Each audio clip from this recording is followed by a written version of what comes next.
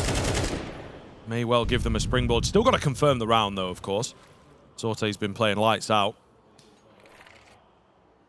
Magno Jez maybe not lighting up the kill feed as much, but he is a name that we're all watching. The JP will take the double. Okay. Fair enough. They will secure this one then for my money. There's loads of money here. I think Zorte, it might even benefit him to just try and drop some guns, honestly. Yeah, I mean, they're still, for Rooster, their long-term econ is in such a weird spot that it is actually definitely the way to go about it.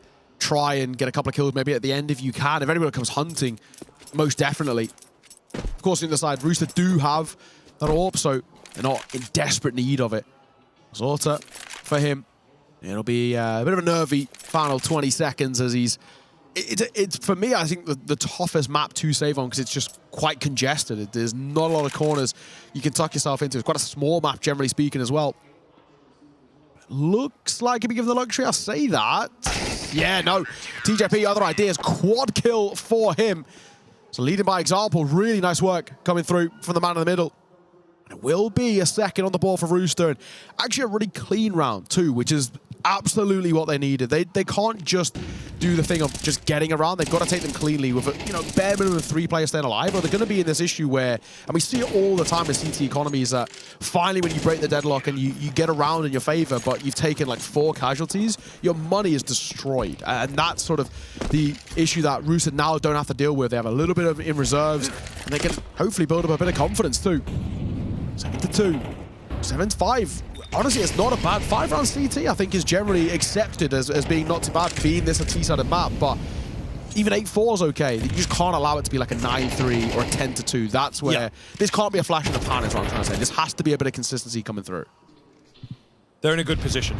They are in a very good position to still turn this into something serviceable. BB will be looking to dig deeper and give some respect across to this team, I feel. So a lot of time gone on the clock. We once saw the T-side playing so very fast, and a lot faster than you maybe expect Anubis to function in the early stages of a round. This one, much slower, much higher level of patience from this team. Try and get the AWP working. They're even sort of really doing their due diligence to make as little noise as possible in terms of where they're peaking. I believe this is a walk through a late smoke here from the T side. They like the idea of middle. It is a spot the Rooster have not really had much pressure on. They've been heavily bolstering up a bomb site. Feels like a gamble. In comes the attack, however. And yeah, maybe too much space given across. We'll see. ASAP doesn't have anyone pressuring him from the side quite yet. 2 is good from there. He maybe looks away and gets taken down, but it looks pretty clean here. The HPs are very, very low. Bomb has not been planted. Nade gonna come in, could indeed land well. It doesn't quite, unfortunately. So they get that bomb, they get that reset on the round. And Rooster now the pressure on for this retake. They know where both of them are as well. They've heard both of them.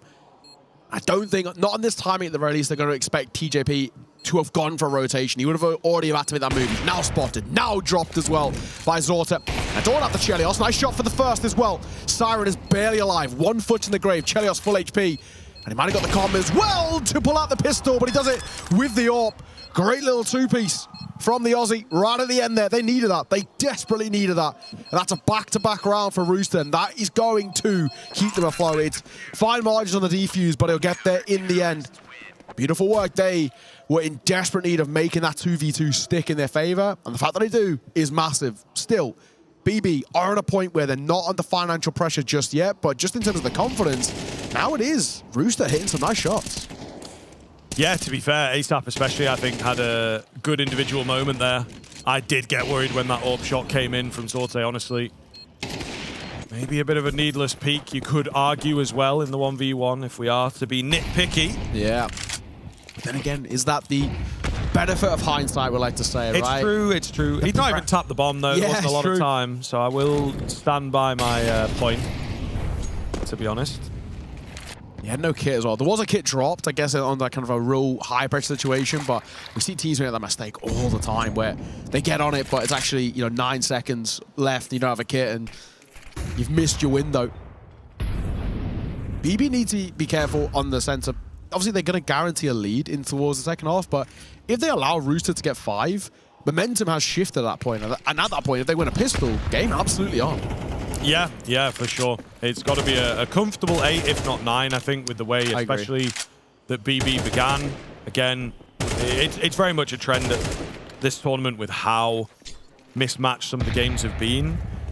The fashion in which the rounds were coming in, you know, and how strong they looked on that winning streak. Weren't a lot of clutches in there. The bank is still not broken, right? So just kind of goes to show how strong BB have been. 35 seconds left on the clock here, crossing camera, and that really sets up a lot of different avenues. It's going to be the wrap towards B. Again, Rooster with the changing in resources. They have guessed correctly, 3 players on the site itself. Doesn't matter if we've not got the mid control, but they are looking at another situation where a multi-frag potentially has to come in. The rotations are on the way. TJP gets overlooked. They weren't expecting 3 to be in on this site. A bomb fake to draw some attention. There's not a lot of time to get it down. It's back into a 2-on-2. That's a big kill from ASAP. Keeps the dream alive here. Both spotted now, though, and Magno Jez, there he is. That's what we've been talking about all over this weekend. Quick 2-piece, flashy as you like. The mayonnaise man himself. Beautiful stuff from Magno Jez. And they needed that on the flip side. We spoke about how Rooster that previous round was so important just to get a little bit of consistency, all right? Get a consecutive round on the board. It gives you foundations to work with, but the response coming through, Magno Jez, that 1v2 being converted is massive. And that's where still we get to look at this and say on the other side of, BetBoo have done what we've asked them. Get up to 8, right? For this BB side, we're now in a spot where we're feeling okay, right? I think 8-4, it's still... a lot has to go right for Rooster. A pistol, a force bite, and then the first gun round all have to go in their favor. And we haven't seen that level of consistency out from them yet. So it's asking them to do something which is unheard of so far in this tournament, basically. Yeah, and I mean, that is a heartbreaker as well, right? Yeah. That's kind of the thing. You lose out a clutch. You lose a 5v3 situation that was like 2 free kills. Yeah. I think it might even have been 5v2 at one point, very, very briefly. So... feels like almost the perfect spot, and they can't make that work. You come crashing back down to reality, don't you? They obviously understand themselves as the underdog. BB back to their speedy rounds, it would seem. They've done well to find the first 2 openers. They've got the A-bomb site. Obviously got to go for this. I would argue this is a normal saving situation, but yeah, you've got to go for it here if you're Rooster. Yeah, also a perfect time to go for a bit of a quicker round for BBs, or just because they know that the money would require a bit of a force buy, and they know there's going to be SMGs in the play. So just try and put them under that pressure, and they have, you know, there's a UMP and an MP9 in play, and both get absolutely no mileage. This one's done, though, isn't it? Some 20 seconds left on this bomb, and it's a 4 versus 2, which feels like it's got absolutely no legs behind it. 9-3.5, that's pretty damn good. I think that's a tough one to lose, Scriv. Yeah, absolutely. Chelios can't get anything done. Down it goes, and that will be BB showing up today, finally. We'll see T-side on the other side of this.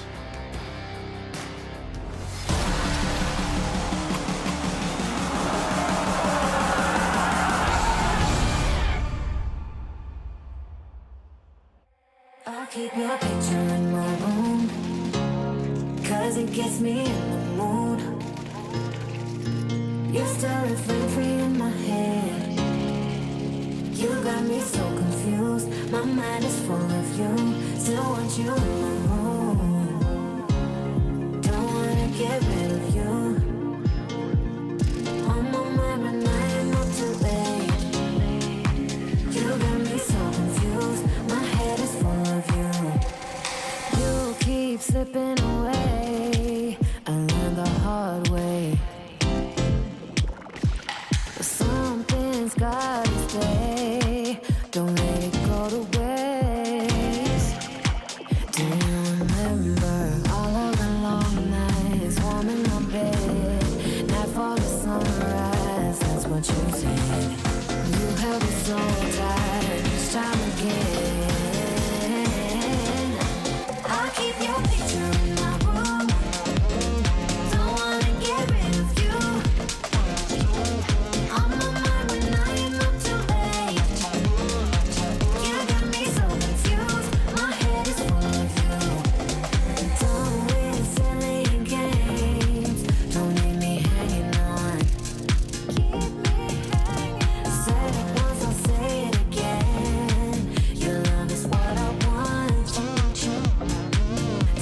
it.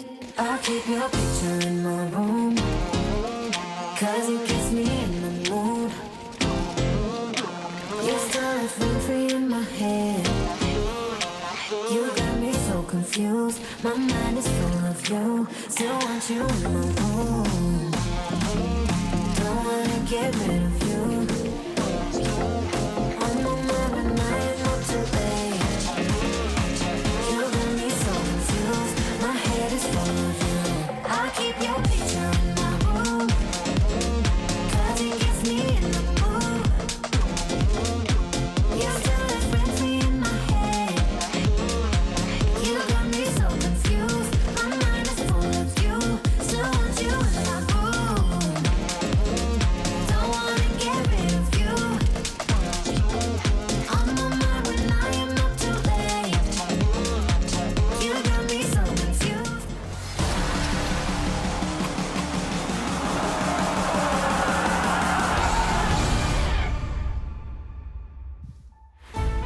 There are sparks of hope. There are moments of proficiency from Rooster, but unfortunately nothing to create the fire behind this team quite yet. Maybe the T side of Anubis, their pick. Why have they picked into this? We say this is now the time to show us. Unfortunately, though, Neo, hit me.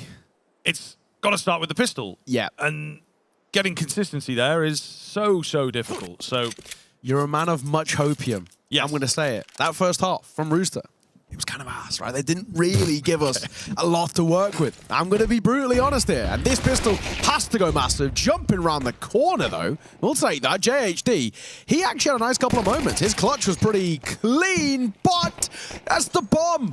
What are we doing? What are we doing here? JHD is going to get his kill, sure, but they lost the bomb. He was the last in, but the fights are going in their favor, and Siren and Zort have got to bail them out. it was all part of the strategy. Down to just 2, yes, they are here quite fast. The bomb has yet to commit. JHD does get taken down, but I think they were playing, maybe panickedly, but they were playing off this information that the A bomb site should be vulnerable. Speedy as you can here, Siren, but unfortunately not really able to fully cut them off. The bomb going to cross. There's a couple of fights to come down as well. They're not really giving them. It is this flank. Zorte looks panicked in and of himself. This is an all-over-the-place kind of pistol. The Glock's coming out on top here. Zorte runs out of ammunition, and he will go down, despite working against themselves almost. Yeah. It will be Rooster on that pistol. 2 for 2 in pistols, though. That is actually something to work with. Now, we can talk about where probably BB go for a lesser investment here, is my assumption. Didn't really get a hell of a lot in towards that first round, so that's the one thing they've got. You know, generally speaking, force buying CT sides, you know I'm not a fan of them when you lose that pistol, but in this instance, because they just didn't really get that many kills, they might not go for it here. If they do, they're not going to bring a lot to the table. So yeah, they are just going to go for that lesser investment, which does mean Rooster should get up to a 5th, and relatively inexpensively as well, you'd hope. Especially if ASAP and TJP can get active here and get the Mac 10s to get the kill bonus. That's good long-term money to work with. But a pop coming out of a main here. Karen gets 1, but Magnajas and Siren will also fall. I like the P250 here, getting more and more active, trying to catch another straggler. It's already, though, the little differences where the BB move to drop 1 or 2 players is successful. Rooster could never get these types of rounds to really do anything. Nafany will shoot the Galil into the hands of Chiron. It is quite a shrewd move. Keep hold of it. I don't think we need to lose this here. It's honestly not a bad gun to use in towards a full gun round. You know, M4s alongside this, pretty decent all in all. So it looks like they will keep hold of it. I don't think that's the worst round. It's basically a complete non-existent round of what our expectations are from BB. So to get a kill, to get a Galil, I don't think is the worst thing in the world. For BB, it's about this next round. And exactly the same as how that first half started as well. Rooster found the pistol, get the force buy behind it, but the double nade will actually make sure that nothing is saved, nothing gained for the BB side. And okay, this is looking better. You know, they spoke about the GOAT bringing the vibes, and the vibes are looking a little bit better now off the back of what was a pretty tough first half. This gun round is everything, and we said if we want to see anything from Rooster, the pistol, the force, and then the gun round is where they have to take a bit of consistency. We didn't see that consistency at all so far throughout this tournament. So it's now the time to change. If they get this, that it would be huge. The Mach 10 to come through for JHD and a couple of Galils in the hands of Slimy and Chelios. On the other side, though, there is a FAMAS to work with for Nafany, so not a complete full buy in that sense with the premium rifles. Might be workable.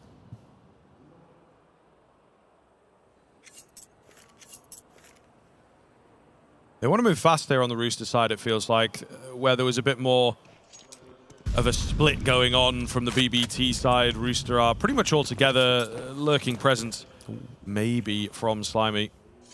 But they are hanging around, keeping the control, and then a late round execute, I suppose. Very, very simple. Maybe a slow build-up, but once it gets going, it's all they're about. They've maybe drawn attention by not really making any noise, and the site itself, it's not all that well defended. Kill through the smoke for either side. Plant going to come in here. It's lovely and comfortable for the T's. Slimy does find his rotation on the backside, as they will look to continue retaking in.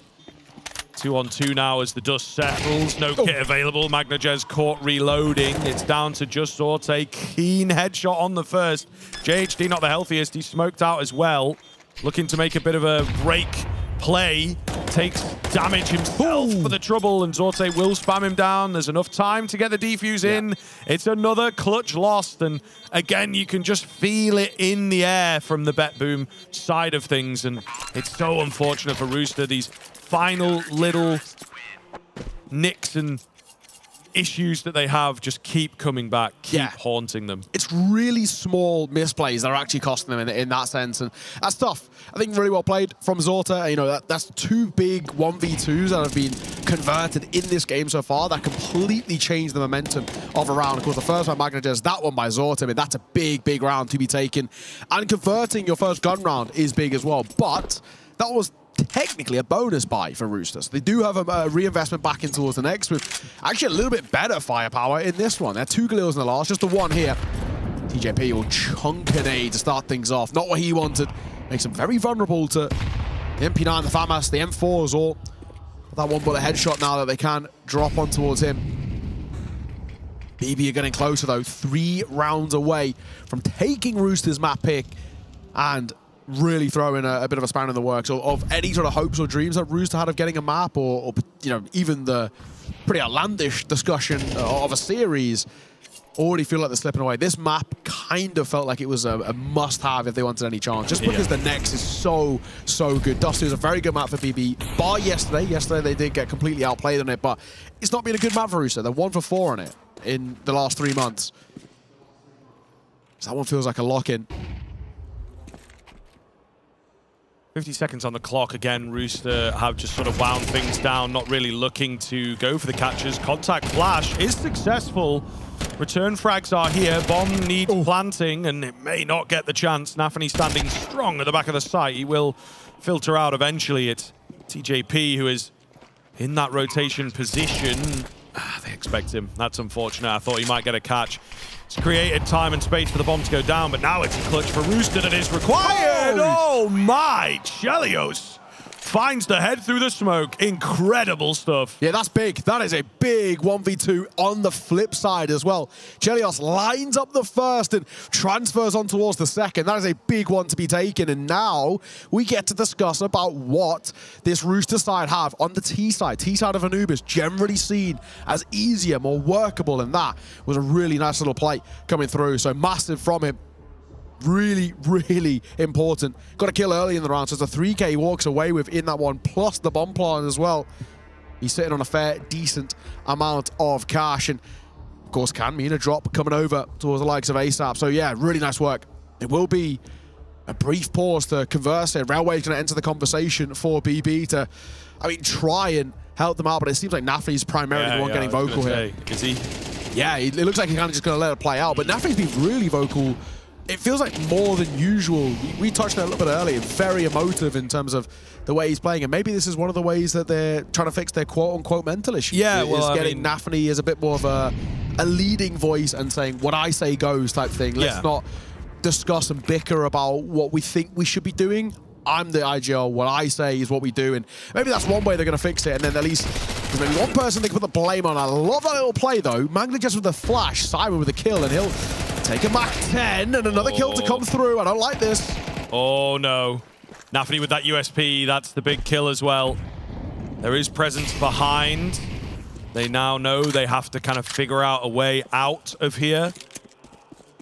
In the same vein, not moving all that much on the Rooster side of things, just hoping the mind games can work in their favor. And you know what? They may well have done.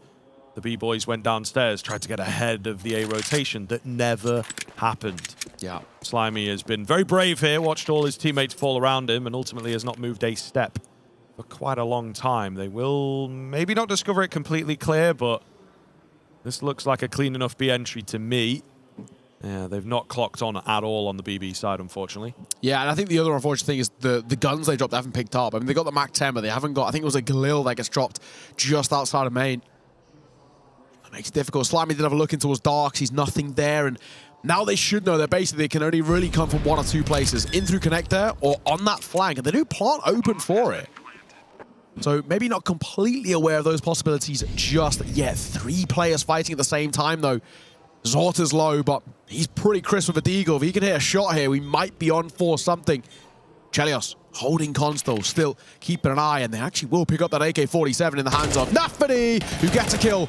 Last man in towards Dark. Slimy's got to go huge here. Mach 10 might swing, but it's Zorta with the headshot. As predicted, there's just something special about AWPers on the pistols, and that is a that's one of those rounds that you should never be losing. And, 99 times out of 100, Rooster won't lose that, but I just don't think they realize that they should be on that timing in through main.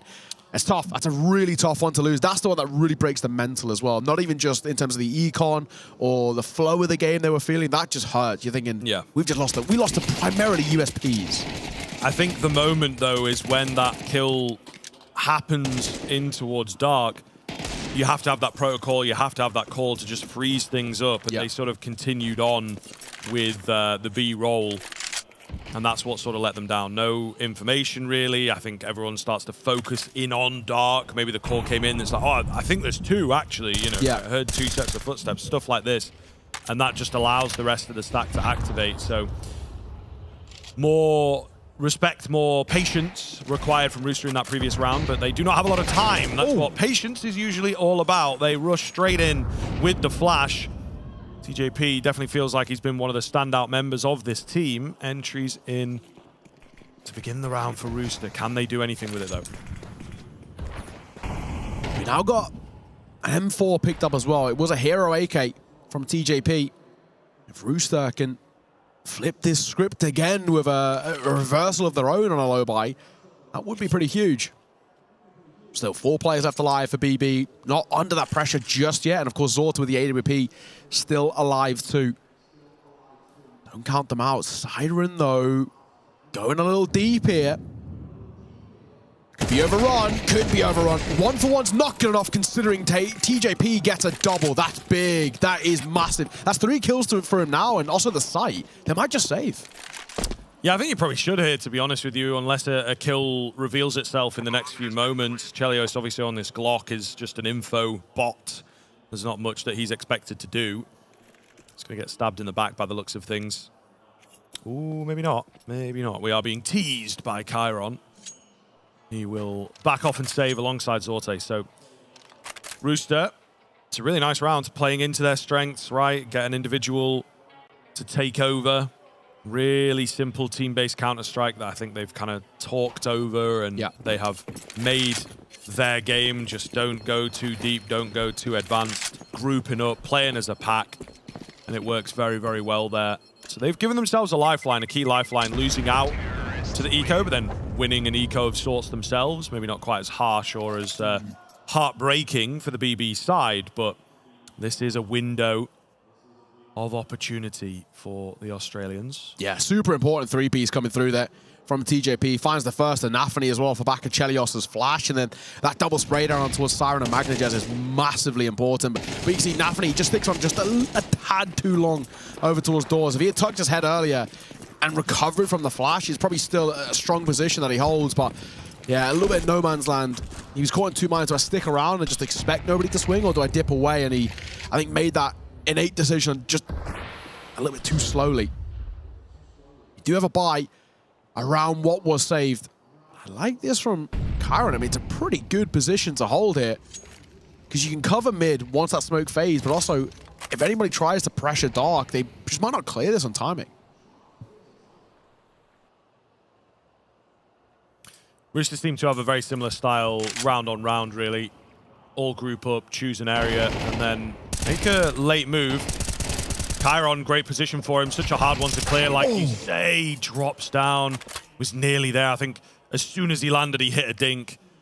Just one more bullet required to potentially win the round all by himself. Not quite the case. So Rooster still alive. Nade doesn't make it anywhere near JHD.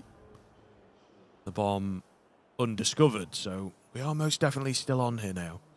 I'm not going to count it out on either side, especially with, JHD being him low, TJP up close. That's MP9 territory. He doesn't even get a tag as well on towards Nafany. And at range, Siren for the first. He doesn't need to swing. Patience is a virtue here. The molly, the flash combo is brilliant. The bomb spilled forward this round. Surely dead in the water. Another flash as well to meet Slimy. We'll get a shot.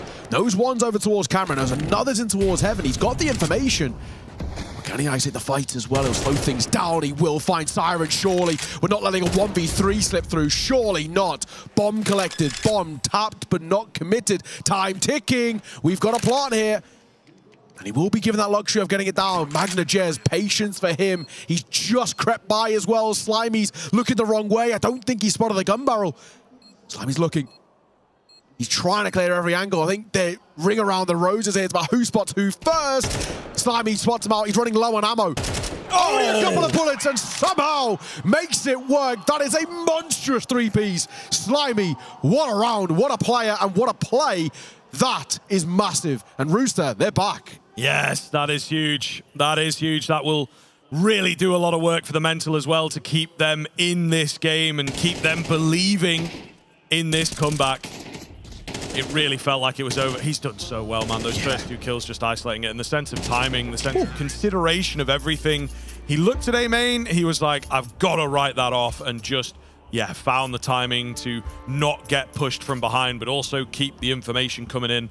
Really does speak to experience on this map, experience in clutches like that. Now we see why they picked it, right? That's it.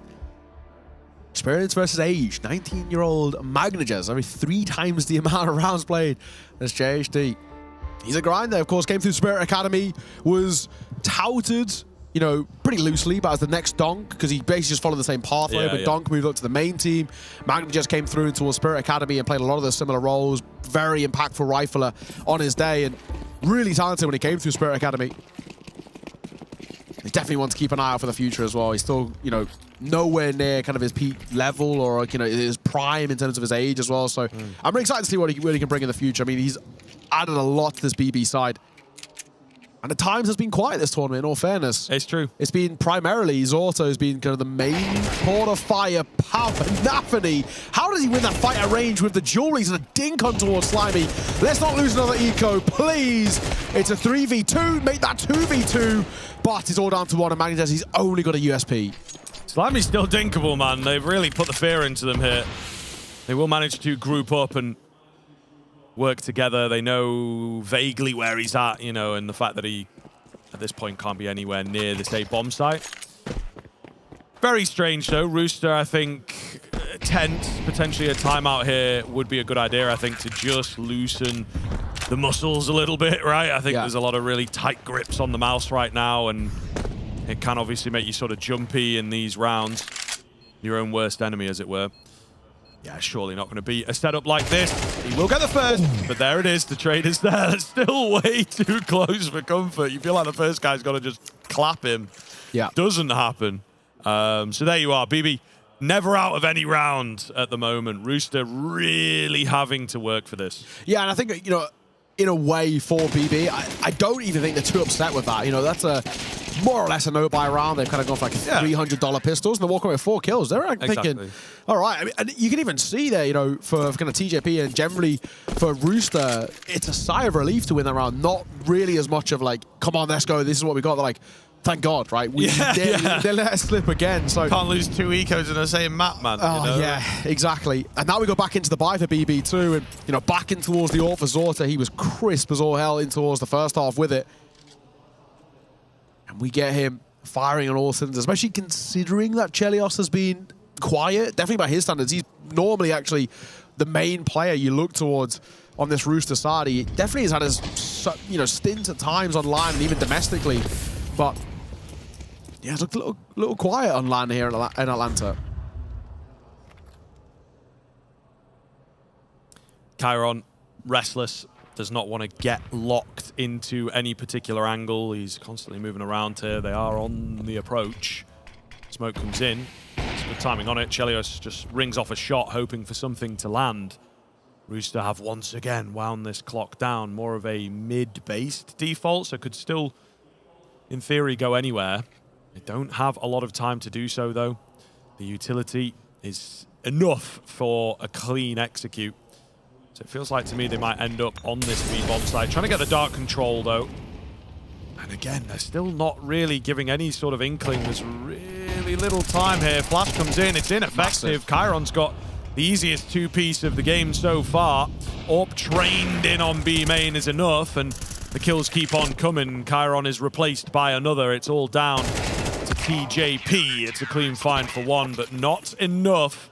And maybe Rooster just waiting too long on that one, you know, getting a bit predictable towards the tail end of the game. Yeah, it's a really nice isolation of fights, I think, coming through from BB. I think they just do a very solid job of making sure that there's not really any preferential fights for Rooster there. You know, they try and take dark control, that standard molly setup. The pot flash doesn't do anything over towards Chiron, so he lines up both of them. It does more to Rooster than it does to him, and, well, he's gladly going to accept both of them. Zorta's never missing a shot like that, and a nice little clean up at the end by Magnager. So, good round all in all. It's a double AWP setup as well. Magnager's going to pick it up for the first time in this game. Interesting time to go for a double AWP as well. Wait, I think you would understand that money's a little bit feeble over towards Rooster, and they have to force into this.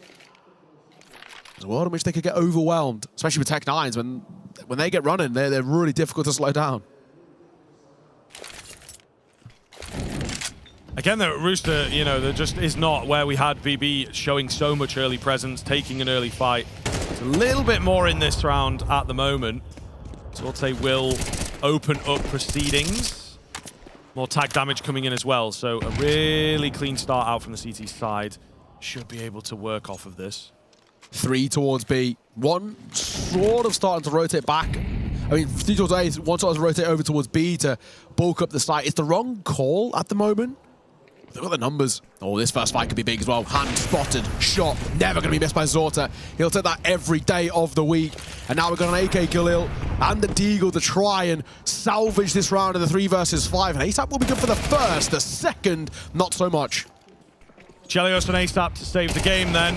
It is a nice find from ASAP. He unfortunately gets traded out quickly. Chelios is not foreign to a clutch. He's managed to scoop up the big green as well here, just not ready for that main flank as quickly as it came, and it will be BB to take it.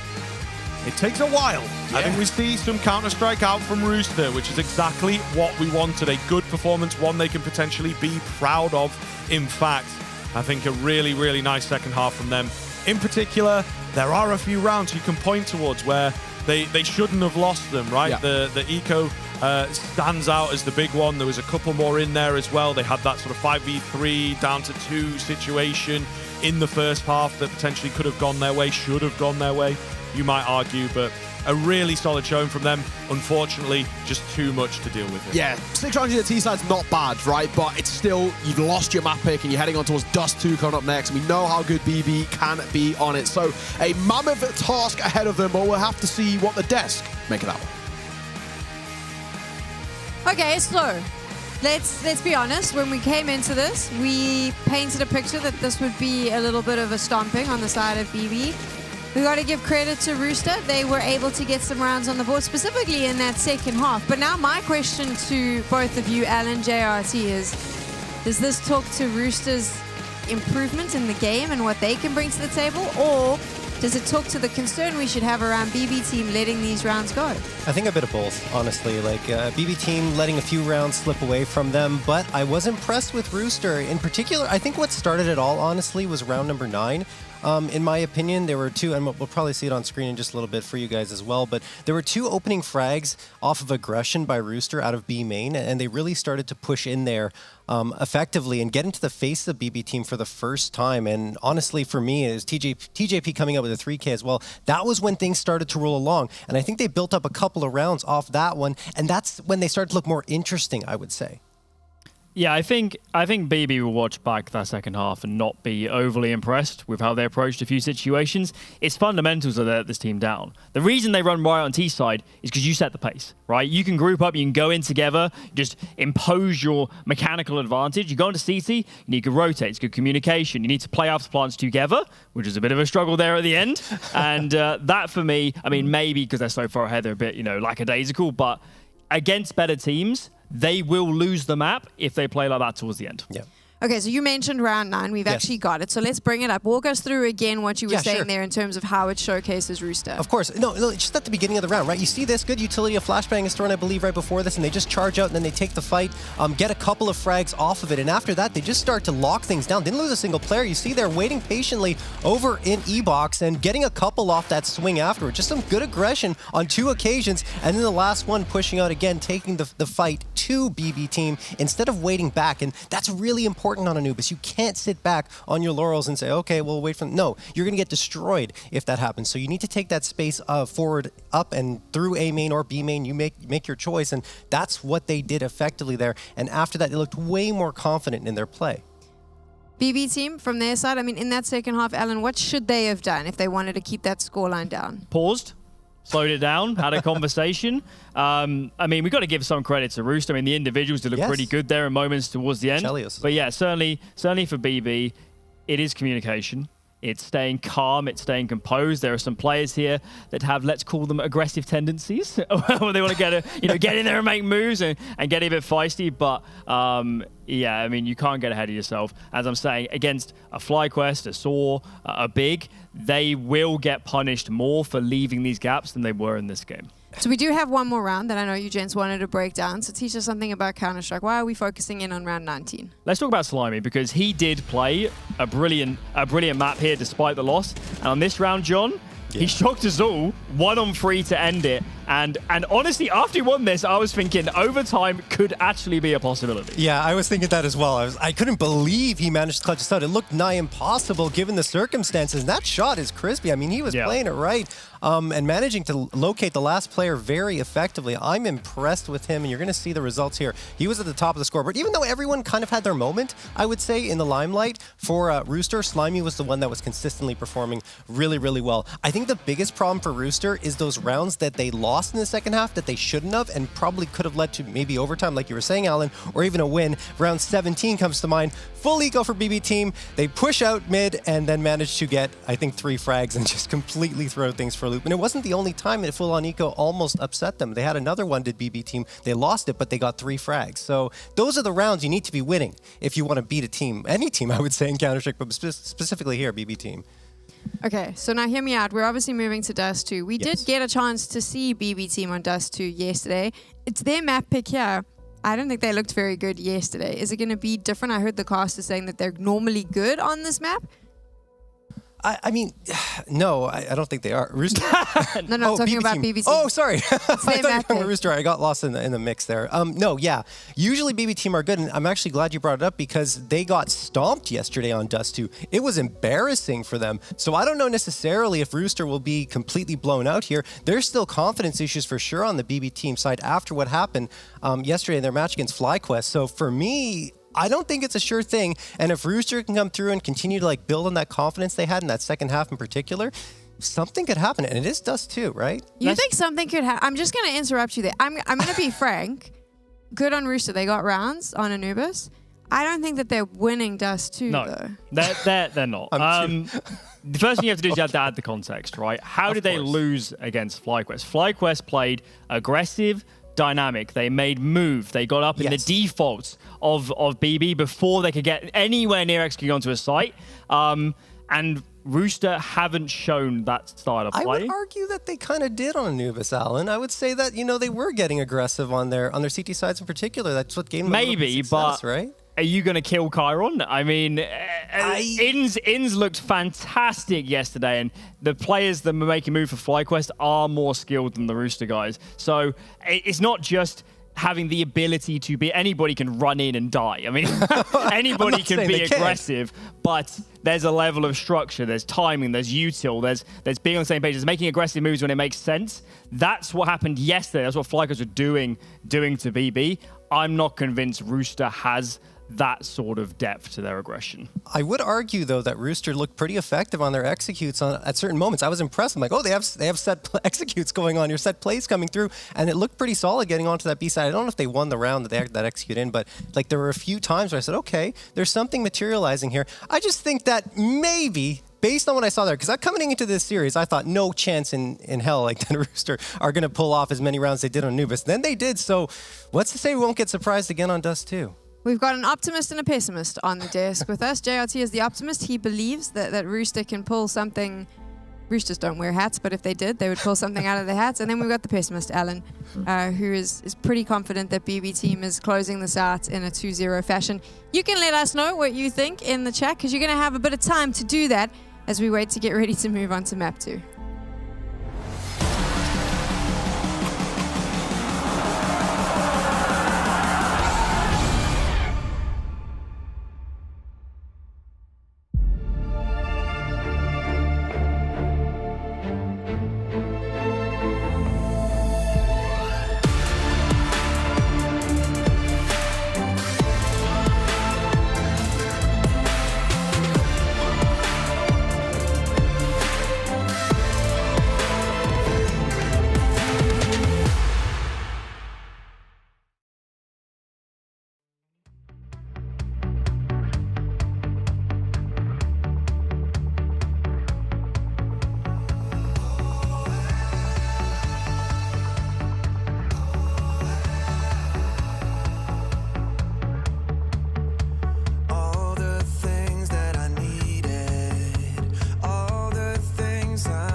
I'm calling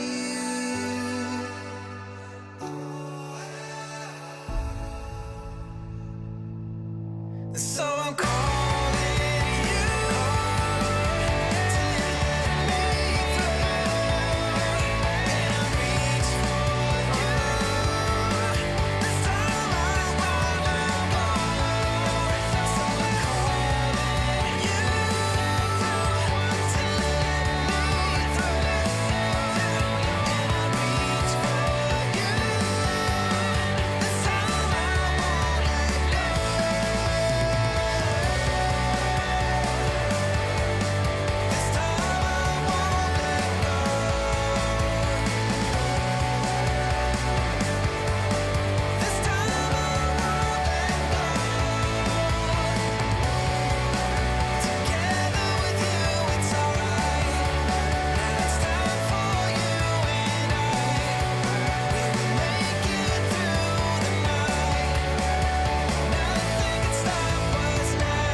ESL Challenger is brought to you in part by Intel, Acer Predator, DHL, Kadia,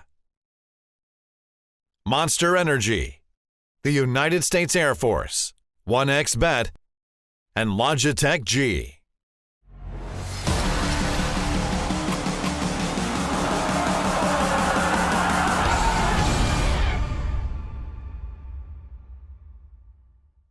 As far as I know, Roosters don't have really good preparation because we checked their last demos, and they was playing with one guy who was playing with ping like 250, and it's kind of like weird from my perspective. But anyway, everyone can beat everyone, and here the momentum only matter. I mean, that's CS2. Everything can happen for everyone.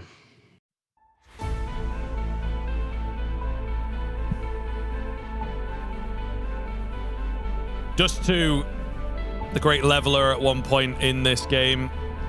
It may well get back there, as it does feel this map has started to flatten off already. We had maybe a couple of weeks of excitement. Of We like, say regress back to go. Sure.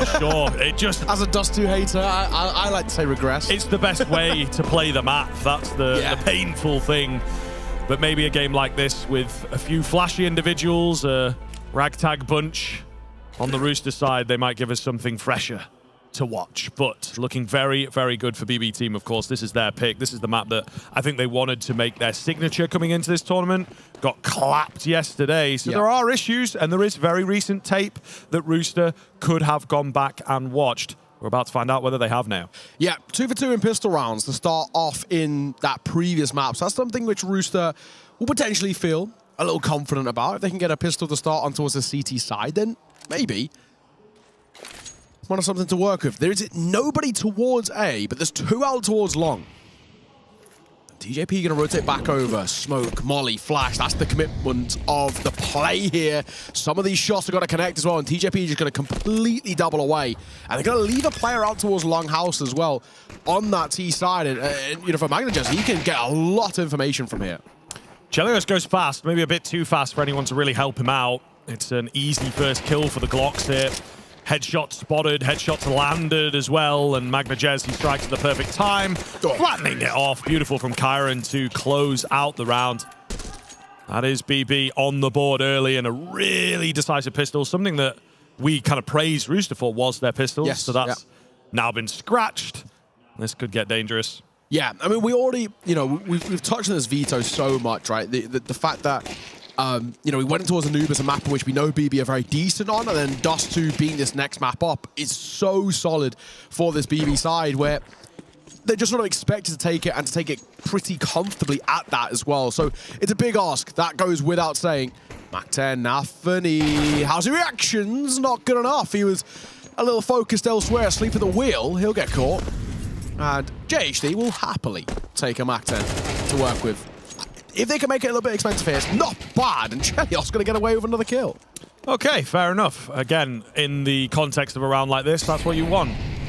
Get some kill bonus, get some kills on the board, really, right? Get everyone off that 0 marker. I'm going to go down. That'll be the round pretty much secured. We may well see another kill, potentially. JHD with this Mac 10 is what we keep our eyes on. There is an early nade, doesn't really do an awful lot. Actually, I think it bounces a bit funny, unfortunately, to try and get him through that smoke, but it doesn't really work out. Chelios going to go down on the backside. Again, a reapproach here from Rooster, but round is secured by BB. This is where we have to see what this Rooster squad can play towards. One of the things about Dust 2, I think Mirage falls into this category, maybe Inferno as well, although it seems like Inferno is falling out of favor.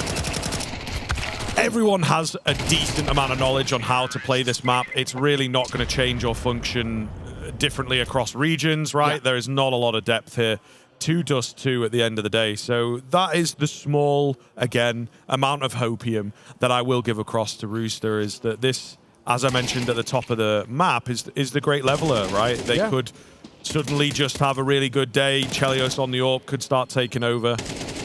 I mean, as maps go as well, Dust 2 is fundamentally easy in the sense, right? Compared to maps like your nukes, for example, or even kind of as we saw yesterday with like how big play Ancient. It's difficult to break down a side like that, but Dust 2 does give opportunities for individuals to shine, and that is what we need to see out from Rooster. We need to see just a little bit of something more. We saw flashes of it in towards that first map on Anubis, where it felt like, okay, there's an idea here.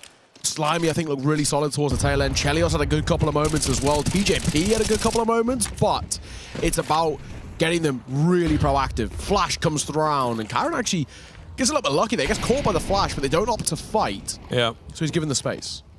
Sounded like a herd, I suppose. Probably thought there was 2 or 3 round that corner with just how confident Kyron was playing things.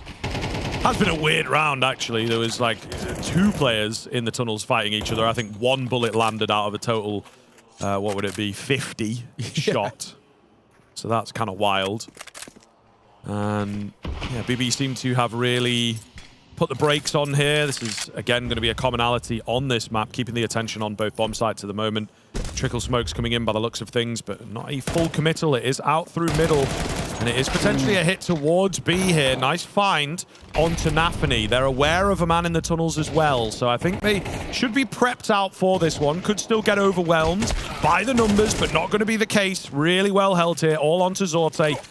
Gets the nade in. Not ready for ASAP to be so close, and Rooster will indeed take that first rifle round. It is, again, something to touch on. The mid to B to kick things off is a risky and maybe overconfident play from the T side. Yeah, it felt like for me, the idea that BB caught out of spawn fell apart a little bit quickly. You know, they wanted to take some control in through tunnels. They wanted to kind of poke and prod, I think, over towards A, and then it doesn't work. Nafany gets clips dropping down towards CT, and it changes the narrative and I guess the pace of that round too, and unfortunately things do drift apart. So you do see a buy back in. I wouldn't say a nice one for BB, but we've got an AK, we've got a Galil, and we've got some upgraded pistols. And this is a sort of a buy which, as we saw in towards Anubis, you cannot discount BB on it because they made it work a couple of times.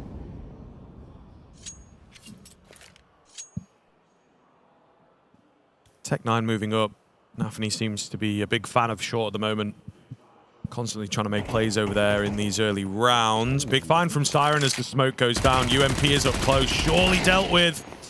Yeah, not what they wanted. They need someone to sort of stand strong. He does buy a fair amount of time. Chelios can't quite get there early enough. Big Tech9 frag from Nafany. There go the hopes of this round, let me tell you.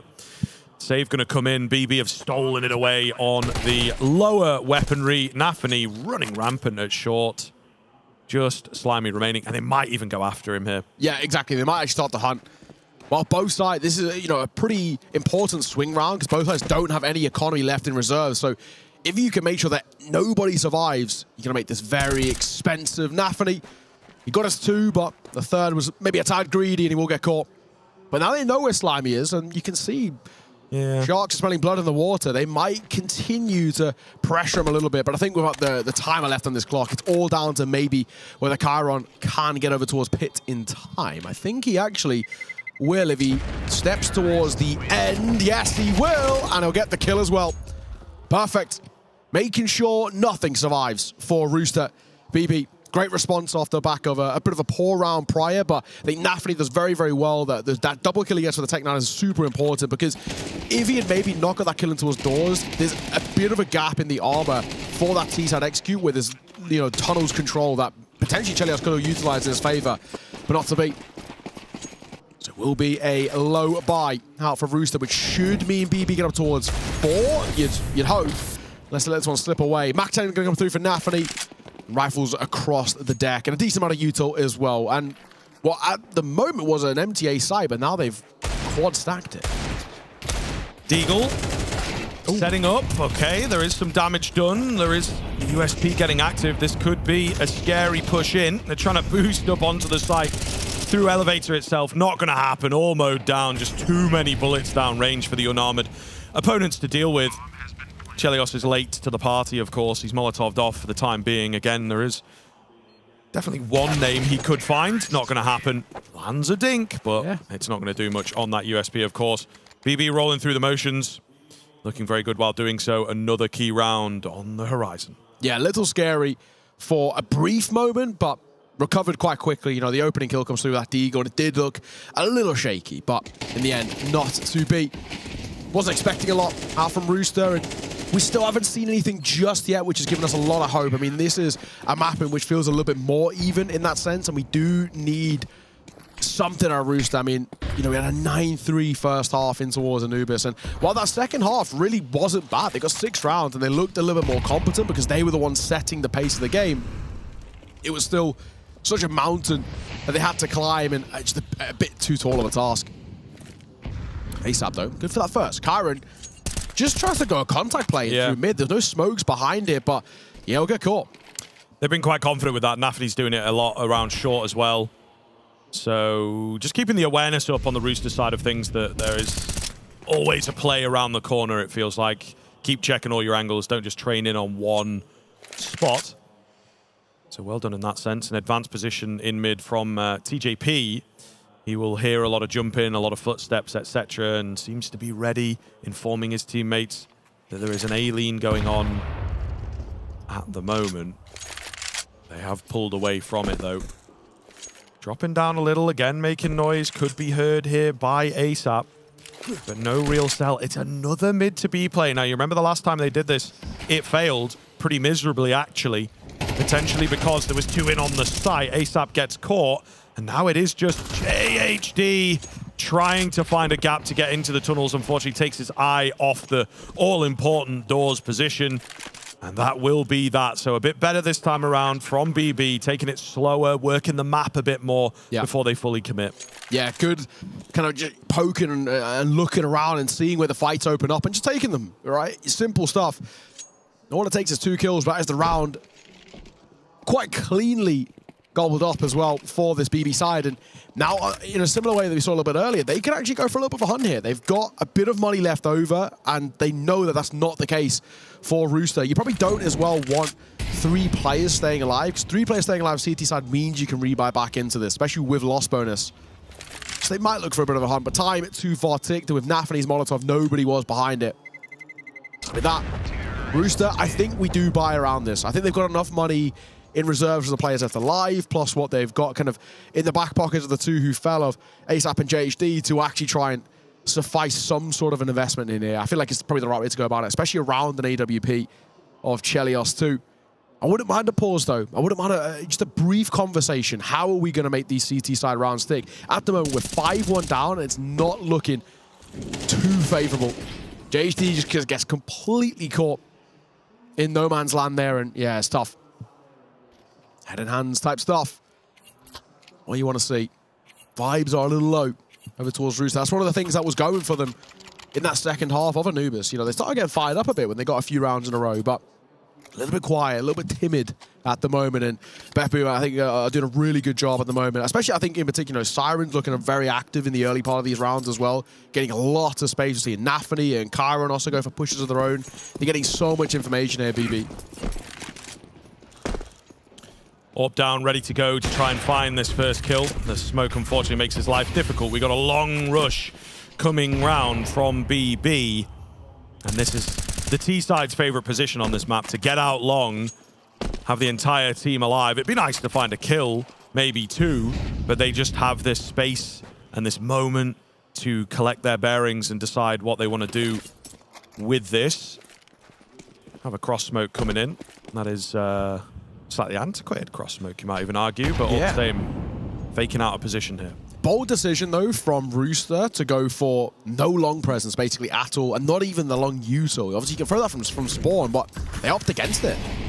Basically, no presence and playing retake, and retake might not work for them. Nafany for 2, and he might go hunting for a 3rd as well, as he knows he tagged up Chelios a lot.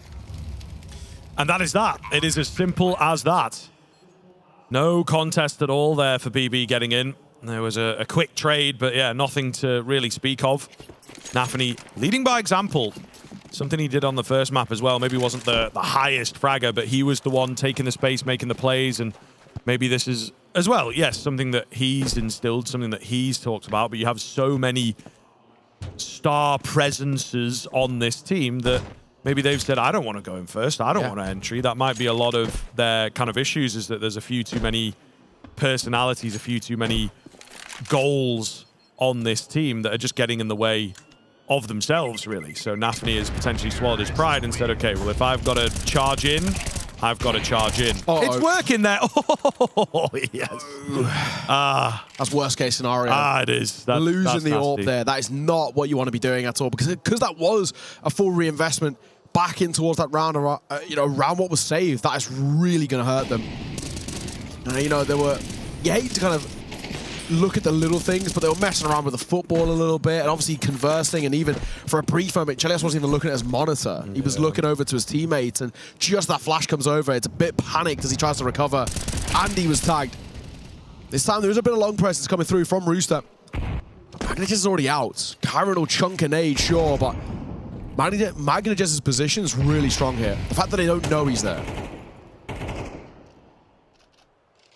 Slimy. Check your angles, get ready for this fight, sir. Magnagez takes it, it's crisp. That's long control in a slightly different way than the previous round. They'll now start to work off the back of it. Quick smoke, quick Molotov, but Magnagez is so far up on this site already There's a big old gap in the smoke. Yeah, it's a bad one. Chelios is not really around to capitalize, unfortunately. Good kill comes in as well from the rotating presence. So the bomb will go down, but they have lost some of their bite here, I would say. Siren with a mid flank has got to be watched, has got to be cared for. Does seem like they have an idea of him. The bomb wasn't fully committed, still not gone down as yet. Nice trade coming in towards middle, but Kyron has moved forward to create space for a clean plant. Chelios in the mixture, and that's a break on the smoke. It hits him, as does the bullet, and he will hit the deck down to this mid presence that they had. He's found a couple of kills, nothing he can do, and a save will come round. Little knocks from Rooster, but BB, no reason for them to open the door. Yeah, you know, unfortunately, this is looking hopefully less competitive than that first map did. You know, at least Anubis had brief moments and stints. You know, we saw Rooster get the pistol, the force, you know, they were 3-0 up, I mean, or 2-1 up, and they started having moments of being slightly competitive. On the T side, it looked a little bit better in the second half, but at the moment, we are not seeing any of that. This is a really tough display, and I think, unfortunately, and sort of maybe expectedly, with their backs up against the wall, they're one map away from elimination, and they're already off to a poor start, 7-1 down. I think they're just kind of mentally checking out a bit now, and it's not looking good. You know, small mistakes they're making. Magna just not even being expected out towards long. These are small things, but incredibly costly, and it's difficult. It's very difficult, and this is where you look towards taking tack pauses just to try and take a breather and try and find the way back in towards this game. But yeah, it's tough. It's tough. At least we're getting consistent buys out for Rooster because of loss bonus, but they're not doing anything with them. JHD going in for a move here. Not able to find anything, but at least discovers the tunnels to be clear. Siren! What the hell is that? It's been a quieter member, to be fair, but yeah, those were pretty clean. You forget he exists on this team. You forget sort of the past that he has as well. A bit of a hopeful at one point for Spirit from their academy system. Yeah. He was in the limelight for a while and then sort of dipped out of it. I'm glad he can find his form once again. He's still got it as well. TJP, Chelios. A simple thing of just saving for them, but it's about whether they're given the luxury to save, and it seems very much so that they are. It's just relentless, isn't it? Yeah. I think the last time they tried saving, you talked about them, you know, not fully concentrating. It's, again, another wake-up call, maybe a difference in region and everything, where the round is not over until BB in particular, in this case, decide it is over. You know, they've got the bomb down, but that's not the way they want to win the round. They still want to win via the frags, and they're still giving it. Sorte on the AK at range just demolishes that final frag. Really well done. Beauty of a shot there by Sorte. And this is such clean Counter-Strike. There is absolutely nothing that we can really say on a negative tone over towards BB. They're playing, for the most part, quite perfect. I mean, Siren, these couple of shots to open things up are wonderful. Brilliant stuff from him, and yeah, I mean, everything else just slots itself in towards plays. I don't even think, in a way, that Nafny's being required to call too hard here, right? He's not really having to anti-strat all that much. They're just giving them the fight, and BB are winning these heads-up duels, these 50-50s with relative ease. They're not breaking a sweat by any means. DJP, his MP9, it's so labored, and the labor doesn't pay off. Down he falls. It's Siren, who's barely alive, but he'll take the kill every day of the week. That is unfortunate, man. They just cannot catch a break right now. Really difficult stuff. I mean, it does set up a couple. Maybe there could be something in this. 4 on A, ready to go. They've seen this round a good number of times. However, MagnoJez made his way out mid. It's difficult for him. A bit of assistance required. Deagle of Slimy is all now that remains. He does what he can. He got his. There was no one else to back him up, though. Time is running out for Rooster. At the moment as well, they had a 9-3 in towards that first half of Anubis, that first map, and they'd love a 9-3. I think now, honestly, the way these rounds are playing out, it doesn't look like 3 is even going to be possible. Can they even get 2 is basically the question that we're asking to ourselves. They just haven't been able to show up on Dust 2, and we knew this map was going to be good for BB. We know it's a strong part of their pool, bar yesterday, and generally speaking, one that they always like to lean towards, and Rooster have not been able to do anything to shut them down, and it goes from bad to worse. Chelios going to get caught early. Chiron, relentless as the word we've used, and another fine showing of it. Holds W, and he's up on towards shore, fighting doors in the first 10 seconds. Early nades out on B to try and find a frag over there. There's not really all that much in it, unfortunately. Smoke for smoke. It's just drawing attention away, and when you've got the advantage already, it's a really solid idea from BB. Rooster, however, they've only got 1 round in a total of 10 played so far. They feel risks can be taken. So against the grain, potentially, they are again fully moving TJP in towards A. The door of B obviously still open here for BB. A lot of time taken. There's a late move into the pit from Slimy. Could get overlooked here, but they will pay the respect by the looks of things. It's a contact play. It's all about timing. Maybe Slimy jumps out at the correct moment. They will check all their angles. It's a nice off from him. Again, it's only 1. They need a bit more. They need an individual to stand up here. TJP peeks over with the flash. Ooh. Eventually gets his reward. He's done some good damage to a bit more.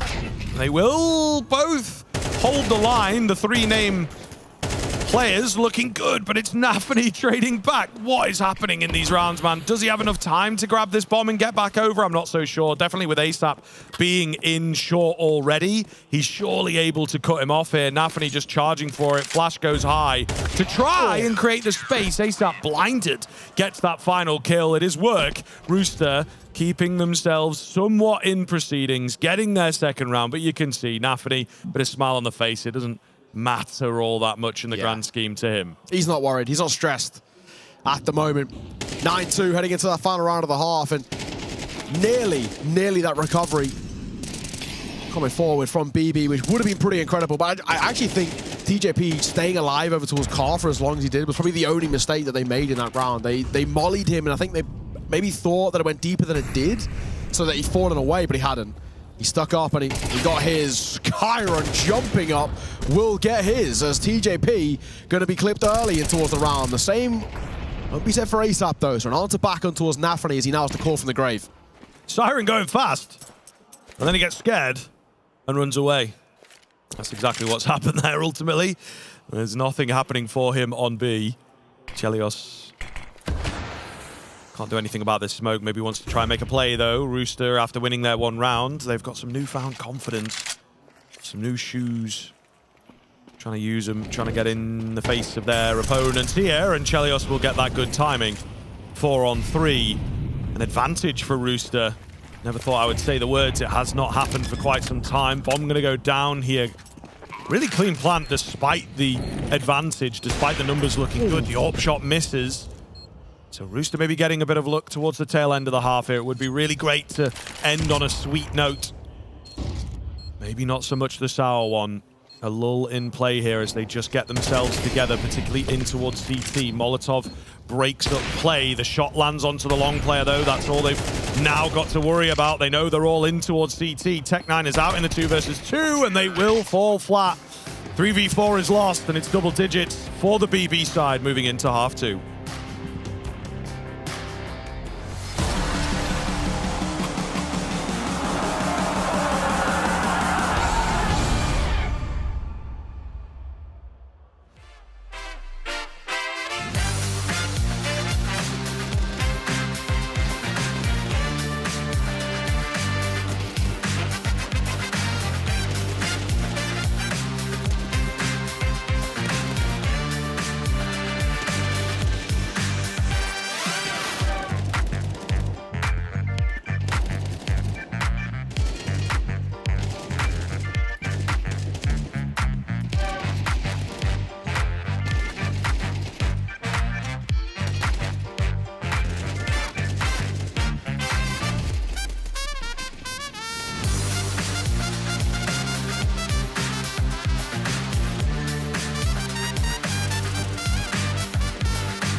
I could walk through fire, blow up the storm and see the light, yeah. I told my friends that I could run on water, and they said nobody can. They'll see me flying through the sky, yeah. Play hide and seek behind the clouds. I show my friends that I'm not scared of dreaming, and I'll do that again, over and over again. Suddenly, the heart and chest feels heavy. The calm is just a memory. It's failing me, and I know I could never surrender. My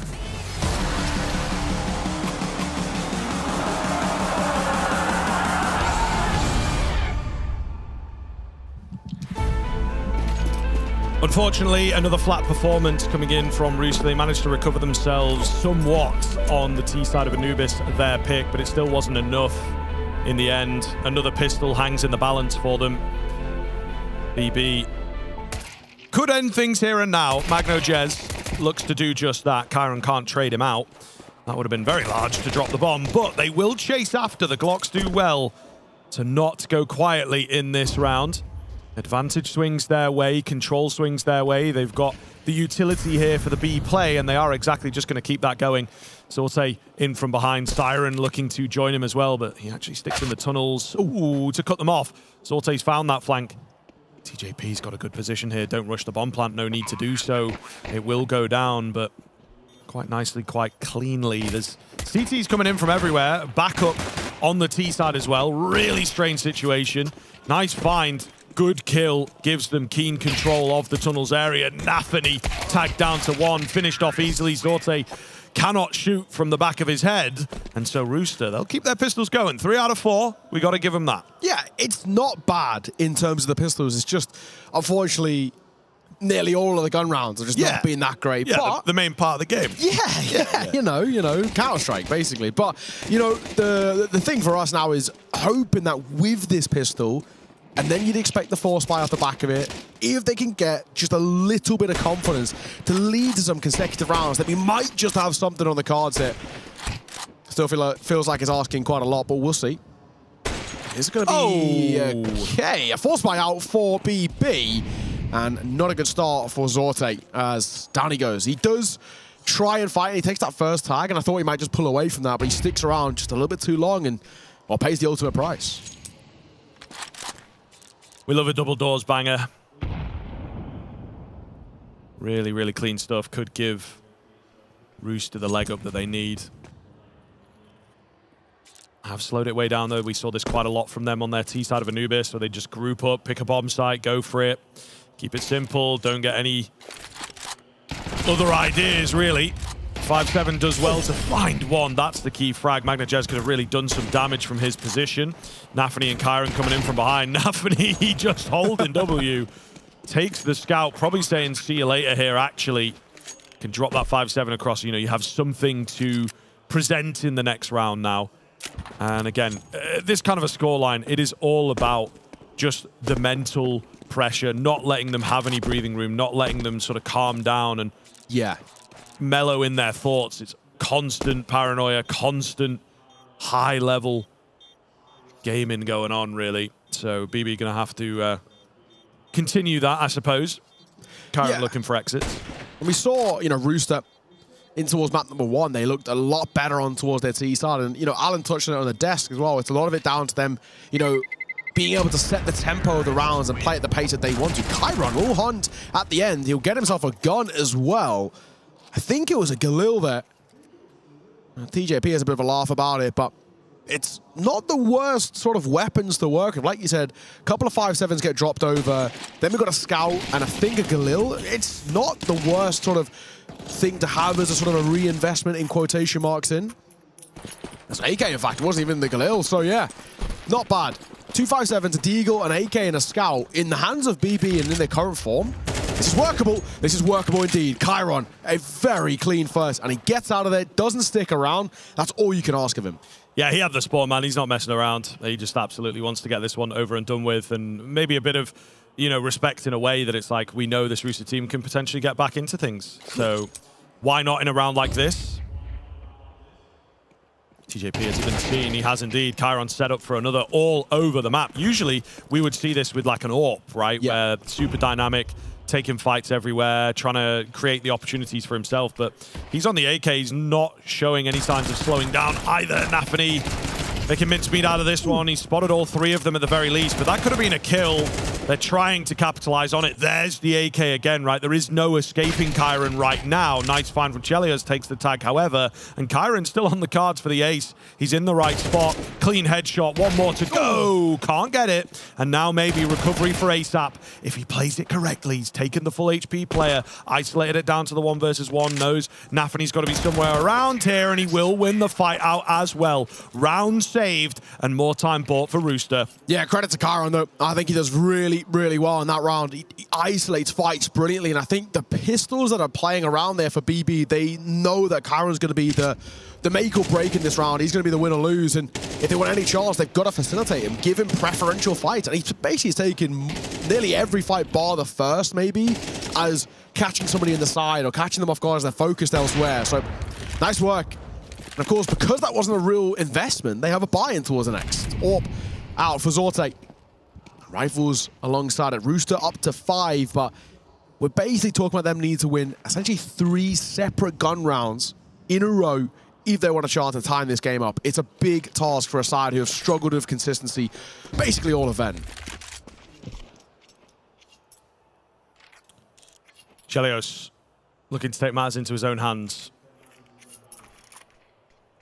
No one around to really contest him. BB again playing back, playing safe, not taking any chances here. The gap gets ever smaller. And this is a really key round if BB can just shut it down before it gets going, and at the very first sort of proper hurdle, the steeplechase will end prematurely. Rooster showing a bit of presence, but there's really not a lot going on in this round. Again, another very drawn-out T-side round from them as they potentially look to end A, but as a late smoke comes in, that might make their decision. I think so. Nafany going to play up close there, just behind the smoke. He's got a bit of a timer on it as well, so he's got some space to work with. They're under a bit of pressure of this clock. Rooster, no room for error. Nafany, anti, good for the first. Dips away, perfect. They're going to come in behind it, does a fair decent chunk of damage, and Zorta now posted on the edge. Good for the first, sets up for the second. Will get it as well. The rifle just coming to mop up the rest. Chelios, all that's left. Call it a day, my friend. It is not to be. Other ideas as Nafany starts and closes that round. And BB get ever closer to the map. 11-5, 2 away from eliminating Rooster from Atlanta. You have to bait that utility out, right? You have to really, maybe even sacrifice a player, arguably, to just sell a bit of an idea. And they were just way too comfortable. And then you're running through a smoke. Like, it's just not going to happen at short. Did not give themselves enough time to make themselves known, even. Oof. Shot is close. Ooh. There you go. Chelios, he's got it, man. He's got it on the scout for sure. Whether it's going to have much of an impact is, of course, another question. But some nice kills for the highlight reel. You know, the Dust 2 Merchant, potentially. Another one coming in for him. Okay, so we are asking BB to just hold off ever so slightly. They've lost control of mid in particular. Chelios watching behind, knows what's up, knows the tendencies here. Oh, timing. Chiron then, I would have said, give it a chance at an easier fight, but no, the Deagle rips his head off and probably wins it. 4 versus 2 now. This should be the round. Nafany going to get tagged up, and he nearly gets wallbanged. He will, again, headshot wallbang. Another one for Chelios. Well, yeah, like you said, with this scout, he's got it to a T. Last man off Siren. A known quantity as well, he was spotted out. Best of luck. Safe to say, this one shouldn't be getting off the ground, and gets a bit of a taste of his own medicine, at least, at the end there by Chelios. I would assume we're just saving the AWP here, but it does look like Siren might be tempted to give it a go. Yeah, I mean, of course, they have money in reserve, so why not? Yeah, so many rounds to work with as well. It's good to see. It is good to see. He's taking an advanced position, tries to get in early. The bomb's not really been planted yet, so he still has a semblance of control. It's not loads, right? He knows they're going to be low on utility as well, just the nature of where it's at. How does he take no damage? That's crazy. Manages to get away, get the reload off. Now the round changes, though. The bomber's gone down. There'd be no reason for them to peek into him. Did he spot the leg there? I'm not entirely sure, but he's got some timing to work with. They think that he might have flanked around towards long. Got to be a planter in on the site. However, I just can't find the headshots. Still takes the player down in the end. Again, that relentless stress that they are just really, really displaying here and keeping on this Rooster side of things. Yeah. It is around, but it's not enough for any of us to really believe in the comeback just yet. Exactly. Good round, though, from Chelios. I think he looked clean as. He got a 3K in that one, so you'll take that every day of the week. And with the Scout in particular, too. At least making that one sing. BB right back into a buy. And it's a better buy than what Rooster are bringing to the table as well. They've got a couple of Galils to come through and in a couple of hands, not a lot of util. Jez might go overlooked here. There's the first. No, it eludes him. Oh, that's a bad one. That's a bad one to not hit. Jez had all the information to work with and a bit like a deer in headlights. He just didn't really know how to capitalize upon it. That's the sight, and it might actually just be the round. They might just call it. Yeah, I think so. Why not, right? This is more of a situation where you have a lot more reason to save. One player's not going to make too much of a difference. As we saw in that previous, we talked it over, right? This one is where you've got, well, 3 players with no money. So you have to save, really. The good thing is 3 saving generally means a reinvestment back in. I mean, potentially, I don't know. Even like MP9s. It's only going to be 1900 if I'm correct. Yeah. So, you know, like... The way I look at it, right, is like, I just feel like if you have... Or at least like, you know, a 5/7 armor or something. Now that it's 2 and it's not an AWP, changes the conversation. With 3, I always feel like the best thing to do is try and buy it, but they're getting hunted and hard. And now we're running 1 rifle. Now we're talking about a save here. It would just be Kyron, similar to the earlier round where he had that kind of hero AK. He'll just try and hero M4 here. Okay, so it was 2900. It's actually a little bit higher, I think, with where the back and forth has been on the rounds. Loss bonus a bit higher than I expected. So 3 surviving probably would have been a fair buy. Neither here nor there, like you're saying. Get a taste of their own medicine. They get hunted down. They don't get saved for free. So, really good stuff. Rooster, again, showing us a bit of what they are capable of. Yeah, tackles to come through as well. Caught by BB. It's a railway. Want to get on the mic or... The goat's saying something. The goat's talking. We have to listen. I don't know. Can we ask for comm videos of the goat? Because... I'd be interested to know. I'd love to see what somebody who, as they put it themselves, it's not my words, this is Rooster's words, and TJP said it, he doesn't know Counter-Strike. So what are we inputting here, does he know ball, you know? Does he know competition? You know, is this guy Vibes Cartel, you know what I mean? Right, Is he bringing the hype? I guess not really at the moment, but... Not the hype, but just another voice. Just a calming... They wouldn't bring him for no reason, you know? I mean, maybe just go without a coach. Maybe they go without like, a coach. Teams do that. Yeah, but maybe it's not like, let me just bring my mate for a holiday to Atlanta. I don't know. It's like 3 or 4 days, and you're mostly playing Counter-Strike. So true. Well, they won't be tomorrow. Well, indeed. Well, come on now. It's not over yet. It's not over yet. Siren has managed to find the first kill on that 5/7, of course. That could be really dangerous, actually. Kyron's not gotten activated. I think they've ultimately had to sacrifice the gun. Not going to go after it just yet, but surely someone recircles for that weapon. Chelios watching a really key angle here, of course. No smoke, no nades or anything of the sort to allow a cross to come in. A dangerous, dangerous channel if you decide to make the perilous journey. Smoke for the cross. Molotov for the car. Simple stuff here as Rooster needs to be very careful in these next few moments. Nafany gets another. The M4 not quite. Chelios is lucky to be on 1 HP. Could it make a difference? Could it make a negative difference? We'll find out. Zorte trained in on the site. The M4 is behind him. A really good position for these guys to be in here.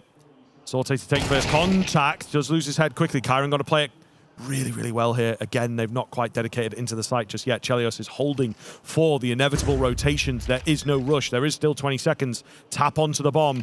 Kyron does not peek. He will give them that space, but Slimy does not neglect to check. Down to the 2 versus 2 as Chelios fell in at middle. No kit available, of course, but we've had the weapons recovered. Can fight back. 1v1 for Slimy to keep them in it. Going to run out of ammunition, running out of HP here as well. Does not look good, but just play that clock. Just draw him in. Don't get greedy for the fights. He goes a bit early, tries to hide his head. And there is enough time for the defuse. Siren will get it done. 12th round comes in, and another tough one for Rooster to lose. Yeah, that is not the one you want to be going for at all. That is really going to hurt. And that'll be map and series point BB. And they are just moments away from moving on tomorrow. This is the elimination game, of course.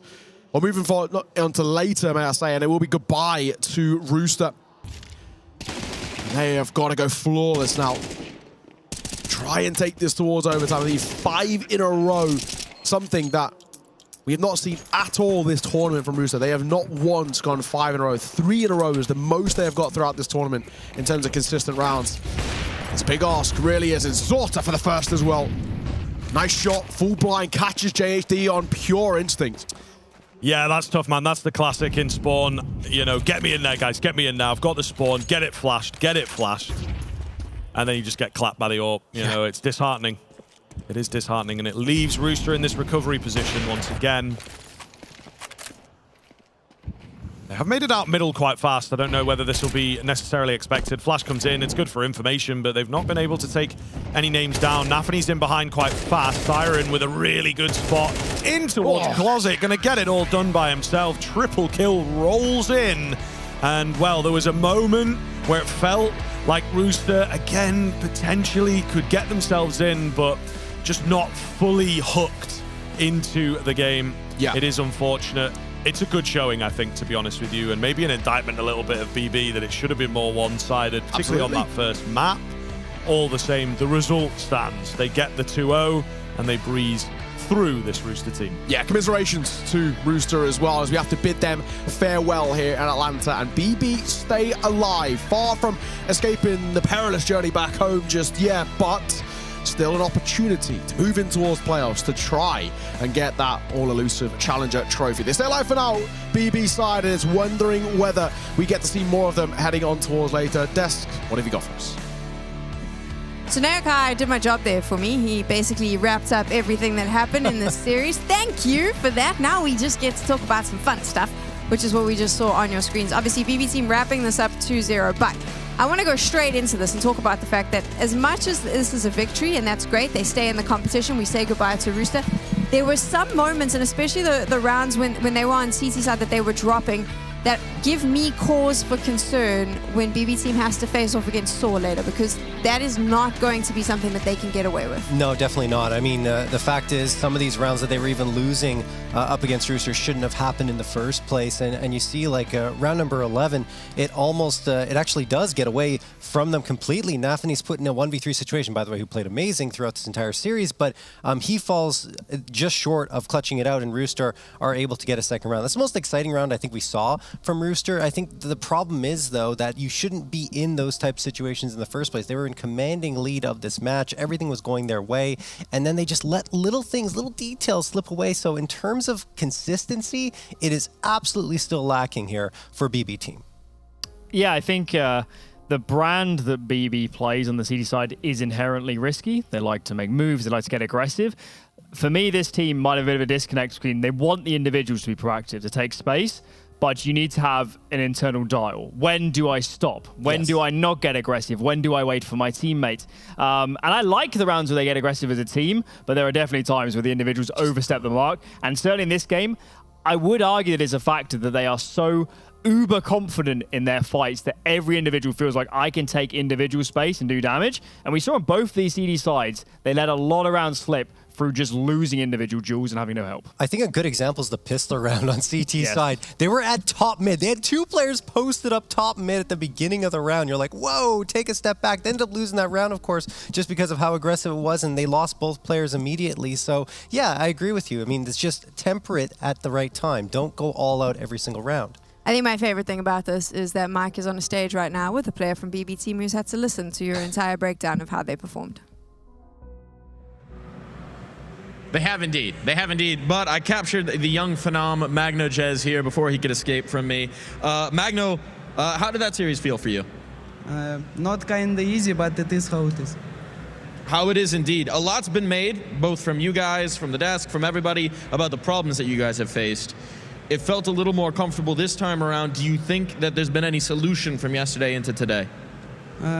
Actually, it was for sure kind of weaker opening, but we talked a lot yesterday.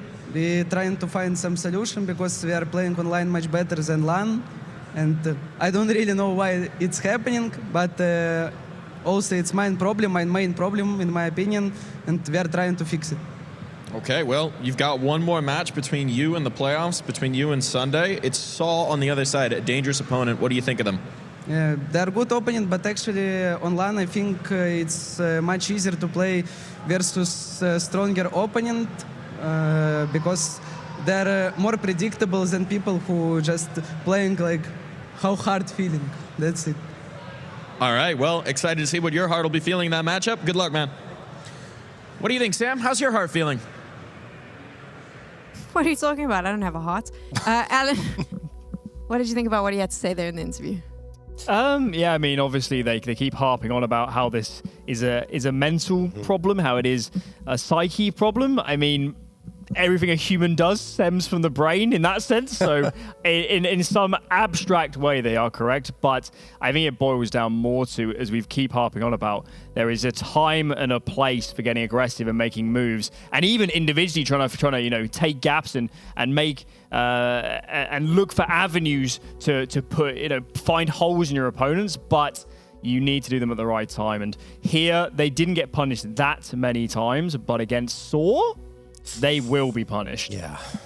Let's talk about Rooster for a little bit. Obviously, we say goodbye to the Australians. However, I do want to give them a bit of credit. They found the holes. They poked the holes. They got some rounds on the board. Yes, they lost. It's still 2-0.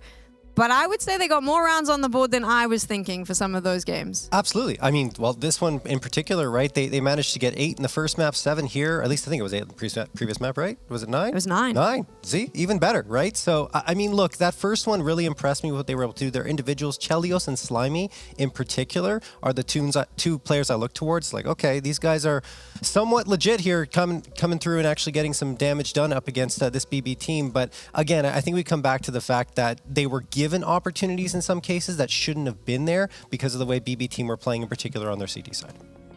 Yeah, I think, they played Saw.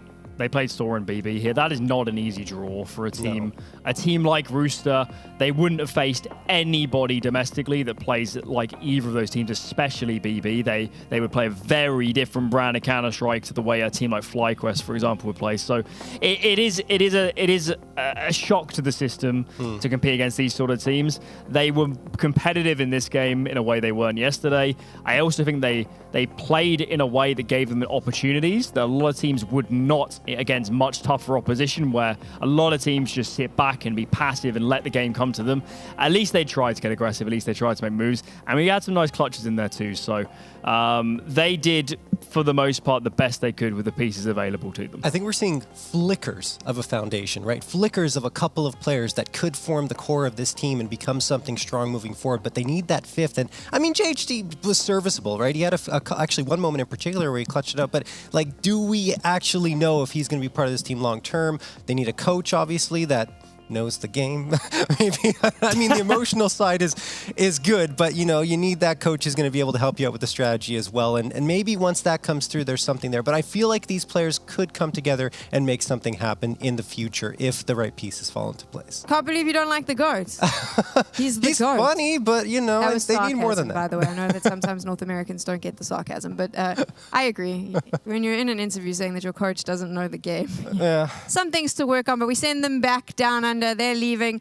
We start with 8 teams. We're down to 6. We continue to whittle away to see who will be joining Big and FlyQuest in the semi-finals tomorrow of ESL Challenger Atlanta. That investigation to find out who will be there continues straight after the break when we have our North American Derby replay happening. M80 up against Wildcard is next. CT push. He's not playing default. CT playing a loss. I'm on his way. Left side tight. Left side tight. 5v2. Man, we gotta come together and trade. You guys are sitting there on top of each other, not doing anything. Flash. House. Oh. One more. Flashing house. Average. Here, blink. Stick camera. Let's walk back. Let's walk back. I know it was. Oh, the D-bot. Can one of you pick me up? Got through. Great. Nice. Dude.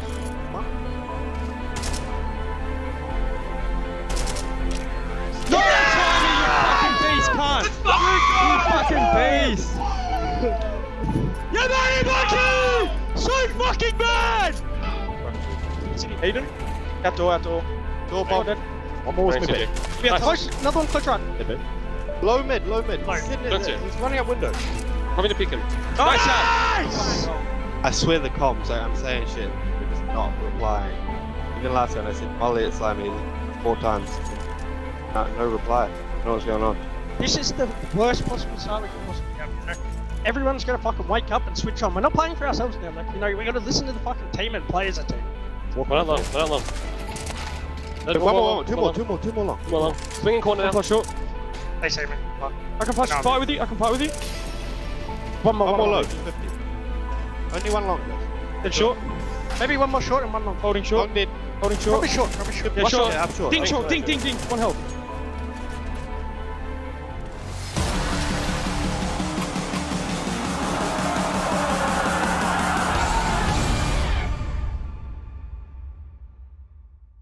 Think you've seen it all? With Faceit Watch's Point of View Selector, you can experience the game from any pro's perspective. Use the multi-view feature and customize the stream with up to 4 angles. Control what points you see while earning rewards. Drops are activated and lucky winners will receive Faceit points. And if you ever miss a match, VODs are now available. Get instant access to demos with multiple POVs and commentary.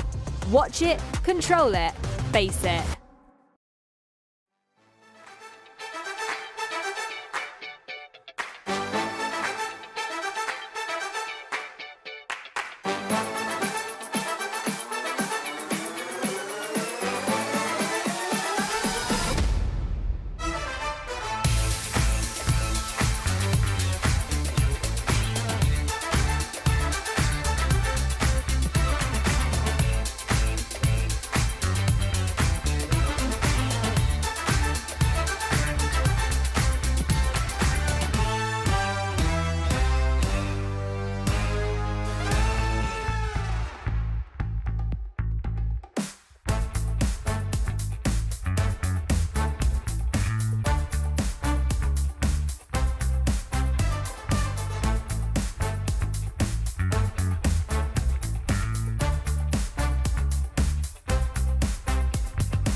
give you all of my heart.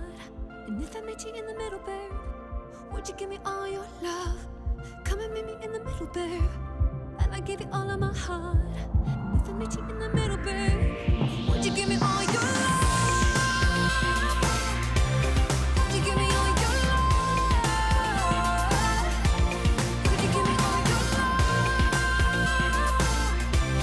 Would you give me all your love?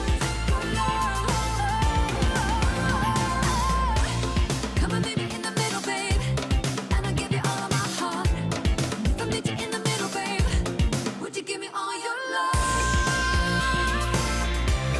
Would you give me all your love? Would you give me all your love? Could you give me all your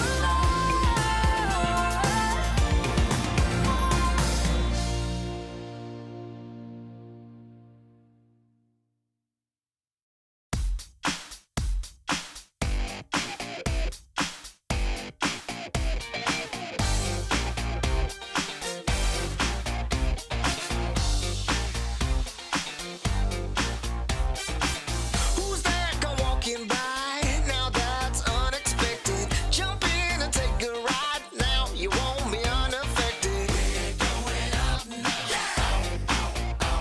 So keep it on the floor. That's right. Gotta be up till you take no more. I make it worth your while. You're not alone in this one. We're going up in style. Now we never stop for no one.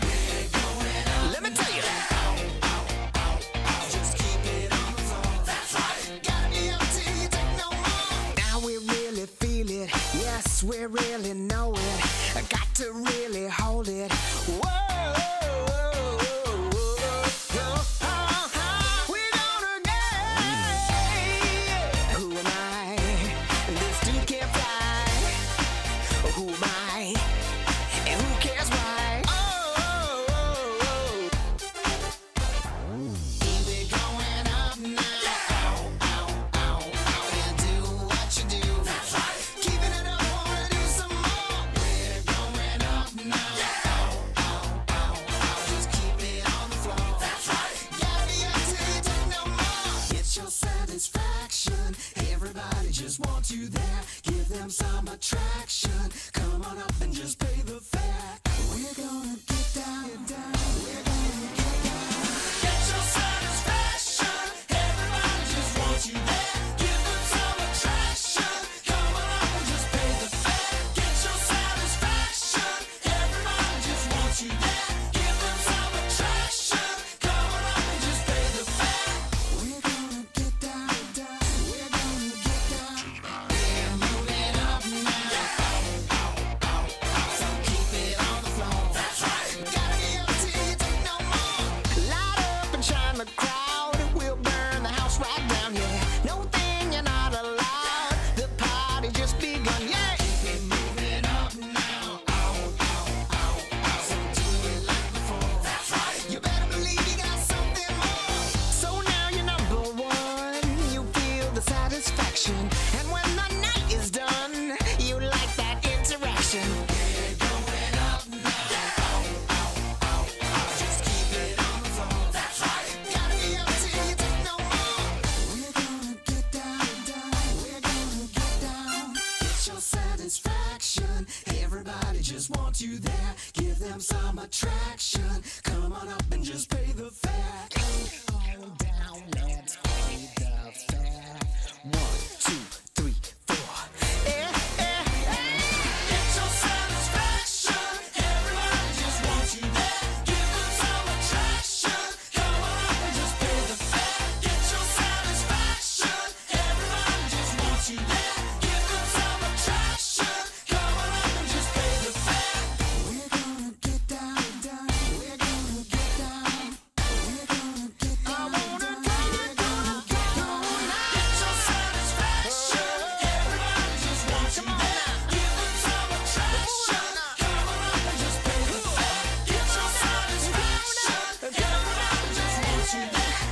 pain away.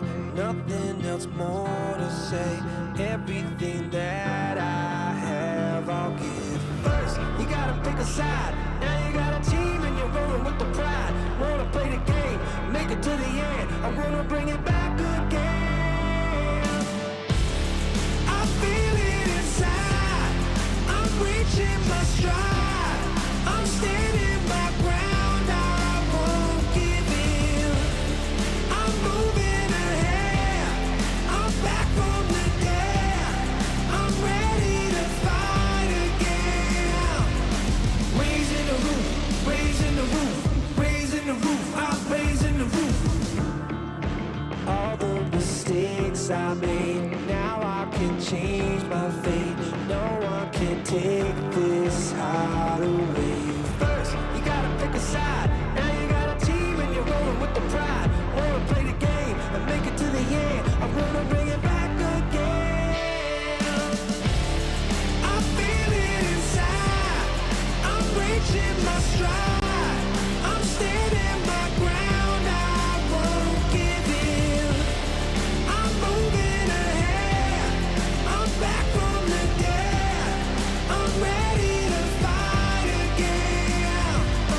Raising the roof, raising the roof, raising the roof. I'm raising the roof, raising the roof, raising the roof, raising the roof. I'm raising the roof. Find another way to fight another day. Find another way. Find another way to fight another day. Find another way to fight another day. Find another way. Find another way to fight another day. I feel it inside. I'm reaching my stride. I'm standing my ground. I won't give in.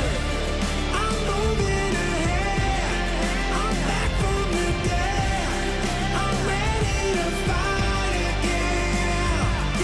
Raising the roof, raising the roof, raising the roof. I'm raising the roof, raising the roof, raising the roof, raising the roof. I'm raising the roof.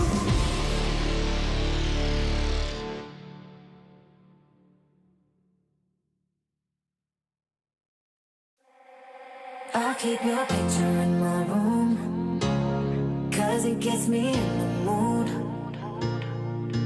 You're still living free in my head. You got me so confused. My mind is full of you. Still want you in my room. Don't wanna get rid of you. On my mind, but I am not too late. You got me so confused. My head is full of you. You keep slipping away. I learned the hard way. But something's gotta stay. Don't let it go to waste. Do you remember all of the long nights warm in my bed? Nightfall to sunrise, that's what you said. You held me so tight each time again. I'll keep your picture in my room. Don't wanna get rid of you. On my mind when I am up too late. You got me so confused. My head is full of you. Don't win silly games. Don't leave me hanging on. Keep me hanging. Said it once, I'll say it again. Your love is what I want. Do you remember all of the long nights warm in my bed? Not for the sunrise, that's what you said. And you held me so tight each time again. In my room, I'll keep you safe. Don't stay away too long, pulling back and forth. Still got me paralyzed. Got what you came for. One thing that I've kept. I'll keep your picture in my room, 'cause it gets me in the mood. You're still living free in my head. You got me so confused. My mind is full of you. Still want you in my room. Don't wanna get rid of you. On my mind when I am up too late. You got me so confused. My head is full of you. I keep your picture in my room, 'cause it gets me in the mood. You still have friends me in my head. You got me so confused. My mind is full of you. Still want you in my mood. Don't wanna get rid of you. On my mind when I am up too late. You got me so confused. My head is full of you.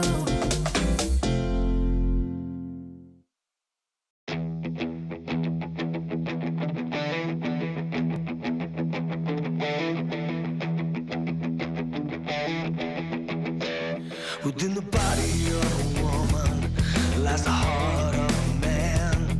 It's a feat of engineering you could never understand. So tell me all your secrets, and I'll tell you all my lies.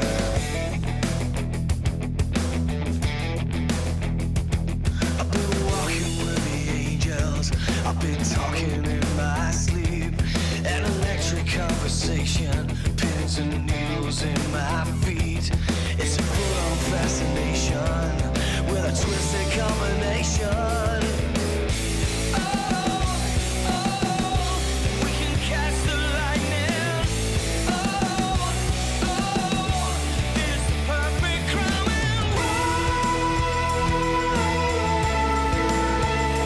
Does it hurt so bad when we touch too much?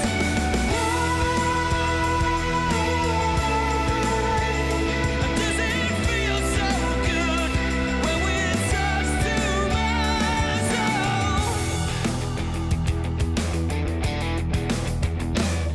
You could follow every instinct. You could fight the best you can.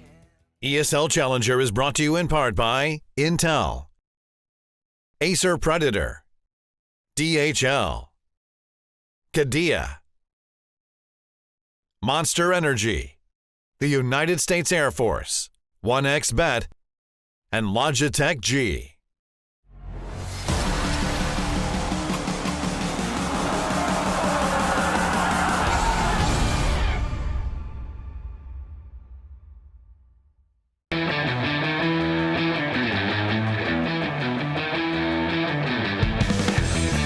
We're in a pretty good spot. We're still growing. We're still teaching some people some more things, but we feel pretty good. We've been making good strides, pretty good progress. It's kind of weird that we placed higher in our first playoff berth after losing Malbs, which was our best player at the time. So it's kind of a good sign for us. Our success in EPL definitely showed us kind of like our strengths of like never kind of backing down.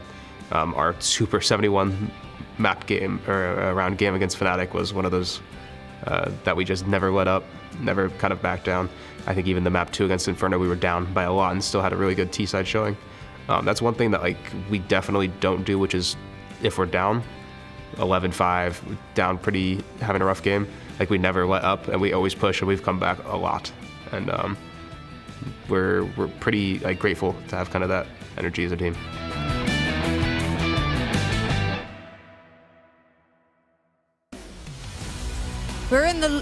We're in the lower bracket, and it's time for the grudge match. Wildcard up against M80. The two North American teams, the hometown heroes, are now fighting for their lives at ESL Challenger Atlanta. They've already had a matchup. M80 was victorious there, but it was a best of one. It's day number 2, though. Everything changes it up, and the stakes are far, far higher because one of these teams is going to be going home. We've got Apples joining us on the desk. JRT's taking a little break. Alan Hinder is here as well. Let's get straight into this right now. When we talk about M80, this is a team that I actually had a chance to do some content with them at IAM Katowice. And one of the things that they brought up at the time was that their goal, and was a very different roster at that point, was to try and compete and be the best team coming out of North America. We heard Swisher there saying, Alan, they're building, they're putting these pieces together. It's a long-term project. But they definitely scout well. They definitely find good pieces. And if they put in that work, could it be something they could do?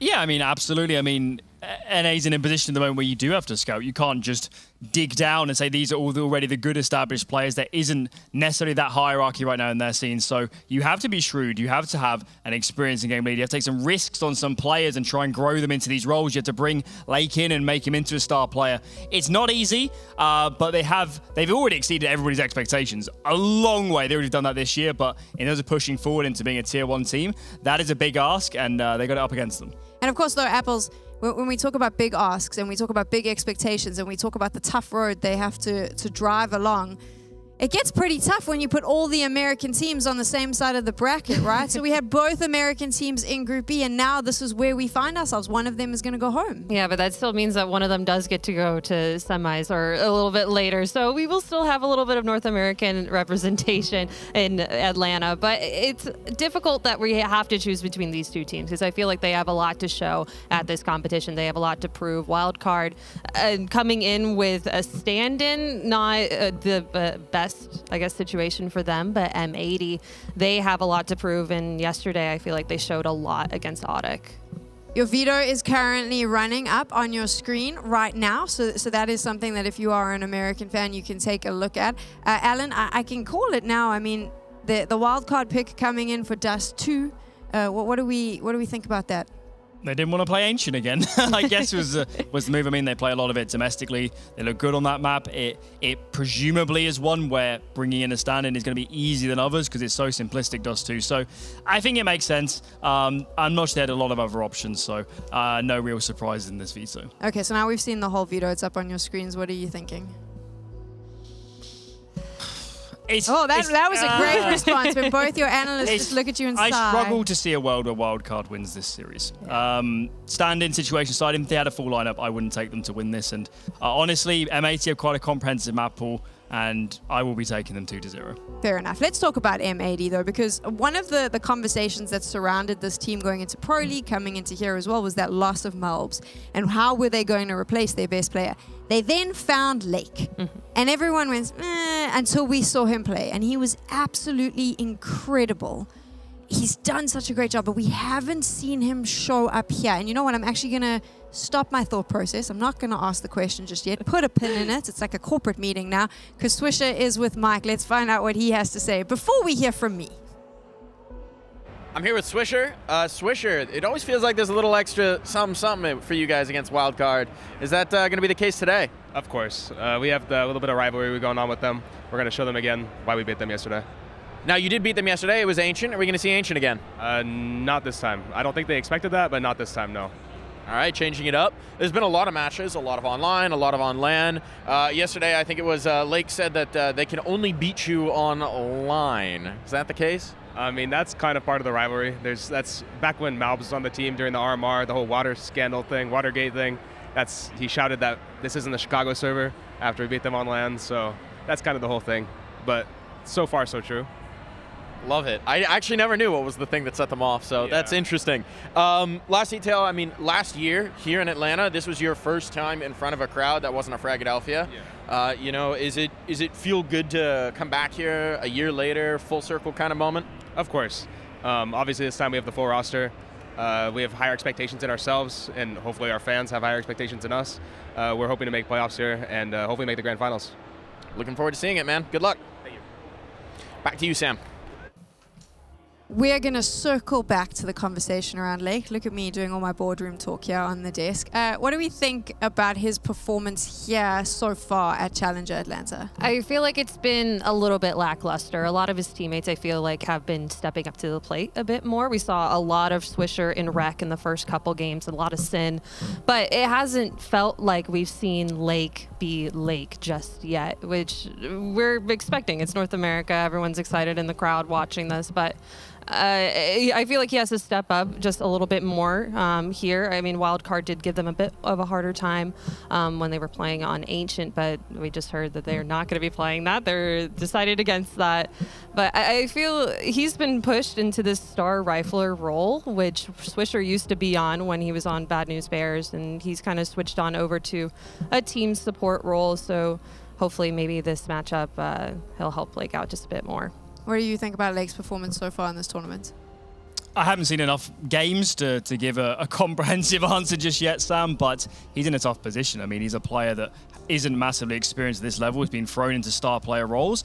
And it's not, in modern day Counter-Strike, it's not like you just shove in a good aimer and just say, go, you know, and you're going to run in and do a lot of work. You have to make good decisions. You have to prep your opponents to find the gaps in their play. All things that presumably Malbs was doing. So I know Lake might have not have performed yet, but this is, you've got to see this as a process. You know, he's not going to arrive today and be as good as Malbs. And growing into being a player like that is pressure on the leadership, on Sin, on the coach, to grow him into being the player they want him to be.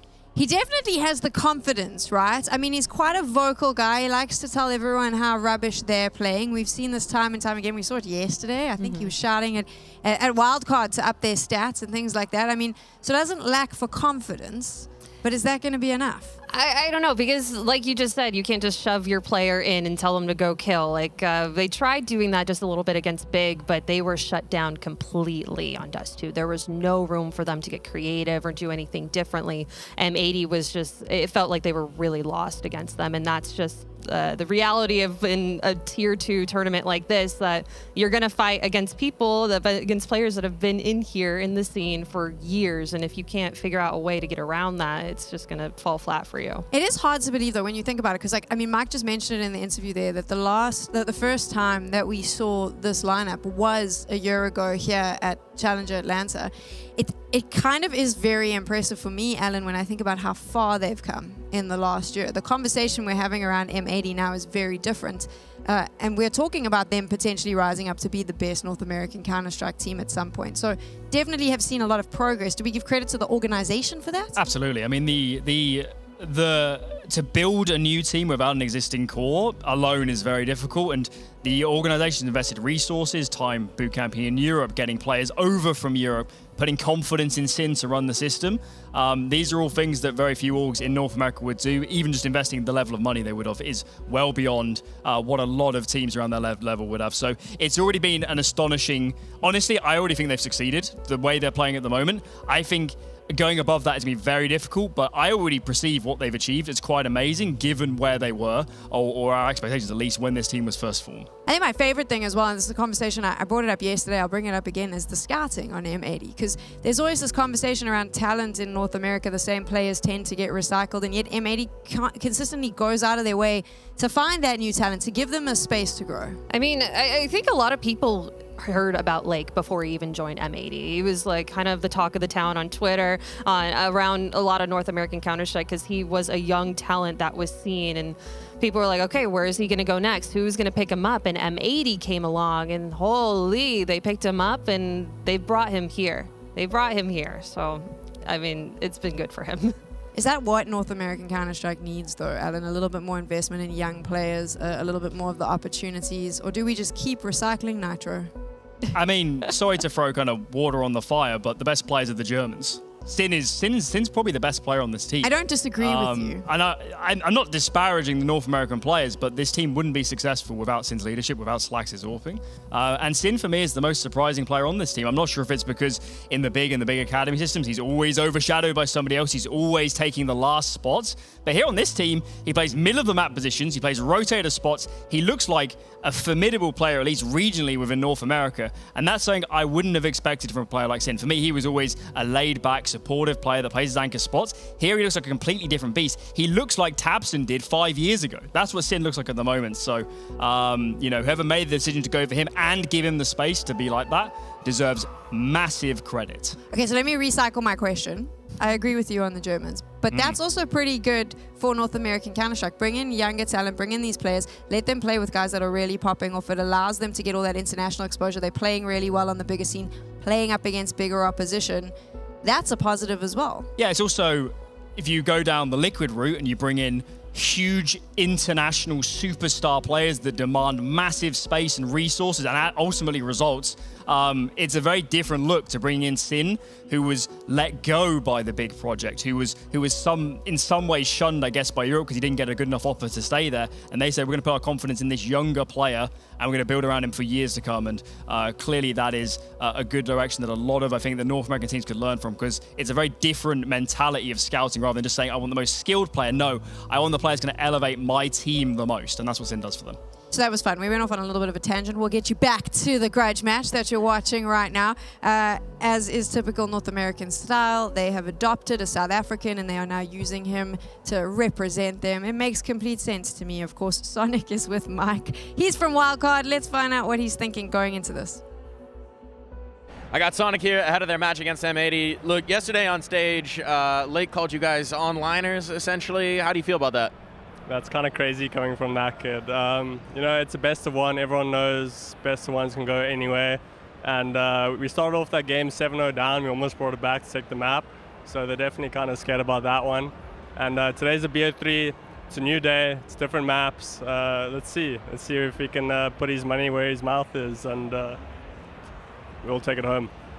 And obviously there's a little extra challenge for you guys. You know, you're playing with Friend, stand-in, don't necessarily have the full playbook. Is that something that's going to be challenging across the 3 maps here? Slightly. You know, Friend's actually a pretty smart guy. You know, he memorizes all the strats, like you tell him once, and he's like pretty clued up. So I think we'll play kind of toward our style, maybe a little bit puggy, but still with a bit of a structured sense, you know. These Europeans can shoot back, and they definitely have a head on them. And you're going to get revenge now? Yes. There you go. He's going to get revenge, Sam. What do you think? I think Mike was trying very hard to bait Sonic into some trash talk. And I'm super surprised because I knew Sonic back when he was 16 years old and he was popping off on Bravado before they went to the States. And he had the biggest mouth on him. If you thought Lake was noisy, that guy used to trash talk everyone. I'm pretty sure if you went on Twitter, there's trash talk about every single player, every single broadcast talent. And now he's so demure. He's so calm there. He gave a little bit, but he kept it to himself. I'm very disappointed in Sonic. I expected more. I do want to talk about what he was mentioning, though, with Friend, and talking about that standing, because they are playing with the stand, and he had said before in an interview that they hadn't had a lot of time to practice. We've now seen Friend a little bit in the server. Apples, what do you think of how they're operating with Friend? So I feel like yesterday it was falling flat. It was not going well for Friend. When they weren't utilizing him, he was kind of going off on his own, maybe holding A main on Ancient, and it didn't feel like he was really incorporating himself into the structure of the team. But once they started kind of letting him be a little bit freer, go for the picks, go and find some places that they can make some space. We saw a lot more from Friend that I liked. It was them kind of bringing back the rounds from M80, especially on Ancient. And on Nuke, it was a little bit more difficult, but it's got to they just have to let him go free. They have to let Friend find the space that he wants to take instead of just kind of putting him into a box. So do you think that's the solution here, is kind of go, you know what, we got to throw what we know. I mean, Sonic was mentioning that he's learning the strats. Throw the strats out of the window and kind of just play in a position where we can let you dictate how you want to move. Yeah, because I feel like Stanislaw, we saw a lot of mid-routing from him yesterday that was good. That was restructuring how rounds were going. There were a couple clutches that I did like how they were doing against Audic, but if they just kind of throw everything they know out the window because it's a 4-stack, it's not their usual 5 team. They got to figure something else. I think the key word for wildcard is pragmatism. Yeah. You can't change the situation. You can't, bring in your full 5 now. So it's a question of, do you let Friend do his own stuff? Do you let him be on an island whilst everyone else fills in the gaps? Or do you try and fit him into your system? And I tend to agree that you should just unleash him. I mean, he's shown times on his European outings and his Polish teams that he can be a pretty formidable player in his own right. So let him do his stuff. Let him call around himself. Give him the space and tell him, I want you to make your own moves. And then let your experience, like we saw yesterday in Sonic and Stanislaw, fill in the gaps. Those guys have played nearly every position on every map. They can fill in the holes, and that ultimately probably will give Wildcard the best chance in this series. Which is so puggy in itself, and that's exactly what they said have was to going do to it. happen. How else? Yeah. If you try and play a fully structured game of Counter-Strike, you will lose to M80 in this series. So we did get a chance to see Wildcard in a best of 3 yesterday. Granted, they 2-0'd Audic, but my concern was I didn't think that it was an impressive win. You can only beat the team in front of you. At the end of the day, Audic didn't play brilliant Counter-Strike. I do think Wildcard played fairly good. Maybe at times on Ancient it wasn't all ideal, but I don't think we can pull them down a peg from how they played yesterday.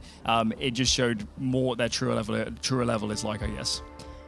So let's do some predictions now, because obviously it's fun to see where everyone is sitting in this matchup. Wildcard up against M80 Apples. How do you think it's going to play out? I think it's going to be really interesting if Wildcard does figure out how they're going to utilize Friend and see, just unleash him like Alan said. But I think M80 is going to take this. I feel like they have the stronger resources, the stronger team synergy together. It's their full five. And if Lake really shows up today and becomes that star rifler, that star player, it's going to be theirs. Yeah, I mean, with full lineups, I'd take M80, and especially with his veto and the standing situation, I'll take M80 comfortably, 2-0. I'll pose another question to you. I mean, I'm going to go with M80 so we can get that out of the way. But this is two teams that play each other a lot. They know each other really well. When you're playing with a stand-in and on the other side you have a team that knows you intimately, it kind of leans in the favor of Swisher's gang, right? Because they know, I think that they kind of know exactly what they're going to be getting in that server.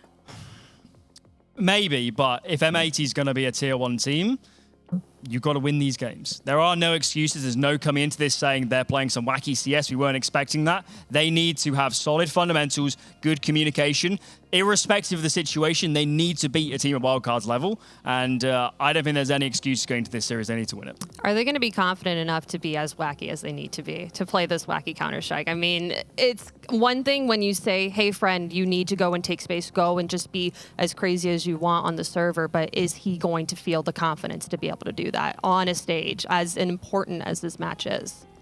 Those are the questions that need to be answered, and they will be answered as we move into game. M80 up against Wildcard. One of our American teams is going home. You know who's not going home is Yumi and T-Time. They're staying right here to commentate this game for you. I hope we're not going home. It'd be pretty difficult to cast from home right now. You know, we've got to come through over here in the studio, get all of the magic doohickeys going, and the biggest magic is going to be on the server. Wildcard, can they bring together a bit of razzle-dazzle, make M80 look less than what they did like yesterday? Yeah, and I mean, you know, there was a point on the desk about Lake not living up to the expectation that has been set with him as this star player on this team. And when we really dive into Wildcard and how they've performed, you know, you have Sonic almost doing a better job of being Lake than Lake himself. And with the amount of smack talk they were giving each other, given the long rivalry, you know, they have a lot of reps against each other within the region.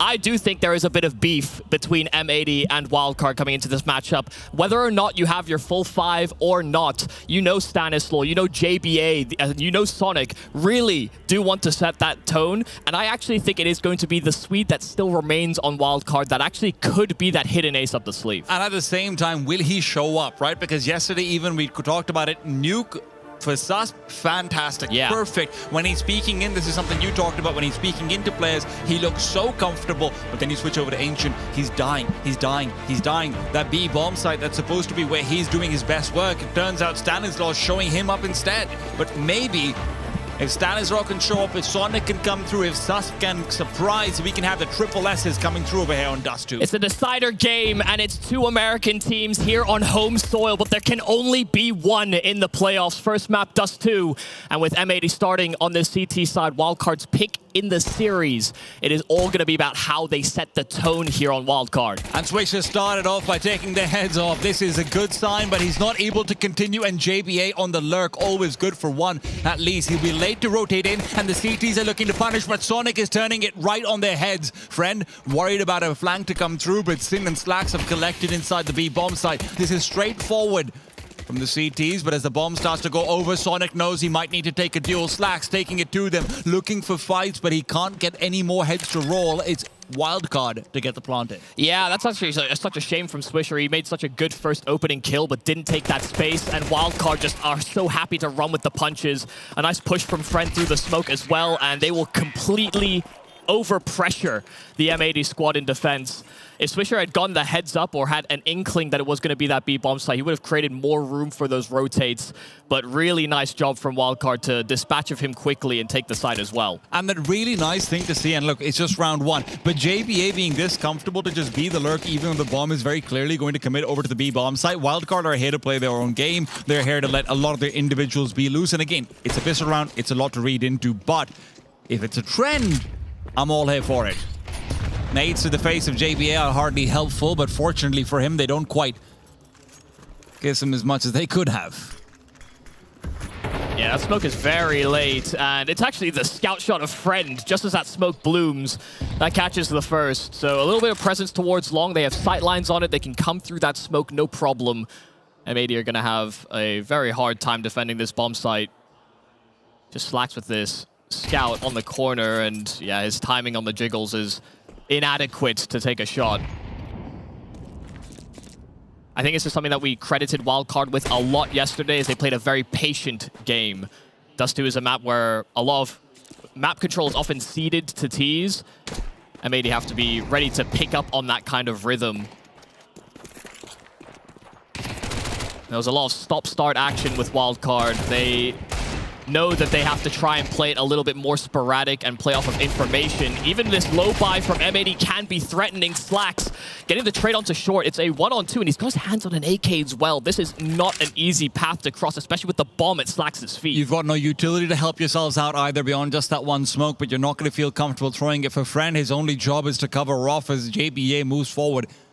They know that this can go anywhere, but with time running low, it does feel like Slacks is giving up a bit of that advantage. The smoke will bloom, and he realizes the bomb might already be lost, but rotating back to A long will take too long. Slacks will try and fade in through. They're jumping forward. He knows they're in front of him. They're turned around. Slacks wants to make the push, but it won't matter. Friend's Glock shuts him down, saves the day. Yeah, just had the thought. I mean, there was so much time for Slacks to reposition, but he was just clearing towards top middle. As soon as he hears that smoke, I think he realized as well, he could have either committed to that flank, but then it maybe becomes a little bit too readable.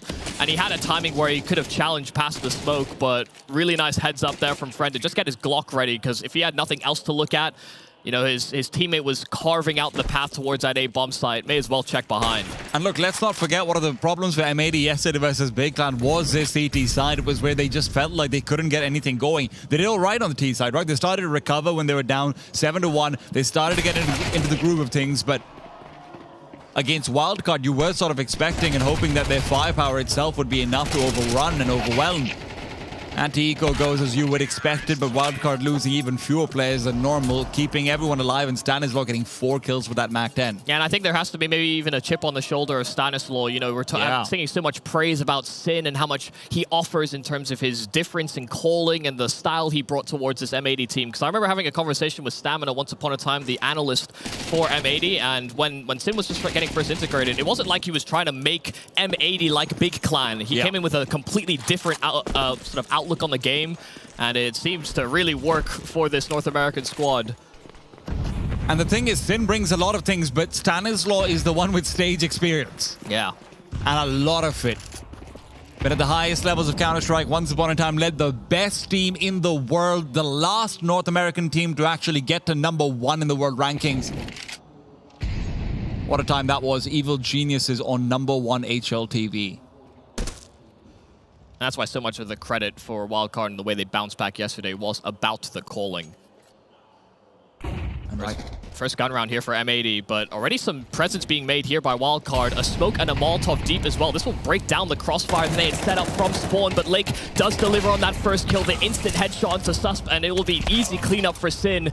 Swisher even rotating into the action and just making sure that there is no more presence out from this mid-B split. JBA has to make this lurk work now. At this point, the bomb is very much lost, and if he can provide distraction, maybe Friend can look to reclaim, but it still all comes down to what the AK can find, and Friend's being flanked. Remember, Rex still alive and coming in from behind. Wildcard will have their round streak stopped, and in a way where M80 can feel very good about it. 4 players kept alive, very straightforward shutdown despite a decent call coming out from Wildcard. Lake just holds down the line. Yeah, and they trust their procedures as well. As soon as Lake is taking that contact and the crossfire breaks down, Swisher gives up his position inside of that B bomb site. If it is a split, they're fighting for one side of it instead of being split in their decision making and offering up these 1-for-1 duels. Try their best to play as shoulder to shoulder as they could. There's a team ace from M80 in that first gun round. And I expect to see a lot of slow builds from this Wildcard squad. And that's exactly the kind of round where Slacks should be succeeding and doing his best work in. It's also, in a way, you know, counteractive. You know, you have a player like Lake that is so, I guess, intuitive in the way that he wants to, I guess, attack in the mid and early rounds. Wildcard just making sure that they keep tabs on everything.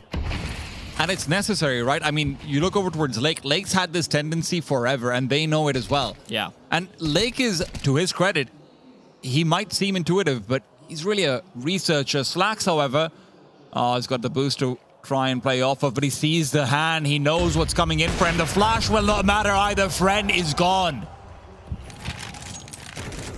Just an on-the-fly decision, and that AWP is actually, I think, what majorly gives him away.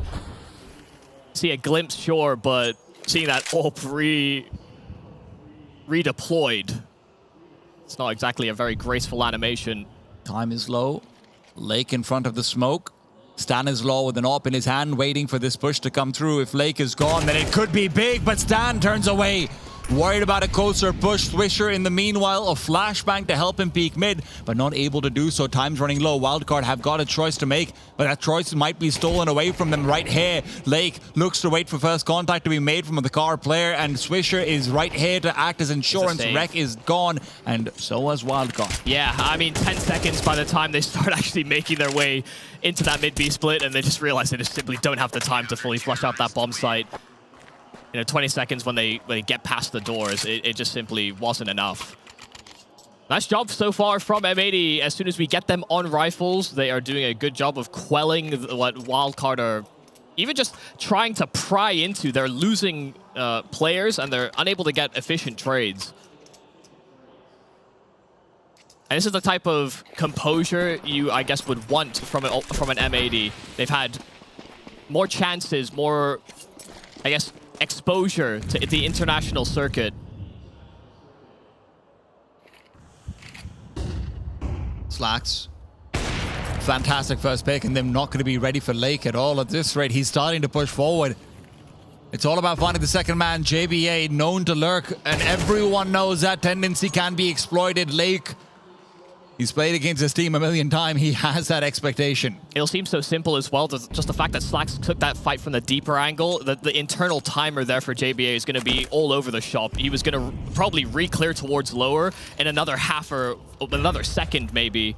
But that's what having that secondary player in lower tunnels can really do for you. And regrouping back into short means you've got full mid control, and that will be maintained continually. Wildcard know that it's all about this A site. Slacks is covering off the B tunnels, right? So you don't have to worry about that at all. Having 4 rifles there, Wildcard, honestly, you just can't save because of the weapons you have, but you feel like if you didn't know about that, this is the exact sort of position you say, maybe we think about next round. Yeah.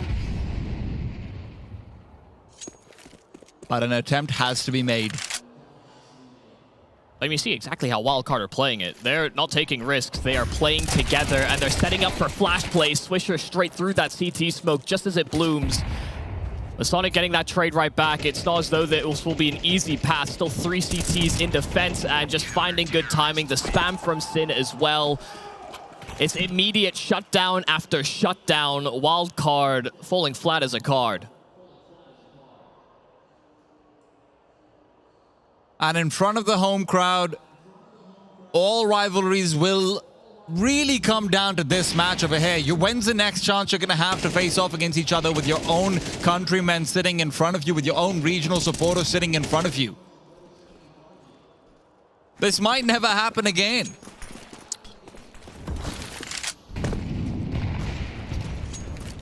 Maybe not in front of their countrymen, but the America's RMR isn't too far away. You don't have a crowd there. Yeah, that's true. And it's in Shanghai. How much Chinese do you know? I can't give that one an answer. Better start learning. Go. It's a full eco here for Wildcard. Those 2 kills for Slacks are certainly nice. Swisher. Okay. Fun times. Fun times for Swisher. And look, it's time to have those fun times. Start to put more pressure onto Wildcard's throats as well. Remember, as much as I might talk about the experience in the hands of Stanislaw and Sonic, it doesn't mean that the rest of them quite come in with the same level of relaxation in situations like this. And when we painted that picture for Wildcard against Odic, it was very much when Stan was making calls, a lot of it was going right, And you have a lot more leeway as an in-game leader when your calls are succeeding. You can actually offer up more sporadic decisions and a lot more variance. This is a nice play out from Friend, though. A good spawn for Long. He challenges past the smoke, and even while Blind catches one, Slacks a missed shot, but he actually gets away. He gets his first, and he's able to get that ult redeployed, even a chance for a third. But there's Sin as well to alleviate all that pressure on short. And it's desperate moves here from Wildcard to get these trades back, but it's Sonic in the clutch. Bomb on back. Lake will immediately delete. M80, 5 straight. I mean, that is just such a disaster. You're climbing up short. You've already got the long pick. You're hoping that reinforcements will be coming out towards long because of where you got the kill on Wreck. You're hoping people will already be there. But Slacks never moved away from Catwalk. He never went out to deploy utility. He said, long be damned, I'm going to just find the one lurker. Turns out there was more than one, right? There was more than one. But guess what? He gets more than one too. And that should never have happened. But I mean, even from Wildcard's perspective, they would think they should have traded him. You know, there was definitely more than enough of an opportunity to have killed Slacks before he got a second kill. That is an incredibly disappointing round for Wildcard, especially when they go back in with a full buy and they are dispatched as fast as it could have really happened. You know, all the other rounds have been slow developing, and this was actually a chance to change the pace. Only to get trumped by that AWP.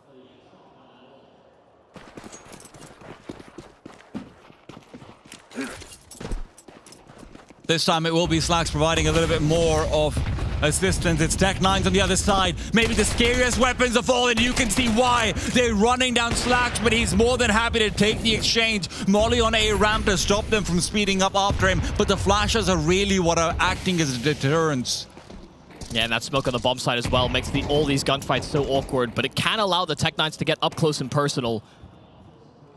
And in they go. Slacks picks up another one, looking for the repeat, hoping for a flashbang, hoping for a shot, and he's giving it all over. Slacks is feeling it. Might not have had the stand-up performance versus Thurston yesterday, but he's here to rectify.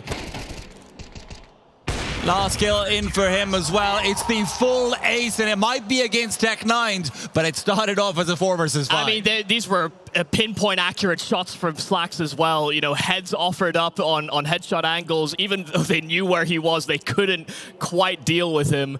You know, coming in on a low buy, it was insufficient, but they really wanted to be able to cross that gap, trade effectively as they can against an AWP that is pinned into this spot. That's 3 headshots out of the 5, 2 headshots out of the 5, yeah. Felt like every one of them was a headshot angle, though. Lake takes a tag early on. So at least there is up damage being dealt from either side, but you really, really desperately want the kill. And I have to say, Slacks, the move that he made to come to North America has done so much for his confidence. You know, this is not the same Slacks that we would have seen so long ago within the German domestic scene. And you see the confidence is brimming off him now, especially after that round he just had. Wildcard is not going to move past the CT smoke. They had a window to do so, but now with M80 assembling 2 in from behind. Swisher is just hoping to flush out JBA and make sure that they don't have to worry about this side of the map. A redeployment of a smoke into long means that Rec will start to explore, and if Rec pushes, that's exactly what Sonic is waiting for, but the CTs are looking to do the same in through short as well. There's so many angles of aggression that they can take, and a flashbang to start it off. Friend will get the kill nonetheless. Slacks, a Molotov that is improperly deployed. There's an angle to move past it, but the other side don't actually want to show it off. How much presence there is. Good nade, but look at this. Receding backwards, but Sin will quickly regain ground. Yeah, just re-aggressing into short even after the first one didn't work. They call the bluff of Wildcard that they're looking to reposition and reassert themselves elsewhere. 30 seconds, and Rec, the flash does catch him. Friend there with the trade. Long control permeated now by Wildcard as they look to progress into this A bomb site, but there can be no delay. A flashbang is perfect. They're peeking out. They're both blind. Sin's got the easiest frags in the world, and Sus will trade for sure. But guess what? The bomb's too far away. Your feet don't move so fast, but your gun might. A one-on-one, but Slacks will never fall. He is not missing a shot on this AWP. That's where pressure starts to really be felt. M80 gets so many good reactions, some great kills. They read where Wildcard are headed, and it still comes so close. This dry spell for Wildcard on their map pick in the series. I don't know where Stanislaw takes this now.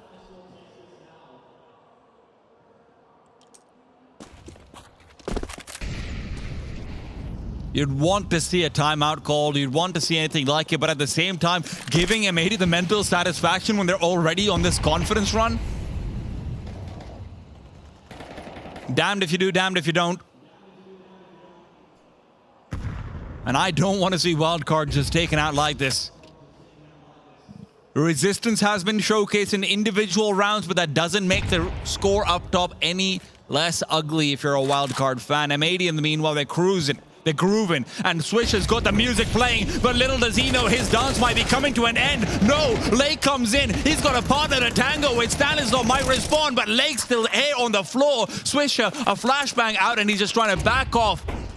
Not an opportunity to pull out the gun and reload, and it feels like Wildcard's cards have run out. This deck is gone. Lake comes in with another ace. 2 rounds where these star men on M80 have simply demolished Wildcard. And this was a moment where Swisher did get caught out. It wasn't like M80 had this forward-thinking read. A contact play into B. It was certainly a different look, but they just simply couldn't deal with Swisher's position. That Lake reinforcements arrives on time. The man with the big mouth also flexing some big muscles. And it is terrifying to play up against him like this. In the meanwhile, the double up has been pulled out, and it's Flax and Sin, both Germans. Hoping to showcase performance, but performance will now go back to the water body, but now it's been dried up. Finally, Lake put down something they hoped to do in the previous round, but guess what? That was a little bit harder. Slacks has to be careful. He's not ready for Stan to already be back in suicide. Advantage found, but can Wildcard do anything with it? Stanislav just going to challenge with that smoke. That kill from Swisher is certainly nice. JBA already low health.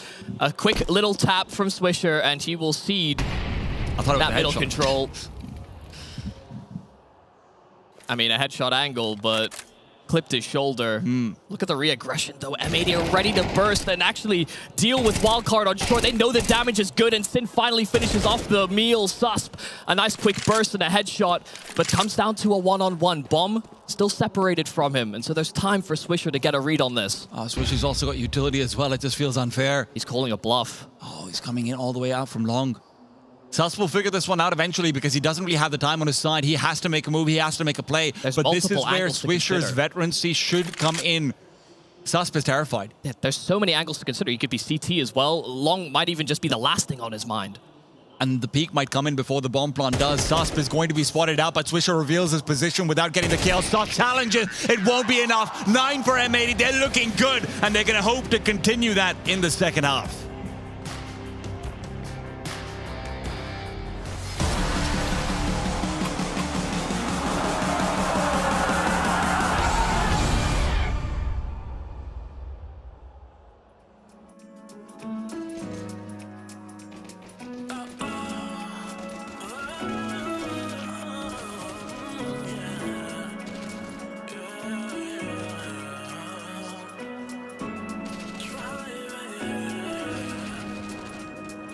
Driving down the boulevard, I see you. Looking, thinking, could it be you? Shopping sprees all on my car. If you let me, I would give it all to you. Coasting, open, hoping for more. Dreaming, thinking what I have is yours. Realize, recognize 100 times I've cried. Top down, music loud as we cruise at 85. Wondering is this a dream or real life? A fantasy is what this feels like. 10 toes down for my baby. This life be driving me crazy. Your friends talk down, it don't faze me. Leaving you alone, well that ain't me. Driving down the boulevard, I see you. Looking, thinking, could it be you? Shopping sprees all on my car. If you let me, I would give it all to you. Driving down the boulevard, I see you. Looking, thinking, could it be you?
A disastrous first half coming out from Wildcard, and the name of the disaster was Slacks.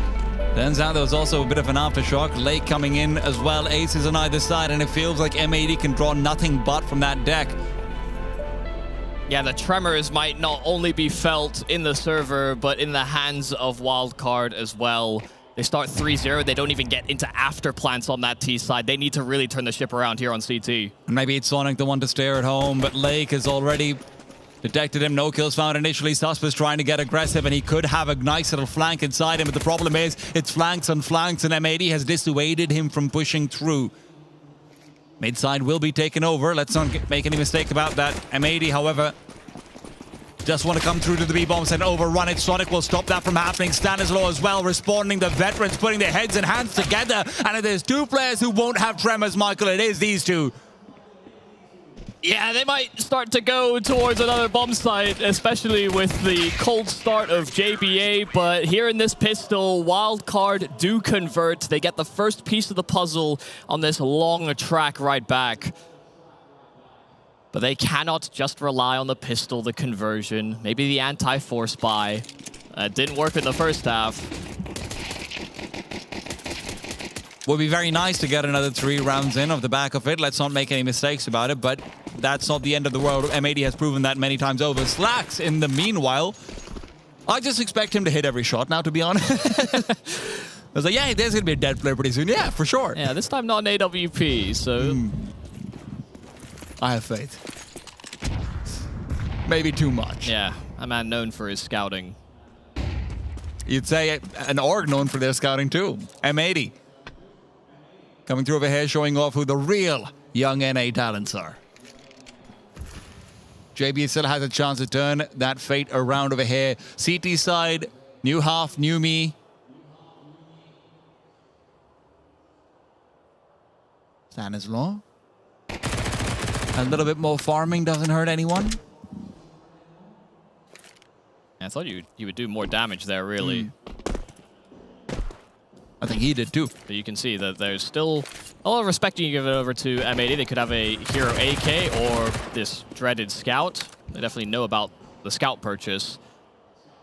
Stanislaw being hypermobile with that SMG just to keep tabs on the round and as well make sure that he has an informed decision for how M80 want to finish this one off. It's a bit of a nothing burger, but M80 could still catch them off on a weird timing if they decide to proceed towards a bomb site that Wildcard do not expect. I mean, you can see them split 2 and 2 a pop. Should it be an A-side attack, they play retake, but they've got some good positions here on B. I am also hoping that no matter what happens over here, we get to see a decent Sus performance on the CT side, because that is where he struggled yesterday on Ancient, right? Where, you know, you pointed this out, when people are peeking into him, it felt like he didn't really have full control over everything. I mean, it was a bit more static, a little less mobile, couldn't take the fights on his terms. Yeah, the struggle was certainly felt. CT side initial defense, maybe a little questionable, but then retakes, game on for Sus. Game on for M80 right now. They're coming through with the full buy. Sure, they're missing a couple of bells, a couple of whistles, but that doesn't mean they can't be pretty damn loud anyway. Early util out from Sonic, just trying to catch Swisher off, hoping that he'd be going for something more staggered, but he's gone for the straight run down towards Xbox. They will be getting fast short control and only have Friend to deal with, a Friend without an AWP. And no, I'm not talking about Slacks' current buy. Oh, Friend! Shows off those headshots, but only just the one. Maybe Swisher can come through and rectify that 1v1 that... Well, he did end up winning, but missed a few shots in that one. Swisher continuing to peek forward, making it look easy. Comfortable sprays in long range, you'd love to see. I'm not sure what the plan is here for Wildcard. You know, you come into this round with 3 SMGs, a Scout, and an M4, and you prioritize long control where the fights are not suitable for these SMGs whatsoever. The AKs that are out for M80 simply overpower them in these duels. As soon as they lose Friend, it is definitely a tough task ahead of those long control players to do anything to stop the A-side attack. The problem is, I think they just weren't ready for how fast Wildcard came up. Sorry, MAD came up short, right? Because they're probably thinking, well, if it's a long rush, we have to fight them, otherwise we lose the round. We're going to come back to short and fight them from there. That's why they're using that delaying utility early on top mid as well, but it just didn't really delay anyone. Yeah, MAD reading right through it. Stanislaw hoping to find a quick kill over here, but again, it's just the early aggression not really paying off. I'm not often critical of bonus rounds, but when you are trailing as heavily as you are in this map, every single decision like that actually could come back to bite you. You opted for Dust 2 and were embarrassed in that first half. Still time for Wildcard to wake up.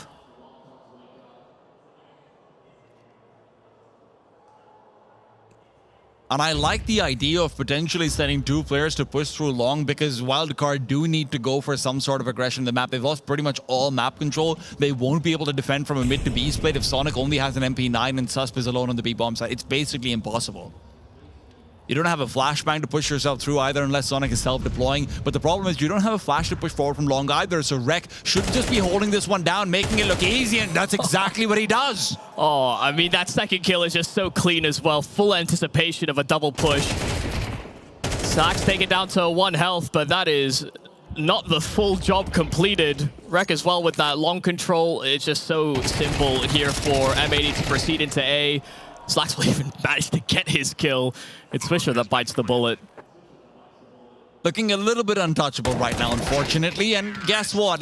You can say the same about Lake. Long-range shot. You can see the incredulity on his face. Like, what?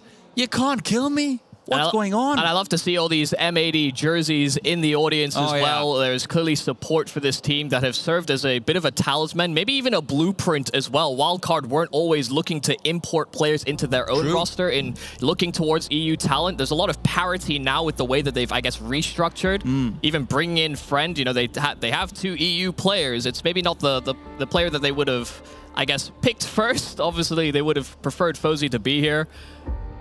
But they are clearly looking for that inspiration, that extra firepower, the tenure on these developing players in the EU region. And M80, I think, opened people's eyes to that opportunity again. Yeah. It's not the first time North America has tried to import players from the other regions. I still remember way back when Mongolian players were suddenly in the conversation and joining North American organizations.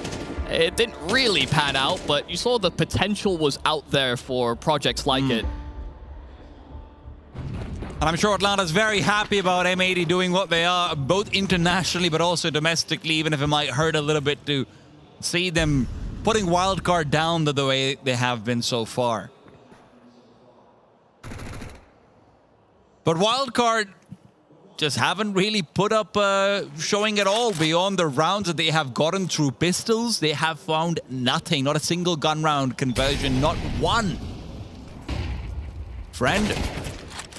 Shots landed. Kills not there, but that one looks a little bit better.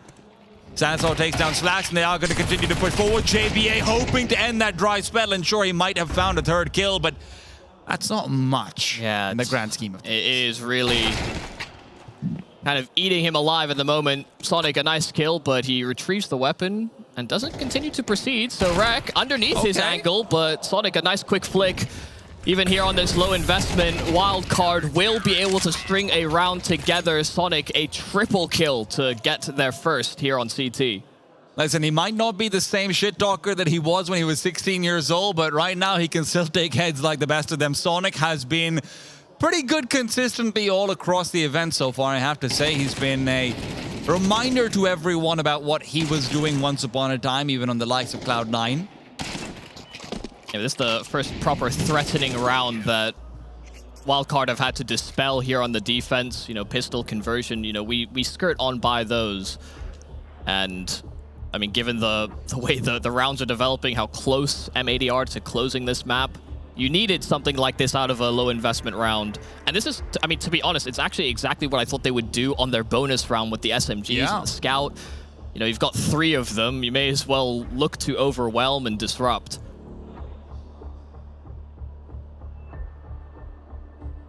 But they know that one misstep could cost them this map, and maybe even the series with it. That mid-step won't be coming out from JBA's hand. Sin taken down early on. Friend continues to look to contest in middle, and that's exactly what we want to see, him being unleashed, but that AWP has never really touched his hands on the CT side, and that will continue to be the case if they don't win this one out. 5 versus 4, it's a great start, but they've lost these before. They can't sit comfortable. But neither can M80. They know how quickly these games can devolve into madness. Friend, headshot angle, but not the headshot found. And with short control gain, M80 can at least look to make a play, but they will have to do it with very limited utility. This A bomb side, the players are on islands, though. It's not like they can provide much support to one another. There's a flash available for JBA, so that could help alleviate some strain, but might be that he's the one targeted instead. It's a good angle to be in, especially because M80 don't want to be throwing flashes out. They're going for dry peaks, and JB on the off angle should be finding success. He's good for 2, and that's exactly what you needed. Should be the seal on the round, and M80 are hoping that it doesn't get stamped. It's only Rek who can prevent the wax from being put on the envelope, but JBA is already sending it in. He's a modern man. He's sending emails. Yeah, fantastic work from JBA, and just calling over Friend, I think, as well. Impeccable timing. A lurk smoke thrown out towards short, and instead of Friend lingering, seeing if he could find a kill around the edge of it, he just reinforced that position that JBA had over at long, and it really just sells the idea that that long control could be taken so quickly in an effort to split this A bomb site. From good timing at the start to just a nice quick comm. A 4K for JBA, considering his, I guess, quieter performance on this map, actually could get the engine roaring. And that's the first gun round that Wildcard has actually won all game long, funnily enough. And now they get themselves that nice little bonus, courtesy of the force spy earlier on that weakened M80's economy. And this is always the problem of losing to force spies, right? You can get into a position where very quickly you're one more gun round away from equalization. That's a nice shot. Yeah, and it's very nice. Really trying to get information on how Friend is going to be playing a lot of these rounds as well. His position seems to be changing. You know, that's the advantage of being an AWPer. You can float, and often, you know, they even talked about it on the desk, the idea that Sonic and Stanislaw have played so many different positions. If Friend wants to go for a different type of play, they will be happy to fill in the gaps. Stanislaw, a nice set of kills, in fact, quick headshots, but one is thrown right back his way, and JBA can't handle the Deeg himself. Still a 2-on-3. Weapons are going to be difficult to recover, but it may not matter. Sin is just finding head after head here with this Deagle, and Rex also found one on the scout. 1 HP on Sonic, and he has to come in clutch here for Wildcard, but Rek will also give him a short-lived endeavor on the retake. It is just coming on these low buys, but Wildcard get one. M80 answer with one themselves. That's basically an eco. They didn't have armor. Slacks is the one who buys the scout. He doesn't get a single kill. It's a 2v5. That is nuts. Stanislaw feels like everything's been done, but then Sin's Deagle comes in and Rex finisher. Right when you think you're safe, the German surprise in Sin shows up to party. And ain't no party like a German party. Slacks then comes up, shows up, and shows Suspop. Friend will be able to respond short with a B bomb that has already been penetrated. That bomb all the way back and spawned, so Rek will have to do it with violence instead. Yeah, minor fumble there from Slacks, could have escaped. But they do secure some pathways into this B bomb site. The tunnels is fully controlled here by M80. Just they left the bomb in spawn, so quite a long road to get that bomb planted. Leaves a lot of guessing work here for Wildcard, because they're thinking they take the site, but they're not actually making any moves from it. It is silence here on B, but everyone waiting in anticipation of what the next step is. A fresh smoke that blooms, and that will give a bit more affirmation here to Wildcard that this B bomb site is going to be the end target. There's 2 more smokes available as well. This is not going to be an easy retake. You don't have a grenade to blow them open. Stanislaw needs to be fast-footed and find the frag on a Swisher, but Swisher's got an AWP as well, and Friend might be looking for cheeky angles, sure, but I don't know if there's anything to find through them. It all comes down to Stan, and Swisher should be hearing him come through. The nade call has been given over. Stan gets the frag, but Lake's nade will do the same, and Rek, who has been on this site right from the very start, brings it back to a 2-on-2. Lake to give advantage, Rek to give win, and Matey take it away. Fantastic work throughout all of these gun rounds. M80 just showing and asserting dominance on Wildcard's pick in the series. The house of Wildcard comes crumbling down atop of them. And now we'll have to see how they do on Anubis, the pick of M80 in this series, to see if they even stand a chance of continuing in Atlanta. So many massive moments, but it's all time for the Des to break them down. How did that go wrong for Wildcard? I mean, let me explain how it went wrong for Wildcard, and then the analysts can judge me. So how it works in Counter-Strike is that you need to shoot people, and Wildcard didn't shoot as many people as M80 did. You could coach Rooster. At the rate you're going, Sam. Yeah, I mean... That's a good one. I like that one. Thank you. M80 played a brilliant first half. That CT side was aggressive, was proactive. Slacks, apparently the best AWPer in the world now, based off the information I have in this game. So that was superlative. Second half, Wildcard put up a much better CT showing, but that anti-eco round, 2 rounds before the end, was a death wish. It was a scout and a full eco, and somehow Wildcard managed to lose it, and that unfortunately doomed them on Dust 2. What were your thoughts on the game, Apples? I was really excited to see Slacks pop off. I feel like we have been talking a lot about like Swisher, about Lake, but the AWPer is really, really important, especially on M80.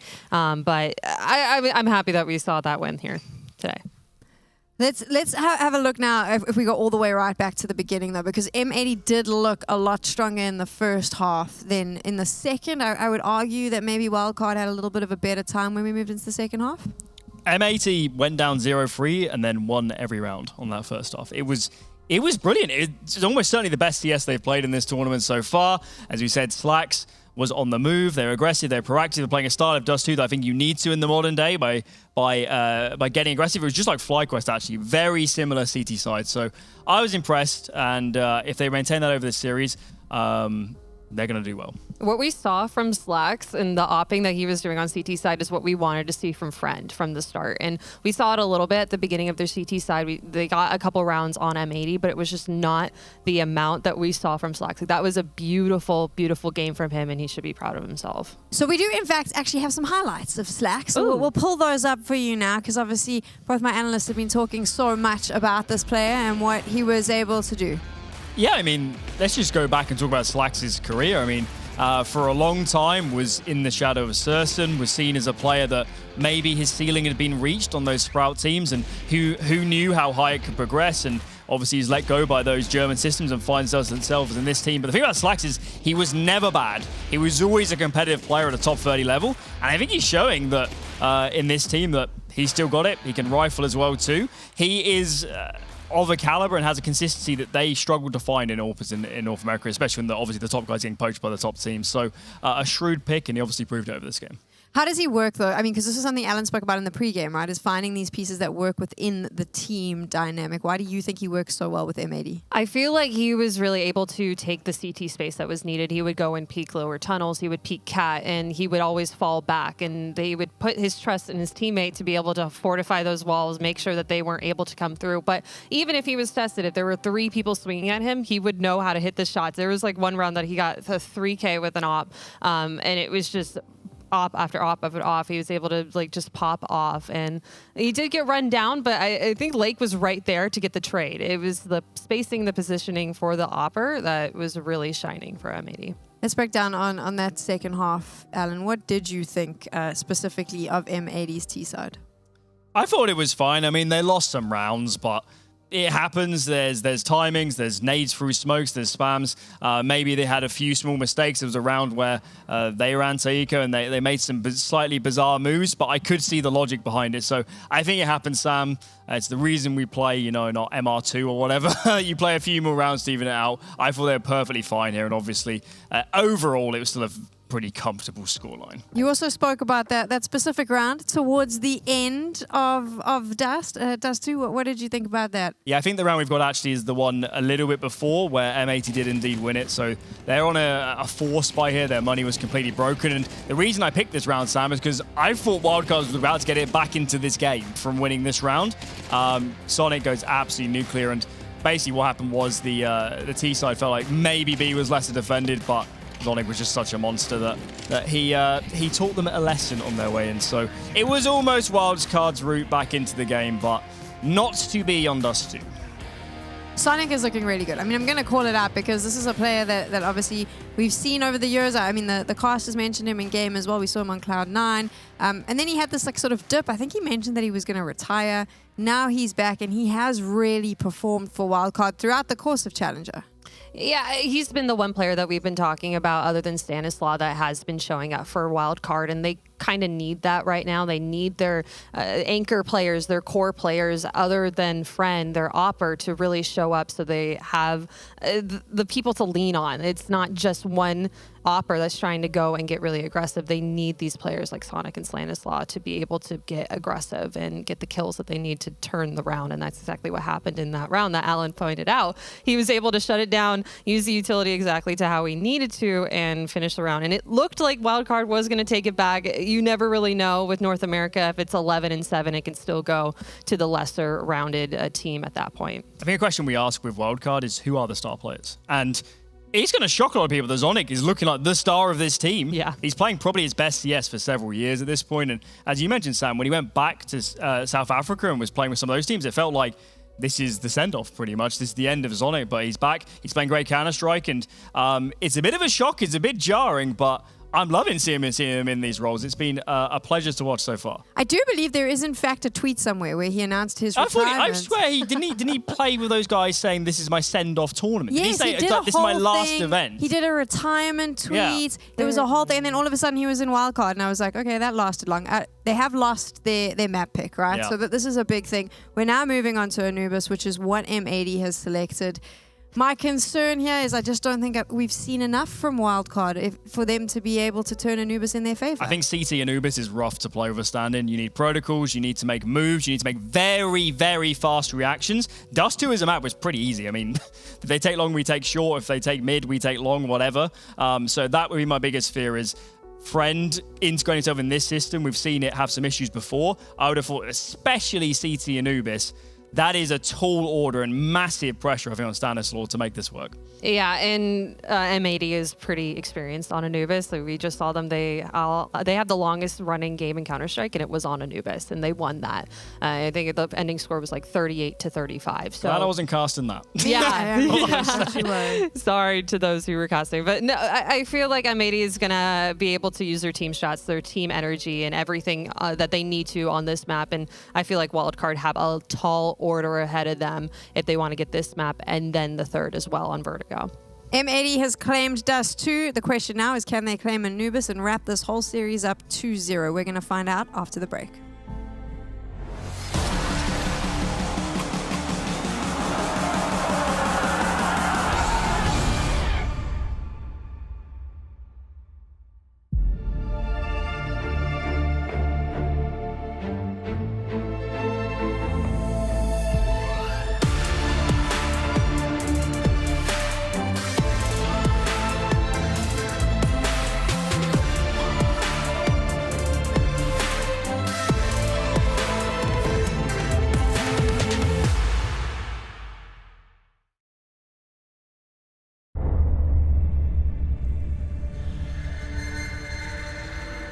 My map, Dust 2, is so beautiful when the sun is low.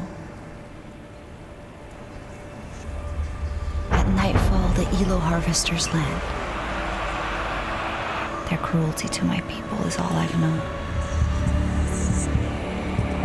May thy mouse whip and splatter. And a double kill, it's all onto Alexi. Peeking. He's got 19 bullets, everything he needs. No, you. Gotcha. Does he swing off the nade? Jiggle fade! Alexi Al-Gaim!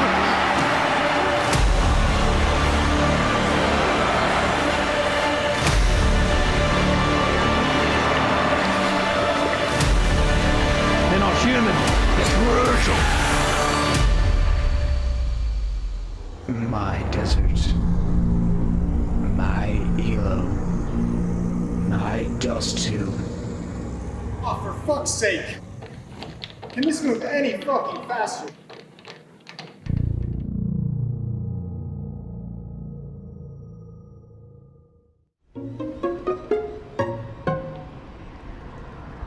Hey, is that Nat from Team Liquid? Yeah, Hey man, big fan. Arms crossed. Now give me a big smile. A little more smile. Can I get a quick selfie with you? Sure, man. And now the winning smile. Hey, why do you never smile? Smile, smile, smile, smile, smile, Congratulations, Mr. Naflies, a boy. And he's ended world. Never smile. Never smile. Never smile. Nobel Prize winner.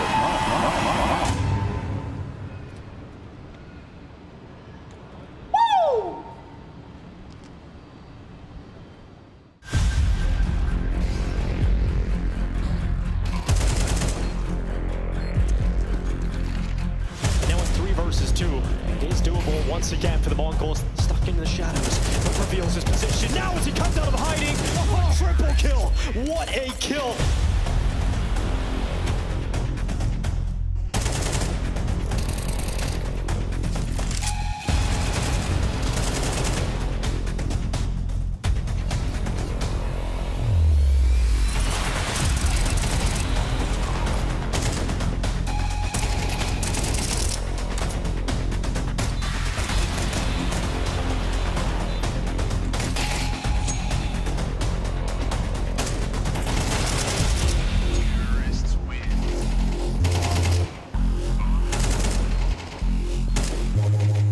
Now he's tasked with the 1v2 to close it.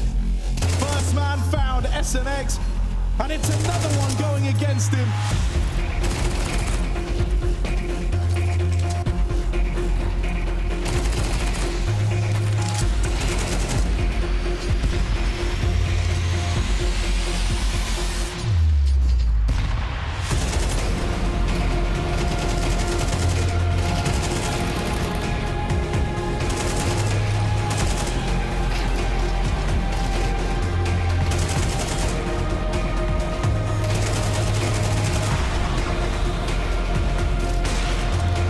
And now it is just fallen. He's been a bit of a lame duck in this match so far, and it might end that way. 5 seconds, shot connects. Oh, doesn't go for the one, and he wins it!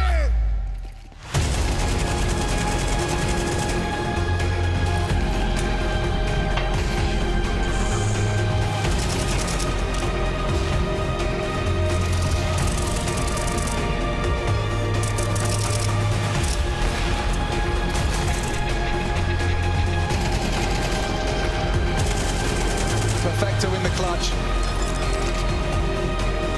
They're holding it, and he's got Zorti as well. This is no fun for Naf, and he finds a fresh AK spamming the way, trying to find him leaping through. It's easy for Perfecto, as they will leave with 7.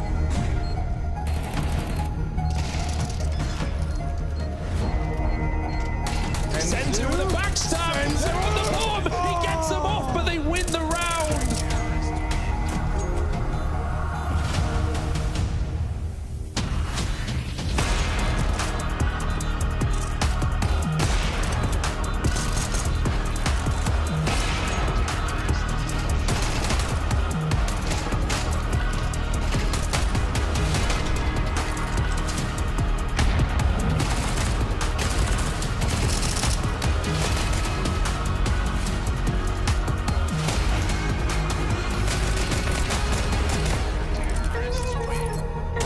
Oh God, he goes swinging wide, and now suddenly all in with the backstab takes out another Perfecto.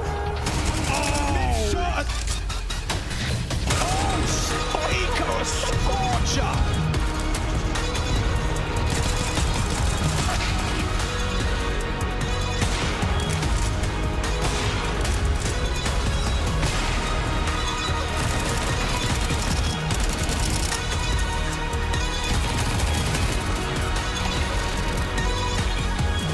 The full 10 seconds, it's a full commitment. No one's swinging yet. The slam is missing. They can't win it like this. They can't win it like that. Oh, man. The full 10 seconds stick out of Cloud9 and the ultimate. ESL Challenger is brought to you in part by Intel, Acer Predator, DHL, Kadia, Monster Energy, the United States Air Force, 1xBet, and Logitech G.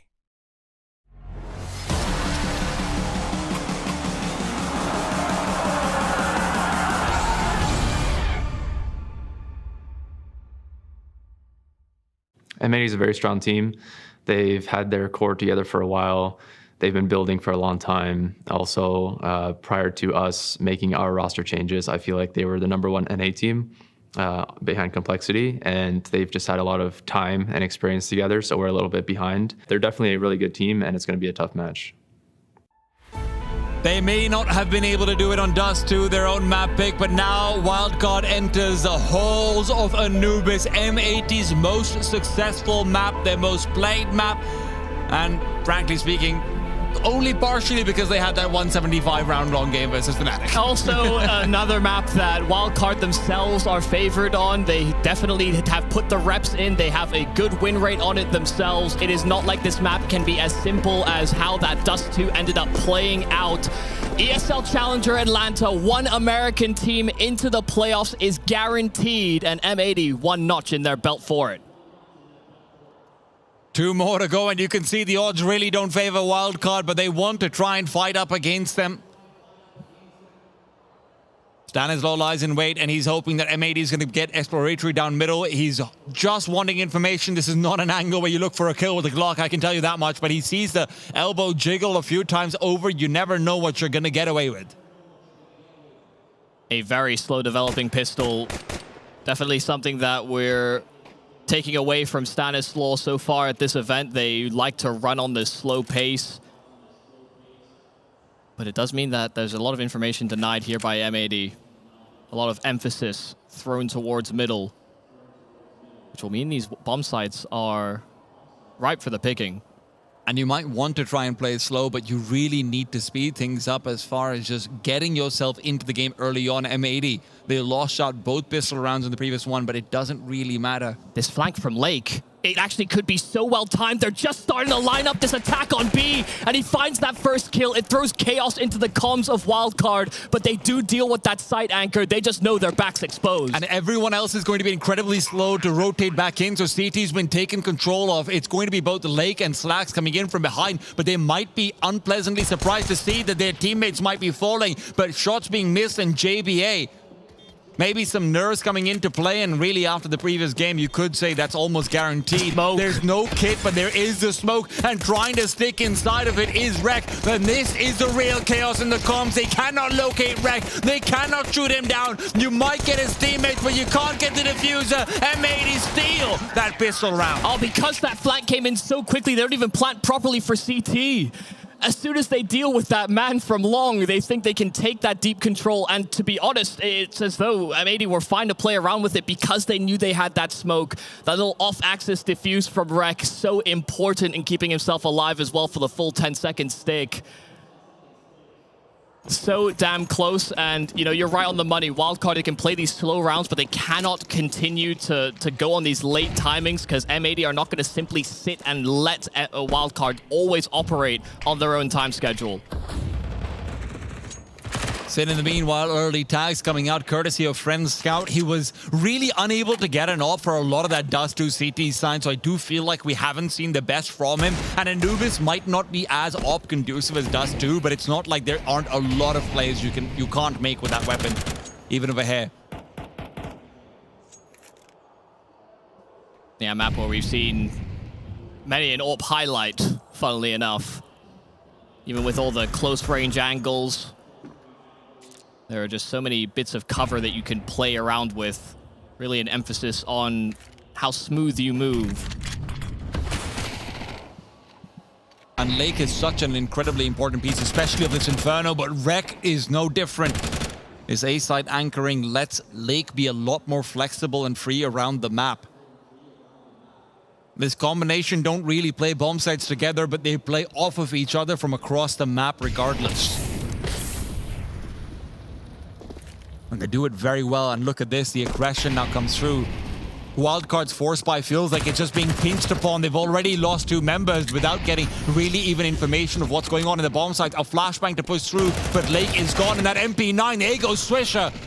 sweeping them all away, but it's still back to a 2-on-2. Somehow Susp has found him, and with Friend USB sticking in and taking Swisher out, it's only Sin left. Sin gets a sideline, but he can't get the kill too quickly. Instead, with 10 seconds, Wildcard are running out of time. Friend can't figure out what to do. He's down low on HP, and it's Sin's USB that should put him to bed, and indeed it does. M80 looked like they were going to lose control, but they re-stabilized. Yeah, Susp getting those 2 kills so quickly. It was a very desperate move there from Sin to just move past that smoke, but they treated it as a wall there on Wildcard, given all the chaos. Maybe just hoping that rotate hadn't come in on time, but again, it's another instance where Wildcard are busy setting up, and in the meanwhile, M80 have found this time to flank 2 rounds straight where they've been shot in the back for the opener. I mean, the fact that you take that 3 versus 5 and you bring it back to a 2v2, a 1-on-1 is impressive, don't get me wrong. So Wildcard going back into this with the force spy, you can see where they're coming in from, but it's not going to be easy. Utility is atrocious. And one of the things that makes B-sides so difficult to defend is the theoretical idea that you can just be completely utiled out of every single position. And with the prioritization on Galils and AKs, that's just not going to be an option. Yeah.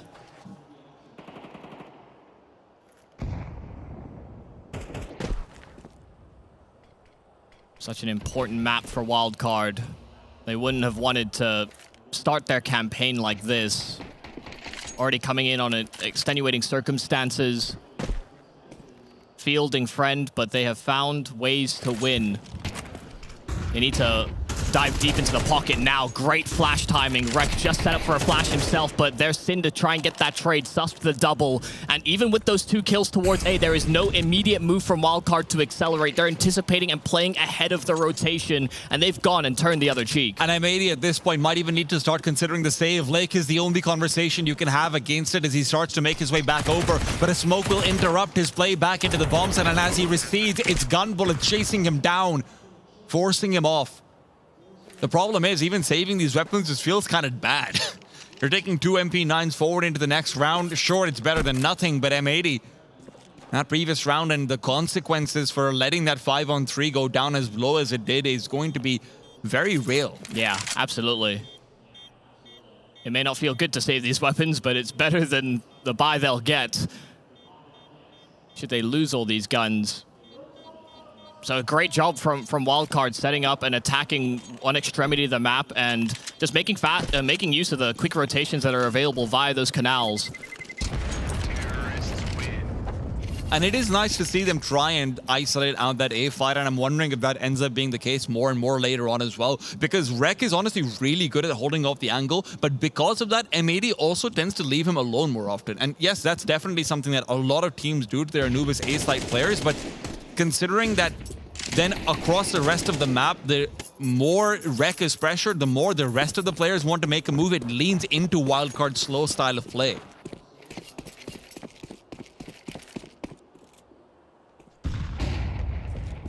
Oh, those nades are fantastic, by the way. Rek and Swisher are not feeling good at all. Yeah. I don't even know how they've managed to take as much damage as that, but all the meanwhile, Swisher getting himself into B main, a chance for a kill, but there's a trio of frags that happen in sync here for Wildcard.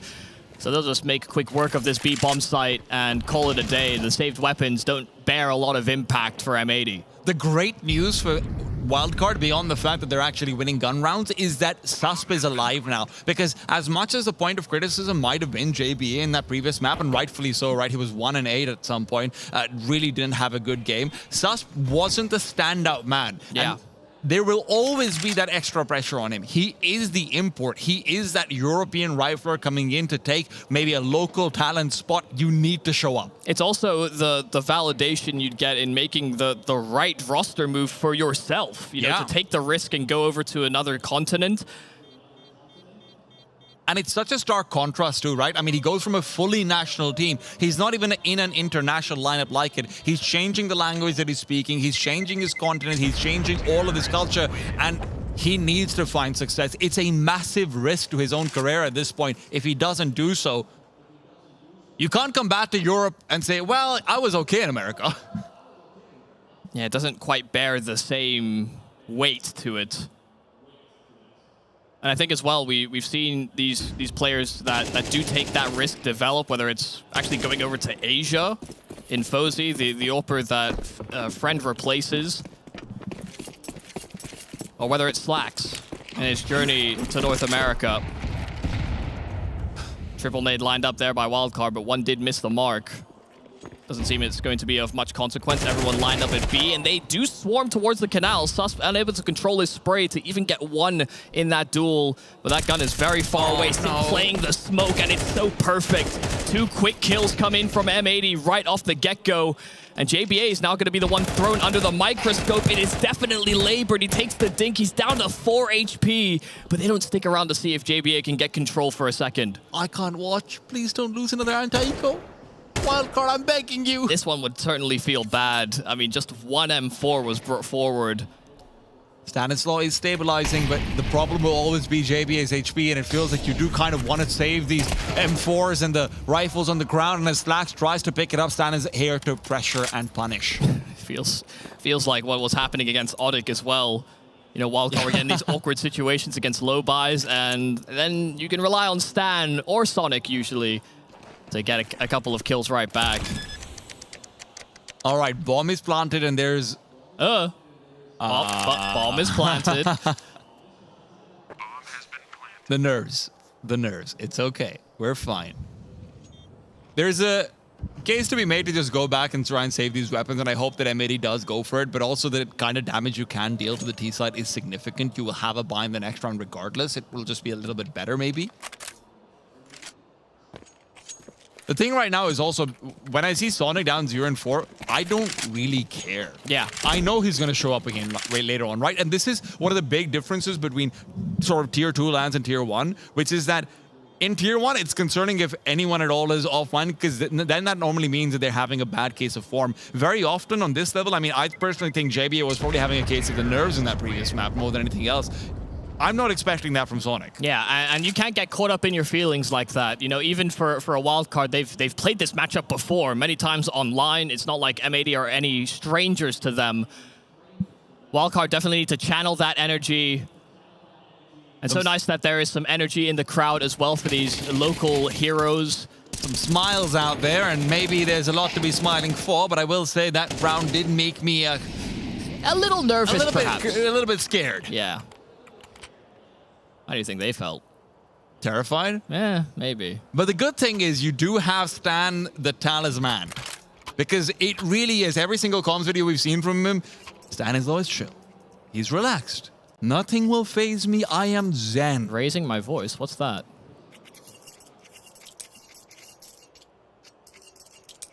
But if there was ever time to make noise for Wildcard, this could be their last appearance on the stage. They definitely need to answer back here on this map, finding 3 rounds at the start. It can't all be M80 fans in the crowd.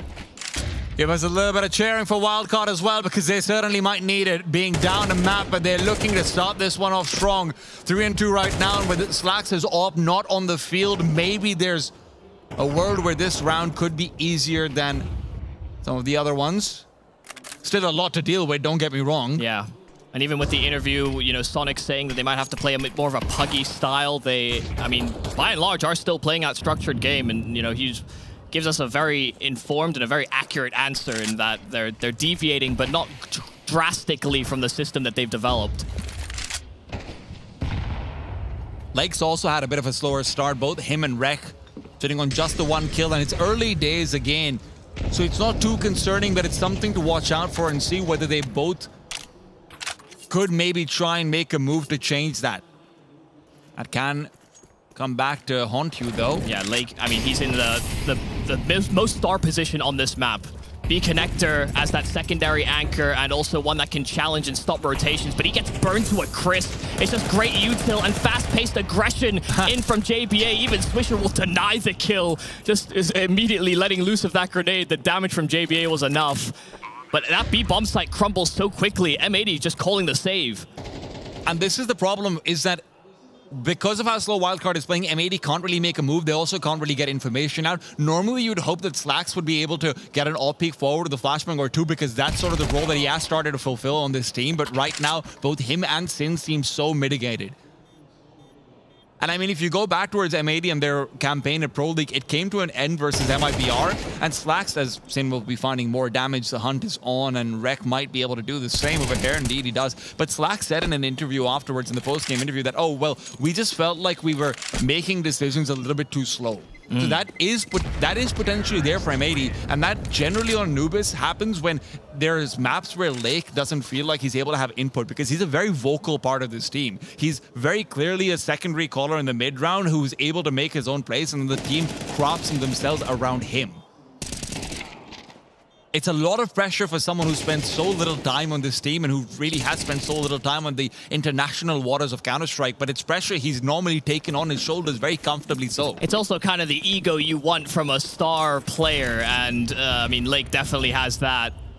That's what we were looking for before. Slacks takes down Friend. The aggressive peek out middle because they don't smoke it off. Friend was hoping to find contest in his own favor, but Sonic reminds everyone that he too once wielded the big green. That's a great kill to find back. Oh, the nade as well. Right on the money. Sonic, the deterrent of these German imports. He really is. Wildcard's hedgehog. You put a hand on the team and suddenly, that pricked me. What's going on?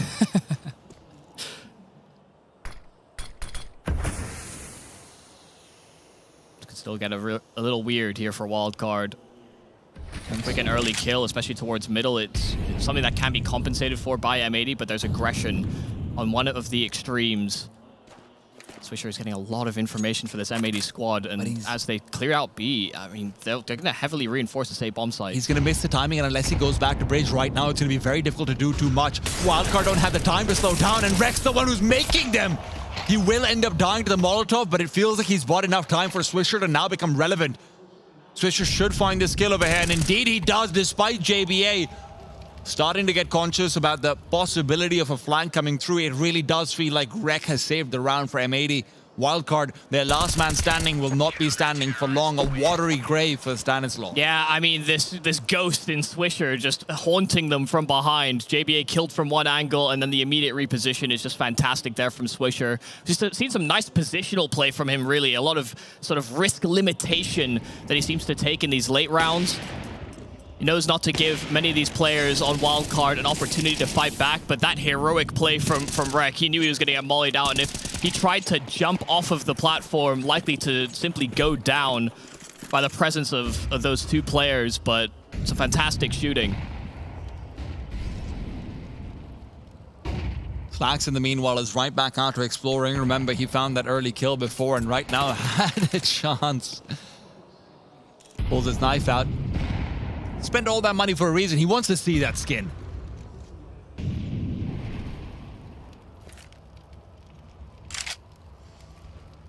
It just becomes slow revelations in so many of these rounds. Is M80 going to find the right timing to strike? Will Wildcard? All of it does just revolve around the clock. It is basically as close as you can get to full in-game leader versus in-game leader reads on the map. Stanislaw is hoping to find Sin out. Sin only thinks there's one player here because of the exchange with JBA earlier on. Stanislaw was going for that exact exchange before as well. And although Sin was worried about a peek, he wasn't ready for it. Yeah, just such a confident swing there from Stanislaw. And it's going to really cause some problems in through mid. It has not been picked up appropriately. Oh my goodness, they'll have absolutely no idea. The jiggle peeks in from that A bomb site didn't reveal this flank available. Slacks pushing forward and further inside of the connector, but Stanislaw is activated on B, and Slacks misses his shot, but there's that reinforcement from the A side push. Slacks has to be that stopping power that prevents them from getting access to the site, but the smoke that blooms at his feet, it's Lake that takes the fight in Temple, but Stan goes in for a triple. 5 HP on the in-game leader, but he's the one that does all the heavy lifting. That is such a fun play from putting JBA in his own position to keep Sin unaware and then taking control of the map. Of course, M80 still felt like they were able to get a sightline in through camera. It was just too late. Stan had already moved past it and comes in with the flank. That round is all him, and despite Slacks' best efforts, despite Rek coming in and coordinating very effectively to find that Canal's lurk as well, it was too late. Yeah. And especially, I think the nameplate is definitely important. You know, had JBA gotten that kill up close, there was a very likely possibility the A player is a little bit more committed to the duel, trying to prevent any extra space taking, but wasn't expecting Wildcard to just walk across the sight line. He's so chill as well immediately after that one. If there's one thing I know, Stan is always cool. Just such a veteran level decision there from Stan. And the thing is, this is about the time where I start to wonder whether M80 are going to program a play for Lake, because so far we've seen Lake displaced away from Dark a couple of times over as well. We've not seen him getting aggressive even once so far. It feels like Swisher obviously went for the early info play. Lake's not had anything set up for him. Yeah. I think the problem, though, is that, like you talked about earlier, the fact that Wildcard are playing such a slow game, going for early round aggression is kind of exactly what's tailored to that slow style. But does that mean you just lean into it and let them play their game completely, right? That's always the question on your mind. And what is the response going to be? This is your last gun round before Wildcard maybe just push for 7. Pass through. It's time, but Friend is watching out for this exact play to be made, but the smoke has bloomed and Lake could even think about going past it. No, he reveals position and Sin needs to be worried because they are once again taking fast control of middle. Stanislaw has caught a taste of blood and he wants more of it. Yeah, he's really put Sin on notice. I mean, Sin really not sticking around for that one-on-one. Maybe not expecting it to be as limited as that. The other concern is that Rek doesn't have any backup because of how preoccupied Sin is with this. So Rek won't have a flashbang. He's spotted out on the jump. They know he's trying to play close, and this is where Sin really needs to put his head together. But where's the stopping power? Where's the utility? The mollies might not be enough. They just fight from inside of it. Sonic will die eventually, but now Susp has taken too much damage. This angle from Rek is so good, though. It's going to be impossible to read, especially with Slacks taking all the attention. Friend hightailing it away back through that smoke with the bomb. Rek kept tabs on A main that whole time, and so now with his re-aggression, Friend may be caught completely unaware. Yes, it's such a deep position already taken up. Great reposition, the stalling util out from M80 as well. Even with that initial catch out inside of A main, that I guess speed up that Wildcard had planned, trumped by great grenade usage. Unfortunately, Slacks finding the kill on the JB over there meant that they could start vacating away from the B bomb site a lot earlier on. Despite the fact that they didn't have mid control, it makes rotation just so much easier. Otherwise, you're always thinking, oh, Stan could be here, etc., etc. But when there's not the potential of a pincer, you're okay. Friend, though, now getting aggressive early on. The shoulder's not enough, and Sonic's Deagle is. It's a tough buy, but it's a weaker weapon to find the first. Oh my goodness, they blow open the smoke, and Sonic finds another. Shoulder to shoulder there with Suspin. It's a double kill off of the aggression that M80 had lined up themselves. Sin does get one before they break B, but they have to try and bring this back 2 versus 5. This was not a pristine buy. 4 rounds straight for Wildcard, and they were on the cusp of having their money shattered. Would have opened the door wide open for M80 to recover this CT half. And this is why I wasn't concerned that Sonic hadn't put up the numbers, because you know he's going to have a round in him where he flips it on its head. That first kill on the Wreck, that's crucial. And M80, they served themselves up on a silver planet. Yeah. This is the thing, they're always looking for counter reactions. You know, we've seen many times already where Wildcard have been shot in the back of the head, even if there's players in front of them. And that was the counter reaction. You know, lose some A-side pressure, you have to get some information in towards those canals, maybe even take it from the Ts. I'm not saying that that had to be the exact reaction, but it's what M80 opted for, and it turned to be a poor choice. And the thing is, for Wildcard, this is also still great because there's still a chance to potentially reset CT economy over here if you kill everyone, right? 6 rounds is already fantastic on the T side, given the sort of half they were having on Dust 2 when they were on their own T side, right? You pointed this out to me, Michael, that they didn't get a single post plant after the first 3 rounds, and that one on a single bomb down. So already you can see the changes coming in. Maybe just shedding off some of those initial game 1 nerves is enough. Be so much easier to back that philosophy and that idea if we had those traditional stars show up. So far, not so great. Slack's a nice opener, and Rek playing that close range angle as well. They are maintaining their setup. And they call the bluff that mid will be unoccupied, but Rek rounds the corner with a smoke out, so it's free pickings there for Susp. Big punish. All of Slack's hard work initially just goes to naught, basically. You don't have anyone to be able to get aggressive on outside of B either. Swisher wants to play a bit more defensively, and with Wildcard still having Stanislav threatening out a mid push with a smoke in his hand, he's going to redeploy. Actually, no, that's out towards the front of Connector. No, Ninja smoked off. Okay, that's a fun one. Angle limitation. Frank can just hold the re-aggression. Swisher doesn't want to fly blind in defense of that bomb site, and they had already cheated rotations to defend A. Stop any progress in from mid here to Lake. You have to save. It feels like you just have to. I know it's a 3-on-4, but to try and commit and lose everyone might be to lose the entire game over here, but Sin is certainly showing off his position. Stan is, that's not a fun angle with the Mac-10, Stan. This retake is on. Absolutely. They have a kit available. They have Molotovs as well. They have a couple of flashes. They could really line this up to be uncomfortable for the wildcard defense. They don't want to give them 7 for free, but with the flashes going in, you still have to move past the AWP of Friend, and he is at a very difficult to deal with angle, but if he misses the shot, then you've dealt with him there, and then JBA, back of the bomb site, now standing loud. And that's exactly what I wanted. You know, when we're talking about wildcard and the composure, shaking off those game 1 nerves, I want JBA at the forefront of that action. He has had misses versus M80 so far in this tournament.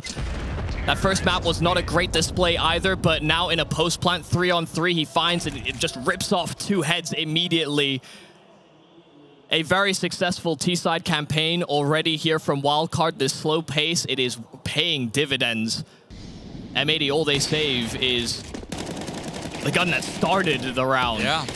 And he's going to need to do a lot more. Poor Slacks has found opening kills from every single part of the map where it feels like you can. Yeah, where next? His form hasn't really taken a dip from Dust 2, but it's just not as much to do over here. And unfortunately, Lake has still been quite quiet on the CT side. 2-7 right now. It's about the worst thing that can happen to a CT side as well. These rounds have been sporadic from M80. Win the pistol and win a gun round, lose the next, win the next. So they are able to get a couple of rifles around that AWP, some util alongside it as well, but they're still, I mean, they're short-changed for this last round of the half.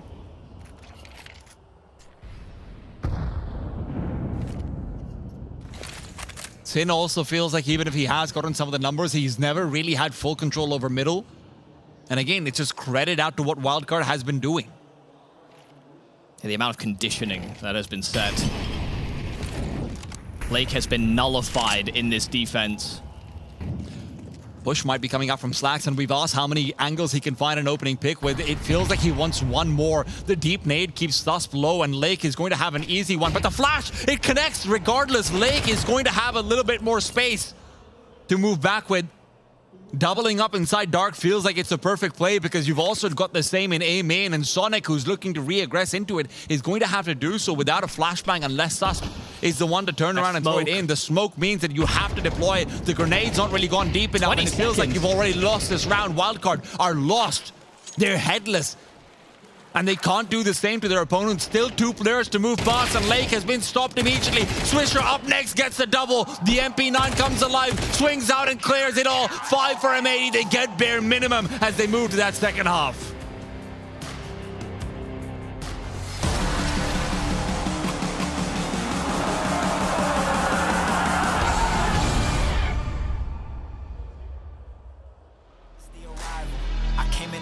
Straight for the title, no time to idle. I'm finna get it, put that on the Bible. This is survival. Gotta treat every move made like the final. One by a mile. Nobody believe it, they all in denial. Look at me, look at me. Still in the show, that's the crook in me. They want me gone with the hook in me. Asking why is he here like I shouldn't be. I've been on grind since Auto. 10,000 hours the motto. They see the bag is coming out and flocking to me like I won the lotto. Dancing with the devil, there's no recital. I'm killing competition, ain't no revival. I shoot it to kill it, I'm aiming for vitals. I'm showing no mercy when facing my rivals. Snakes in the grass, they getting exposed. I know they be lurking, I'm watching them close. Acting like friends, but really they foes. Saw they be scheming and said adios.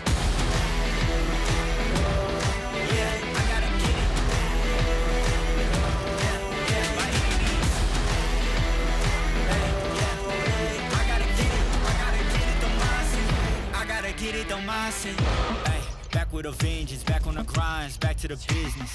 Ay, God is my witness, they watching my moves like shows they binging. Ay, best keep distance, all of my haters send best of wishes. I get to the bag with the quickness, no I don't need no assistance, no.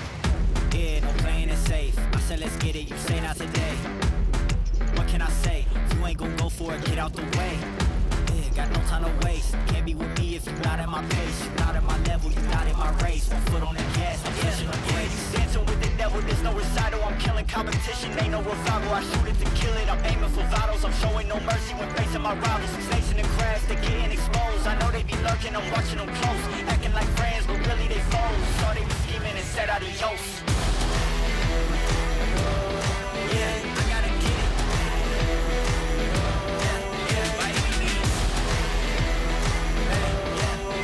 I gotta get it, don't mindset. I gotta get it, don't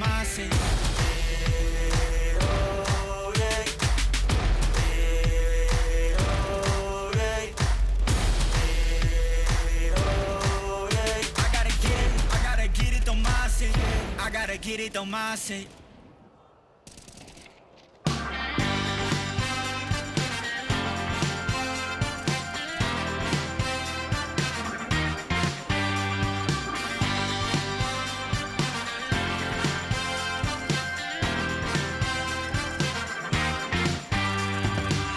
Just got the news that you're still in town, looking for a safe place to hide. Well, you better close your window and lock the door, 'cause I'm gonna get you tonight. And I know where you are, so look sharp, 'cause here I come, I'm close, so get ready.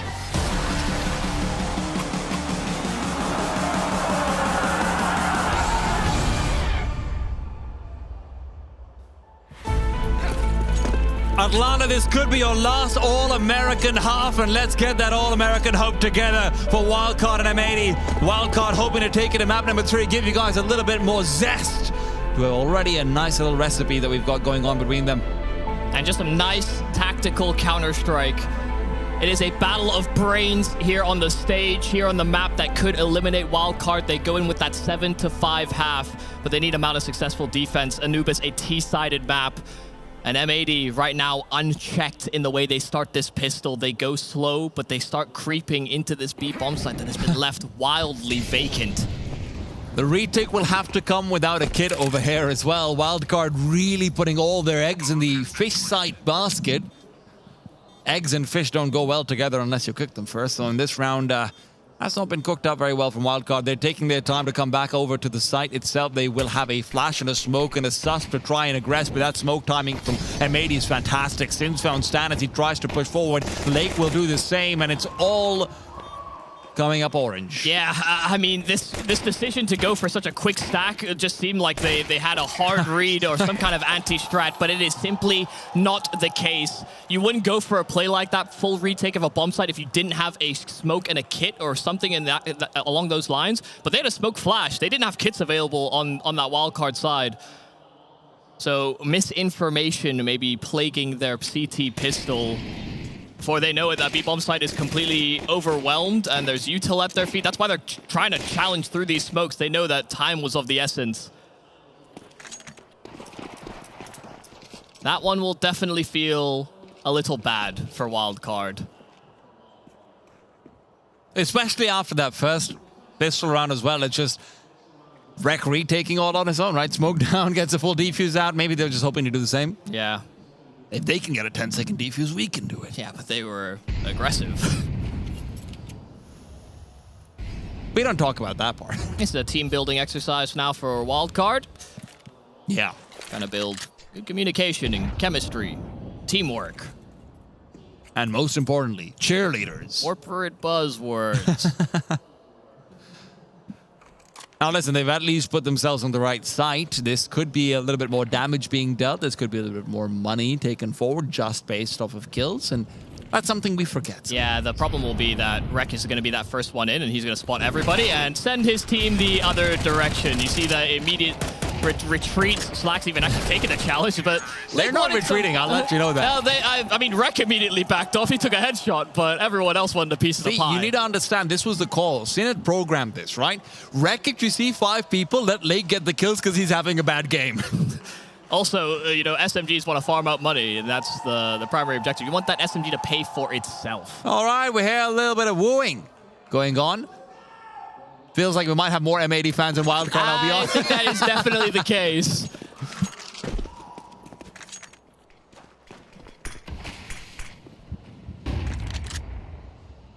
M80 are local hero invites to this tournament. And they are getting all that love and support. Already a map to the good, and now equalizing to that 7-7 scoreline. They will be challenged versus the wild card full buy. But I think one of the problems that you'll have always on wild card is that your options will be limited. You need Molotovs, you need incendiaries to actually enable a lot of aggressive moves, even sort of mid to late round aggression.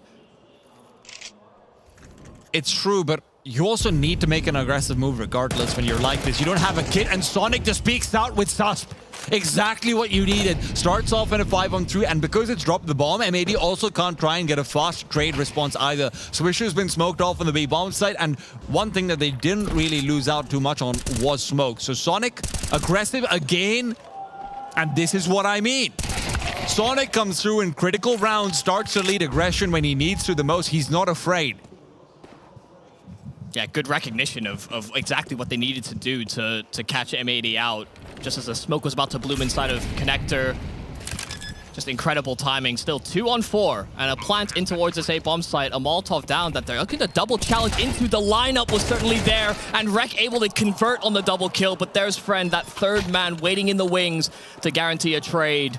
No problems here for Wildcard. First gun round on the board, and M80 a little soured by the double aggressive move through Con and B main all the same. Now look, there is a bright side. The bright side is that you do get them down to 2 players and you get the bomb plant in, so you still have a chance of resetting money. But the less bright side is the fact that you did also lose out to 2 players dry peeking you from Connector. Yeah. Well, they threw a smoke, so, you know, maybe it could have been seen as a flash. At that distance, you don't really hear the audibles as clearly as well. This is the most copium. It's true. Yeah, these are small micro true. decisions that every player has to make. Is that a flash? Do I need a turn? Is it a smoke? And should I be paying attention? And, well, M80 actually just couldn't hit their shots when they were presented with fights. This is a very brave decision from M80. I love it. Swisher knows that Friend is there. My Friend is gone! Swisher also realizes that there's multiple players likely inside Dark because the rest of the side is empty and Friend was setting up a util. They pop open the smoke to provide a bit more threat, and Lake's cleared it out from close range. So even if the CTs wanted to return, that nade is good. But can they move into the site? Do they have any room to do so? Lake's back in, but another nade right to his feet will not matter. Lake's found it, traded away, sure, but advantage maintained by M80. Advantage lost now. Susp is the one to provide damage and death. Slacks missing a shot that is critical, and they do have a kit this time over, don't forget. Slacks smoked off, already having lost his teammate. 4-on-5 or not, Wildcard will recover. Yeah, great job from Sus throughout. I mean, even with them being smoked off inside of Connector, just constantly applying that pressure. The util was great. Even the trade into Lake that was playing around that smoke. He waited long enough for JBA to be close by. They had util available for that post plant. They never gave up, even with that first entry being so swift and easy there for M80. The deep control that Slacks could have actually allowed for them. Well, it starts off as a 3-on-5, but the 4K from Susp is very well placed. 17 and 10 is our solitary Swede. Okay. That's what I want to see. Friend getting involved as well. Obviously, he did have a couple of head-to-heads with Slacks and Dust 2 and over here that didn't necessarily go in his favor, but it doesn't matter if you're the stand-in or not. The freedom of an AWP is unchallenged once it gets going. Another kill there for Friend, and is accompanied by JBA in his attempt to pick towards A. No problems dealing with these Deegs. Just don't lose another 2v5 to the Deagles, guys. Yeah. That's all we're asking for. Swisher wants to deliver what only the Germans have so far, and maybe it is him to take the mantle on, but it's such a heavy mantle to bear. Damage is decent and Friend is low. The bomb will be planted, nothing to prevent it. And suddenly things are shaping out to look a little bit more challenging. Now remember, Stan is going to be late to the party, and that's what they're waiting for. They don't want to get the music going before he's here, but the rest of the CTs are also taking their sweet time, and Sin tries to take that sweet duel. Doesn't really find it, so Swisher, this is a bit much to ask for. The ace clutch with the deagle. This would have to be outrageous, and they're sticking that bomb. The lineup isn't too far off the mark, and the bullets are just skirting on by for that defuse. But he opens up a hole, and he gets them off the defuse. They have a kid on Susp, though. They have a kid on Stan. It is definitely far closer than this round ever should have been. I got worried. You said don't lose another 2 versus 5, but they come damn close. I was biting my nails, I'm not gonna lie. The first person to stick it 10-second defuse? Are you insane? Well, listen, Insanity fortunately does not prevail, and it is double digits for Wildcard. They are potentially going to be able to return the favor delivered to them, but M80 get the bomb plant. Let's not forget that. That's crucial. They also keep the CT economy a little bit more honest, so there's always going to be that chance if you start to mount a comeback to reset it completely.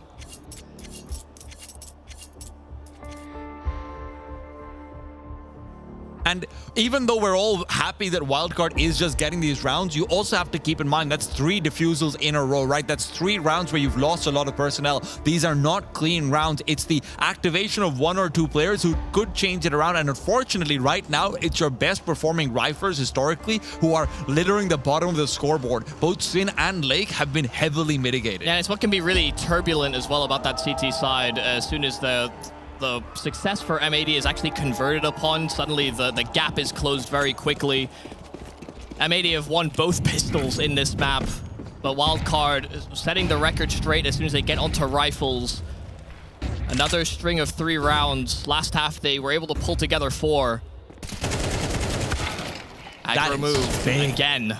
And Slacks is now caught between 2, and that means Sus might even have a chance to be able to back off. Sorry, Sonic might have a chance to be able to back off, and indeed he does. He goes all the way into the B side, and Stanislaus never really receded, so he'll hear Lake dropping down if that's going to be the call. Yeah, there's a smoke down inside of the connector as well, even if he did drop. No fight available, no sight line. Doesn't want to give that sound cue over. But Wildcard willing to play within the bomb sites. Slow builder, but they've got more than enough utility to take one of these sites with an execute. And Friend has started to rotate over too, so even if they have the utility, Friend actually provides a lot of stopping power, not just with the AWP, but also with the grenade and the Molotov. Time's running down low. There's 45 seconds. The longer you wait, the more useful this is going to be. JBA is set up for success. He won't really have too many flashes to help out, but he just pushes through. Friend trades himself, but Stanislaw does the same, and you're down to a 2-on-4. Swisher wants to be a hero again, and although he put on his cape before, he wasn't able to fly away. M80 bring it back down to even, and with Sonic Glow from the earlier exchange, it might just be in their favor. They get out through camera. They waited for the plant. They waited for them to be preoccupied, punching in those digits, but it was a free kill. Swisher low health, and they can't quite connect on the shots. It's Sonic that finally finishes the job. Susp the high ground, but Slacks has his dreaded AWP, but Susp is just too damn quick. It was a quick turnaround there from Swisher, but Susp dispels any chance for M80 to break that streak. Wildcard, 11 rounds. 2 more needed to force us into a 3rd in the series. I mean, Friend and Stanislaw finding kills while blind is just unfortunate. I don't know how blind they were, right? I mean, the UI always shows you a little bit more than maybe it is, but at the same time, bringing it back from the 2-on-4 as well, just not being able to convert, and again, unfortunately, when rounds are this close, 4 rounds in a row, the question will always be asked, who's missing? But it was a great forward decision as well. They started with 3 towards that B bomb site, 2 on A, and just as the A side executes coming their way, they actually pull that extra man over in time. Had Stanislaw not been there, had Friend not been there, suddenly the pace through which M80 would have taken that bomb site, the control they could have gotten as well, would have been maybe even kind of an insurmountable task for a retake. And you can see the contrast in how the CT sides are being played, right? We never saw aggression from Dark unless it was Slacks holding it off, coming through from M80. We've seen it almost every time now from Wildcard. Every time it feels like they're in a pinch, that's what they go for, and they make it work. Sonic and Susp are the ones featured in most of it, if not all. Yeah, sometimes it's a bit of yin and yang. You know, you have to be aggressive when the other team is being aggressive, and sometimes in the more defensive positions, you actually can be a little bit more greedy with your utility. You can play a little bit more defensive inside of sites. But, I mean, the big advantage that the Wildcard had is because of that aggression, they find that opener, and it just becomes that much more threatening to move into a B-bomb site that you already had guarantee of 2 players, and maybe not even guarantee on how much damage was done to Sonic in the exchange, given that there was a lot of tagging through walls, the fight was awkward. And Atlanta, I know you guys might have been wooing for Wildcard earlier on, but everyone wants to see a third map over here. Wildcard hoping to deliver it to us right here and now. They've been super powered by the Swedish Savant. Susp has been having a game. 19 and 10 right now, 100 ADR. Yeah, he is really proven to be a powerhouse, especially when you're enabling him in these aggressive decisions. You know, don't make this man sit on a bomb site. Don't make him stop moving his feet. His favorite key to press is W. We know that. But it helps when Sonic's there to hold his hand right there with him. Been a fantastic duo between them. And not necessarily always the thing we look to on Susp, you know, when we're thinking about the development with Metasport, a bit more rigorous, a bit more structured, perhaps, less independent duels. But Susp is showing that he can have that versatility to him. Lake had a struggle defending the B bomb site, fighting in from Con. He often didn't find ways to enable himself. You see Sonic not having that same problem. It is kind of a head-to-head between those two. They play a lot of important positions on a lot of maps for both these squads. I mean, you can also contrast out Sin and Stanislaw and what they were able to do on their T side as well, right? For It sure. seems like Sin especially has really quieted down. Even if Lake's actually started to pick up some of the numbers, it just looks worse because of where he started. Sin's just gone radio silent. And not willing to be the one that takes that first challenge. Yeah. Not willing to just take a dry swing through mid. And maybe that's where the relative inexperience does come through, but look at this Susp again. Thinking of that aggression, but it's team damage. Slacks and Sin not feeling great about it. Sonic will fade away. He knows how many players are here. But no, they want to double up. They want to re-aggress. 30 seconds coming in. They know the hit has to be coming forward onto the B side. Susp starts off strong, and Sonic is still here. Might be traded, but they've found more than they've lost, and Friend is hoping to finish it off. A Molotov to back him off, and Friend will still find one as he fades into oblivion. Swisher, how many times will he be put into clutch situations? 15 seconds, has to commit to the bomb plant, but he puts it down. He pushes forward, finds another, and time's running low. This is where he looked for the duel. JBA, however, just wins it. 12 for Wildcard. I mean, that's the composure you want. A one-on-one where Swisher is really just holding all of the initiative. He can drive all of these fights. He caught a little bit of a glimpse of JBA just as he was diving back through that smoke. That's why he went for the tap. That's why he went for the swing. But JBA able to steady his hand for that kill. Wildcard. They may have lost their own map, but it's looking like it may be the same here for M80. They pick into an Anubis that they currently trail 5 rounds behind, even if they find themselves on this T side as the favored, more traditionally in statistics. Doesn't matter when you're in the server, and Wildcard are coming up with so many of these ideas that you yourself couldn't pull together.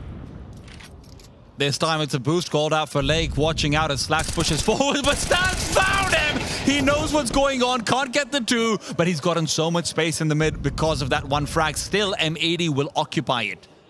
Is there going to be aggression through A? It feels like that's in the program, but are we going to get to watch it? Will there be any penalty for losing middle?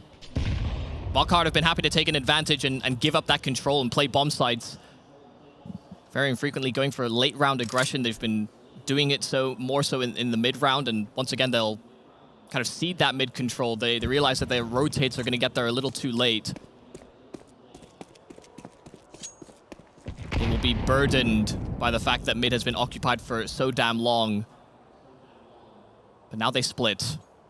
Just as M80 start to compose themselves for a hit, things could get very awkward very quickly. There's a lot of util available here for M80 and not a lot to stall with here on Wildcard. Flashbang's been missed as well, but Sonic's at least been able to clear out Dark. He knows where they're going to be coming in from, if they're coming in. No, Susp is starting to rotate away. Sonic's all alone on this side.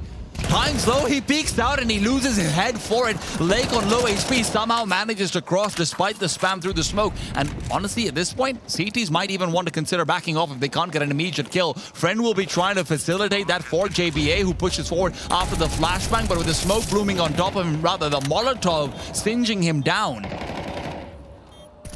He'll be in an awkward position, and the CTs, with their money where it is, really don't want to fight. Yeah, Susp's just trying to contain as best he can, but yeah, now they are backing off. JBA needed to effectively find that kill. They realized they maybe wasted a little too much time. But in a way, I thought Wildcard were just going to fully commit to that retake as a statement, you know, for themselves, confidence bursting back into the series.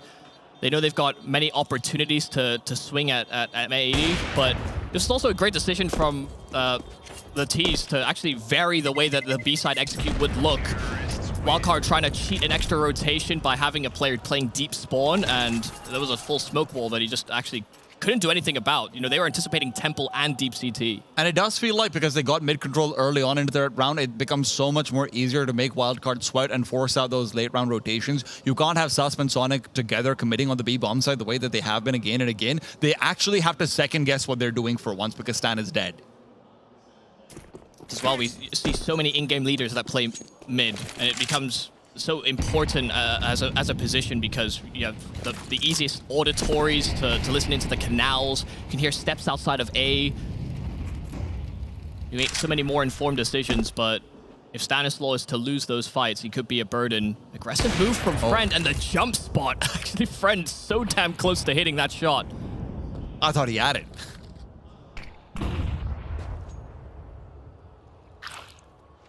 But after that one flash, that one boom of the AWP, they regress back into more defensive positions.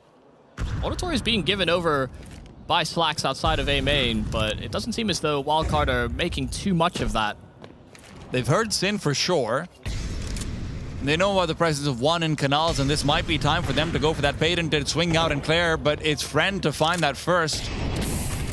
But Sonic being forced away by the incendiary, at least they can't get information, but JB has got kills, and Wildcard bring it back to a 5-on-3. JB might be low and he'll be found as he fades away, but Rex still can't scale onto the site yet. There's Friend and Stanislaw right next to him to try and force him off. Flashbang is good, but Stan is not blind, and he's still alive. The Pharma sees to come into play. The CT counterflashes are good, and Susp has been great. All on Sin.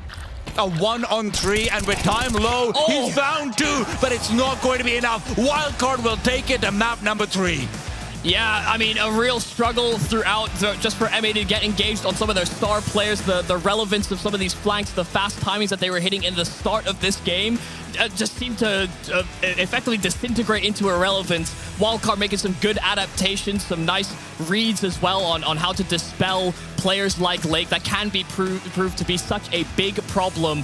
But we have no problems sending it over to our analysts that will break down exactly how the rest of the series could pan out. I think my favorite thing about this matchup is in the pregame, Lake said that Wildcard never beats them on LAN, and Wildcard just took their map pick from them. So that's funny, because trash talk sometimes backfires in your face. That's what we're looking at right here. I mean, that is the question, right, Alan? What the hell just happened to M80? They were meant to be the more structured team. They were meant to be the team that could take their map pick, and they were beaten by Wildcard, who was playing with a standard. Comprehensively beaten. They had no traction in this map. M80 won and converted both pistols. That if you do that, it's something like a 70% win rate on a map if you're doing that. And they never look competitive. T side for them, that second half was a bit of a nightmare. CT side the first half didn't look a whole lot better. I don't know what happened to them between the maps, but it kind of mentally on the server in terms of their play, everything looked wrong. We're gonna dive into what we think may have happened here, but first we have a little bit of fun because Mike is in the audience at ESL Challenger Atlanta, and apparently he's having a good time and he wanted to share that time with us.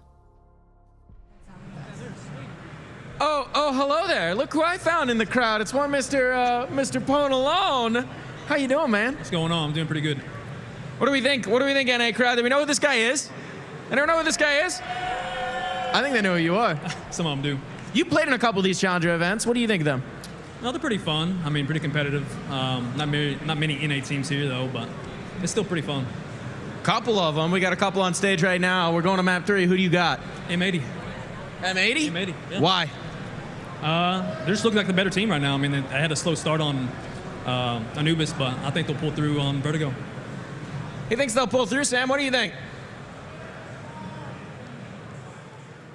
I think we don't even know if Mike was talking to who he says he was, because no one could see anything. It could just be a very good voice-over artist. I know we have those there in the States. Let's get into talking about what exactly we just saw on the server, though, because hearing there, Ponalone saying, oh, M80's got this in the bag and they can bring it back. I don't know, Apples. I'm a little bit concerned after seeing Anubis. Yeah, and I feel like their mental also suffered a little bit. We saw their reactions and they felt like they were maybe fighting a bit on the server.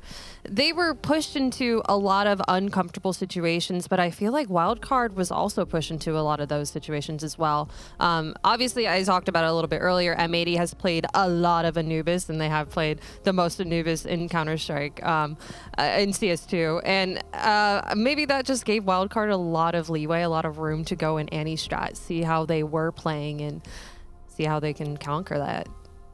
I mean, for me, Alan, I don't think Wildcard had a plan. Do you think they had a plan? I think they did. I think they came into this map throwing the kitchen sink at it. I think they were aggressive. I think they tried to make moves. I think they played in a manner that gave us a chance to win. I think they caught M80 off guard, especially with the way they played their CT side. It was so disruptive. I'm not sure Sin would come out of this game feel like he got to call all of his rounds from start to finish in the way that he wanted. So I'm thoroughly impressed with Wildcard. To do that with a stand-in, especially, is a huge testament to probably Stanislaw, and the amount of micromanaging you have to do to pull off that sort of Counter-Strike is enormous, because you can't fall back on, your set round, your set defaults. That doesn't exist for this team right now. On the other side, though, with M80, I felt like there was maybe a couple of mistakes that they were making, that they or holes, if you like, in their gameplay that Wildcard could take advantage of. Before I talk about that, I want to talk about something that I did see from M80 that I really liked. It was in round 12. They were playing on their CT side. It was the last round of their CT, and they effectively pushed all of Wildcard into canals. And it felt like they both sides had Lake and Swisher on B side. They were holding them in E-box, not letting them anywhere. They had their Opper on A main, just not letting them into any site. Just had like less than 20 seconds left on the clock, how to make a decision, and M80 shut them down completely there.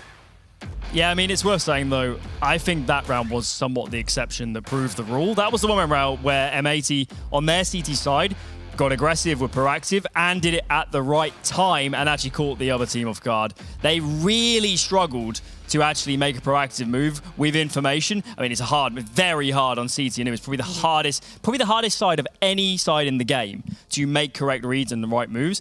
But that, for me, was one of the only rounds where they got it right. Every other time, they just couldn't predict Wildcard. I didn't understand in the second half why M80 seemed to struggle even more so. In the second half. Yeah, it perplexed me a lot of that second half. They had some really strange afterplants. Communication looked all over the shop. It might have been the fact that they were on the brink of making playoffs, getting in their own heads, but that didn't look like the M80 that I've seen in other games in this tournament and in other events. They looked really out of sorts. Yeah, absolutely. Ellen, you mentioned some of the strange moments we've had. Yeah. There is a round as well on the screen right now. Yeah, this is one of them. They go 5-on-4 quick entry, and then in this afterplant, the only thing you need to focus on, guys, is how disparate every single kill from the CTs onto the Ts as they retake is. It is just a nightmare. And this only happens if there is no plan. When you go into an afterplant, you need a plan. It doesn't really matter what it is. You can be passive, you can be aggressive, you can play into one area or out of another, but you have to be on the same page. And I watched that live, I watched it again, and I was like, for the life of me, I can't work out what the plan is here, and that is not a good indictment. Do you think that they underestimated Wildcard? No, I think M80 has proven in this game to be fallible. I think they're still a team of young players. They're led by a young in-game leader. I think their communication fell apart. And I think the one person who's going to come off that game and think I could have done more is actually Def. I think he's going to come off that game and think I should have burned through all of my pauses on that second half, slow the game down, get them to talk more. Because as we're saying, they just didn't look like the team that we know they can be. And it was honestly bizarre to watch. That was so left field the way they played that second half. I was shocked that they didn't call attack pause at all. I felt like it was necessary. But we're moving on now because the map has been lost. It's one map apiece. It's all going to come down to Vertigo. Apples, how does this play out? I feel like this is a much stronger map for Wildcard. In the past, they have done a lot better on Vertigo. This is a map that you do not see in like top tier Counter-Strike anymore, just because of the new updates and everything. It's a little bit difficult, especially on T side, to be able to clear so many angles, especially on A. But with the Opper, with Friend, I feel like he slotted in really, really well on Anubis. He was able to get a lot of mid control, E-box control, but I don't know how it's going to go on Vertigo. I feel like that's a wild card, honestly. I like the little play on words. Alan? I'm looking at Sus. He played a monster second map. The way he was playing on that Anubis T side is he just decided that everybody in E-Box was dead. He just got in there and shot them every single round, did ruinous things to the B-bomb site. If he can do similar things to open up avenues on the map on the T side of Vertigo, that would be amazing. Zonic, again, who's had a sensational tournament. If he can create space, it could be great. So I'm really looking at the Riflers and saying, you know, as a system, as a structure, there's going to be gaps in this wildcard team. But if the Riflers can cause massive disruption as they did on the second map, there could be something here. There really could be wildcard in playoffs. There could be a wild card in playoffs. There you go. The upset could occur. We had all sort of bangs on an M80 grand final, but that might all change. It is at the hands of the American, the plucky guys from wildcard trying to figure this one out. We'll see if they're able to do it and able to ultimately get themselves a spot in the semifinals after this.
tell me, how's I supposed to know she's a devil and you take her bait? Just when I'm good to go, that's when she's gonna make you wait. That's fine, I'll take it slow. That's when she's gonna make you chase.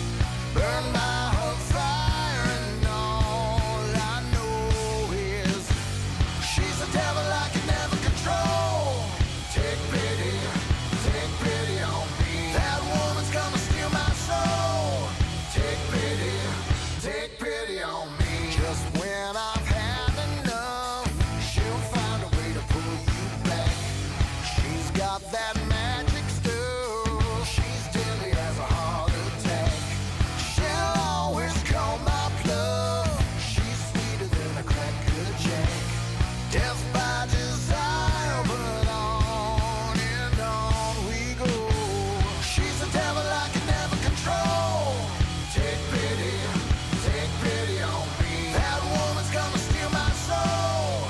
Take pity on me. Telling you it's no lie.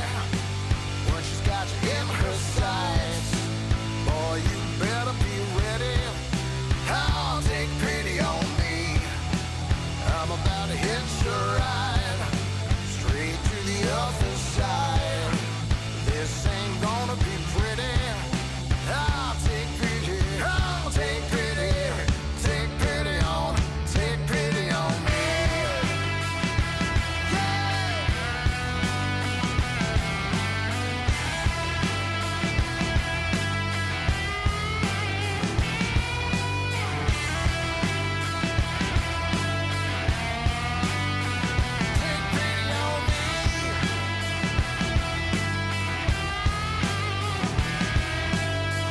I should just walk away.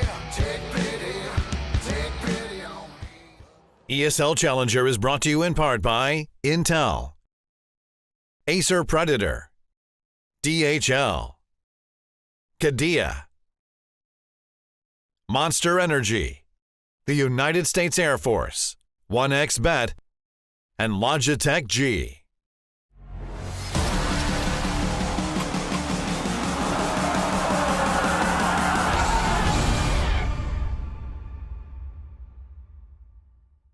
Wildcard have been playing pretty decent recently. They've had some good results in NA. I don't think they picked up a win in Europe, but they played Spirit pretty close.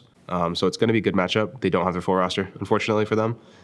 We've run in that issue before, so we know how that feels. But we're excited to play them. We have like a little rivalry between us, which is always fun. Pretty excited going into this game. 3 maps in home soil from homegrown teams sounds pretty damn good to me. Going into Vertigo, it'll be M80 hoping to fight back from a stunning loss on Anubis. Superpowered Susp was looking very good for Wildcard. Yeah, both teams trading map picks in this series, and we find ourselves on a peculiar finishing zone in Vertigo. Last round of the rotations in bans, M80 decided to stray away from Inferno and opt for a multi-floored Vertigo instead.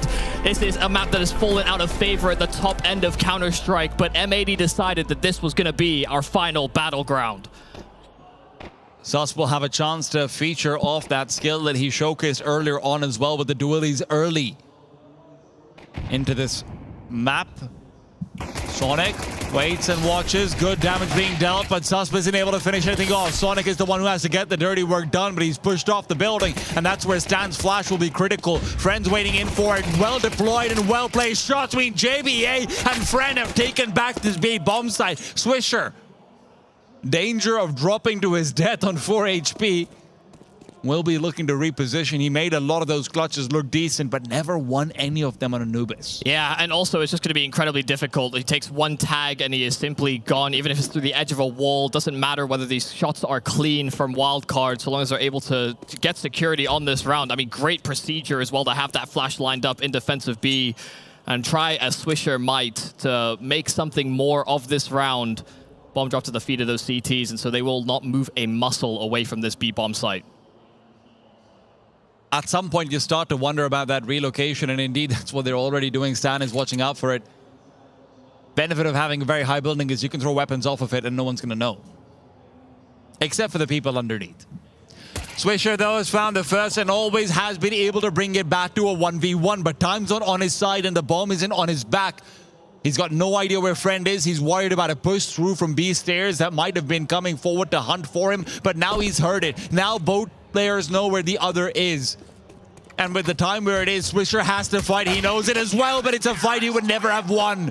Full HP or 4, Friend would have gotten it done. Yeah, I mean, knew exactly what he had to do in that situation. Play the clock. Swisher as well, it's just hyper-conscious. Even with that very big reposition he did, given that he caught that first player off guard, he was very suspicious that the reason he wouldn't be looking at his flank had to be that there was a player inside of middle or spotting towards A, but just didn't have the right read. A nice attempt there from Swisher to bring it to the one-on-one, but like you said, time was against him. Okay, there's a fun stat about this series so far. I believe that every single team that has won the pistol rounds has lost the map. That feels like a non-correlative stat, but... I didn't say it was a good stat. I said it's a fun one. Yeah. And Rek's been a fun player to keep an eye out on, and he started off with a very strong entry. Swisher provides a second. It's simultaneous kills there from M80 on both extremes. I mean, just losing track and capitalizing on this lapse in the rotation there from Wildcard. M80 getting these 2 quick picks and B bomb site taken. They come in with this force buy and they find immediate success. We're seeing a faster pace out of M80. You know, the Anubis was slow from both teams, in fact, on their T sides. M80 were really showing a lot of pace at the start of this Vertigo. And they last played each other on this map online. Wildcard were able to take that one 13-9, but with M80 veering into Vertigo as this decider map, does leave you curious about what M80 have prepared or what they saw in that demo after the fact.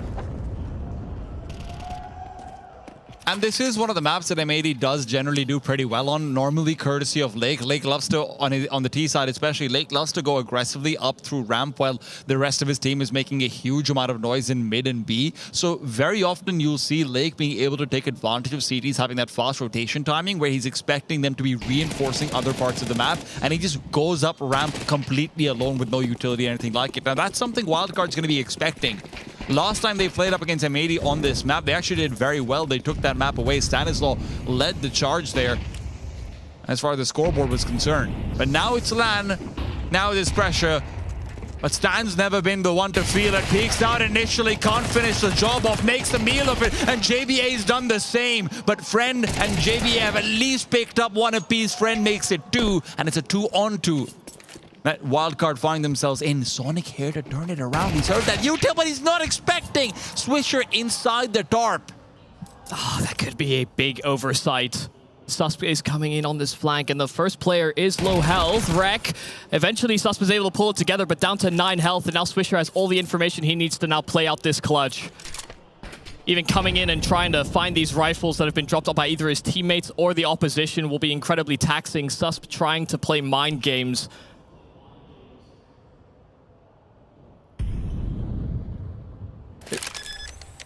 This feels like an impossible round to recover unless Swisher really fumbles it, and he's been the one consistent force. He's not really feeling like the player who would do that.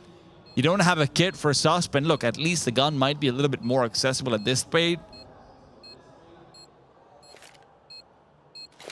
Is he taking it? No. He doesn't have the HP to try and go for anything like it, but they have to be scared, right? The M80 side need to be concerned, and that's why you're going to probably see Swisher come through, maybe try and get some spam out as well, but no, Swisher's decided completely against it. If Susp had actually stuck it, that's the worst part. He would have taken it home. Yeah, and I think as well, you know, after the tap, Swisher repositioning and then looking at that smoke thinking, wait, why don't I see him anywhere? He actually could have been inside of it. You're absolutely right, but probably would have offered up a little bit of spam as it was approaching that 10-second mark. But really nicely controlled there from Swisher. It was just a lot of back and forth trades in this fast ramp attack from M80. Unfortunately, JBA and Stanislaw both looked like they were set up for potentially a multi-kill, but a lot of damage doesn't convert in. Friend had to be the one to finish it off. Yeah, and if Sonic had maybe not gone down so quickly, maybe that flank finds the kill, they find the advantage. Again, it's timing that really comes to bear there for Wildcard.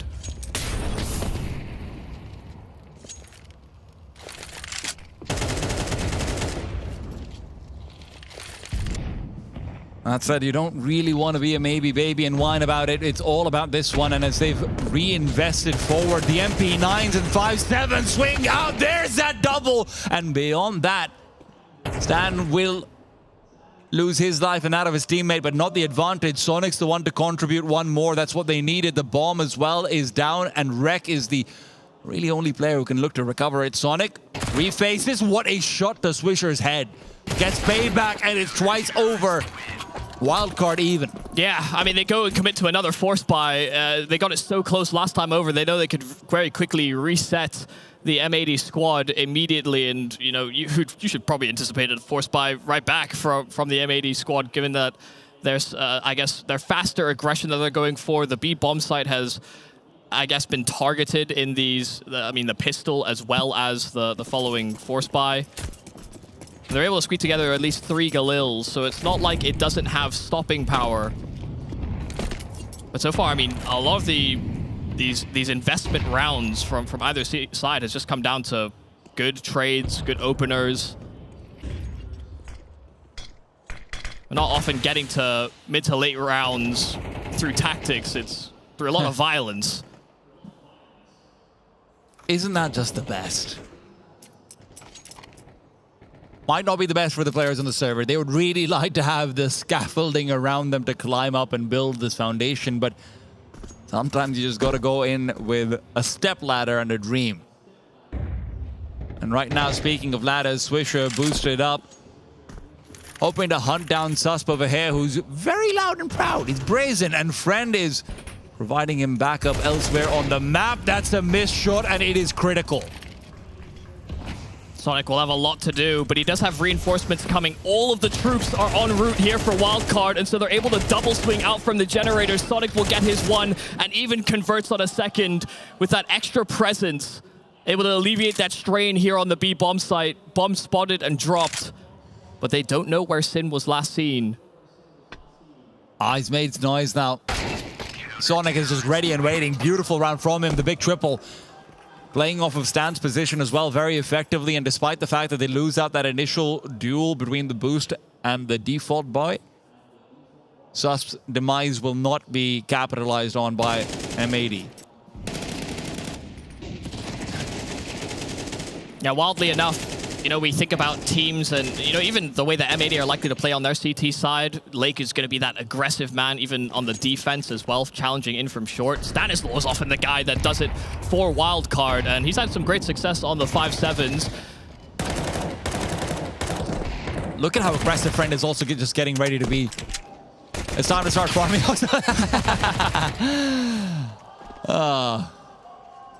Run boost around the corner if I'm not wrong. Yep. If he had a Zeus, he gets that. That's the worst part. Oh, how are these bursts not connecting? Oh Every God. bullet is dodged by Friend, but while he struggles, Sus does not. Nicely handled. The AWPer getting 4 kills on an SMG. That's exactly what you want. But I think it is going to be about who sort of backs away from going for those faster timings. Given the early precedent that M80 have set, Wildcard are willing to greet them in at the ramp. They're willing to take those challenges themselves. And if, honestly, if Stanislaw is able to puff out his chest enough and deter them for those fast A plays that you were talking about that Lake is often going for, then you would wonder how the rounds are supposed to develop from there. Are they going to be able to line up other plays for Lake to take part in? Or maybe it might not even be necessary if Rek is able to find kills so quickly like this.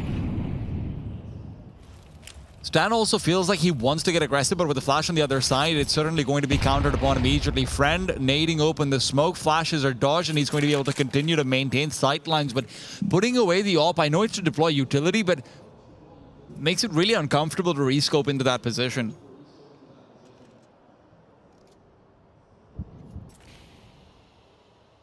It's the first real clean advantage that M80 have had so far on this attack. And they've frozen right as if they've gained it, hoping to fend off of any aggression to come through from Wildcard. And well, Friend has given them that, and he's faded away. He's just exuding so much confidence. In so many of these games, Friend is often left to his own devices. You know, it felt like he was detached from the pack, but right now, I mean, channeling some great energy. 10 kills so far. An opening, a pick right back that equalizes the affair into 4-on-4, and M80, they're going to have to start making their move soon enough. 35 seconds, and they're just starting to get into positions where they can make that a possibility. Friend's going to have another chance, and he's taking it. Beautiful second shot for the AWP, and it is Stan to find another as well. Slacks responds, but time is low, and the bomb is nowhere near a sight, and Lake's presence will at least make the CT start to wonder about going back over, but the problem is Slacks' backstab. He's made noise, and Friend turns around, gets the shot off, but it's frantic. And the bomb can be planted now because of it. Forward position, and great time for that as well. JBA pulling a nade, and Lake will double up just as that bomb goes down.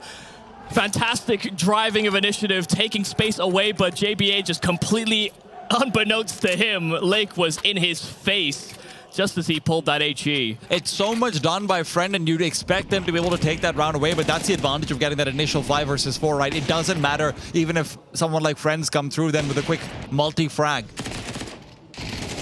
Yeah, it might have just not been communicated effectively enough as well that middle was a potential gap that Friend had to be concerned about. As soon as he heard that step, like you said, it's frantic from him. Ill-considered. But M80 are not surviving with many in any of these rounds. Hell, Wildcard aren't even in the rounds they're winning. Stan, quick Molotov out to prevent a quick B-side hit, but he's pushing through the smoke. He wants this so bad! But Rek will not let him receive. And as Sonic and Suspect already push forward, they now need to regroup back into the site. Sonic good for 1, and Suspect's dealt damage on the second, but Rek's recession is guaranteed by the rest of his teammates being aggressive back out towards that A site. Damage dealt again, but it's Sin who's able to find the kill despite his weaknesses. Smoke down as well. Friend just got into a position where he could have prevented any progress through elevated towards that A bomb site. Sonic re-aggressing as well, but Sin is behind the smoke and he catches a glimpse, some damage, but Sonic certainly had the health to trade while Sin did not. Swisher last man standing. Again, another recovery position for him. But a 1-on-3 and that smoke fading, they double peek and they double hold the angle in from spawn. They prevent any possibility. Swisher looking down the line, just curious about how on earth they pull these rounds together, because those spots were awkward from M80. Once they breached into spawn and they realized that both the B players were willing to fight, they may have even thought that there was a third player there, given the amount of confidence they had. They weren't going to get wrapped from the B steps. And I have to say, it feels like M80 are just really struggling to get that initial bit of map control and get something off of it. Mid, of course, was pretty much laid vacant over there, but the immediate re-peek and the immediate retake off it, because Susp and Sonic had already gotten that aggressive control over stairs, so they knew that they can quickly come through and only focus down on the mid pressure that was being asserted on the B-bomb site. I think it's fair to say, though, you know, when we look at M80 and the way they're structured around Lake and facilitating his aggression, that hasn't really been the case at this event. You know, it doesn't feel in rhythm with set Lake up, take the space, and fight forward. Aside from, I guess, the opening round they played at this tournament, it has been a little lackluster in that department. And look, Michael, I'm with you, but one of the small pieces of pushback I'll give is Stanislaw is trying to push back this eco. Feels like, again, Susp and Sonic should be able to get this under control. The small pushback I'd give is M80 don't set him up with set rounds almost ever. Sure. It's very often just pressure elsewhere on the map and you do your thing. But maybe this could even be on a map like Vertigo Lake, saying that I'm not feeling that comfortable doing something like it right now, right? Anubis, he had the freedom. Yeah. We saw him in positions like it. He just very often was overrun by Susp and Sonic pushing when he was on the T side. And on the CT side, it just felt like he was being countered out stylistically. So I don't even want to say that this isn't M80 setting him up. This could very much be him saying, I've got to play my B game. And right now, that might not be enough. Oh, and Friend is certainly bringing his A game.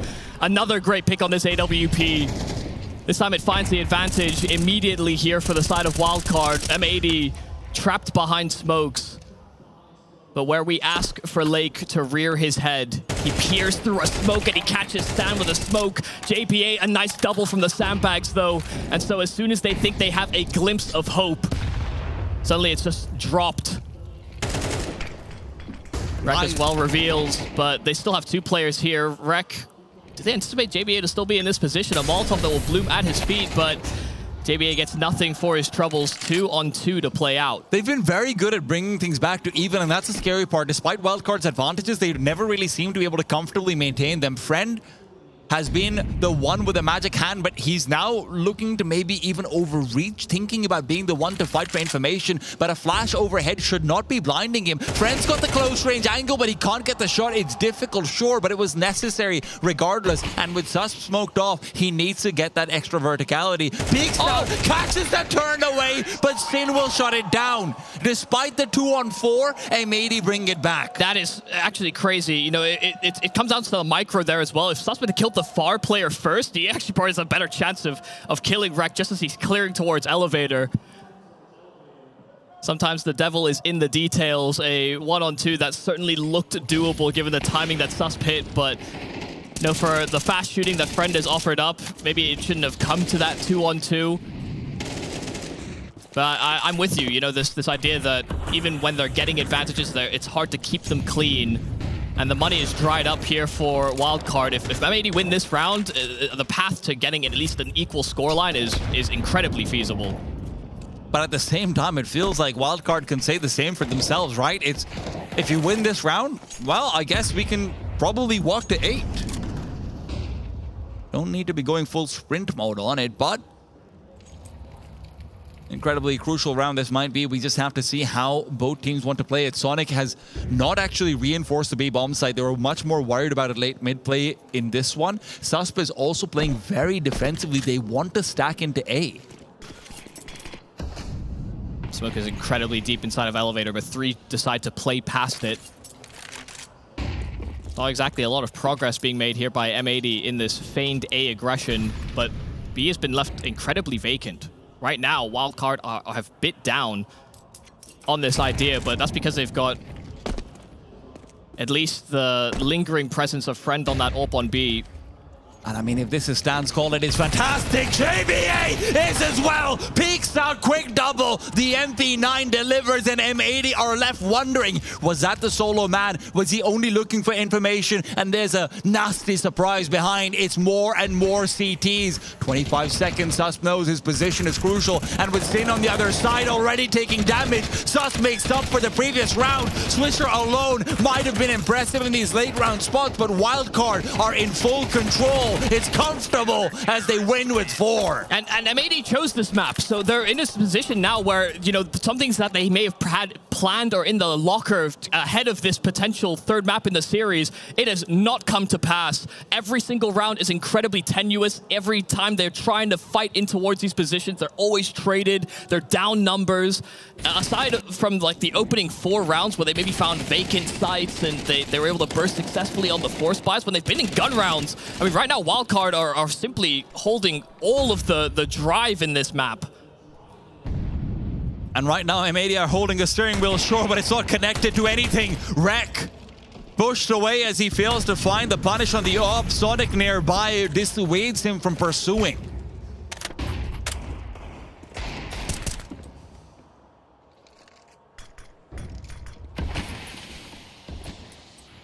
Swisher.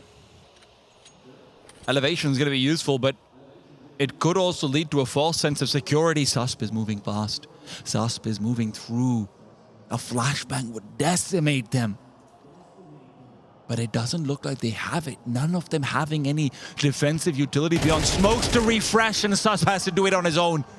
HP is low, Molotov is there. Sus moved away and Slacks to put him down. It's Friend who tries to take up position. It's a very dangerous Friend as well. But dangers might be avoided. Rek's demise, though, will move Sonic back over to the B bomb site, while A will be reinforced not just with players but also aggression. You think how simple the last force buy looked for M80, but I mean the first force buy we saw in this map, but it is just turmoil. They look at this combobulated here on this T side, and JBA, where he may have shied away once before in the best of ones, he is here to stay. It is an 8-round half from Wildcard as we go into the last half of this best of 3.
we could talk, but then say nothing.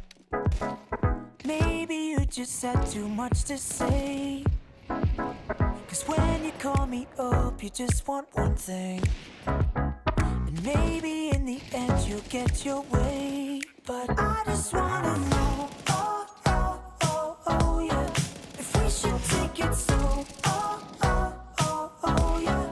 I just wanna show ya, I'd do anything for you, girl. I just wanna know, oh, oh, oh, oh, yeah.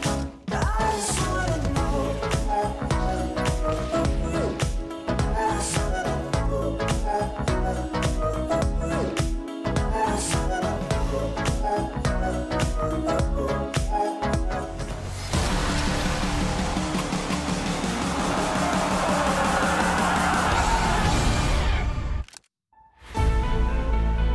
Coming in all bluster, all banter, all boisterous, but M80 right now do not look all right. Down 4 rounds on a map that they have picked before in another matchup versus Wildcard. Right now they look lost on Vertigo. Real struggles on that T side, but here on CT, Rek is just lapping them up with these dualies. 2 quick headshots, and he'll finish off Stanislaw as well. Lakeman has started taking a headshot, but Rek is there to make sure there are no more problems. Friend trying his hardest to win this round single-handedly, a couple of kills.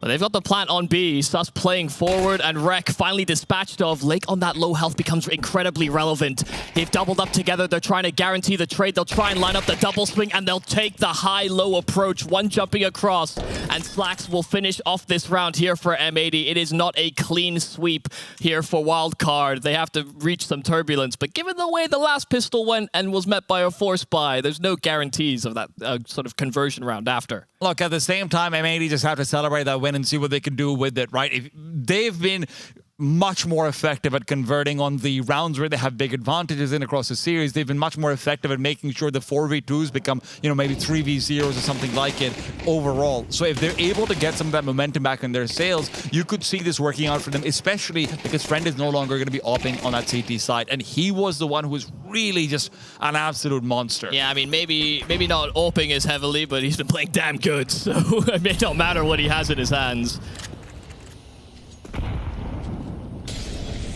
Those hands were made to smash, and it doesn't matter what they're holding. Yeah, and it's well armed as well here for the wildcard side, but they are going to be missing a lot of utility in favor of the weaponry that they employ.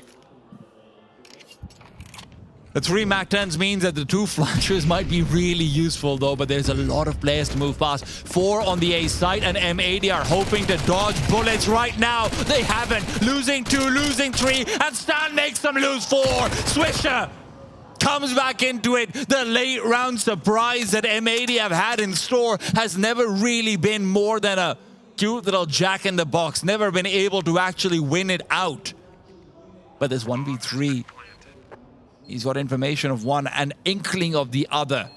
And as he moves back towards the bomb site, he's found his way into yellow and back behind. Swisher's position might not be expected, but with Wildcard playing with their cards held tightly against their chest, not revealing any position, this is going to be nearly impossible. Yeah, Swisher.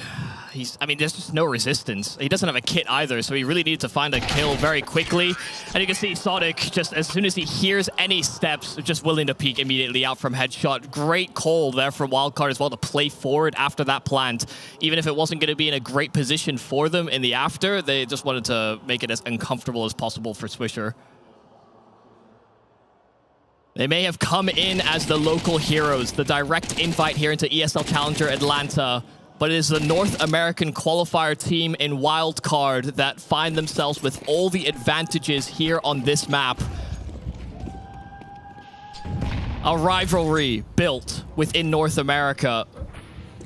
First chance to play each other on LAN, and I think a surprising set of circumstances M80 find themselves in.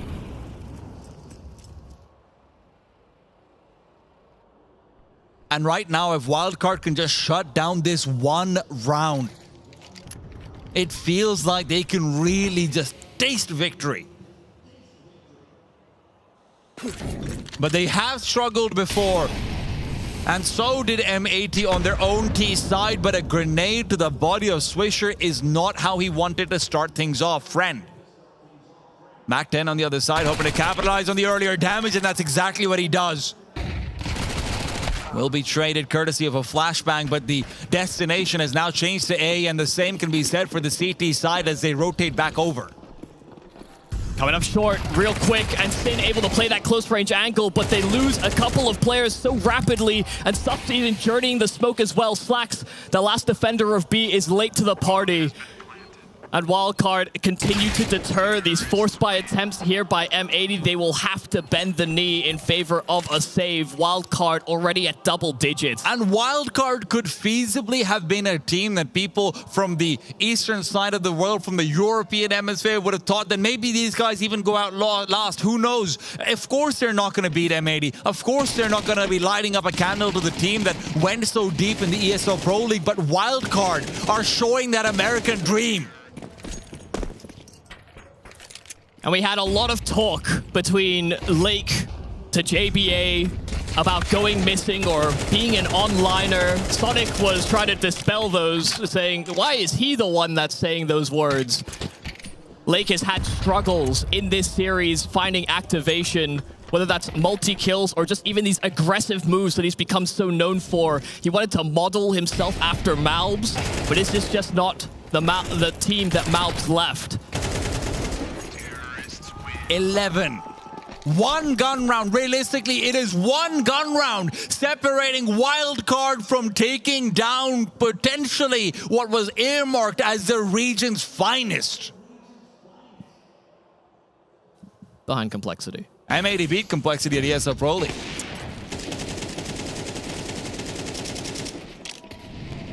It's not that there isn't an argument, but it's not the strongest one. Yeah. They are, I mean, they certainly seemed like they were on the cusp of even taking that away from the star of North America. They have to put a stop to it right now. M80 need this round. It is of critical importance, but again, it is Friend. The stand-in that we had limited expectations for has really shone here on Vertigo, from pick to pick, from CT to T. It's this European driving force here on the side of Wildcard. Friend finally dealt with. So it might have started with a clean advantage, but it's back to 4-on-4. And given that they lose him at an awkward time, they were actually kind of tailored up towards B, but they reassert themselves in at Ram. Sin getting a jump spot out.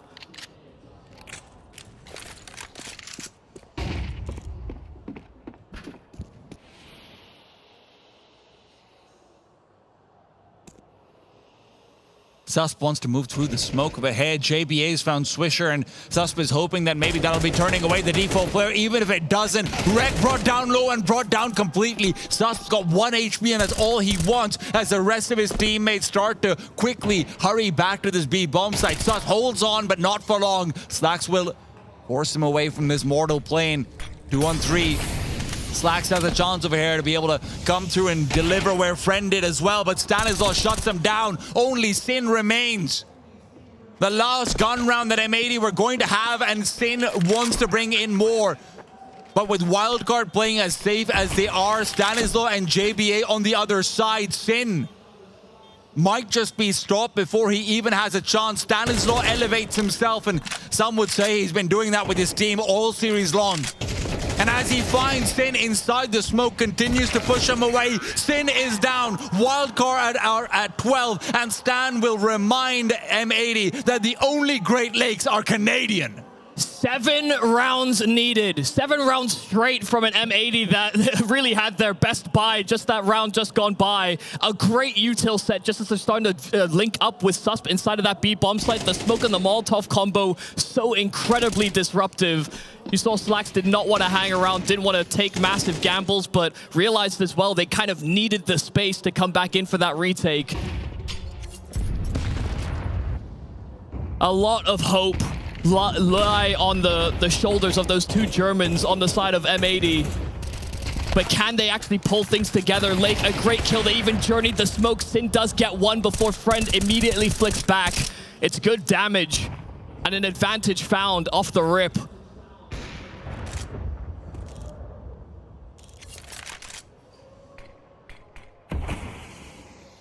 Lake continues to jump spot forward. Friend is hoping to catch him out as he attempts to do so. And M80 have found that firm advantage, but is it a little too late? Not to say that Wildcard still can't make this round work out. The problem is going to be that M80 is reinforcing the B-bomb side. Destination is very much known.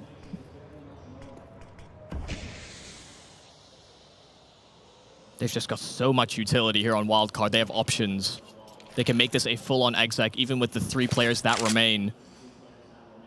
One well-placed flash could completely crumble the defenses here of M80. They still run with MP9s and FAMASs, and they have very little to stall out the execute entirely. Swisher forced forward by a Molotov. Rek and him playing so close to one another, trying to make use of these MP9s. That flash is fantastic. Stanisville able to convert. Sus, the trades are back, but there's a player out towards the generator. Sus delivered a 1-on-2, and while the util is up, they're going to respect that entirely. It's the nade that finishes off the job. It will be a round registered here for M80. They keep themselves alive, and it is with early aggression coming in through the smokes out towards ramp, just making sure that they can find that first kill and just keep things in their favor. It's where they've found fortune before as well with the early conversions, but only once on that first half. Is it something you can continue? Is this a road you can even look to build? And are they going to be inspired to do it on actual gun rounds? You know, part of the reason they would have gone for that is because they knew they had inadequate weaponry to fight at these long-range angles that the ramp or the B steps could often provide you. Going to close that gap as much as possible and increase the lethality of the hypermobility that the MP9 offers you. Slacks will have the AWP as well, so at the very least he won't be able to say he didn't have a chance to do what Friend did in that first half. Slacks will face out, and that's exactly what Friend did, but now turned back to him. Medicine bitter, as it is swallowed by more than just the one. And it feels like it was quite some time ago, but the first map in this series, Dust 2, you saw how Slacks took control. We had aces from both Slacks and Lake on that very same map. Sure, Wildcard are centimeters away from the finish. But if these players start to activate, Wildcard could maybe find themselves just as stumped as M80 were on that T side. Rek and Swisher continue to hold off this B-side aggression. Rek not able to trade out immediately, so Stan at least has a chance to deal damage, if nothing else. But with Rek being unwilling to reveal himself over here, it feels like M80 will have run away with a very clean round. Yeah, it's nicely handled. A very boisterous swing from Slacks at the start of it, considering the success that Friend has had in these opening duels. But you cannot shy away from that head-to-head. It's a play you have a good spawn for, especially as a player that has been on such a massive rise since he's made the journey overseas. In front of a crowd that are largely supporting you. M80, there's a lot of representation in that crowd. We gather here at DreamHack Atlanta. ESL Challenger Atlanta has been a thrill already, but it is going to be happiness and sadness simultaneously given the North American Derby.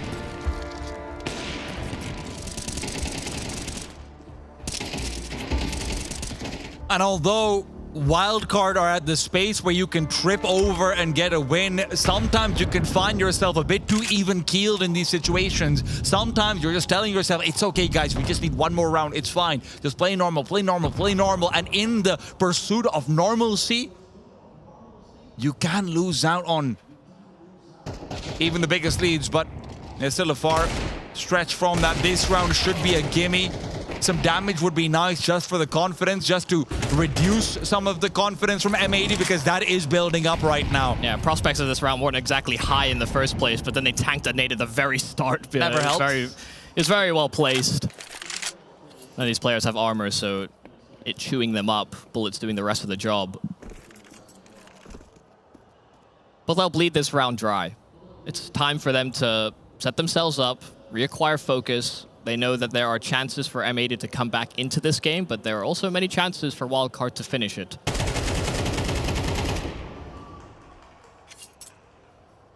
This will be a guarantee of an 8th, so M80 bring it within 4. 3 rounds straight, and it's courtesy of some nice aggression to, I guess, spark what could be an irradiated CT side.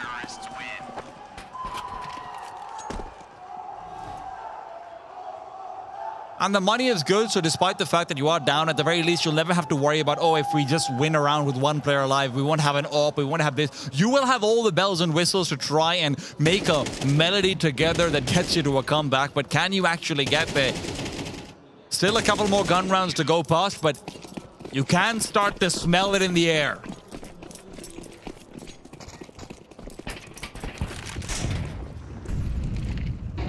Friend is hoping to be challenged out by Slacks once again, the one-on-one where if he just gets a straight-up duel, he'll at least be able to take responsibility for the round and the way it starts. But it's Rek who's going to be having that load put on his shoulders, and it's no heads on the shoulders of Wildcard. Not at this rate. I mean, that was fantastic. Just instant deletion of what was supposed to be a targeted attack his direction. Sonic does find a kill back towards the A bomb side as well. Still 3-on-3.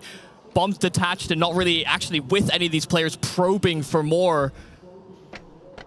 But it is so difficult to read how M80 are going to continue to approach this round, given the success of Rek. Lake is in position, and that smoke is not going to last forever. And even just there to give him a nice little bit of support. May not even need it. The shots are lovely. And it's the big two from Wildcard who are still alive, but it's a big job for them to do. Friend is hoping to flank out, and with Sus providing pressure, they might not be expecting someone to come in from behind. They won't. Friend comes through, it's a freebie. There goes Lake, it's a shot to the head, and now he's going to be peeking forward to try and disable anyone inside the elevators. They're so afraid, and with the smoke down, the bomb can be planted. Sin can't cast them off. Friend will shut it down, and this might be it. A kill away. Swish's demise guarantees it. Wildcard will go forward. M80 eliminated. The underdogs coming into this matchup, sure, they go back and forth online, but when we see them on land, there is so much talk, so much chatter about is it too soon? Is it are the lights maybe too bright for Wildcard? But they show up where they need to. The decider game coming out of their group. Sure, they have to go against these North American heroes that are touted to be, but it's Stanislaw and the troops that rally in this final map, and they answer back after getting brutalized in their first map in the series. Their pick, they never let up. And at this point, the desk has got to be the one to pick this up and break it down, because we just saw M80 break down. Holy sherbets, I did not expect that one to happen. No one did. We have American representation making it through to the semifinals, but it is not M80, one of the favorites coming into this. It is, in fact, Wildcard with a stand-in, Alan. Quite a shock. Wildcard. You don't sound shocked enough, damn it. What a shock! Whoa! There we go. There you go. I didn't see this coming whatsoever. I mean, M80 for everybody was a lock to make deep into playoffs, not let alone the playoffs. They come into this series, and we say before it, Friends is the stand-in. They're limited. They can't run their standard setups. Their map pool is hampered, and they play their most convincing map of the tournament up against it in the third map and make it through to playoffs. It is a great indictment for Stanislaw, for the stand-in, for Friend, for everybody. A quite incredible moment. And obviously, of course, it was all done because they have a South African on their team, because that is how it works. Americans pick us up, they put us on the teams, and we win things. I only ever get to do this on American events, so I'm just going to keep riding it home really hard. While I do that here on the desk, you know what's going to happen? Mike is going to chat to the South African from Wildcard to talk about the victory. Hello, Sonic. The South African indeed. You know, he told me this morning that for this particular matchup, he'd do the first interview, he'd do the end interview, he'd do all of it. So, Sonic, what do you think? Onliner? Definitely not, man. I think M80 need to relook their statement, especially since they call this online. And plus, if it's such online as we came to land with the sub, how are you going to do the RMO against our full lineup? No one knows. No one knows indeed, but I do know you guys have now done it. I mean, speaking about the sub, speaking about Friend, dude stepped up massively on Vertigo. You said at the beginning he's learning quick, he's picking up things quick. How far can he go? Dude, he's such a calm, collected guy. Even in the most intense rounds, he's so mellow. He takes control of the round, and he's a great aggressive AWPer. And he opens up a lot of the starts of our rounds by like very clear communication of where we should be for him and like what nades we should be holding for him. And, he just opens the rounds up, and he's a great ender, too. You love to see it. Now, how about this crowd, man? It was packed to the gills. You got a little fan base forming here. Yeah, not a lot of wildcard fans, but we love you guys. M80 fans, come over this side. Might be changing tomorrow. You've booked a spot now into the playoffs. How does that feel? Feels great, man. We had high expectations coming to this tournament, and we were pretty heart sore when we found out our Orpa Luva couldn't make it due to some issues. But luckily we had our friend here, step in, friend, and he just pulled up a miracle for us. So I'm really happy that we were able to do a deep run, and we wanted to carry it as far as we can for the fans. You heard it here, Sam. Everyone needs a friend. I wish I knew what that felt like. I have no friends. I love the trash talk, though. That's always exciting for me. I like it when there's a little bit of banter. That gets us excited for the Americas RMRs coming up, if there is this regional sort of battle going on. Let's break down what we just saw, though, on Vertigo. Alan, what was it that Wildcard was doing right? They played to win, and they did that second map of this series. I mean, quite stunning. They come off Dust 2, and we're just thinking, this is going to fall apart. M80 are a more structured team. They have a full lineup. They're calling great Counter-Strike, but second and third maps here, they played absolutely committed. This third map, they played with such conviction. Friend was everywhere on that CT side. We said it before the series, we'd love to see him unleashed, and he was. And it was honestly, for a team with a stand-in, that was fabulous Counter-Strike. Yeah, and I feel like he needed to really warm up to this. It took him a couple days. I mean, the first day was not convincing from Wildcard at all against M80, but he just talked about it there. He had to call the util, call everything, and I feel like maybe he just needed to get that communication ready and going with the team, and that takes a minute. You need to be able to be comfortable with them, and the fact that they didn't practice before they came to this tournament was probably the reason that was lacking at the first part. But now that they had that going, they had that starting, I feel like it's going to be good for Wildcard going on. A little bit more than just clicking heads in the server. They were also controlling the economy a little bit, Wildcard, or at least using it to their advantage in times. I mean, it was this factor that never let their opponents in the game. They won the Force by Wars in the first half. They did it in the second half, just coming off that pistol. Round 14 was a critical juncture to secure this map and where it's heading, and be it good preparation, be it the aggressive tendency of these players, winning these rounds was beyond pivotal. It never lets their opponents in the game. They lose one of these, Sam, and we're in 11-11, we're in overtime territory. Winning these never gave Lake and company an opportunity to get into this map. Let's walk through some of the players. We've got the US Air Force Aim High that'll be coming up in a little bit. We have head-to-headed 2 Wildcard players because both of them obviously stepping up. What do we think? I feel like both of them were obviously on the server as much as we could have seen them. Sus had so many entry kills, and we just saw him at every single corner. And you said it a little bit earlier, Friend was just moving around the map with his op on CT side so effectively, getting the side haul on A ramp, and it was completely shutting down A ramp for M80, which is a big problem. It's a big part of the map if you're trying to enter onto any site, and just kind of effectively shutting them into a box in lower, which is not great. That kind of only gives you 1 or 2 entryways onto the upper part of the map. And Sus with 21 there, I mean, their ADR is very, very close, but 7 to 8 multi-kills. They were on the server every single time we could see them. Yeah, I thought Sus was sensational this series. And also, obviously, in the situation that Wildcard is playing in, you need your individuals to do something special. You're not going to win a series over a team as structured as M80 by playing default, by playing standard. These guys came into this and they said, be damned if we go out in the groups. We're going to give it everything. We're going to make moves. We're going to, put it on the table and just say, we're here to play. And obviously, some choice words afterwards from Sonic about the trash talk too. Wildcard, frankly, wanted this a hell of a lot more than M80. M80 just fell apart. They weren't ready to play this game on stage under that sort of pressure. Alan, thank you so much for joining us. I know that you're heading back to the hotel, so we will see you again tomorrow for the grand finals. And talking about tomorrow, it is the semi-finals. 3 of those places have been booked. Wildcard is joining Big and FlyQuest. Who will be our final semi-finalist for ESL Challenger Atlanta? Will it be Saw or will it be BB Team? We're going to take a quick break, and when we return, those 2 teams are fighting it out in a best of 3 to determine who takes I was going to say who takes that spot. My brain was working faster than my mouth. That backfired. We all need a break. Clearly me the most.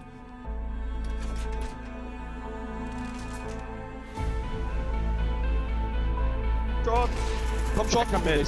Nice. Pick up One more short. Sound. 2. One more. One more. Two more. Just chill now. One is long, and then one was short. Yeah. Hit guard up. Short through. Last. Elbow. Going on side. No. Nice. Good shit. Mid B.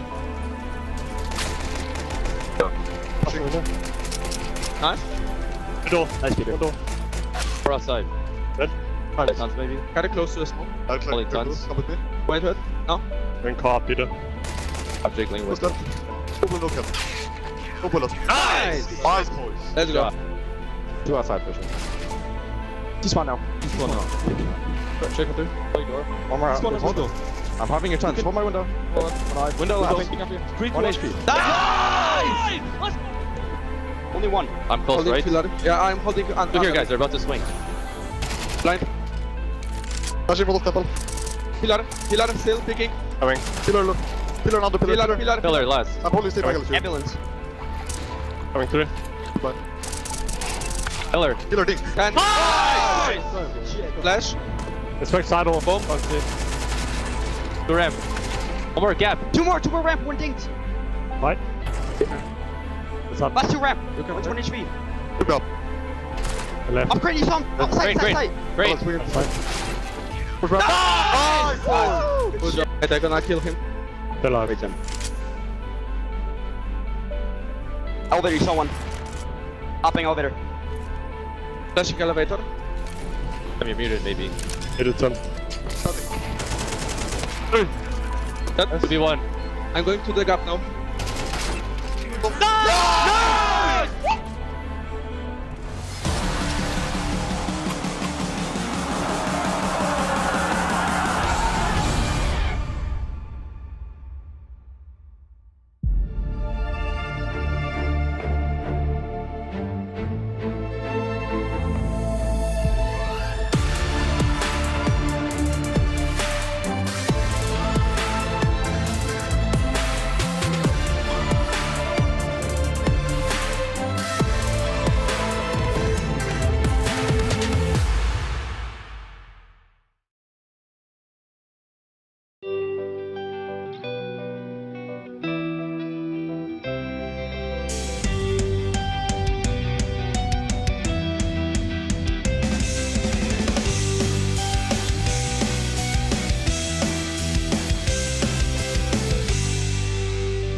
Good morrow, my liege. We're about to go a-hunting for a luncheon. May I interest you? We are not about to do anything. Don't listen to him. I know the most authentic fish and chip calzone in town. You are going to love it. Well, I'd love to. But I've got a meeting with the guy from the water company. The water company? What is that? It's the people who deliver the water to all the homes and businesses in the country. Apparently, they've detected trace amounts of lead in the water. So they've got to send a guy who's going to make a whole song and dance about it. So let me get this straight. You can no longer have lunch with your best friend because some water guy is denying us access. I don't want to go to lunch with Trace. I know, it's ridiculous, isn't it? I mean, I'm not some 9-to-5 Andy like you or Trace. I'm the regional manager. I don't have time to talk to some deadbeat, salt-of-the-dirt water guy. Oh, he's so important, the water guy. Coming all the way down here to lecture me about our glorious office water. Now I can't spend precious team-building time with my employees. Oh, this guy's got some nerve. I got a good mind to stick a lead pipe right up his...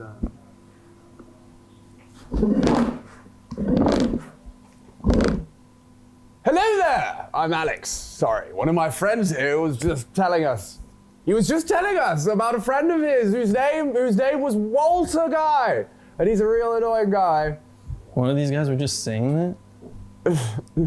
Yes, I'm the manager of this here establishment. They weren't the ones just talking then?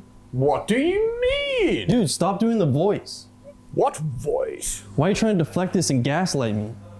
What do you mean deflect this and gaslight you? My friend was talking. Can you just talk? No. This is my normal voice. Okay, I'm just gonna mark this problem as fixed and go. Oh, goodbye, water guy. Pleasure meeting you.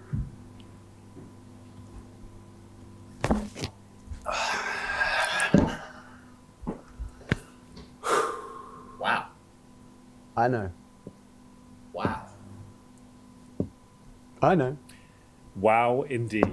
But you do know what this means, right? That there's lead in the water? No. It means that lunch is back on the menu! Yes! Woo!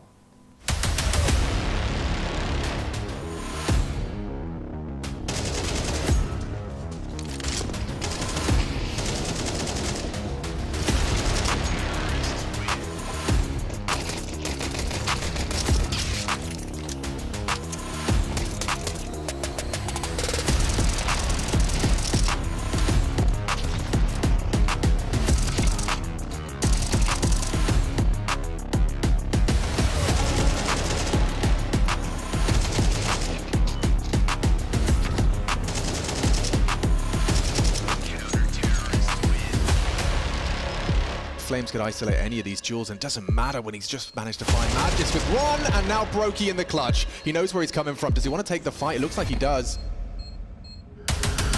Another jump plucked from the air.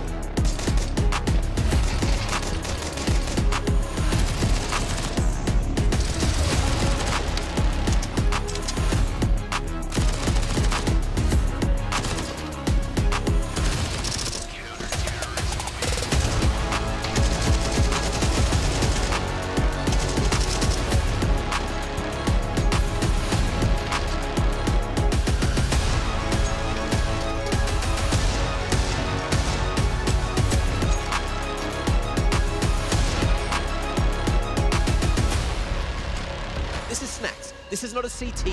He's in behind the enemy yet again. Here's that flash coming, and he is in full control until Siren is here to try and save the day. Snacks, no way, making more plays.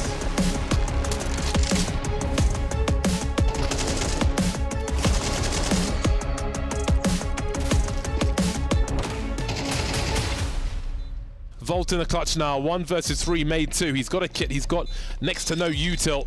And the angle is horrible for Volt. He's halfway there though. That clock is ticking. And Carrigan hasn't shown himself. He finally has, and he's clutched it. Oh, that's a big flash for Grim. Looks away after the flash comes through. No spray from him, but JT will clean up the mess. Might get it down, but he'll be trapped on the site, and Monty know it. This is so tricky for JT. He gets the 1v1 and the 4!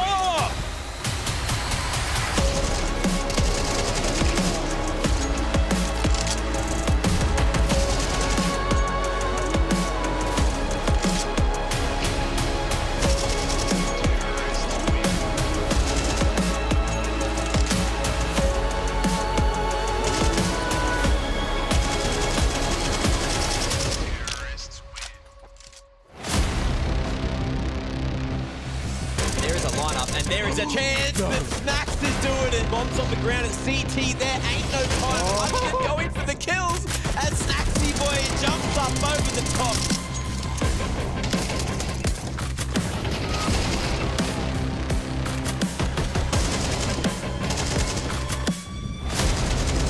Oh, the plant is low. I think it's too slow. The bomb goes down, but Hunter's alone.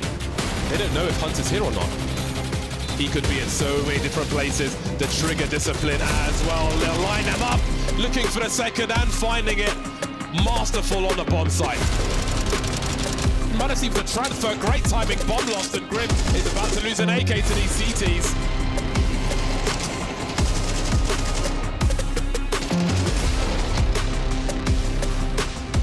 Grenades flying everywhere. Grim going through the smoke, catching Nico. 360! What is this? Oh my God, rather you than me, buddy. 360 no scope. This could be it. Surely it is for G2. Oh, boy, this is a lightning round to finish things off. But there will be a trade frag. A fast one for G2.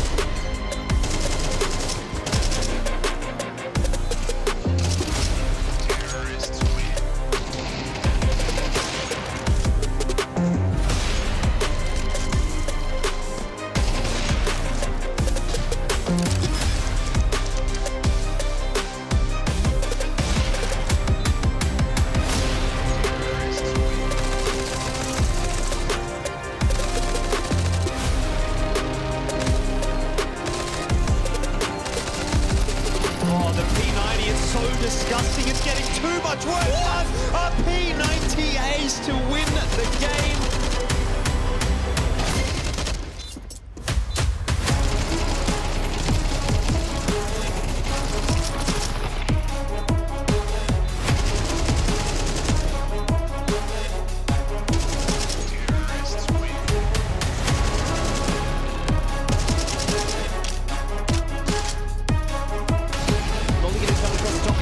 With nice crisp green flick. Oh, they're making 1-by-1. There's no way. There's no way he makes this. Surely. He can smell it. He wants it that much more and does it. Oh, he spots Demka. I'm not sure if he wants to take that. No, Mezzy, what are you doing? This is supposed to be a comeback for Monty. He's got more health. Oh, he's close. He got some bullets off, but that is a complete robbery. Great transfer from Krasnal. Looking for a third now, getting his bell rung, but undeterred, he goes back to the well for more.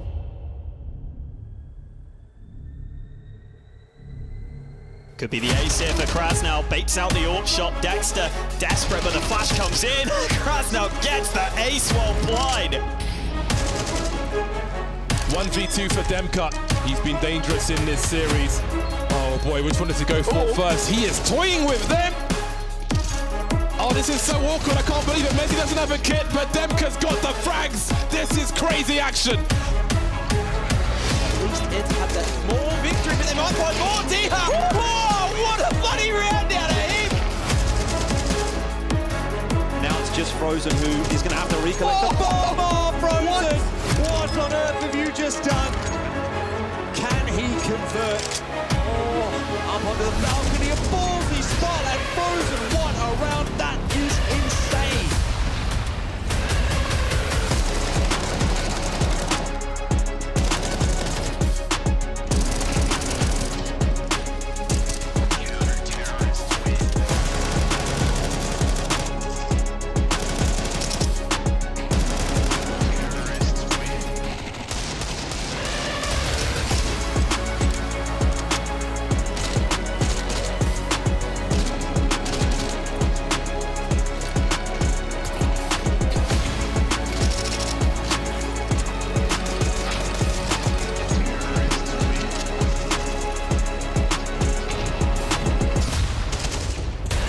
With one from the side, he's got the lineup!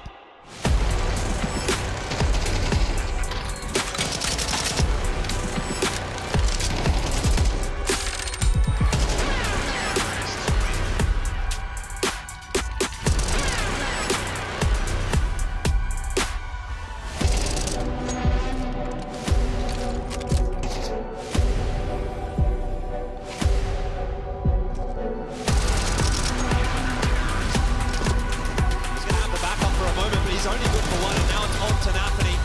4-11, wants to improve the ball, and he does! Oh, Nafany! Hello! Siren will be lucky if he can even get a kill here. Oh, maybe I spoke too soon. They've looked away. What can he do now? AK! Oh, hang on a minute. Siren, the young gun. No way! He could get it. A 1v5 for Siren. Oh, not quite. Ali saves the day.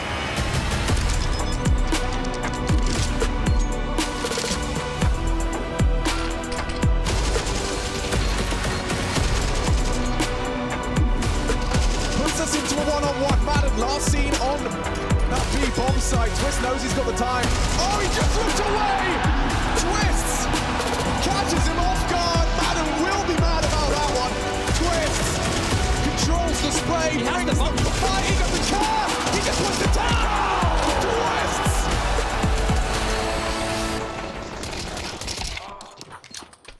And with Brokey's help, it's a 1 versus 2, Nerves jumps down from the rafters, and Ents will take the pistol. G2, they have to commit the time, it's gone, and Modesty finds more! Lucky, one-on-one with the young god, the young god! Oh, the ESP gets it across the line!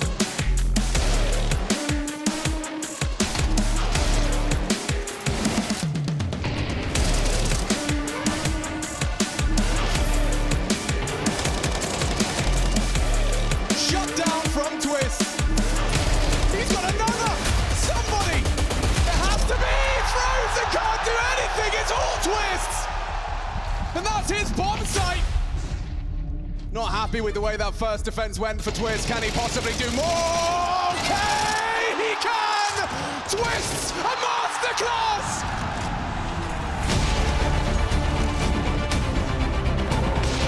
He really does it. He's getting flashed in! Absolute insanity! He's just such a nuisance, and Rain, another aggressive position, the shadow advantage, he's on 48! Face clam, once again, decimating complexity! The Legion has cleared him out, it's up to Rain in the clutch, he nails the Legion, JT once again has to come up clutch! Sydney, put your hands together, you're champions! From IEM Sydney 2023, it's Faze Clan!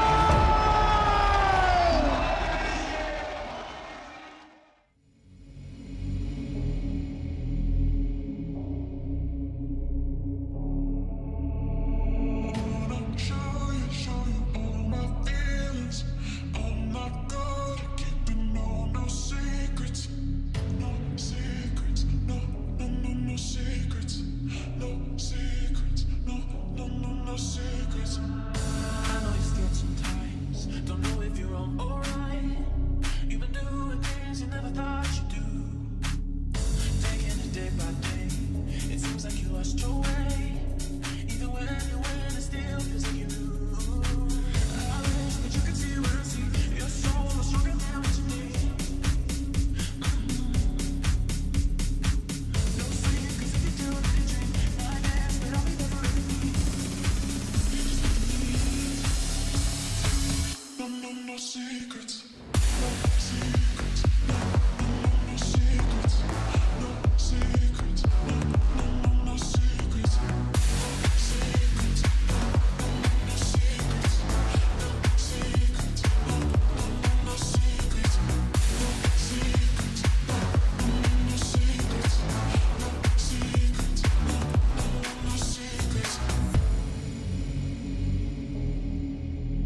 Betboom, it's a team that you can see them a lot of times because they play a lot of tournaments that we are in. So they are a very strong team. The Russian teams, they are very tough. But let's see if we face them. So if we have to face them, we're gonna study them. But they are for sure a great team. Welcome back to ESL Challenger Atlanta. If you are a North American fan enjoying what we saw a little bit earlier when Wildcard beat M80, then make sure you head over to X because I believe there is a bunch of trash talk going down. But if you're not about the trash talk and you're all about what's happening in the server, then stick with us because we have another game on our hands and we will be determining who our final semi-finalist is here. It will come down to BB Team up against SAW. Both of these teams have very different stories about how we found them here in the lower brackets, but there's a similarity as well. So let's break it down. SAW was the favorite coming into this. I'd argue they still are the favorite. Nothing less than lifting that trophy will do for this Portuguese team who had that miracle run at IEM Cologne. Absolutely. I think that they're, like you said, Sam, still my favorite to kind of take it all in a lot of ways and at least make it to the grand final. At the very least, that would be disappointing for them, I think, if they didn't get to that point. It's just that what we're seeing right now, it's just two BO1s, right? So we can't really judge too much from it. But I think what we're seeing right now is a team that might be lacking a little bit of confidence. You heard in the interviews earlier, they're saying, oh, we're already ranked top 10, but, you know, we don't really feel it. And I think that's a bit of an issue for them right now. So there's a bit of leveling off. You know, there's always, whenever there's that meteoric rise, there has to be a bit of a fall off to balance out. And then I think afterwards they'll rise up again. So maybe we already saw a little bit of that fall against FlyQuest, right? Because that's a team they should be defeating, I think, any other day of the week, given, you know, the way they performed over at IEM Cologne. But it's just, didn't happen for them there. But just a BO1. Now we're in a BO3, and I think that changes everything. Let's take a look at this particular group and how we found ourselves with these two teams in the lower bracket. And while we're looking at that group, Apples on the other side, they've got BB Team, who, not the favorites for sure, but a team that has a very similar story in the fact that they've also looked a little bit...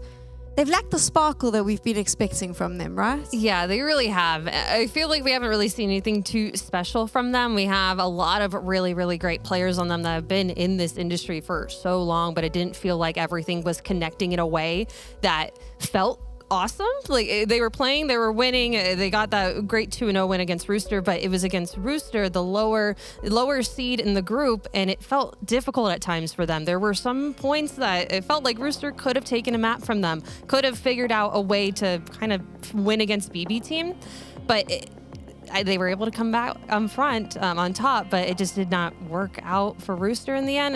BB Team, it wasn't a convincing win for them. Yeah. It felt difficult.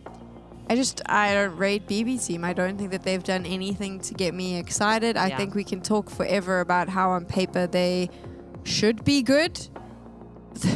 They're not good on the server at the moment. No, it's very puzzling to me. And I mean, Nafany was very strong against Rooster. I thought his performance was incredible. We highlighted him in our head-to-head. He had 100+ ADR, 40+ frags. I mean, everything was going well for him. But it was Rooster, and even then, it wasn't convincing. Rooster came out, and to their credit, of course, they actually did come out with a nice few rounds. And on top of that, it was mostly individual efforts. But still, I think BB Team left way too many gaps in their defensive side in particular. The CT side was the least convincing for BB Team, and we understand it maybe on Anubis, but when you move to any other map, like Dust 2, for example, that should not be the case. Like, you should be stronger. Talking about Anubis, that is their pick here, BB Team. The video's up on your screen right now. And then, of course, we'll see SAW picking Nuke. No surprise there. The decider is Ancient. How are we feeling about the veto? Honestly, this is great for SAW. It's their top 3 maps that are coming through. I mean, you got Nuke, Ancient, Anubis in that order are their top maps, and maybe Ancient isn't that great in terms of their record, right? They're sitting at a -10 round differential, but they're still, it's a map they're familiar with. So, I mean, I feel pretty good for SAW in this veto. On the other side for BB Team, yes, Nuke is also their top map, so I think that's why they left it in for SAW to pick into. But still, like, even if it's your top map, you have Anubis to fall back on, you have Dust 2, you have Ancient as well. I don't know, like, sometimes I wonder if teams should move away from their permas a little bit more and say, okay, let's gamble a little bit, let's see what we can do, and maybe we can kind of counterpick against the opposing teams, which doesn't happen as often as I think it should. Let's find out how the Portuguese team is feeling coming into this. They've only played best of ones. It's their first best of 3 here at Challenger Atlanta. I've got you, Jerks, here from SAW. Jerks, You got a matchup against BetBoom on the line. How you feeling about this one? I mean, we need to play good, better than we did yesterday if we want to win. They are a great team, of course, but we want to win the tournament, so we got to play good.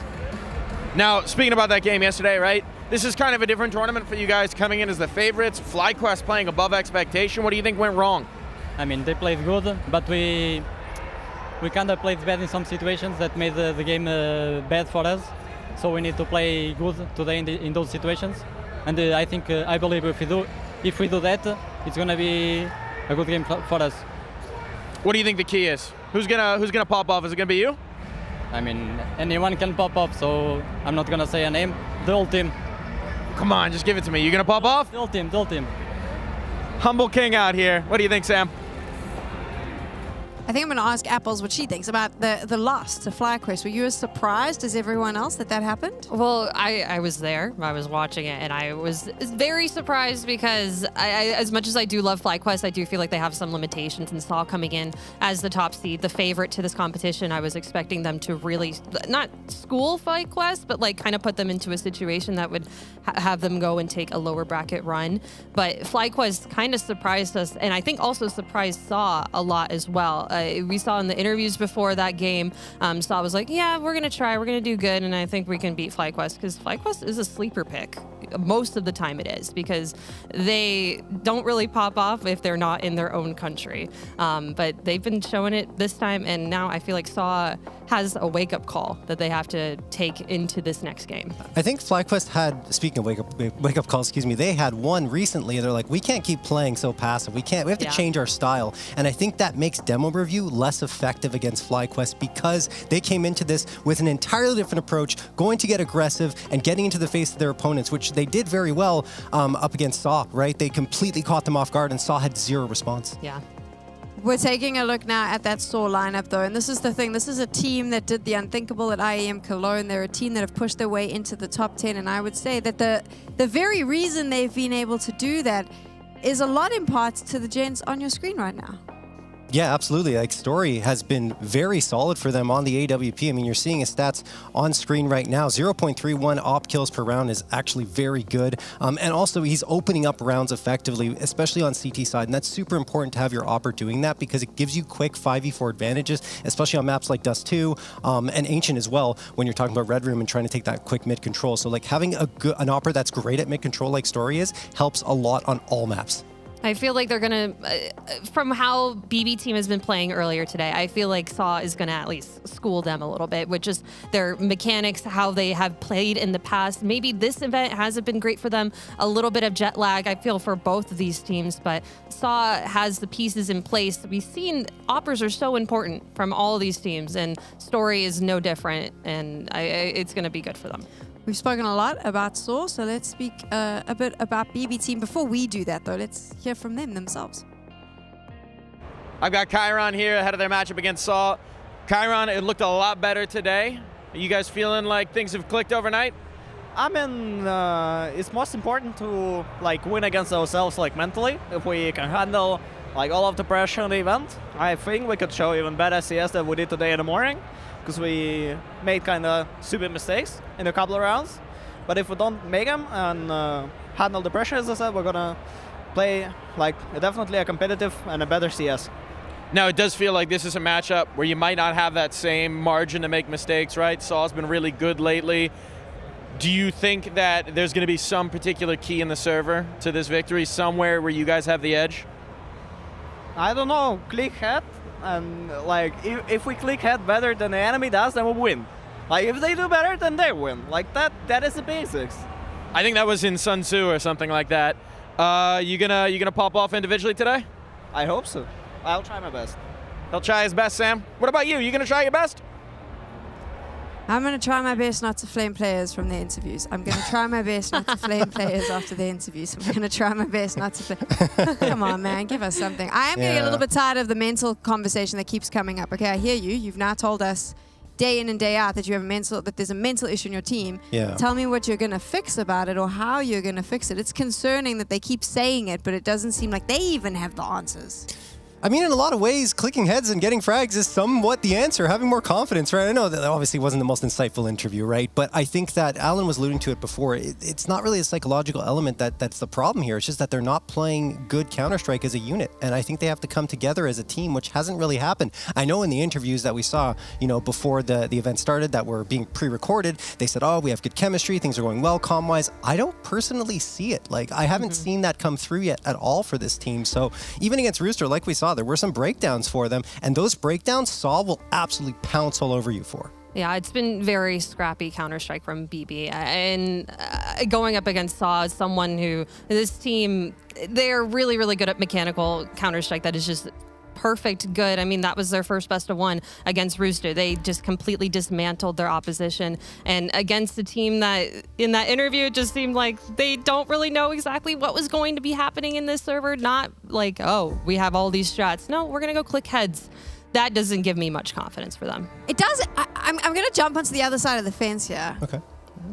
This is a team of players that if they did click heads would be absolutely freaking terrifying because they have the firepower and the potential to be very scary. I agree 100%. Nafany, for example, who's not necessarily the top fragger in this team, was the top fragger in the previous series against Rooster. If you have Nafany kind of clicking around doing really well, and Chiron and Magnojez also doing the same, then I agree with you, Sam. This team becomes exceptionally scary, but we haven't seen it. So that's the problem. When was the last time you saw BB team be scary? I honestly, like, when they were first formed and Nafany had, like, a lot of energy, I guess, given what happened on Cloud9, that's when I saw the fierceness in that team. I saw them having something to prove, really wanted to say, we want to come out here and make a statement. And they did make that statement at the beginning when they were first formed. And since then, it feels like it all has kind of started falling off and they haven't really done much of anything. Even at the tournaments where they were going to, the LAN events they did go to, it was just quickly out of the picture. So it's been tough, and I don't know when it's going to come back. When is that fire going to be reignited? Does it magically get reignited now? I mean, there's definitely always a chance for that to happen. I mean, on stage, they have this last chance effort that they can make to make a statement here, beat Saw, the favorite of the tournament, and get themselves into semis tomorrow. I mean, that would be a huge one. That would be something that would be great for them, and that would be great for Nafany, now rebuilding this team. And firepower is always great on all of your teammates, but if you're not working together, bringing the fire exactly where it needs to be, is it going to fall flat? Let's do some predictions. Apples, where are you leaning on this one? I'm going to go with Saw because I feel like we've only seen 2 best of 1s for them, and they needed to get comfortable. They needed to adjust to the time zone. Maybe they needed to get some barbecue in Atlanta just to chill out a little bit and be able to take this win. I feel like the maps are all in their favor as well. I'm going to go with no, I'm just kidding. I'm going to go with Saw this time. I'm not going to go with the underdog pick. For me, it's Saw that is the one that has to take this one. They have a lot more, I would say, potential on their side right now. Everything is going well for them. Overall picture, maybe not in the previous BL1s that we talked about. And I feel like their trajectory is closer to being an upwards one even further than they are right now than compared to the BB team, excuse me. I'm going with Saw. Them Julio. You know. Makes complete sense. Barry, I believe. There we go. I mean, it's pretty much all of us going with Saw, but I can tell you that a couple of days ago we did the same. Yesterday we did the same thing, and it didn't play out as well. So we could be wrong. Analysts and desk hosts really know nothing. We're just here to talk. I'm just kidding. Okay, we're getting into game now. Yumi and Titam are ready for us. Casters know even less than we do, by the way. Why do we get thrown under the bus in the end just because GRT is wrong every single time he predicts about the underdog or against it? What? Just because you guys keep messing up your predictions doesn't mean we have. I said FlyQuest would beat Saw. So did Michael. He didn't, but so did Michael. Listen, we're talking about Twitter dramas that are developing. We're not trying to create drama in the studio, not quite like that. But I do think that our analysts and our desk have I guess, underestimated the mental side of this game. You know, so much about the BB the underperformance has, I best been focused around the mental. They played Australian team after Australian team, and when you're playing a big underdog regions like that, it can be very easy to just think, we'll brush them aside. We're some of the best prospects out of the Russian region in the past couple or even 3 or 4 years. These guys were heavily developed as stars on a lot of their respective teams, and then they come together in this amalgamation, the Nafany comeback story, and it falls a bit flat. They don't actually get that team cohesiveness that Saw have in spades. And these teams are absolute opposites of each other, right? One is way better than the sum of their parts. One is a classic national team that's obviously Saw coming in with that super veteran IGL. The other is this incredibly explosive lineup with an IGL who, and this is just factually true, was the captain of the #1 team in the world only 2 years ago, right? That's what Nafany was, and this is 3 years ago rather, and this is where it just feels like it should be so clear-cut after you hear those facts that yeah, BBT should be the ones to come out on top. It's just not going to happen. That's what our analyst is saying, but it doesn't always turn out that way, and this is the thing about Saw, Michael. It's that Saw come in waves. Saw go up, Saw go down, and we don't really know. So far, it hasn't been their best showing. Can they come through and start to enter into their era of trough, or is this going to be a crest? Day 2 of ESL Challenger Atlanta and the final best of 3 before we start talking about the playoffs. It is BB versus Saw to duke it out here on Anubis, and already you see BB getting aggressive. 4 players actually clustered inside of A main to go for those fights, and they take a lot of damage across the board, but they come away with a kill. They are fading back, but there's still 4 players on this A bomb side, and Arasdosh is hoping to at least pick off one of them. Saw have really been able to find so much control in the B side, but they've traded it with MagnoJez, who's in a position to be able to get a quick flank out. The problem is that they're coming in through the canals. That's a safe passageway forward. So despite the fact that Saw haven't really gotten a kill on the damage they've dealt, it's really just going to be a quick bomb plant, and the kid has been displaced. Remember that. It is far away in middle, and that makes his retake all the more difficult. That makes MagnoJez even more urgently needed, and he has delivered 2 big kills, and he's got plenty of fodder to try and work off of. Arasdosh, however, takes one of those pieces of meat down. He's got 3 more to deal with, and it is not going to be easy. 3 players for this retake. 2 are so incredibly low. Like you said, it has to be MagnoJez, and he's done well to find and finish that kill. Arasdosh finishing off both those frags, and MagnoJez now simply just doesn't have the time. He needed that extra manpower to make this round possible, and sure, he'll come away with 3 kills, but Arasdosh's triple is that much more important.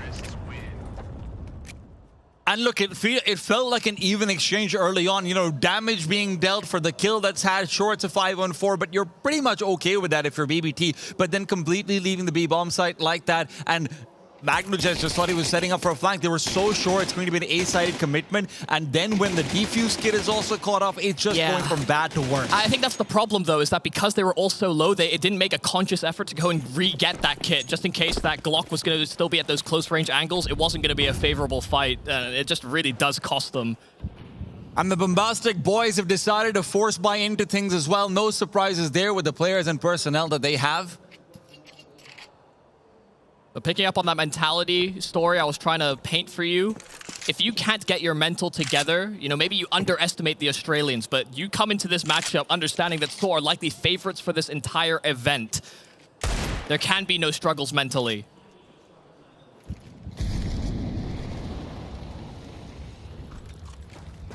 And there is nothing but pressure on Saw's shoulders, and Muris will cave into it. Chiron, once again delivering and receiving an AK for his efforts. A re-smoke back out to B main will stop off most of Saw, but Arasdosh is still trying to stand in behind, but he's been cornered off. MagnoJez, the sole purchaser of a rifle, is able to flank in, and Saw are losing members a bit too quickly. Yeah, and these weapons are being recovered as well. Siren, a one-on-one, but not able to connect on that 5-7. That's an important kill. Udrix had the bomb as well, but he also can't go too far without the rest of his team joining him. Roman bringing it back to a 3-on-3 as well in transition. And now they can slow down the round, but with 30 seconds, they're going to have to pick a target. Nafany has been left to be the only person to take care of the B-bomb site, and that's why he's got the AK-47. If it's going to be a mid to B push, it will be received by weaponry, but guess what? There's weaponry on either side. Chiron, the one to wield the second, and he's found his second frag. But 15 seconds are all that remain, and Saw know a commitment is necessary. Zorte will be able to receive Story, and despite the bomb plant that will give Saw space to be able to buy again, there isn't space to win this round. Chiron finishes what he started with a magnificent triple and a lot of space on the server being taken by Another him. 1 versus 1. I mean, a post-plant position where players are low, it was definitely doable, but yeah, some nice clean shooting from Chiron. Great timing as well to catch Roman transiting through the canals to try and link up and perform a split on that A-bomb site. So they had some nice forewarning, but they were already leaning over towards that A-bomb site anyway. BB having a good read on how Soul would react. Chiron looks fierce in the camera. He looks fired up. angry. And honestly, I understand why he would be. In a challenger event, a team like this should always be a contender. But in order to be that, they need to eliminate the best from the event. We started off this show on Friday talking about how Saw will only settle for silverware. The only team with the expectations to do so. Think about FlyQuest and the Turbulence, big. Their integration of Rigon. Yeah. And Story right now is hoping to accelerate the Tech 9! Finds one, Arasdos makes it 2, and Muter is providing the backup necessary. Soul's explosion comes through, absolutely demolishing the B-bomb site. And this is the thing, you know, BB throughout this entire tournament have actually kind of had struggles on their CT side. Even in the game where they start off very well against Rooster, on their defense, they get caught and surprised by some of these faster pace changes. It is so nice to see Saw built up for that B take, even with our eyes on Story as that man running distraction. Him getting that first kill, I mean, all attentions are drawn to him, and it makes the B main presence so much easier for those guys to just come out and find a kill. Incredibly well put together by Saw. And it is a back and forth swing of things here on our opening map. One more slot available in those playoffs. Big are waiting to see who they have to receive in the following day. Anubis and its Force by Wars have been really entertaining so far. We saw the same in the previous series as well. Let's see whether or not maybe BBT still have it in them to be able to respond with those 2 saved weapons. Now listen, what I do like is the fact that Saw do come through with a nice set piece over there. The question is, are they going to be coming in with more? The buy from BB is not terrible, and Arasdosh has been caught out. Chiron and Siren. Oh! Well, that's okay. Okay. I mean, the first 2 kills for BB were great, but Udrix just a couple bullets through smoke, and suddenly the round becomes a lot more threatening. Zorte as well getting spammed through it. The nade could finish the job. Zorte hanging around for it. It's a good catch. And suddenly that boost seems a little bit unnecessary. Why are you boosting? Did we just kill? They are willing to wait to see if there is more where that came from. You never know where the reinforcements will come in from. That is one of the things about BB team that you have to remember. A lot of analysts have talked about, hey, this team might be less than the sum of their parts, but that also means that in frustration, sometimes these parts will very much go on solo missions and take over rounds. I don't think Magno has sat still the entire CT side so far. And all 3 of these rounds have been hyper-mobile.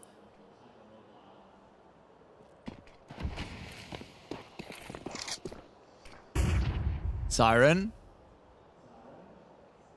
Very annoying angle, but it is expected by Udrix. Expectations be damned. He gets the frag anyway. Re-peeks out for the second, and information garnered. Now it's Magno who's been called in with the scout to see if he can locate a head. And sure, it's presented to him, but Roman survives with 4. That 4 about to dwindle down as he backs out of a smoke, exposed, and it's going to be Muter's all alone. Good for the one, needs a headshot, fades away, plays it defensive. Has to bleed the time as much as humanly possible. Chiron doesn't have a kit.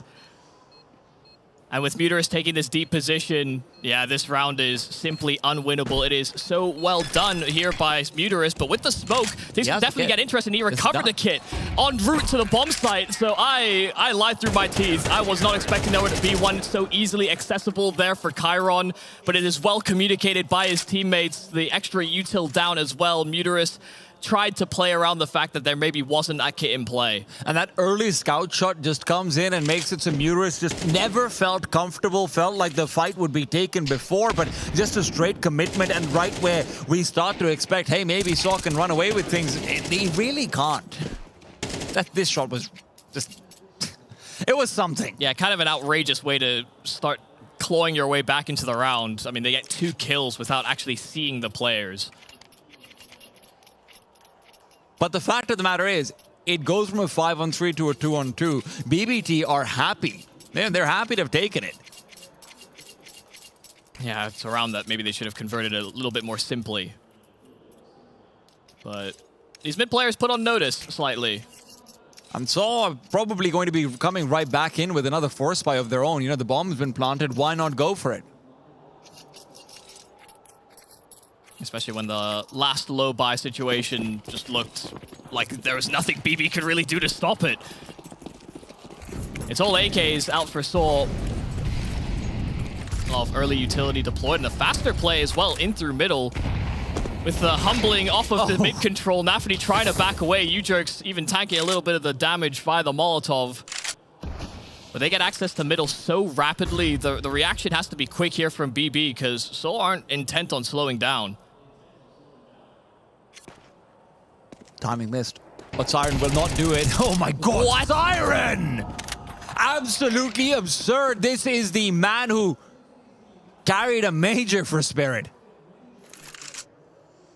Might feel like an age ago, but you can see it in his hands, even if you don't necessarily always see it in the stats. Now, 2-on-4, Saw still hope to recover an impossible round. They almost did in the previous, let's not forget. And with the B bomb site accessible, the bomb plant is guaranteed.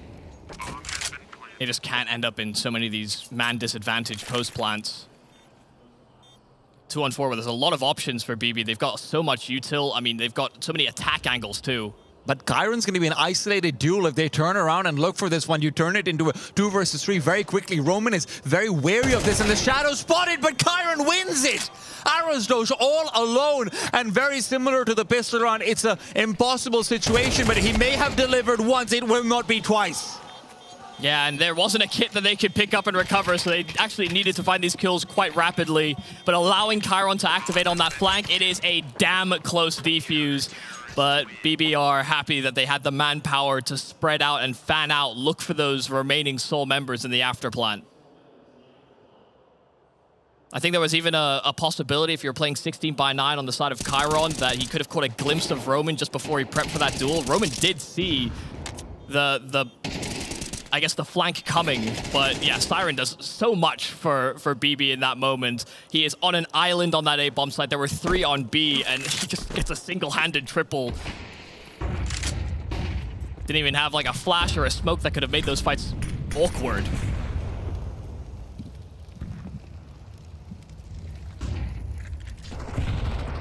Nafany pushing forward, spots out ahead, but it's Magno to take. U-Jerks is elsewhere, and he's going to be given an opportunity to find the bomb as well as Story moves forward.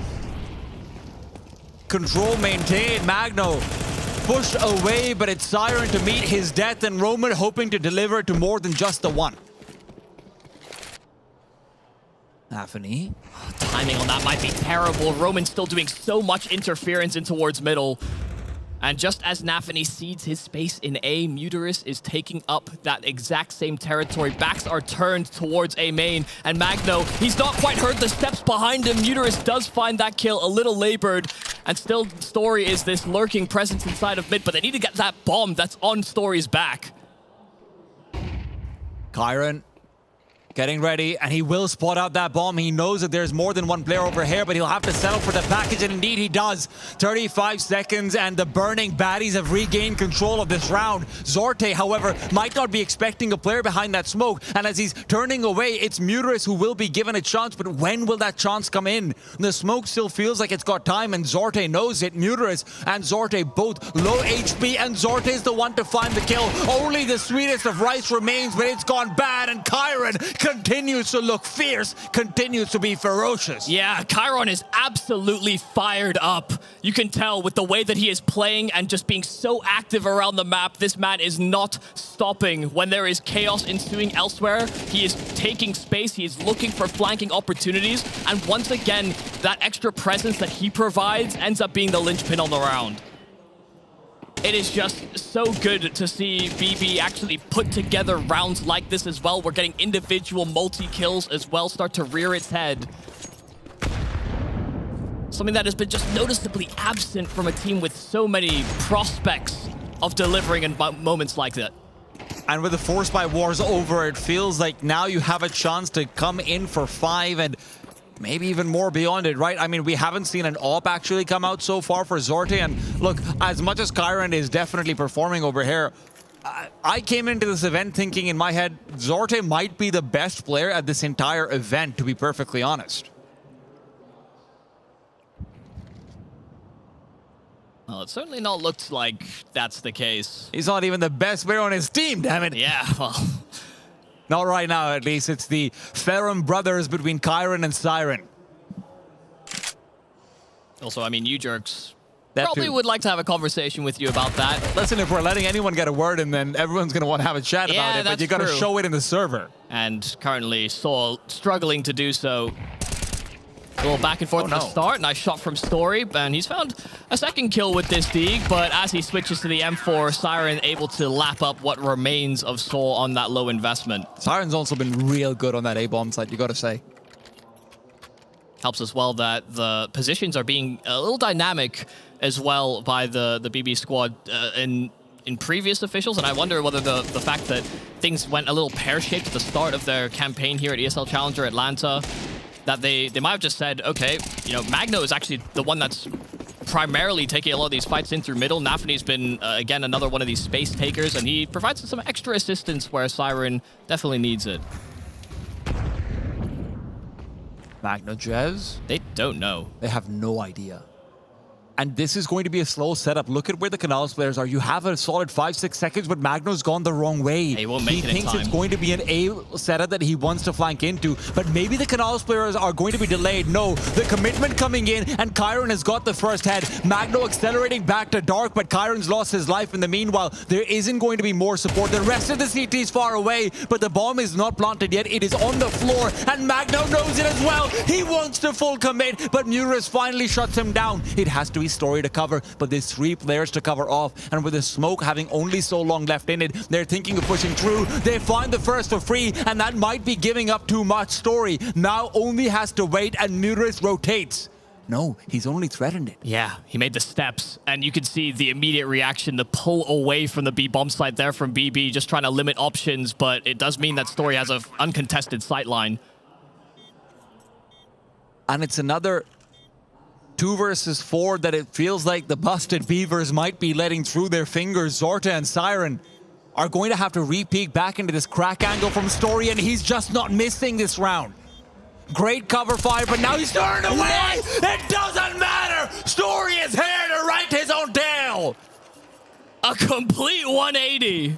A quick scope too. I mean, that is lightning quick there from Story, not missing a beat. And some of that is just hard enabled by that micro decision there from Muterus, just giving some audibles away.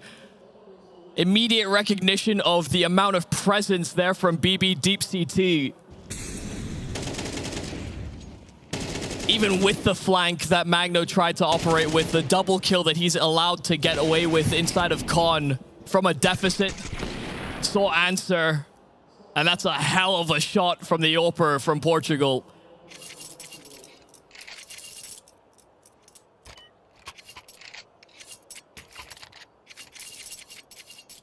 And there will be real dangers You know, this T side is expected to come away with an advantage or at least equality out of the half.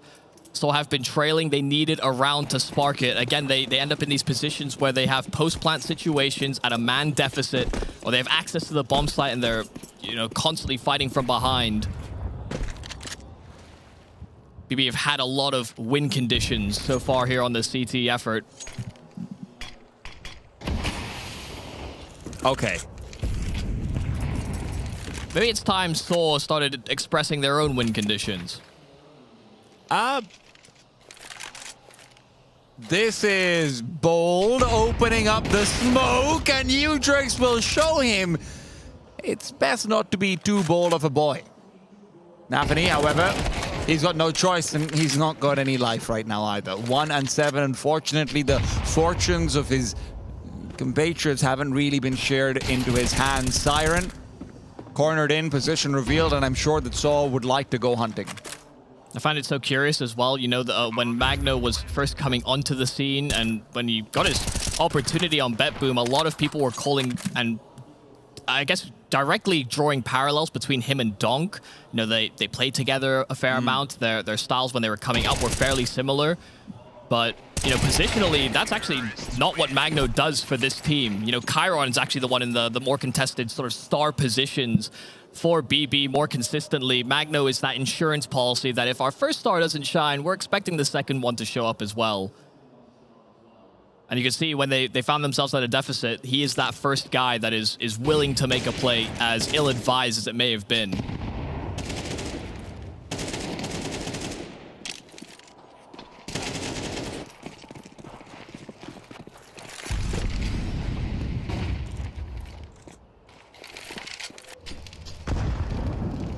In more parallels, BB aren't the only Russian team that seem to have problems handling mentality. We saw off this game a little back and forth. They know they're against one of the big dogs within this group, hell, within this tournament as a whole. Yeah. And now they're encountering a little bit of turbulence, so rearing their head, and especially after the crazy round that Story had, you know, that's the type of thing that can really fire up a squad. So is a team's team. And the thing is, you know, I mean, Tekro on the desk did say, hey, I'm really tired of hearing about how teams are having mental issues. What are they doing to overcome it? I don't know if they know how to overcome it, right? This has been the problem consistently. It's a very young squad, and it's a lot of players who've played with great IGLs, or in Nafany's case, been considered a great IGL at one point, but that doesn't mean you have the experience of having seen these problems being solved in your past career. It's also, if we want to look back at that Cloud9 journey, that was the same thing that they were saying, you know, dealing with the pressures in the transition to LAN. And not something that they really overcame, even after Nafany's departure.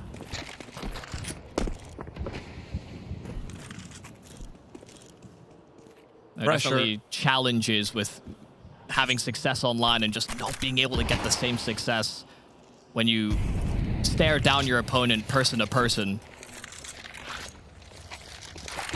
Adjusting expectations can be incredibly difficult, but that transition took place now years ago, and if you still haven't done it, it's you to blame. And right now, Siren might be caught out with utility in his hand. Nafany smoked off. The cover fire of Siren comes too late, and Arrow's Dosh might be traded, but the site has been taken. Saw only need to wait to plant the grenade to try and open up things to have at least a chance to fight back, but that chance will not be used.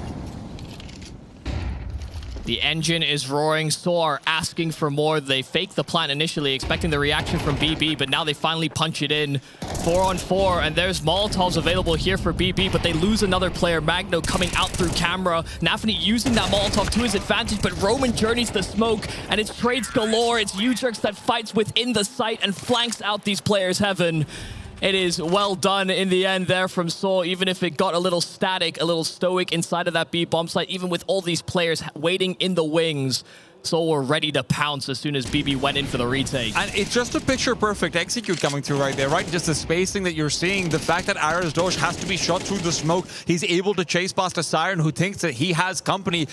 I don't really blame him for having util in his hand. He thought Nafany had him covered, but Saw have every single small bit of timings down to a T. And right now, despite the big advantage that the Bengo Bongos were able to find, 5-2 up, and then they just haven't been able to take it further.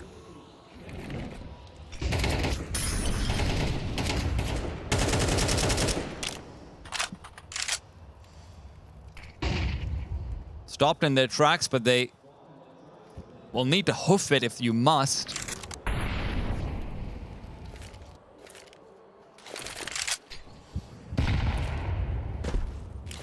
It'll be incredibly difficult to get a read on this round. PB didn't come in with a lot. They come in with 4 FAMASas and MP9, but they are information starved. They know that there is presence, but they have no real read on the round. It's a triple setup that they're relying upon, and it places a lot of importance on these anchors on the extremities. That will merely accelerate the pace. Utrecht's losing his life inside of mid. Chiron needed one, though. Back to 4-on-4 and sort of access towards that B bomb site. But look at how fast this rotation has come true. And sure, you needed the speed because you don't have a kit, you don't have any utility to get back in. But the boost is what will assist. Magnocha able to bring the numbers in their favor, but you still have to get past Story. He's the one who started this campaign for Sol, and he wants to end it with 7. Muterus right there next to him as he has been throughout. And Story may have missed, but Muterus and Arazdosh are right there with him. Arazdosh back in dark, being cornered in, but he fights back. A one-on-one, and Siren found. Sol will get 7.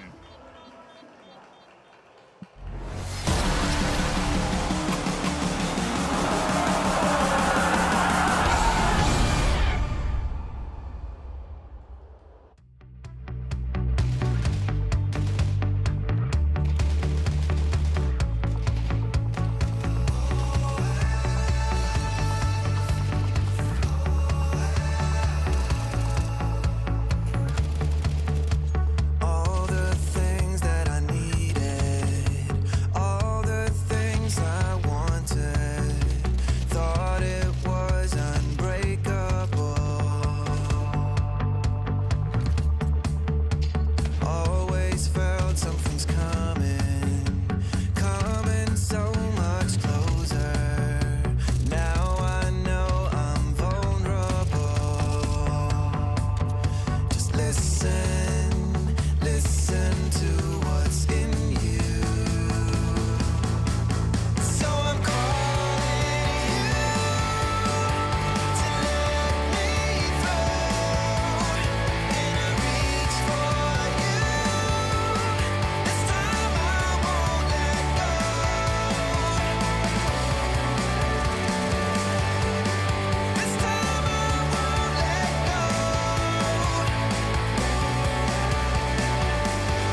What started things off as looking very good for the Bungled Bunions turns out to be a little bit more difficult later on. 5-2 up, and Saw still turn it around off of a massive story round up to 7, and they hope to close on their own CT side.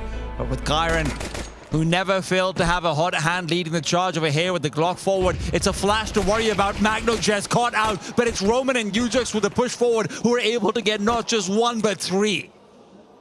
Yeah, they may have breached the bomb site, but they've lost the bomb, and Ujox has even found another one through smoke on the reload. It's a little labored, but Zordy gets his hands on that USP as well as the package. Still, for all the hard work that BB put into the start of this round, it only gets harder from here. 1-on-3, and they start to even push in behind him. He turns and sees exactly what's coming his way, but Arozdosh puts him to rest. Ujox, a lovely round here at the start of the second half. And that's exactly what you want to see, just responding in with their own set plays, their own attempts being made. And you know what? That energy, we know where that comes from. Comes from our boys over at Monster. Just gotta remind them sometimes. Yeah, gotta keep the people on notice. So it's exactly the way you want to start. We just cannot end up in the trials and tribulations that we had at the start of the first half.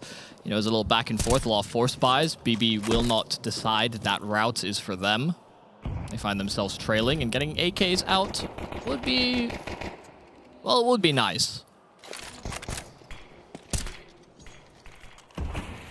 You can see Saw as well have not dove too deep into getting MP9s, but how much damage have they taken to Glocks? And that one P250, it's actually a little outrageous. Story of Muter is within an inch of their life. And you've come in with an objective purely of damage and trying to get the CTs to use all their utility, but at the same time, Saw really would just like to make this very squeaky clean. Especially when you buy 4 rifles. Keeping 4 alive is pretty important. Don't want anyone shortchanged.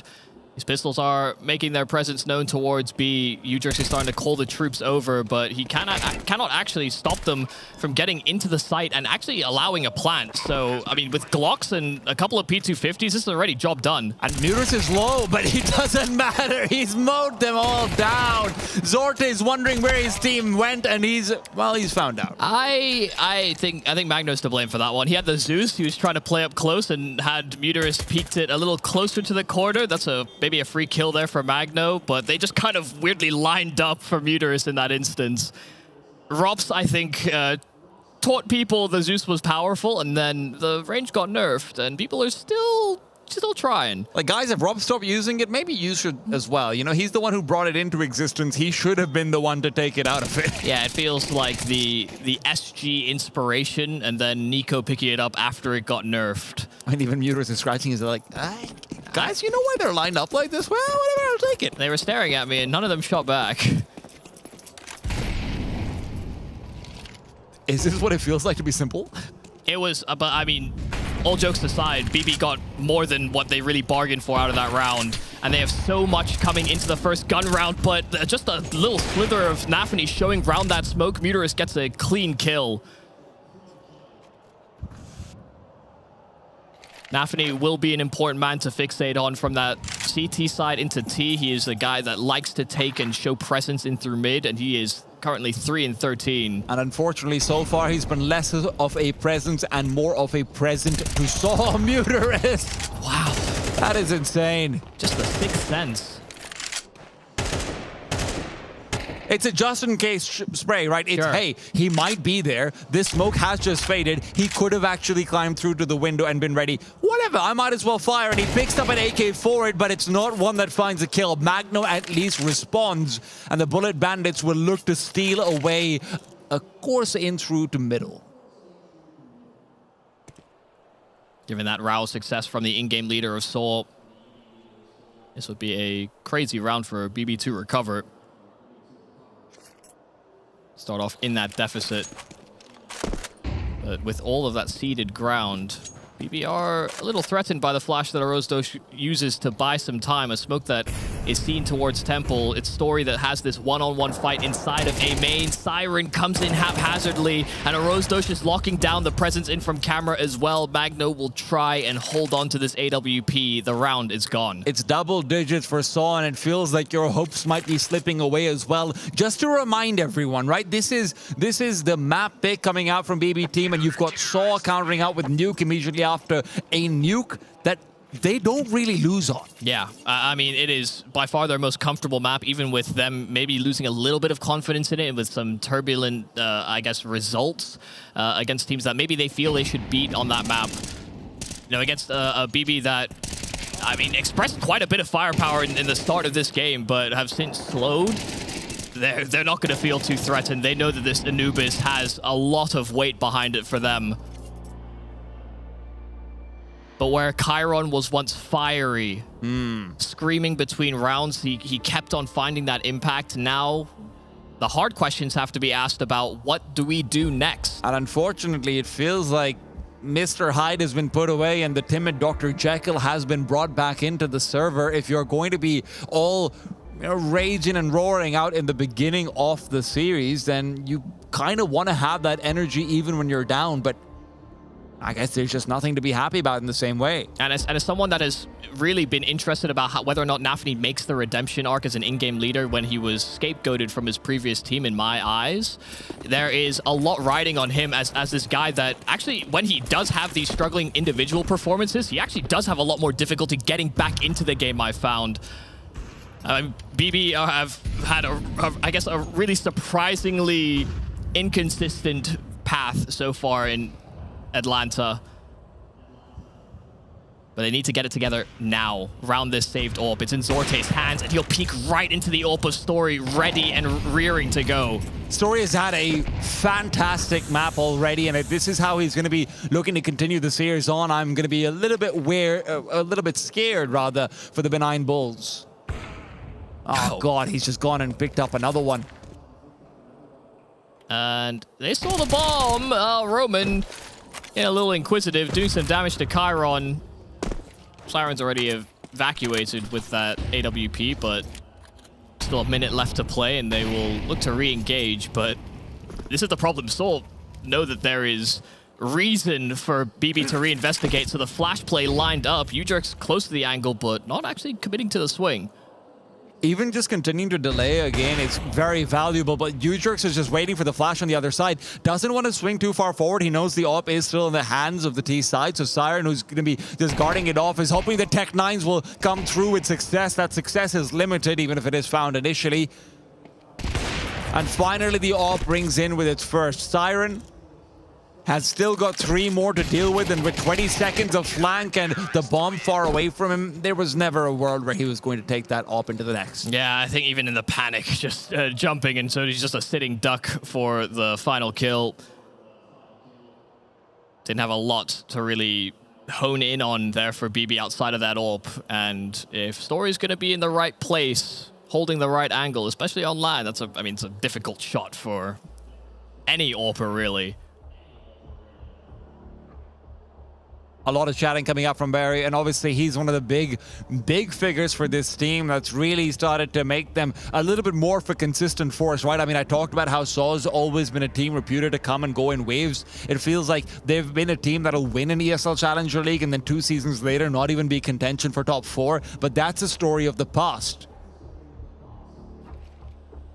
This is the story of today, by the way. That is he's been on one. Yeah, I think the big thing for Saw is always about consistency. Like you said, it comes in waves, and they'll have this breakout tournament where they'll surprise everyone, think, oh, this is Saw fixing all of their problems. They're back, they're here, and they're ready to win a trophy or contend for one. This is really their clearest shot at it, but it's about maintaining that form. You know, they start this season with the surprise at Cologne. They started the last season with the surprise at Blast. But for the rest of the season, it was a little lackluster. Yes, Barry is definitely a big reason as to why there is higher hopes for this team to straighten out its act. BB are the ones that need to actually be seeing and shooting straight, though. They trail 6 rounds, so are 2 away from taking BB's map in the series. With all the util that's now, Muterus is looking to get a little inquisitive. He has friends behind him as well. That flashbang really was Nafany's only hope of finding a kill. Story covering off the angle, and with 2 more right next to him. It's now Muterus and Roman who try and re-aggress into middle. Ujerks covers off Dark, and with the smoke revealing intentions, Magno just has to be incredibly careful. Now they're scared. They've got an incendiary on one side and a flank that could be coming in on the other. But it's Muterus who's flanking, and Ujerks is falling. Muterus could cover off Chiron, who's just not expecting him to already be this close. Story is just putting the AWP away. Flashed off the angle and now forced off it by Siren's AK. Still a 3-on-3. And with Roman, who's just waiting to allow Arizdosh a pathway back into the site, being so far away, these might be isolated duels, but they're not isolated terrorists. It's BB, who have 3 huddled in together into Dark, just waiting for the swings to come through. The plan is not exactly ideal. Even with just this is defuse position, they can't contest it from there, and it is far too wide. That is a massive fumble from the missed flash inside of mid. It caught Nafany just as he was going for the swing, and then now this plant position 3-on-3 where there's only 1 flash available there from Saul. If they wanted to get them off that defuse, they actually had to commit out from connector. That is a disappointing way to lose a round. It hung in the balance, and Saul had many reasons as to why that it actually could have fallen out of their favor. When they see where that bomb is planted, they can't quite believe their luck. And this is sort of the worst part about watching the BB team, right? It's the fact that Muterus is sitting on 16 kills right now. It's a very even distribution across from Saul, and every single one of the Saul players feel like they're comfortable in going for single-man plays. Yeah. Right? Like, you saw what's happening over there when Muterus is pressuring Magno. He's threatening the flank to come through. He's taking Chiron down as well over there. This should never be allowed from a guy who's not reputed for his mechanics, going up against players who, that's sort of all they're reputed for. Yeah, all that fire, all the ferocity, these fast peaks that BB were going for, these boisterous duels, it is really fallen flat. Saul have quelled them. They brought a fire extinguisher. And they're the ones that are looking to take space away. They serve to disrupt BB's attempts to get their head back into this game. But it's a good clear there from Magno. Went up close and personal, and Ujerks cannot handle.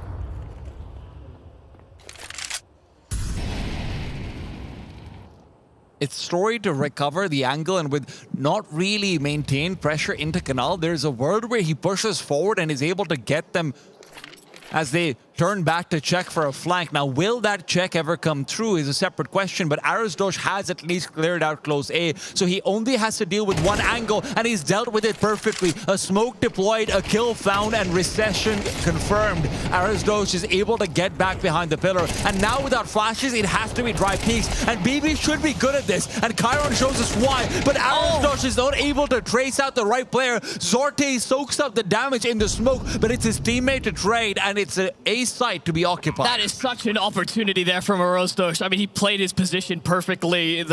I guess, misdirection with him just dropping that smoke and falling back towards the bomb site. They didn't actually spot him before that smoke bloomed, crossing back. And he knew that he had access to just 2 kills where they emerge out the smoke just so they could get activated on that split. It is a really good position, but it is effectively well handled as well. You know, as much as there are chances, it is about sort of damage mitigation in instances like it. Maybe we're trying to play as close to each other as possible for those trades, and even if Arizdosh got those kills, no guarantee the round falls the way of Saul. But BB have to be counting their lucky stars. That didn't turn into a more awkward situation. I mean, considering that initial kill, it really could have been worse. Felt like it was a multi-kill guaranteed.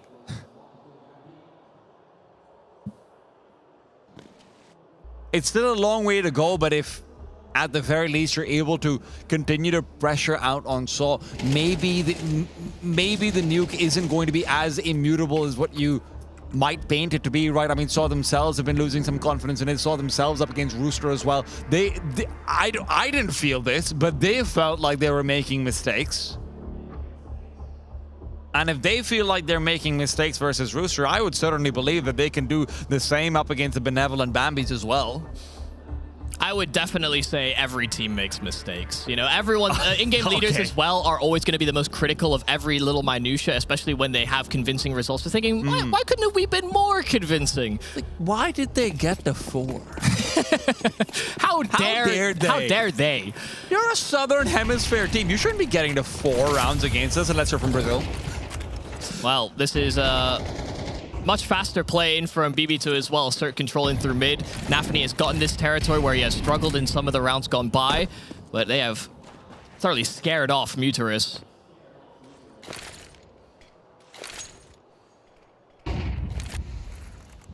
It's a lot of mid focus that has been forced out to be held by Saw, but you do see the T side rotating back and maybe even setting up for a B side at execute. Now, if this comes fast enough, then Udrex will be quite far off, but you can see Saw don't wait around. They're re-clearing out middle, and they'll be able to call for the rotate and reinforce. So there's a very small timing window, and honestly, no one's really in position to be able to capitalize on that. Yeah, and I mean, it's also a very hard window to hit. Oh dear, step by Rose Doge just as he's starting to re-clear mid. This position from Nafany is just devastating, and they had 2 players sitting at the back of mid. Even if Nafany should have fallen, they would have liked to have Nafany have got that kill and them not to realize the numbers, but Mutarus is in a perfect position. They don't clear close door. That's bomb dropped inside of middle, and Story is playing round smokes. Magno, he's permeated past that first player, but I mean, Magno's gets sandwiched. And I've never had a mango sandwich, but I don't imagine it's the most savory thing in the world. This will be a very bitter pill for BB to swallow. They pick into an Anubis, and they get devastated by Soul. A 1-on-4 for Siren, where there is no time, no hope. It ends at 13-6. 10 seconds. Come on, you may as well just go down without a fight. A very assertive start from the Portuguese. And in the last part of that map, it felt like it was indeed without a fight. They find 1 round. The Bitter Buttercups find 1 round in the last 13. That is absolutely insane. And Saw show us exactly why, and our analysts are going to show us exactly why. I have to say, I was a little bit worried for the first few rounds. No one else? Just I mean, there was a little bit of concern, honestly, when you saw what was happening. BB team were going back and forth, kind of trading blows. We're like, okay, maybe something's happening here. And you saw Chiron actually 10-2 was at the top of the scoreboard for a while. The energy as well. He was excited and super emotional, and then he had that huge crash afterwards because things didn't go his way. I love that he said in the interview he was going to click heads, and he started doing that, and I thought, oh, this is... we asked if it was too soon for them to kind of level up, and it seemed like they did. But then there was that moment when Saw kind of figured it out, and that was it. Yeah, there was just no answer to the questions they were posing. Yeah, they kept they started to punish Chiron. He would kind of get a little bit too aggressive outside of B main, and then there would be a player from Saw that will always be able to check flank, be able to check something, because they kept getting run down by him. That is someone who had a lot of firepower in the first half. That CT side was very convincing from BB, and I thought it was going to be theirs at this point, but Saw, they were able to calm down. I feel like they took a little bit of a breather and able to kind of reconfigure their play style around how BB team was playing against them. So what's kind of cool is that obviously when we get to do these Challenger LAN events, it means that we have someone on the ground who can kind of get the skinny for us on what's going down. I do believe Mike is with someone now. I'm with myself. Me, myself, and I, and a few of my favorite friends. But I did get a chance... There's those friends. I did get a chance to chat with Barry as he was walking off the stage. Of course, he immediately said, well, it could have been cleaner to start, a little bit of a force by, but they felt good about it. They're super confident in their nuke, guaranteed me the 2-0. Didn't talk to Bet Boom, but I think their faces might have told most of the story. They do have pretty fantastic faces in that regard. You can kind of read how they're feeling, and they look like they were feeling very, very disappointed with how that played out. Yeah, like I was saying before, Chiron's expression went from, yeah, pumped up to, oh God, what is happening right now? Why is this going so wrong? And I mean, we already know why it's going wrong because things aren't gelling within the team. And we saw that. We talked about it so much in the pregame, and I just didn't see that happening again here for BB team. Even though we got some close rounds, once Saw figured them out, there was nothing that they could really offer. Yeah, and there were a couple times that I think even Nafany was trying to be the entry position, going into doors. Yeah, and trying to take fights, yeah. But there were a lot of times that he was getting team flashed and caught out, and then the op would find him on Saw, and he did not have a great game. I think he ended with 3 kills, and that is something that you don't want to see from someone as big of a name as Nafany. Talking about the AWP on Saw, I mean, it was pretty damn impactful. It was beautiful, honestly, and we're going to highlight round number 8 here so you guys can see what's going on because Story was absolutely unbelievable, and this is what really started Saw in a bit of a run. They were down 5-3, I believe here, or 5-4, and Story's like, hold on a second, 2v3, don't care, nailing every single shot, even just the flick around here at 180. To hit the final shot on that 3K, an impressive highlight there for Story, who was important for them throughout the entirety of this map. I mean, yes, he finishes at 15 frags, and Muteris kind of went above him towards the end, but I still feel like Story was the most important player. I do agree with that. That Story was the most important player, but we have to talk about Muteris. If his hold on mid, there were a couple rounds where he was able to get doubles, even just through the smoke. It wasn't just a double spray down. It was he knew where he was predicting where BB team was going to be. Found a head somehow, moved back, found another head somehow. Then there was it was the last round that he was kind of holding for his teammate back towards doors, and the trade was almost instant. They were like, oh, BB team made it through, killed the first 2 players, and then they were like, oh, mid has to be clear now. No, Muteris was there waiting for them with the FAMAS, was able to mow it down, and that just completely sidetracked their entire round. Yeah, honestly, it was a good job of playing through the smokes as well from Saw, taking those gambles at the right times. What I love about what we saw from Saw here after the first few rounds was that it's that clinical, clean Counter-Strike. Yeah. The fundamentals are there, the basics are there, and they just play it well. That's it. That's what they do. The question is, are they going to keep doing that on Nuke? I feel like absolutely yes. I mean, this map has been phenomenal for them. They even doubted themselves a little bit. I think it was against Rooster. They were like, oh, we weren't sure about Nuke, but they got the win. 20 wins over the last 3 months for them there. 16 wins over 20 maps played over the last 3 months. It's been a masterclass from them on that map, and I expect absolutely nothing to change, even though BB Team are good on Nuke as well. Saw's a step above them. I do agree with that as well, and I feel like BB team, they must have run out of stamina at that point. We saw so much from Chiron at the beginning. We saw him whooping, cheering, and everything, and then at the end of that game, it was so still on that player table that it just felt like it wasn't great. I think they got the life sucked out of them, and that's when Nafany has to come in and get it back, energize them a little bit, and I'm not sure if the way he's coming to the event, if he's got that in him. Talking about the mental game, Saw has gone toe-to-toe with some of the best teams in the world on Nuke, and they've beaten them. Yep. That is the mental mountain BB team has now got to face, knowing how strong this team is. They've lost their map pick. Now they need to try and take Saws from them if they want to stay here at ESL Challenger Atlanta. We're going to take a quick break so you can get some refreshments because it's about to get very hot. We are bringing the heat with some exciting Counter-Strike.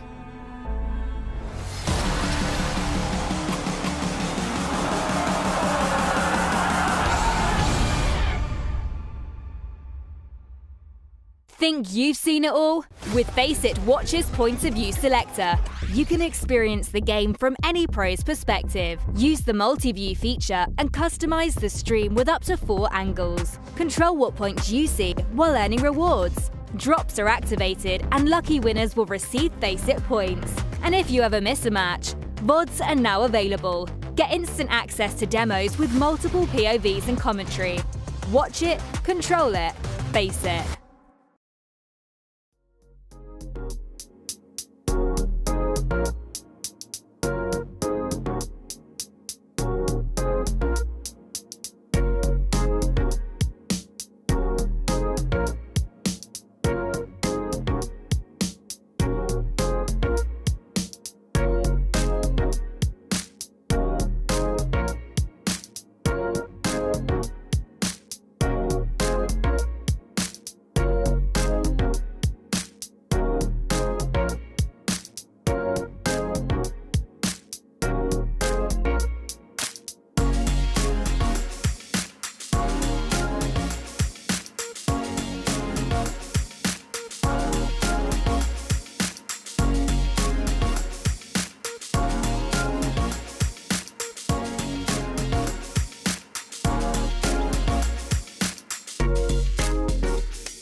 Yeah.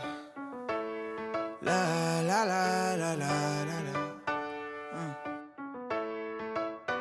Yeah. Your life hits hard, but I hit right back. I never back down. I keep it on track. It's the same day with no problems. I keep rising from the bottom. Cause when the sun comes up and I look around, I can feel that love, I can hear that sound. They're never gonna hold me down. I'm higher than the ceiling now, and then I need to worry about, cause I got no problems. I know it's gonna be alright. It's getting better every time. Nobody's gonna kill my vibe, cause I got no problems. Yes, every day was a war.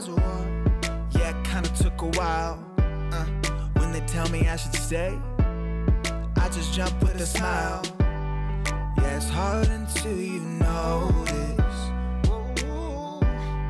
Everybody's got their moment. When the sun comes up and I look around, I can feel that love, I can hear the sound. Listen up. They're never gonna hold me down.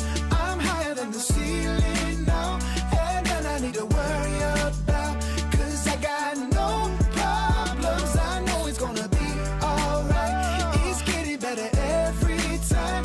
Nobody's gonna kill my vibe, cause I got... ESL Challenger is brought to you in part by Intel, Acer Predator, DHL, Kadia,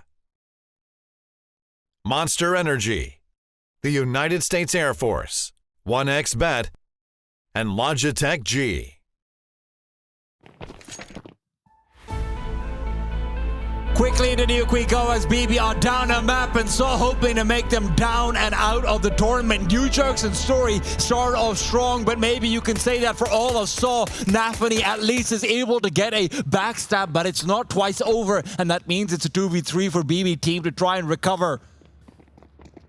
We just get thrown into the thick of it, and Zorte fighting from door, but he gets shot straight ahead. Nafany able to flank out a player, but they are planting towards this top side, and they still have heaven access, but this player in the site, Roman has to delay as long as he can. That elevation change, too much for Nafany to handle. It's U-Jerks with the double. Arozdosh delivering on 2 himself for a quick finish on A. And as far as BB team are concerned, they might be thinking that it feels unfair to be going up against a Titan like this in the lower bracket in Group A's decider. But you have to deal with the cards that you've been dealt. And sure, you might be down on one knee in front of them. That only puts you in a better position for an uppercut on your opponent's map pick.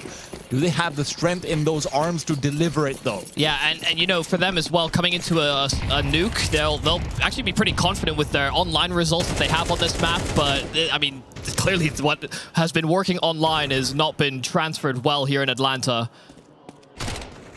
We saw them rejig positions. They started to have Magno play more mid than Nafany on Anubis, given that they've actually been able to play Anubis at this event and have identified weaknesses. This will be their first time foraying into nuke since coming to the States.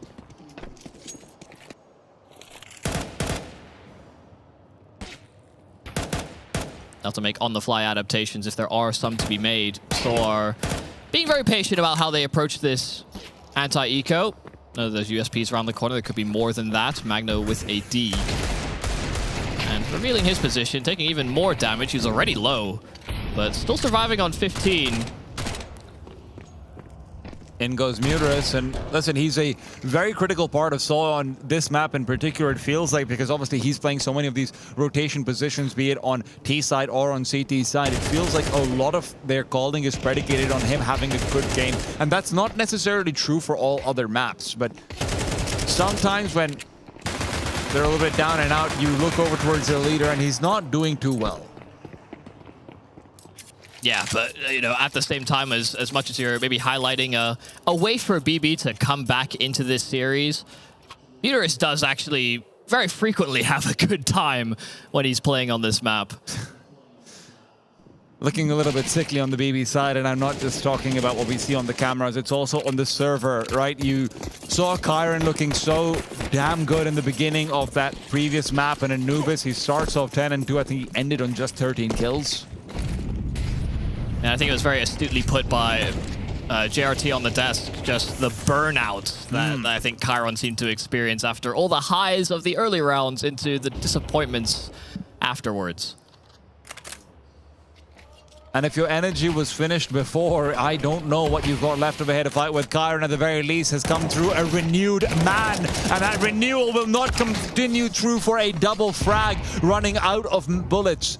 The magazine feeling a little bit less than ideal, even if he's got 30 bullets in it. Yeah, unfortunately, those fights were just not clean.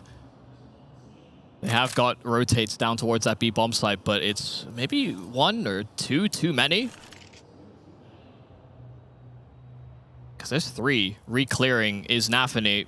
U-Jerks all the meanwhile is finding a very vacant A bomb site. It's a little bit reminiscent, in fact, of what happened on Anubis' pistol round initially, where U-Jerks did just go back to the B bomb site with a Glock, and it's like, well, this is empty. I'll take it. Thank you very much. Happy to oblige. Is this what land grabbing is? Story in the meanwhile, grabbing Magno and shutting him down. I mean, this is the first gun round, and, you know, for them, especially after Kyron gets that kill, he did need some support, some kind of a rotate, but it was more that Kyron was that first line of defense. They weren't going to try and save him in that spot. And this is where Kyron as well, as a player that can have these pop-offs and have these multi-kills, sometimes as well as a ramp player in particular, that's a star position for quite a lot of teams. You actually sometimes have to be able to call off your own plays. You know, you get a kill, you fall back, you play a bit more reserved. And as, you know, we see Nafany re-cleared ramp from the lower side of the map, if you're Kyron in that position, you could do that a lot quicker and a lot sooner and get your team in the right place to, I guess, thwart any T-side attacks. I mean, now that you talk about it, it is kind of weird to think of Kyron on ramp just based off, like, sort of the visceral emotions that we've seen from him. Normally, ramp players are, you know, these stoic, silent guys who know exactly when to back off, but having that explosiveness could be helpful. Sure. If BB run into a brick wall, well, maybe that's where Kyron can try and headbutt through it by a ramp push or two. That's always something that you have to be incredibly careful about. And sure, Saw are generally good at taking care of something like it. But It's why the role conversation is always so important when we're talking about teams. You know, it's more a mindset than it is just about experience in a position.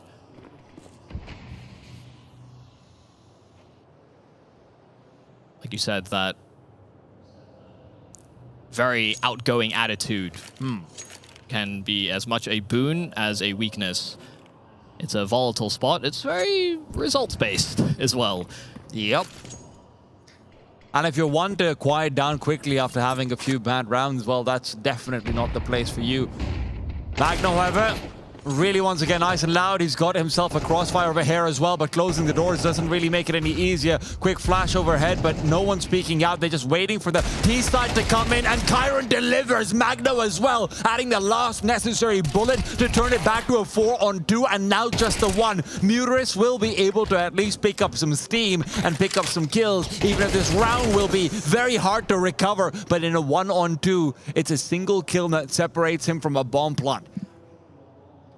It's all about reading the positions, and right now, without getting a glimpse of Zorte, he might start to piece it together that if he's not going to reface in this gap, could be that he's on the higher ground. Yeah, time is definitely a massive issue here for Muteris. 10 seconds before he starts to make his move, and revealed in that top position. Muteris needed that instant headshot. He was running out of bullets, and Zorte is able to finish off the round here for BB. They came in with 3 saved rifles, a couple of pistols, but really, I think shout out to Magnojez and just drawing all the attention away from what was a crossfire built by BB. Yeah, very nicely done. This Saul was not ready for it at all for the double deagle setup. And finding those 2 kills was massive. Now, listen, what's also massive is that you're taking the weapons forward that you are, because we saw that force by warfare and what happens when you lose out too many of those. And at this point, sure, we're still in gun round versus gun round territory, but something tells me if Saul gets a bomb plant, even if they're losing, they might want to pick up those Galils and see if they can run it right back. But New Jerks will be hoping to stay away from bomb plant losses. However, Zorte now comes in to deliver. Was a little bit absent on map number 1, and that cannot be a trend if you want to get a win out versus a Saw, who showed a supercharged story. Muteris, in the meanwhile, though, will get a response kill, one that is quickly countered out by Siren and a one of his own. Yeah, just, as soon as there's 1 kill found, it's answered right back. So even with Soul hoping to find these gaps, it's very quickly plugged by the BB side. Now they'll slow their roll. They knew that BB wanted to actually go and force some fights and take control of territory very early in this round. And Story has been able to work a pick. Once again, it's an immediate answer. Magno in at ramp. But is there confirmation on more than that? Muteris dealt with. Now Story, the last man standing. Bomb detached from him. It sits at the feet of Magno. He's just going to save. Yeah, most likely. It would have been impressive to pull a clutch like this together, but as you're so aptly describing, you know, this world in which Solo, should they lose this round, they might dive into those Galils, and if they have an AWP in Story's possession, then yeah, there'll be more incentive to investigate that as a possibility. One of the cool things about BB having made this a little bit of their own map is obviously that Nafany never really played this in the past, right? This was the old Cloud9, the old Gambit's permaban. But when you look out to literally every single one of the other players in this team, they all come from teams that really like to prioritize this, right? You're looking at Zorte in his time with Forza, you're looking over towards Siren in his time with Spirit. You know, Kyron maybe a little bit less so, but even Magno just has had a lot of really good moments on it. So this is very much a map that has come through, not necessarily out of the mind of Nafany. So you can see some changes in how willing and proactive this team can be on their individuals. I mean, look at this reface from Zorte. It's such a tiny angle, but he just makes it work. Yeah, again, it's just a lot of the sort of carry-over weaponry that has been able to perpetuate in these past couple of rounds. So really nicely handled so far. They don't buy into this one. I'm very surprised. I am too. Second stage loss bonus. Of course, they do have a buy around the corner, but you won't have an AWP, most likely, unless the idea is see what Story can do and then prioritize saving. Yeah, a double save never feels good, but it does feel necessary in a situation like this where the T side, realistically, I mean, even just having another rifle, the last fifth rifle is quite important. A boost to be set up to try and find Zorte over here, though. He's expecting it. He must have seen the tip of a toe, or maybe it's just his sixth sense, his spidey sense coming into play. Yeah, I mean, a good read on how that round was going to develop. They knew that Story did save that AWP in the round prior, and given the lack of activity towards outside and no shots being rattled through smokes or any of the util, even with BB having made steps towards outer, yeah, I think he was able to put the pieces together.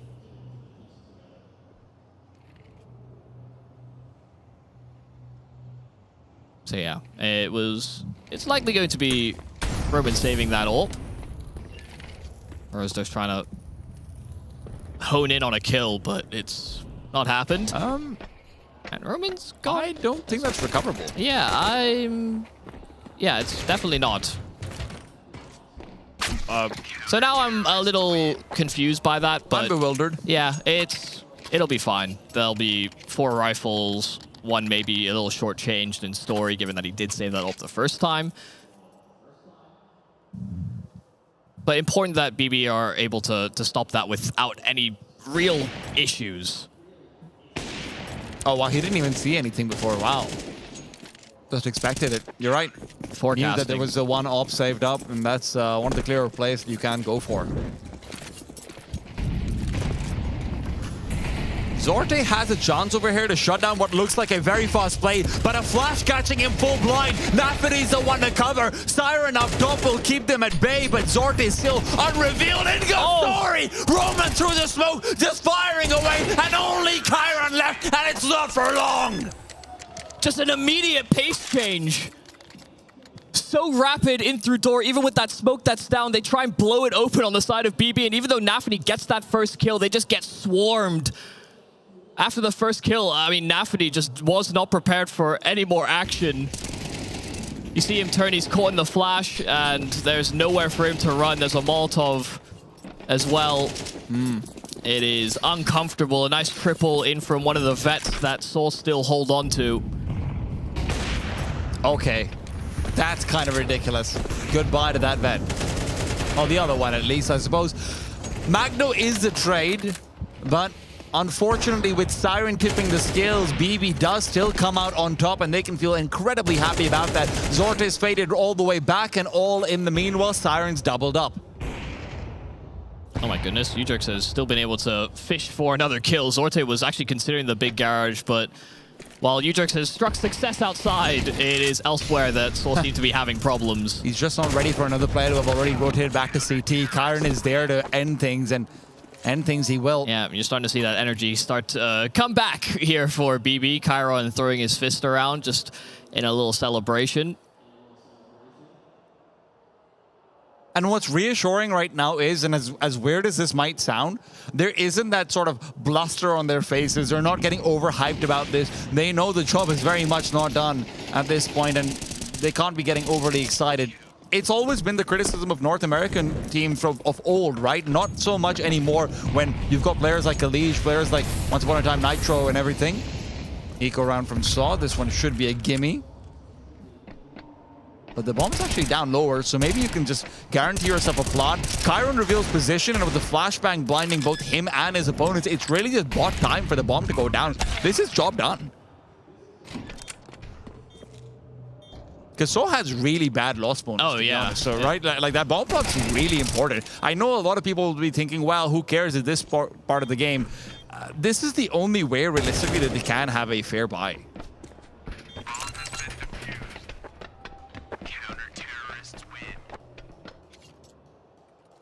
Yeah, they'll be able to get ops out.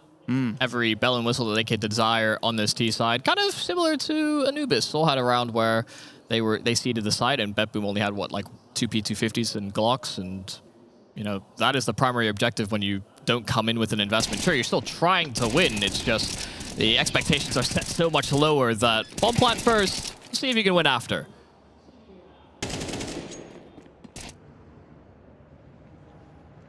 But Soul have to have the conversation about where is the weakness. Is there one that can be exploited? And to be honest, with the way that Nafany played in that first map, having his struggles individually, it may be that the A bomb site is something that could actually be targeted by Soul. If Nafany is going to actually hold his own in that position as well. It's just this sort of like the double-edged sword. Or but I guess the thing is, it's a very different circumstance, right? Where Zorte's continually been reinforcing A side as well. Do you really want to target a side that almost every round ends up having 3 players there as well? Yeah, sure. And it's not like Siren was any slouch either, and he's the other A side player.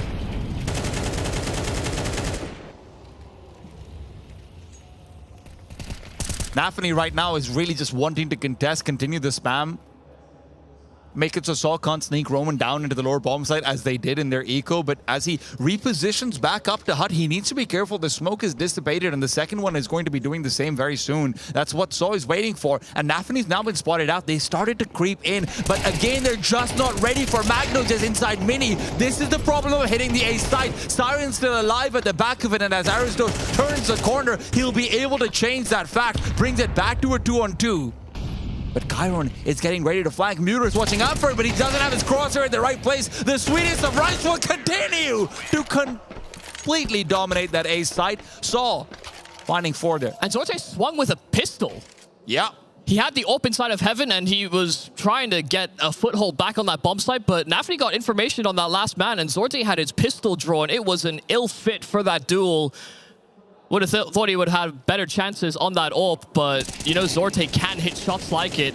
But the initial defense here from BB actually looking so promising. They built that crossfire just as they're coming out through door. The timing from Magno from his probing outside back to main was right on the money. And yet still it's not enough. That's the thing with the activity of Chiron in that first map, you know, the tendency for him to be aggressive as that ramp player, to go in for flanks and try and get a foothold back on lobby and serve as another attack avenue before that bomb is planted. That is something that can be read into. That's why Muterus was, I guess, checking his rear. Oh no. Magno just wasn't ready at all for Story to be in Marshmallow, and neither is Nafany, prepared for the opposing IGL to already be down under. They just got to their positions so late. No expectation that Soul would take these faster timings or maybe even hover as long as they did. Story has even found another as he crosses to secret steps.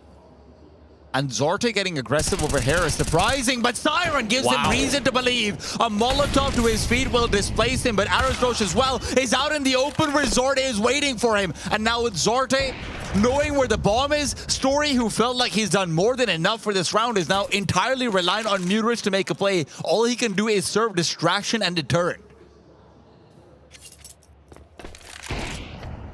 Good jiggle by Story. Zorte will not feel confident to reface into that, but he goes for a deeper line and he goes right into the AWP of Story.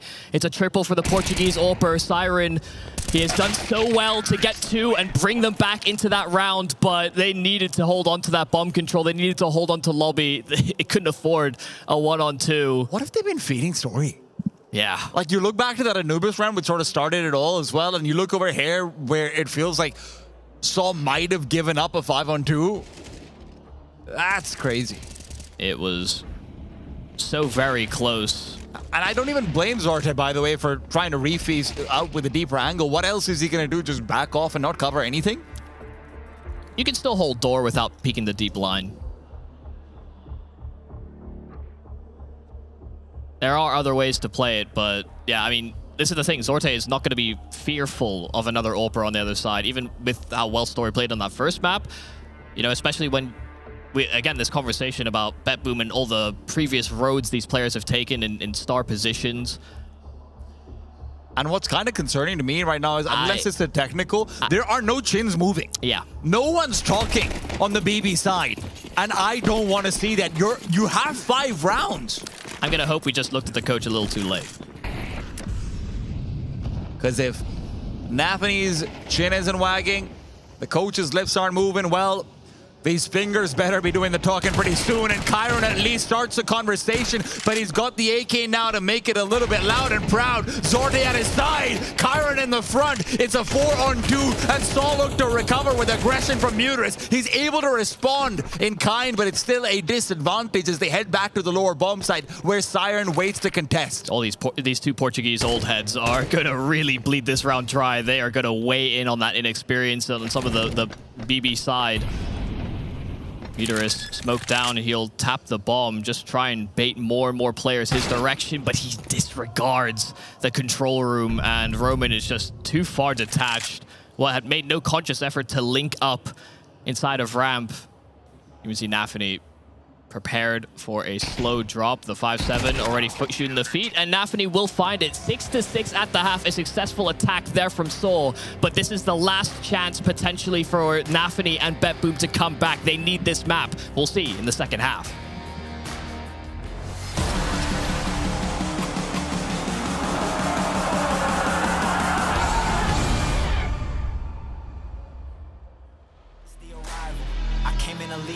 For the title, no time to idle. I'm finna get it, put that on the Bible. This is survival. Gotta treat every move like the final. One by a mile. Nobody believe it, they all in denial. Look at me, look at me. Still in the show, that's the crook in me. They want me gone with the hook in me. Asking why is he here like I shouldn't be. I've been on grind since Auto. 10,000 hours the motto. They see the bag is coming out, they flocking to me like I won the lotto. Dancing with the devil, there's no recital. I'm killing competition, ain't no revival. I shoot it to kill it, I'm aiming for vitals. I'm showing no mercy when facing my rivals. Snakes in the grass, they getting exposed. I know they be lurking, I'm watching them close. Acting like friends, but really they foes. Saw they be scheming and said adios.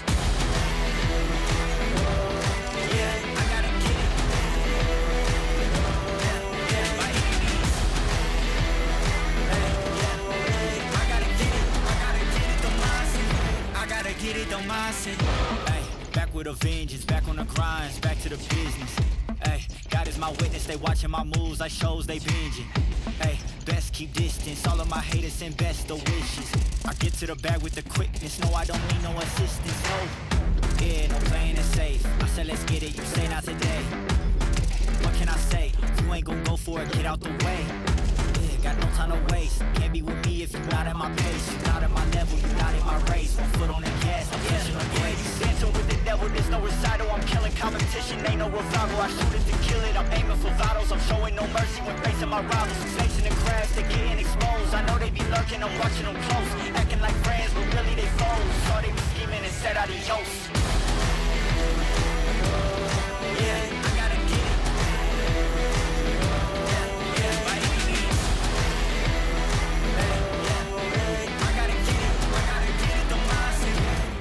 Get it, don't mindset. I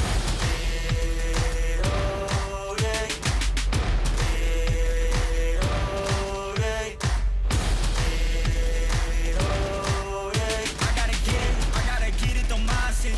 I gotta get it, don't mindset.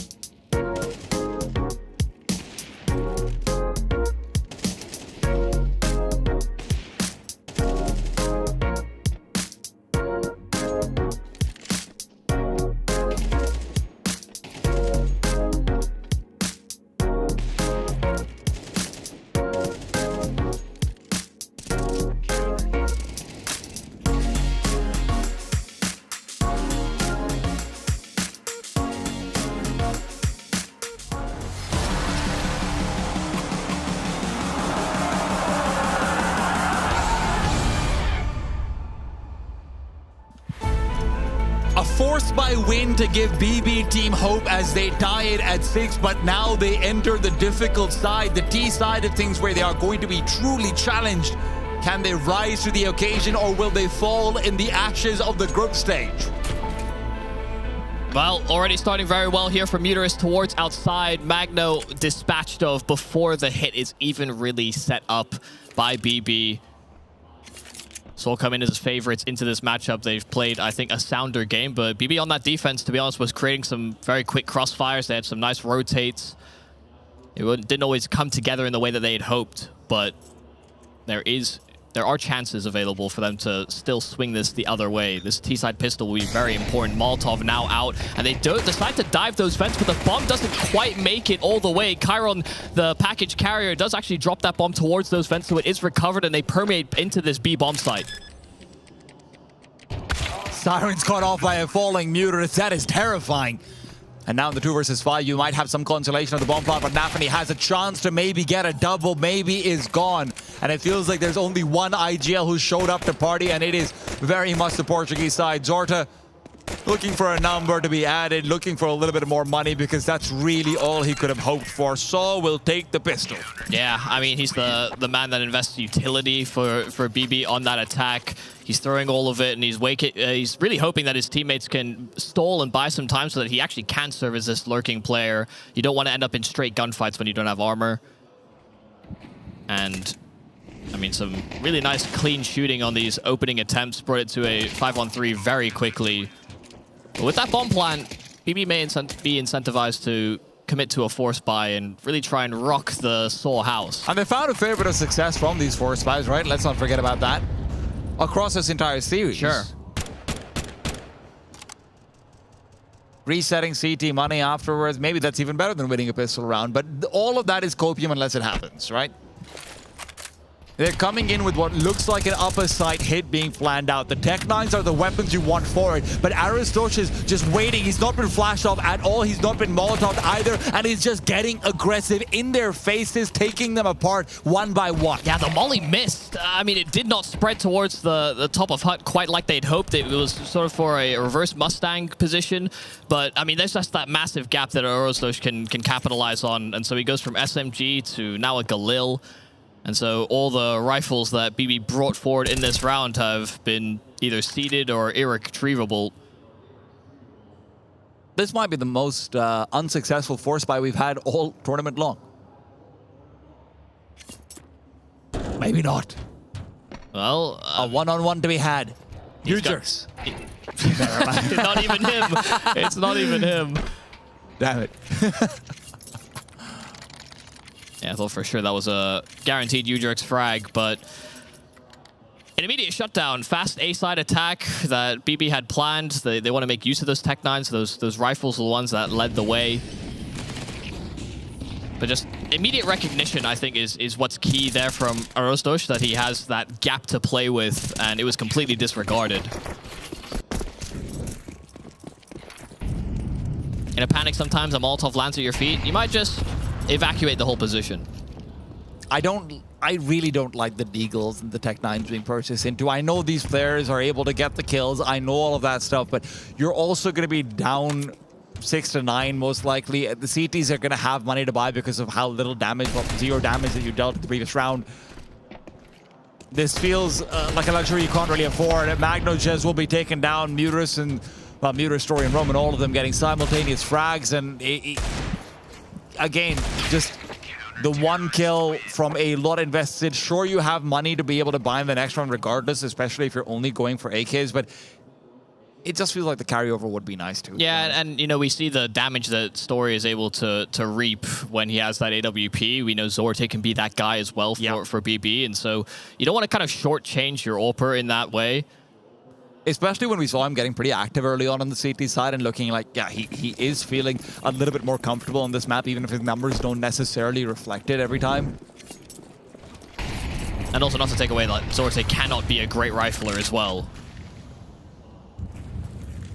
But Story's the one who's getting aggressive with the AWP, right? And this is exactly what you meant by shortchanging. Story, however, not ready for the shallower angle that is fantastic from Chiron. It's anticipation. I mean, expecting some sort of disruption. Story has been a very confident player for the Saw camp and gets caught being a little too rambunctious.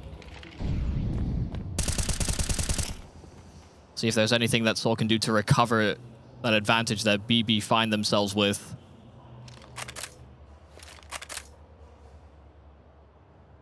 This is a very cheeky angle there from Ujerks. With the deep flash. A lack of steps. They may think he's actually on the ramp itself. Surely they check it eventually, so it's really a game of chicken about whether Ujerks peaks on time. He will! He almost gets 2. If that was an M4, it would have been a guaranteed double demise. And you're right, they probably weren't going to check it, in fact. Yeah, he started making those steps way too early, and yeah, if Zorte wasn't in a position where he could actually trade or at least guarantee that Siren survives, then the round is combusting in front of BB's eyes. But given that that didn't fall their way, so are already moving to save. And it's good to see BB being able to pick up at least the one immediately over here, right? It comes really off the back of not just Zorte's response, but I think more than anything else, Kyron and his fantastic expectation. That is sort of the angle you were talking about, obviously, when you said that Zorte could be holding off in that 1-2v2 versus Story and Muterus. And Kyron shows us exactly why it's so strong. You just don't expect it. You've already gone so far, and you've not seen a glimpse or a jiggle. Yeah. So you're not expecting such a defensive position. So a good read, all in all, from a BB team that have been caught off by some of these micro aggressions thrown at them by either the AWPer or, you know, Muterus doing some dastardly stuff. It shows their heads are screwed on the right way for this T-side comeback. That was actually a lot narrower than I thought it might be. Timeout being called. And we've had quite a few of these, in fact, so far, which is nice to see for both teams. I mean, for Seoul, obviously, they're a team that has been known to use them quite a bit. Barry's been able to get so involved. Muterus as well is really good at calming down the troops, and that's always been the case even before Barry came into play. Yeah, and I think the cool thing about Barry's integration is, I think we've talked about this before, but the Seoul camp are players that actually like to go for moves like that, even though on their rise they weren't really like initiative drivers at any given point. I think Barry is often there to reel them back when things don't go right, when they go for those aggressive moves, maybe because like it affects future rounds. So are letting Ujrix try and go for outside secret contests, but they've used a lot of flashes early in on outside, so they don't really have many left. Ujrix has also been interrupted by a Molotov. That might be why they started expending the $200 utility pieces earlier on.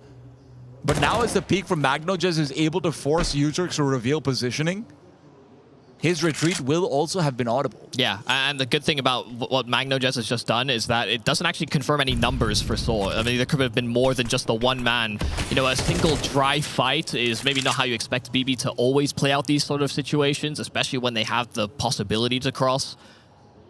So feigning some additional presence, but that deep smoke is going to alleviate some of that strain. And it does look like it might end up being an upper side hit, which feels like the perfect call with the man all the way back in ramp, one in hell, where he's not going to be able to come through for the initial immediate contact. But with 40 seconds, time's getting low, and there is an incendiary to meet them on the way. This is a great position for Siren to be in, especially with them looking to target this A-bomb site. The timings are going to be weird. Rostosh even looking to investigate, and Siren has a great angle for it. It's missed on the initial bullet, but they find a flurry of kills in an instant. BB have options now, and that A-bomb site is that much weaker for it.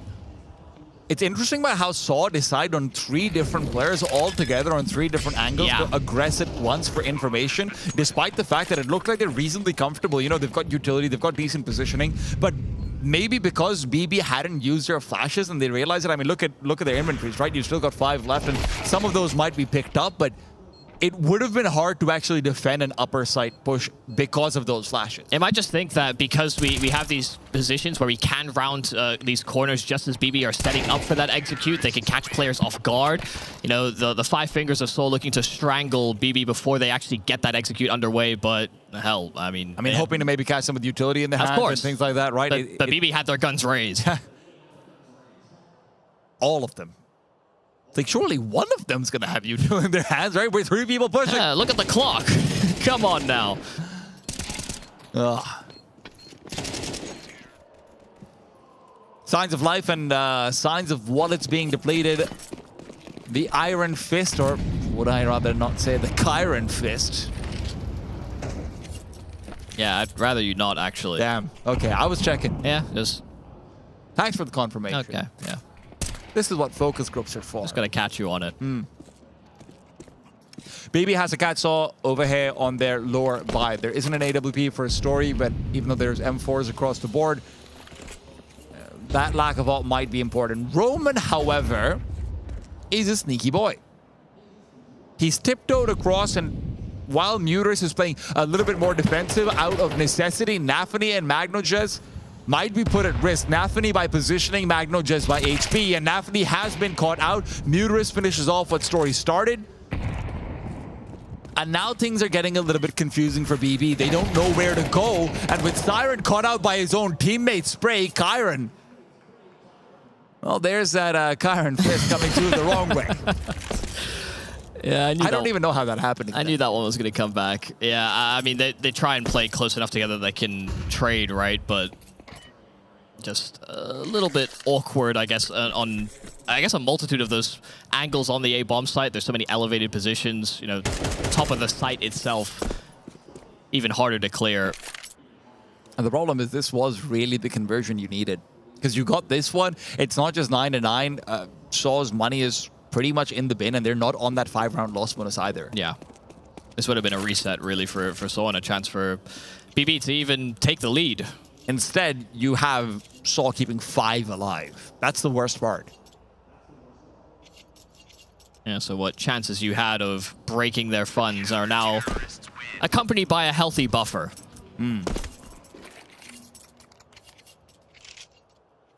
I really suck at doing this, but I think Saw are technically also at a $1,900 loss bonus, so no matter what happens, they will be able to buy the op in the next round. 1,400 now, I think, because they lost 2 rounds straight, and then they win a round back, so... I did say I suck at doing it. Yeah, that was just, you know... I started off with the disclaimer for a reason. It's a lot of +1s and -1s.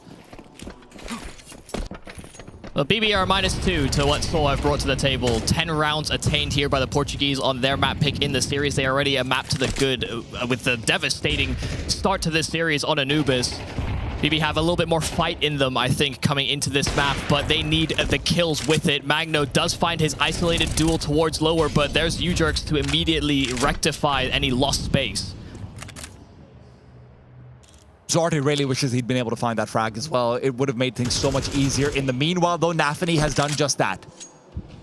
Muterus, who was given a second life, will not be given a third one. Zorte will take down Story, and Saw, in the round where they felt like they would find a bit more comfort, are looking less than so.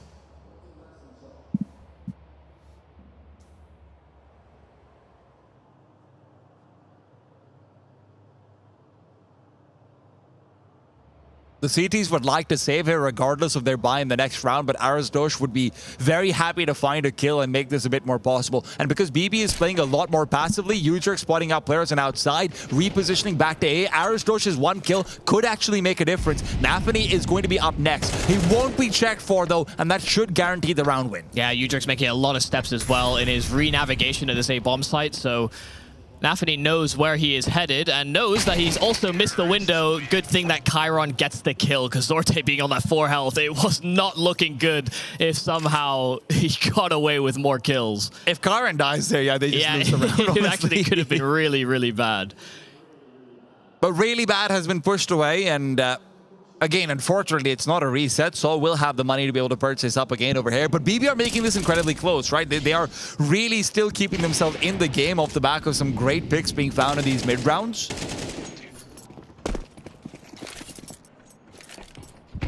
And Saw decide not to buy. I like this. Yeah. They're not going to have the AWP, so they decide not to even really buy into it beyond a couple of pistols here and there just to see what they can find. Yeah, some smokes as well to actually make BB question about whether or not they have invested into it. And BB have been playing pretty defaulty and pretty much 4 players sticking very close together. So you're very liable to being taken down by a stack if you've got a bad read on the opponent economy at situations like this. Now, of course, the stack hasn't really completely materialized, but it does look like Saw want to give it the ramp lean, and that's exactly what BB are doing as well.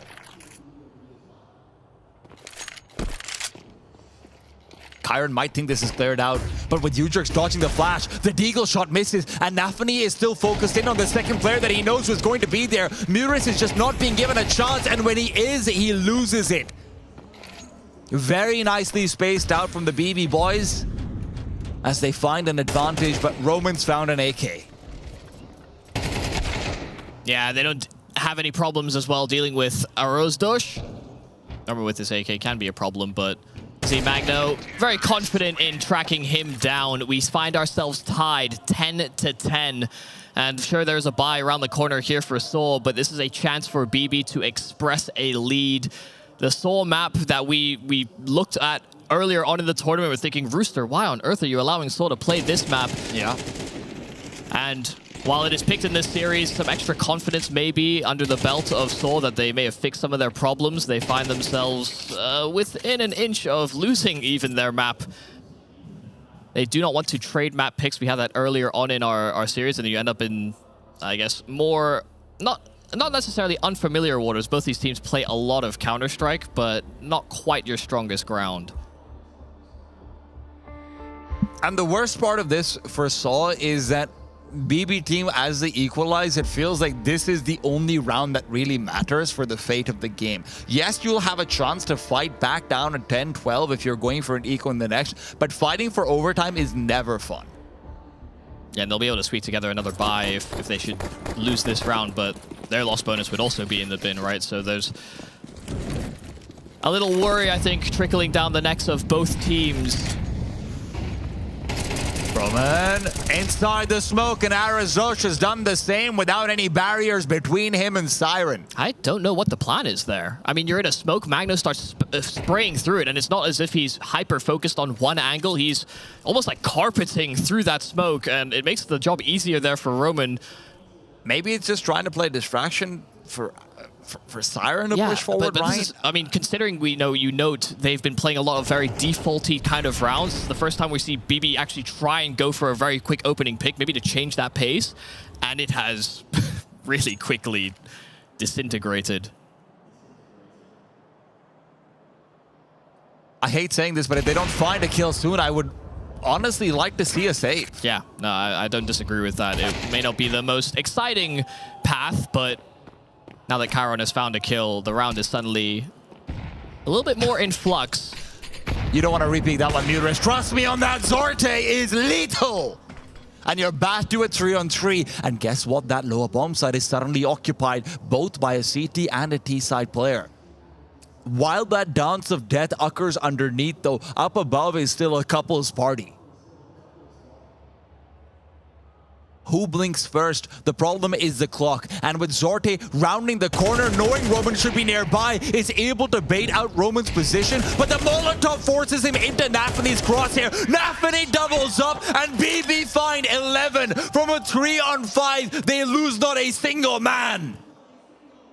How have Seoul managed to lose that? I mean, they get given 2 kills effectively for free. I mean, Roman's one was definitely free. There was a lot riding on that round for both of these squads. Arostos dealt with Siren, but then it's Chiron. You know, it's not only his kill towards ramp, but he even found that kill on the lower side of the map, while Nafany is finding these perfect times to strike out from door. It is frustration for Seoul in that round, and this is where you will have that timeout called. They need to iron out those creases as fast as possible. They will not have a buy to combat this. Do not let your eyes deceive you. It is BB that find themselves with an 11th round already added to their tally.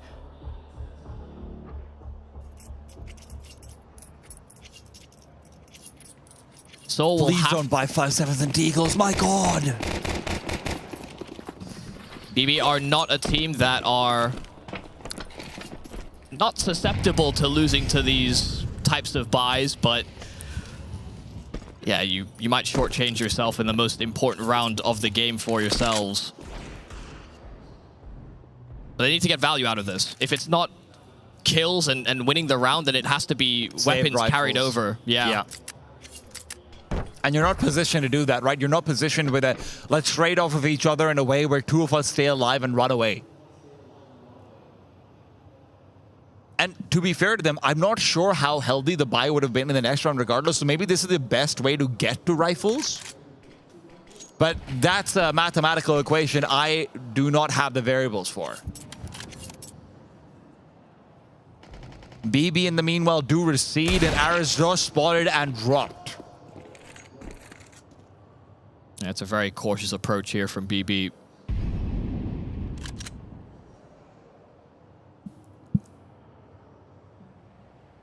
It'll still be a pretty healthy buy from Saw, but again, you might miss out on a Molotov on your AWPer. Miss out on all the extra bells and whistles. Nice kill from Roman, and a lot of damage onto Chiron, but he had friends inside of doors. Story does get Magno all the meanwhile, and Muterus has snuck into the A bomb site. He's descended from heaven, and they need to clear the back of this site. No, they're starting to plant, and that player that covers off this planter is so low health, but he needed to start with him. It's Chiron that gets his double. Story, the spam is on the money, and it's Siren in a 1 versus 1. Story round the edge of that smoke, and Siren needs to start thinking about that plant. The time is of the essence. There's a Molotov available there for Story as well, but he taps it, and Siren takes the fight as well. Siren has been lights out in critical moments for BB, but none more important than that. After winning a 3-on-5, they almost lose out to what is effectively an eco, but they keep it together. They find map point. This is exactly what BB needed, and the weakness of Saw is now being showcased. Your next round, you didn't save those rifles. You didn't get your objective out of it.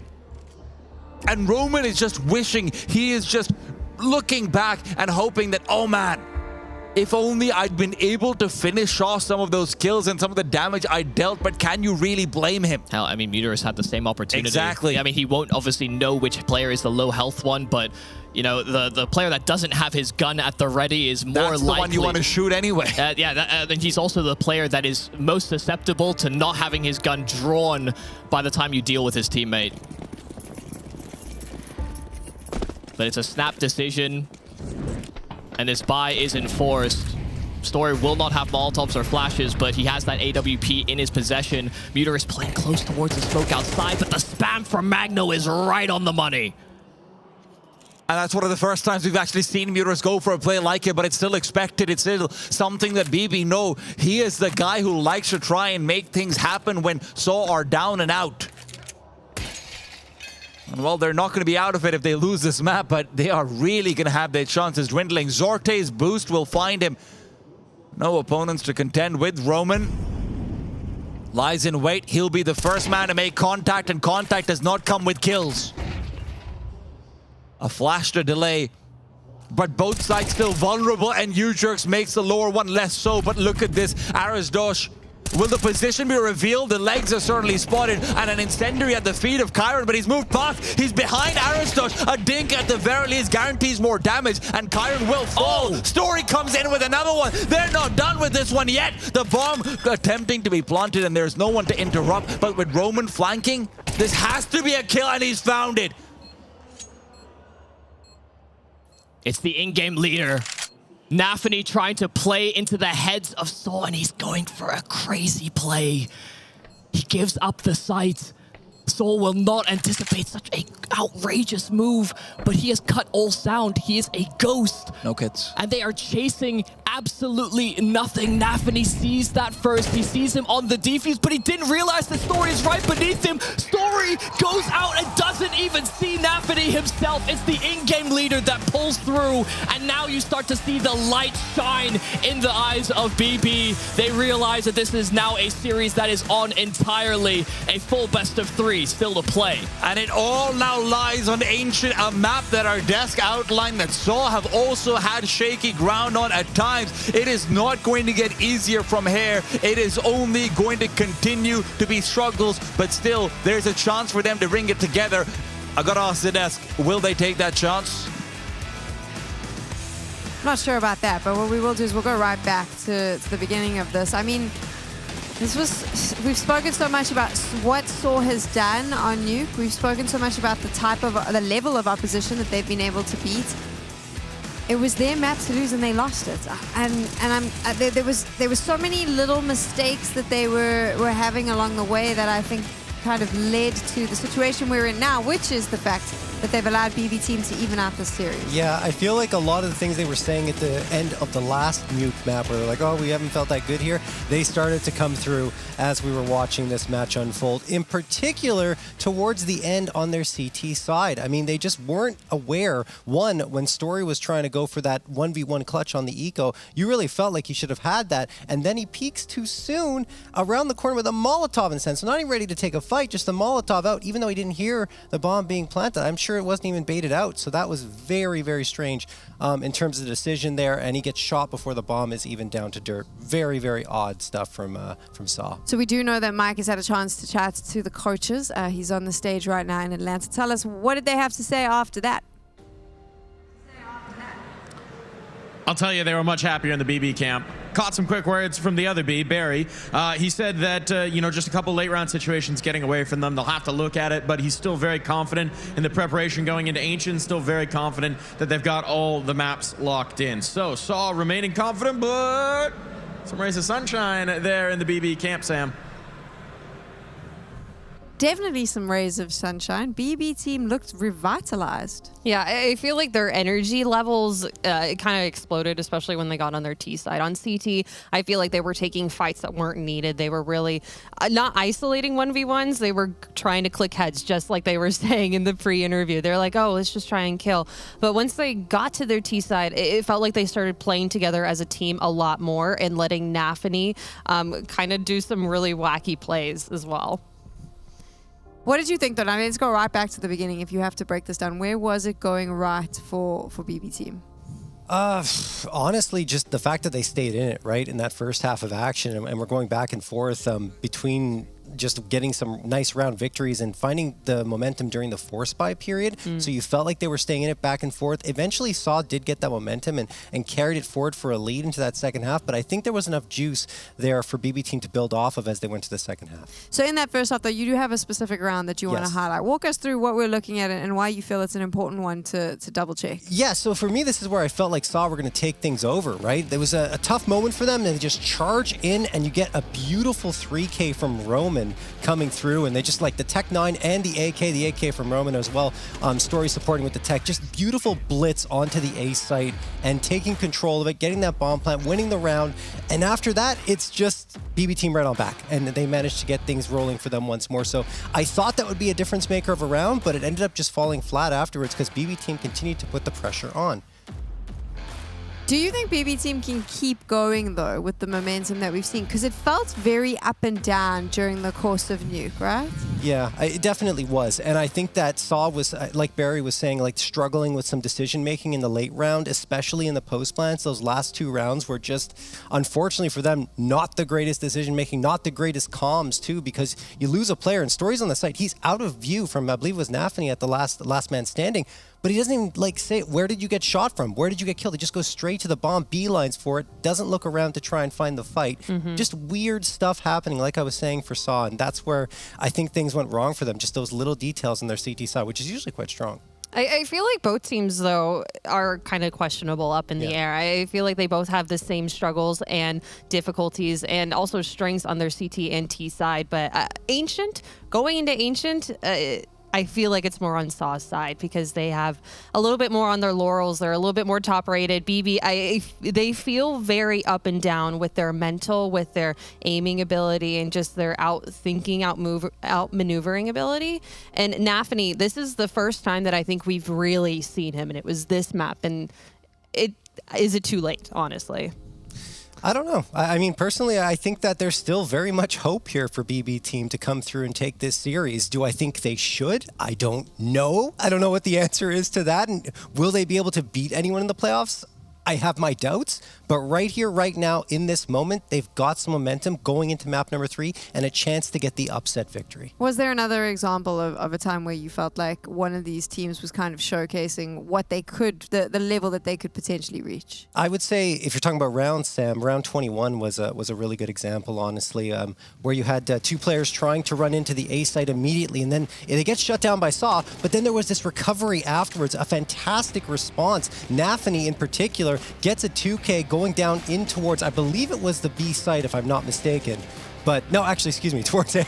But either way, it's just a great recovery in a round where they faced adversity. So that's also a good thing because BB team has shown like once they're losing the rounds, once they get into situations where they're at man disadvantaged situations, they just fall apart and crumble. This time they don't. They lift themselves up, and it's thanks to their IGL who's leading by example. We're going to be facing off on Ancient. That is going to be the decider. One of the things that I kind of liked about BB team, and I'm curious if you felt the same, do you think some of those more risky plays that we saw, I mean, we saw it from Nafany right at the end there, are you expecting more of that from them? Because to me, that kind of it read as confidence, that they were starting to feel a little bit confidence in their firing power. I feel like they need that, especially on Ancient, where it's so structured from CT and T side. If they come out of the gate, do something wacky, make Saw a little bit more nervous than we have seen them in the past. I feel like their confidence has been up and down, through the roof, and sometimes just very, very low. If they're able to kind of catch them off kilter and just get a couple of rounds in, especially on T side, it definitely could go in BB Team's favor, but I don't know. I think Saw have the ability to shut it down. They have a really, really good opper. Muturas is crazy as well in mid, so I think it's probably going to go more towards Saw. Yeah, I think Story has been very, very sharp throughout the series, even on Nuke, right? Even though they lose the map, he still had some fantastic moments for his squad, so I feel like I agree. I think that Saw will still have the edge, but you cannot count BB Team out since we've gotten to map 3. One more spot in the semifinals remains. 2 teams, though, remain on the stage. By the end of Ancient, only one will be left standing, and they will be heading to our semifinals. We'll find out who that is going to be in a little bit, but first, a quick break.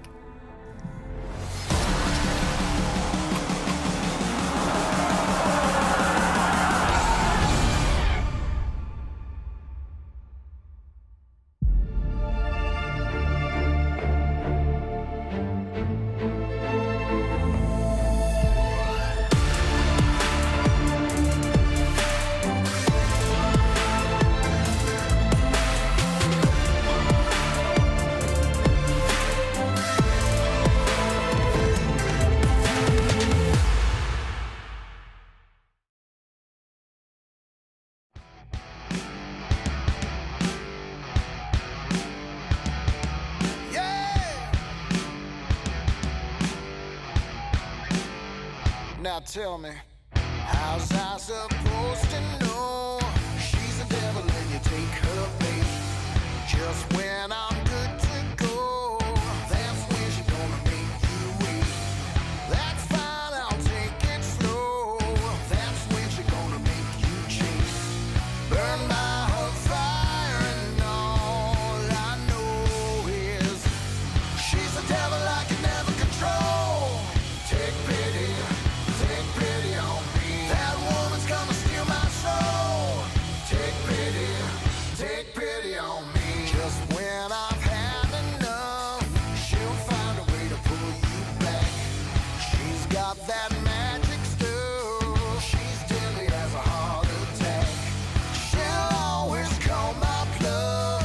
She's sweeter than a cracker jack. Death by desire, but on and on we go. She's a devil I can never control. Take pity on me. That woman's gonna steal my soul. Take pity on me. Telling you it's no lie when she's got you in her sights. Boy, you better be ready. I'll take pity on me.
You ask if we could talk, but then say nothing. Maybe you just had too much to say. 'Cause when you call me up, you just want one thing.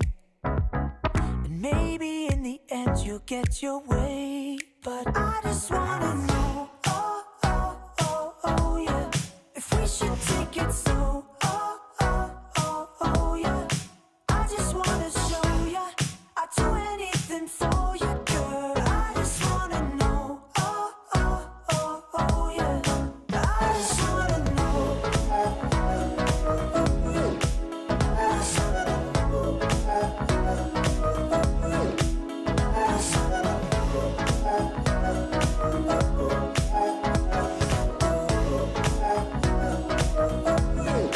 We just need to stop and take a moment to slow things down, work this out. I got your love on top. We're in the moment, and maybe that's what we're about. Tell me what you want me to be, baby. I promise I can be the one you're craving. 'Cause I think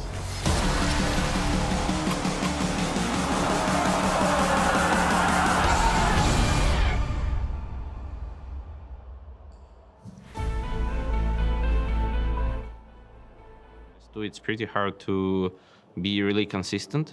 Even if they have to, they can beat some good tier 1 teams. It's pretty hard to play versus teams like we are, for example, because we have like pretty good level, but we're not consistent at all. Especially on this tournament, here are a lot of teams like that. M80, for example. I mean, every team can beat everyone, and that's how it have to be. Slated as tournament favorites, Saw might find themselves knocked out in the group stage itself. Everyone thought, hey, it's just the best of 1 to FlyQuest. What could it matter? But the dominoes are falling and they need to stop before the last one does. Could BB Team be the one to provide burial to Saw? Yeah, both of these teams struggling versus the Aussies of all things. Not even an Aussie team that have always looked like they have their chickens in order, so to speak. But they really came to play here in Atlanta. They enjoy a day off while Saw and BB find themselves duking it out into the late hours just to see if they can make a playoff berth. An Ancient is what decides it. An Ancient which, honestly, for Saw has been a little bit shaky as of late. For BB Team as well, I have to say their numbers might not reflect it, but sometimes gameplay does. Aristosh, however, is not looking shaky at all. And if you want to make a statement, that's how. Yeah, Dooley straight away, this pistol finding 3, and this round barely got off the ground. Nafany, for some reason, has gone completely unchecked, uncleared for. He does find 2 for free, but Story makes sure this round doesn't get any more hairy than that. A lovely triple kill to start off the game in this final map to figure out who finds themselves in the playoffs. And this is the one thing that I will give to Saw, which is that they are not going to just completely lose their cool because they've lost their map pick, right? There was a lot of mistakes where you can look back and say, you know what, we were kind of in favor, right? You know, we lost some 5v3s over here. We lost some situations where it felt like the round was in our pocket already, and then maybe we just got pickpocketed. Yeah, it's not like they didn't have chances to close that game, but they just need to make sure that that doesn't affect them coming into this last map. And yeah, that first round is certainly a statement. Some nice kills from Ujerks as well to deal with this anti-eco. Magno does get his hands on an MP9 and finds his hands on a secondary kill. Cannot even think about moving Vin for a bomb plant, getting it crunched in by Mutarist. So losing a couple players saw at least stop that round from getting, again, a little precarious. And I was talking to John, I mean, that's GRT. I call him John because we're cool like that. Okay. But I was talking to John earlier on, and one of the things that I will say is reassuring about Saw, even in their loss, is that Roman was doing well. And Roman is an incredibly crucial part of their CT side defense because as a cave player, he isn't the highest fragging individual, right? And it feels like sometimes that is your cave player, but regardless if he's coming in and coming alive, he manages to put up some very good early round pressure as well. And after what is normally late round, but early on, Chiron has found an Aras dodge with his back turn, and Roman is now called in very early. Nafany adjusts his spray practically by accident. I mean, he did it intentionally, but I mean, it's just pure instinct that takes over. Oh my goodness, and they've lost the forward play there from Udrix as well, trying to take space back on ramp. Story does get his kill in dealing with Magno and Red. Bomb is still very far away from this B bomb site, but I mean, the round is done. Soul just get picked to pieces.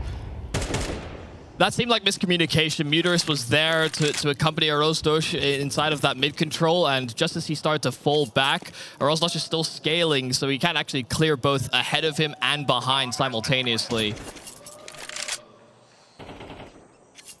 Very strange for sure. Yeah, I think Muterus maybe just getting ahead of the play.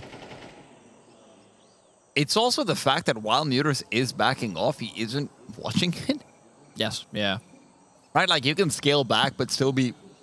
He'd already rounded the corner into Donut, so even if he wanted to protect it really him. was very accelerated. Yeah. And you know what? These fast rounds are exactly what we're kind of hoping to see more of. Oh, I mean, you know, I love that you're sort of pinpointing Roman as well, because whether or not it's Magno with maybe a slightly different look, you know, he's often the mid-control guy for this team, but it could be Chiron, it could be Sorte coming out with you with an AWP, could be Nafany as well with an SMG, or, you know, trying to throw in different levels of pace. And I'm not even in the server. No, but there's so many different threats to Roman in particular in his position that his performance will be pivotal. He just walks into a guillotine. Yeah. It's crazy. Well, listen, they still have equipment. They still have some hope to make sure that that was only a small mistake, but the Molotov at his feet, Story not able to make the jump, and again, some bumping bodies in middle, and Story's been left all alone. That's where he falls. This is exactly what we saw in the last round, but slightly more intentional, I suppose. Muterus at least does quickly fight back in the double man setup, and Donut was hoping to make it a 2-on-1 versus Magno, and realizing that Magno's backed off. You know, in the way that we're sort of forecasting the threats to Roman, maybe that's even the why they're starting to prioritize just getting that player ascended. It's not like it's uncommon for CTs, but you really do want to try and, you know, help Roman where you can. You don't want it to give that that isolated fight every time. But yeah, the counteractions by BB have been great. They're breaking past that elbow smoke so rapidly. The flash from B is often facilitating. But still a 4-on-4. Roman even setting up a nice little crossfire inside of Cave, so even if they lose the B bomb site, they will have this as an attack avenue for the retake. Now listen, Nafany does have a grenade, which could make this a little bit worse, but they don't want to reveal positions at this time in the round, right? The problem is, even if they don't, Saw have 4 players on this B bomb stack, so you're walking into a guaranteed stack, and now that the stack's going for information, I don't think Roman was spotted turning back. He was. Was he? Zorte is checking for it at the very least, so regardless of info, Zorte and Siren still make quick work of the bomb stack. Yeah, I mean, Saw definitely had the players in the right side of the map, but you could tell that they get a little bit antsy with how limited the information is. The fact that BB just simply stop, freeze, wait for that 30-second mark, and are ready to actually punish the re-aggression, given that they find this kill so quickly. Even with Muterus answering back, they want to be able to get eyes on a player, or at least some presence from BB that they just simply weren't willing to give on over.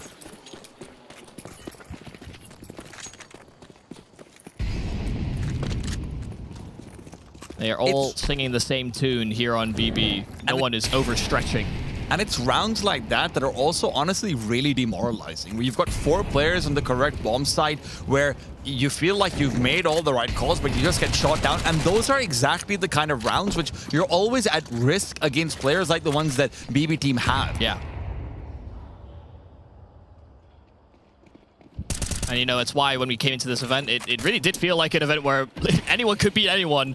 I think Nafan even said so much in his interview just before we went to this game, just this idea that there is no team that has figured absolutely everything out. Sure, we will tout Seoul as the favorites given the way they start each of the seasons this year.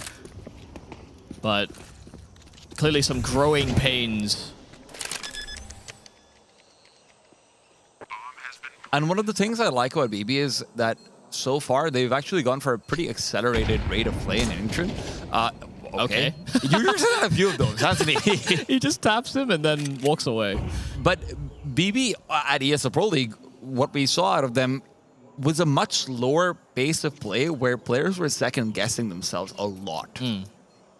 And it was very clear on the server, even after they sometimes would get like a man advantage because, you know, like a Zorte or a Chiron is able to find an early kill. They just pause too long or one player commits, the rest of them aren't really there with him. So this faster pace of play does sort of bridge the communication issues that can pop up. And listen, if you've got yourself the Chiron waving his fist about this early on, if you've got yourself a little bit of Goomba Stomp possibility, wrong game, guys, but thanks for being here anyway. Love the costumes.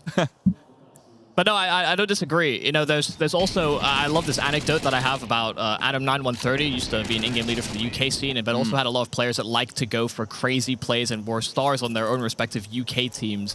At certain points, you just do have to tell everybody to shut up, stop, and freeze because everybody wants to be the guy that does the next thing in the round. And, you know, BB are not shy from taking fights like that, so I imagine the conversation is almost even similar in their camp. Like the phenomenon, I can do this, I can do that. Can you just shut up for a second? I know you can do all these things, but let's talk about what we're going to do. Yeah. And look, credit to them. It does feel like they right now, at the very least, they have been finding a happy little middle ground. Can they continue to tread the tightrope? Yeah, it'll be a very...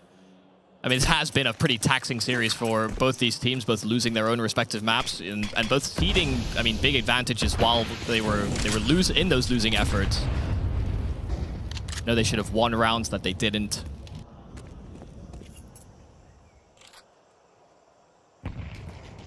U-Jerk's early damage being received. Looks like a grenade being deployed. This time BB used 2 smokes to take mid control as well, so they weren't trying to go for, a third as well.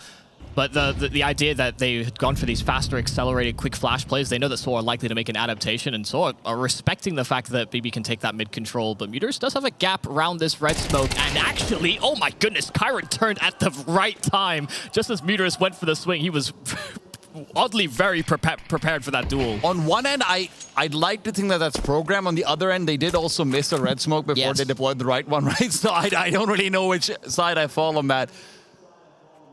Still, Seoul are reinforcing the B-bomb side, and that's what BB is leaning towards as well. Look at the patience. Yeah. Zorte knows exactly what's coming in his way. He's picked up only the one, but that's enough. Maintains advantage, and the bomb is starting to make its way back over towards the A-bomb site. You denied them from pushing for more, and MagnoJez in the meanwhile is also looking to put a little bit more pressure out into Cave. That means that rotations will be very far away, and with Arrows Josh missing the first bullet, there's no chance of AF assault. Yeah, he was always going to be on an island. He got that smoke down in towards Donut, and even that was imperfect. There was a gap around the edge of it that he had to be conscious of, but he wanted to reposition and maybe even clear towards A main, but yeah, the timing on the burst there from BB is very well put. Nafani as well will remove one of these rifles in Seoul's attempt to save. But money is continuing to build here for this BB side. Even if we see a resurgence here from the Portuguese, it's really going to be, it's going to have to be chained rounds of success. And at the moment, I'm not sure that they know how to create a solution when BB are playing a lot slower to the pace, and a lot, I guess, to a different tune than we would have expected. They're very stop, start. One of the cool things about the Shaw side, ever since Barry has joined, in fact, isn't it? It's kind of an equal. I can talk about this. One of the cool things is that we actually saw a reprioritization on CT side of who's going to go for aggression. Very really streamlined things. Roman's found a nade kill and he's pushing forward with a 5-7. He doesn't find a frag, so maybe we put this on pause for a while because mid control has been established, and although BB have shown that they're comfortable playing slow can also lead into some interesting timings from pistols. So Zorte trying to line up for the little pixel gap inside of Cheetah, but in the recent update, that was taken away. Sorry, Zorte. Same with Anubis. For the best. Pixel gaps are never fun. Yeah, hard to counteract too, but Zorte will have quite a lot on his plate if he's supposed to link up with these players in an attempt to go towards B. 5-7 around the corner is very scary, but Zort is not scared at all. Yeah, really nice timing on that. Especially with his teammates taking contact out from ramp. Roman was not going to just simply sit on by while the site was seeded. U-Jerks, a lovely shot, but too many angles to clear out. Zorte and Chiron will combine for a couple as that plant goes through. And now only a Rozdosh that remains. A 1-on-3 where his best prospect is getting away with a rifle somehow. It'll be difficult to get there. Especially considering just backing off. Damage, I guess, would be nice if you ignore the fact that BB does also have a ridiculous amount of money being built up at this stage. But yeah, he'll see what he can find. But for Saul, what Barry did really streamline is who's going to go for CT side opening kills. They went from a very interesting standard deviation that was very low, right? So what that means is that all of the players went for opening kills at almost around the same attempt rate. Right. Everyone was involved early on pretty much equally. It felt like no one was designated on the CT side to have that. But ever since Barry's come in, U-Jerks and Story have risen massively, right? U-Jerks and Story both have like a 25% attempt rate. Everyone else is way down below. So that's normally who you're looking out towards to make things happen, but in a map like Ancient, it switches over a lot more. Muterus ends up being one of the big focuses, and I do think that awkwardness is one of the reasons why they've not really found their footing on Ancient the same way where they might have on other maps, where on one end, you've been trying to adjust your roles so that two of your star players are the ones taking duels, but on the other, you're also still reliant on Muterus because his position on mid is so influential on a map like Ancient. It's one of the rare places where I think there's actually been sort of this internal, not exactly conflict, but internal strife and philosophies. Yeah, if you're going to try and hammer home a particular idea and then there's one map that's the exception, then it's going to be tough to make that work as streamlined as maybe some of your other maps. That is definitely interesting. Nice HE. BB trying to round the corner, and Muterus cannot control for it. Chiron getting 2 from just that one HE of the blow of the smoke. They find a flurry of frags again. Seoul are falling flat here on the final map in this series. Roman will try his hand at it, does find a kill, but Nafany, even with the smoke blooming at the feet of Roman, does get his hands on that head. Chiron does have the bomb, but I think they're worried about Story being ahead of the rotation. Nafany is trying to contain, but he might have been within earshot to have heard at least a step of Story. Nafany's pumped the brakes. He knows. And it feels like the brakes have very much been bumped on all of Saw in general. Yeah, I mean, they win the pistol, they win the conversion, they lose 2 players in both those rounds, but ever since it's been investments, I mean, mid has been a liability. We see the re-aggressions that Saw are trying to compensate with. They're getting caught as well. The initial look from Saw and the counter actions are definitely worse for wear, but you can see Chiron, he started with this series with a lot of energy. It maybe fell a little flat within that first map, but you can tell that the light is back in their eyes. It's back on the server as well for them. They see everything. It feels like they just know what's going to happen. 6 in a row is pretty nuts for BB team. And no intentions of stopping over here up against this force buy as well. Early damage being dealt. Magno doesn't feel too good about jumping up to receive that grenade. Never feels good to header an explosive.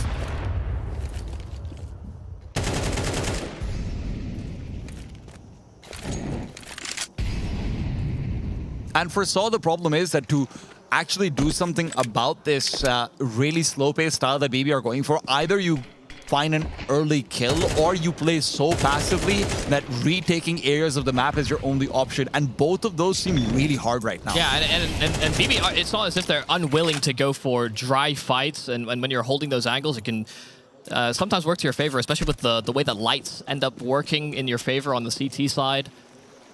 Contact plays can be trumped. Maybe a round like this could be a way that Seoul start to spark a comeback here on this defensive effort. Smoke is down in the time, but a lovely kill from Siren. That's nice. He just mantled up and immediately saw over that smoke. Story will be uncleared for the one kill that he wanted to get. Still empty-handed, and it's a desperate attempt through the smoke. It's a just complete decimation.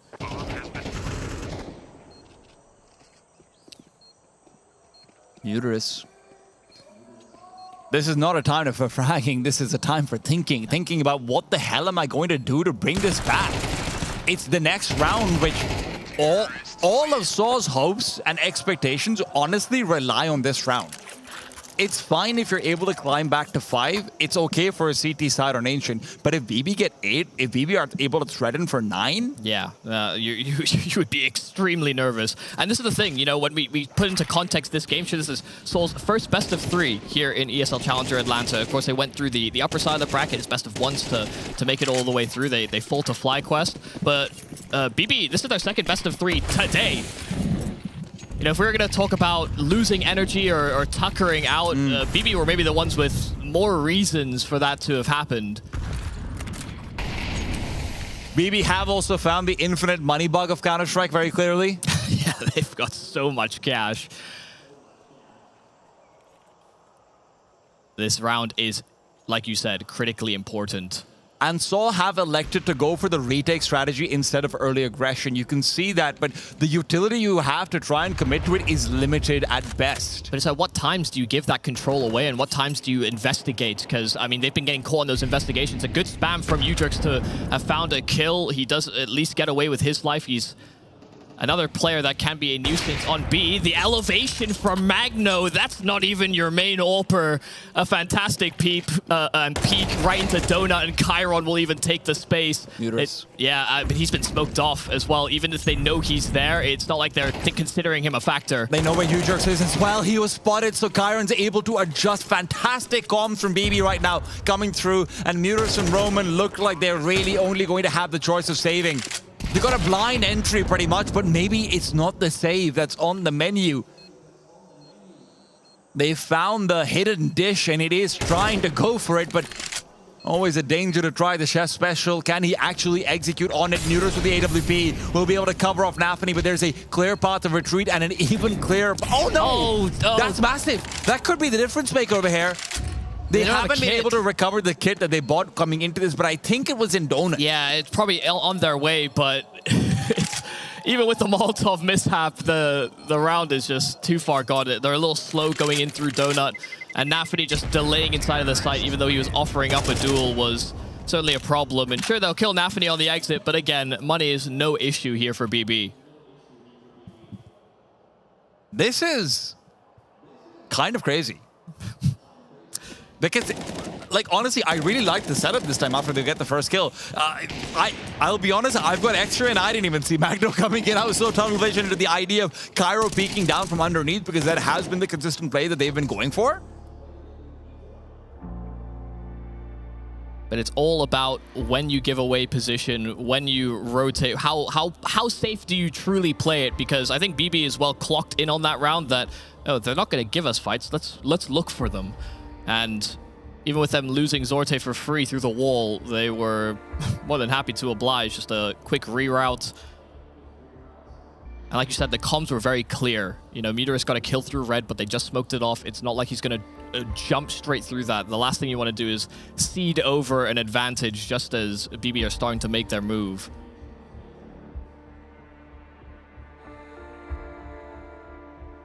But I think Seoul look a little stumped. They have not been able to deliver. It is still a pretty equal distribution. Sure, Roman has 7 kills, but rounds are far more important now. We had Arozdo start the game with 3 kills on the dualies, and he is a critical component to this attack, or rather to the defense of Soul. Muterus, a nice opener, but there's trades right back, and Roman and Arozdo have continued to apply that pressure. Now it looks good for Soul. This is old school Muterus. This is exactly what you would expect to see from him coming through, where he's the one climbing up the ladder and getting aggressive immediately, trying to face down into the B lane. And maybe this is what they need, right? That second gear, that turning back time to a place where, honestly, they did feel a little bit more competent on the map. But even if this ends 8-4 now, PB are going to be satisfied. Sated from this attack. 4 rounds would just be a straw when you're out deep sea diving. But at least it's a straw, at least it's oxygen, and they still look to find it. Yeah, I mean, with the way that BB were playing the opening rounds, that's the first time we've seen Soul, I guess, go back to that sort of early aggressive maneuver on the CT side, looking to scale up towards ledge, threaten and actually control away the B lane, and critically, Soul hit their shots as well when they're presented those opportunities. Is it going to be a little bit more of the same? Molotov's grenades, it's a double Molotov actually for the CT side. It's the smoke from Keys to block them off, and Roman, who's trying to threaten out some early aggression of his own, will not be able to scout out Nafany, but Nafany misses his shots, and Roman gets opportunity number 2. Saw are fighting indeed. They're not out of this one yet. 1 versus 5 now here for Siren. First kill is nice, but Bomb is over in that B lane, and you know Soul are going to start to try and contain him. Story has him pinned to position, so it's at least 4 for Soul on that defense, but they're going to need so much more. This could be the last time the Portuguese play here at Atlanta.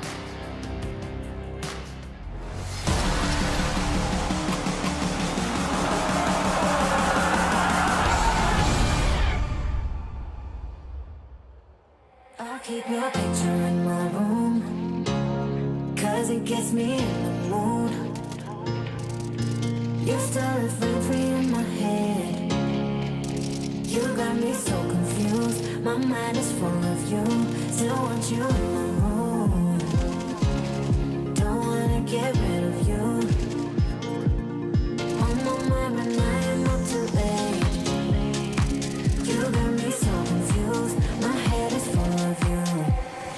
You keep slipping away. I learned the hard way.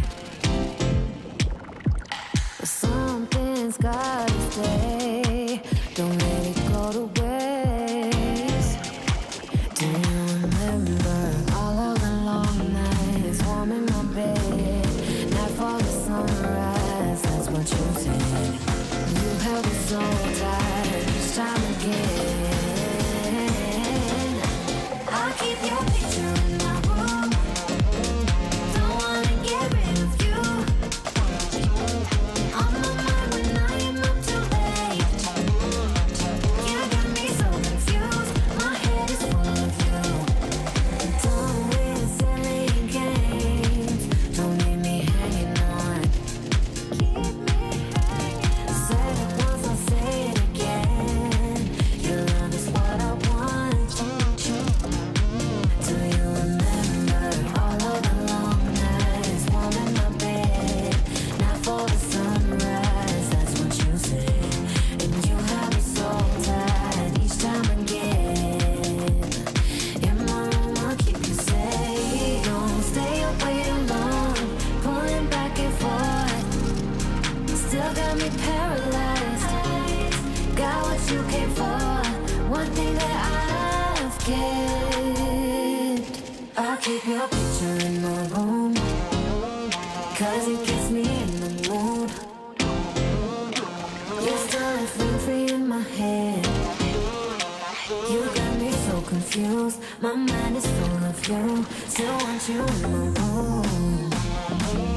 Don't wanna get rid of you. On my mind when I am up too late. You got me so confused. My head is full of you. I'll keep your picture in my room.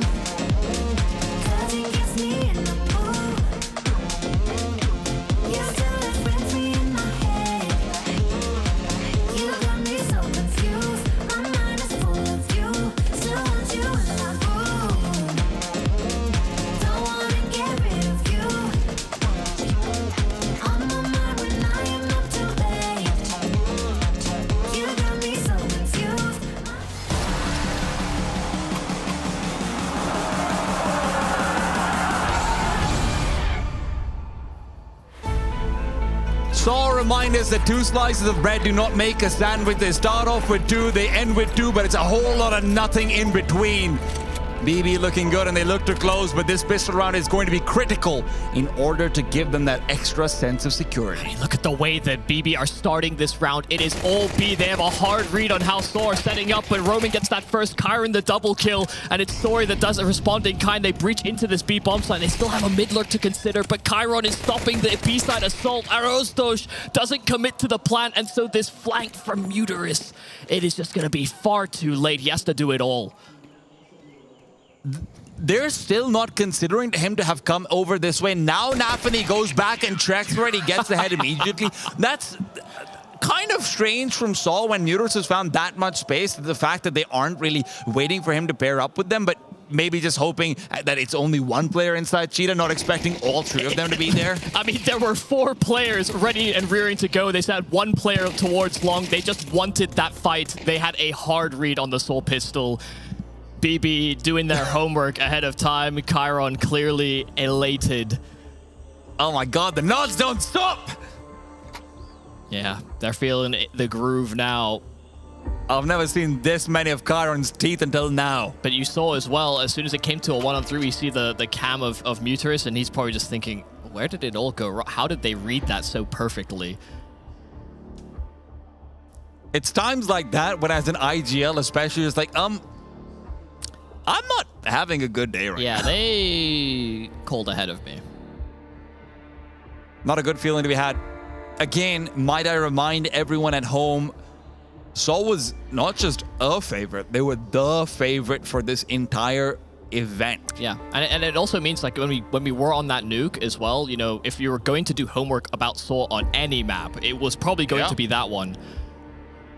And I mean, for Saul, it's just looking so shaky because from idea to idea, there are so many contingencies in place there for BB. Hell, sometimes the contingency is just, hey, we have the guys that will rip your head clean off. And it took them a while to get engaged in this series, but from map 2 to 3, they have really shown Saw that they're warmed up into it.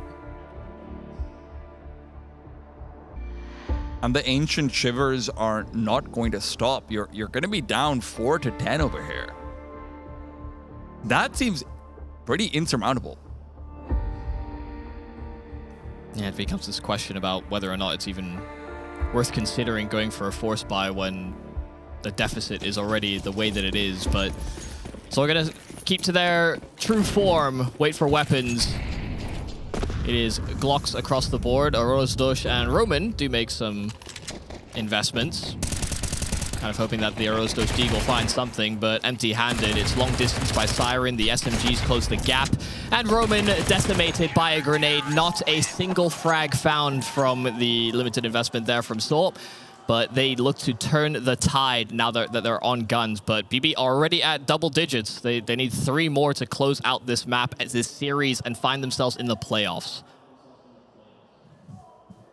It really is just this one round, but honestly, it feels like even that one might be a little bit of a foregone conclusion. Saul have so much to do before they can convince us that they're really in it, but look at what they have. A UMP, 2 MP9s on BB. This is going to be countered out with 0 utility from Saul, so it's so hard to actually stop these guys from making a play. Yeah, his SMG is going to be very active. And even if Saul want to play a slower round, they're going to have to consider all possibilities.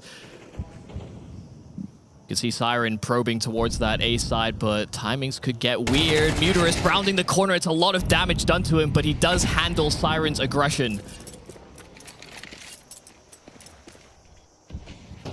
Now, they will have smokes and Molotovs for a sight hit, but they will have no flashes to make their job that much easier. They can simply eliminate angles as they move in.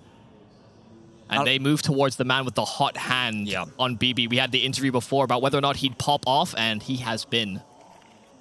And without the flashes, it really does feel like it's going to be his time to farm. Spots out the first. Arasdosh is pulled out of the server and damage on the second. And with the smoke underneath him, he can just back off. The grenade's not going to find the weakened player, but it does weaken up some of Saul. Look at the HPs on this D side.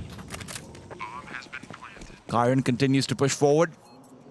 Looking for Ujux, will have forced out the fight, but it's Story to be the one to truly take it. They know Ujux is nearby, but Story continues to let him be baited, and Nafany now accelerating forward, hoping the MP9 will provide velocity, but it has only provided death. Saw will take the round away despite what looked like dire circumstances. That is such a cute play there from Story and Ujux. I mean, Ujux just continually baiting with his shadow back and forth around that light, and then Story just peeking just as Ujux is about to be swung. That is, I guess, a small little bit of chemistry between them in that moment, even with Chiron actually mounting a pretty solid defense.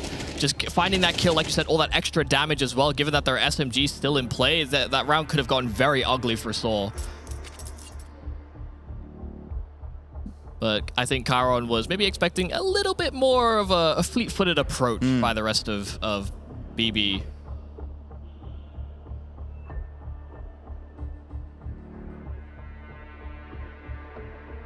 We know that pressure is mounting when timeouts are being called successively. Yes. You don't want to make that critical mistake, not when your life is on the line. Life and reputation both, honestly.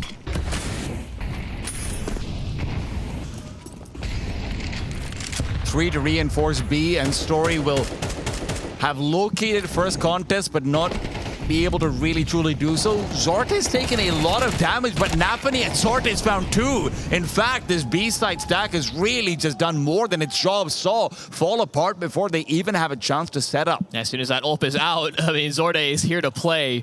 Muterus is not moving healthy either, and I mean, both of these remaining Soul players are on the extremes. One on B, one on A. Muterus is trying his best to create a chance, but timing's poor. Siren just jiggling back and forth on the angle.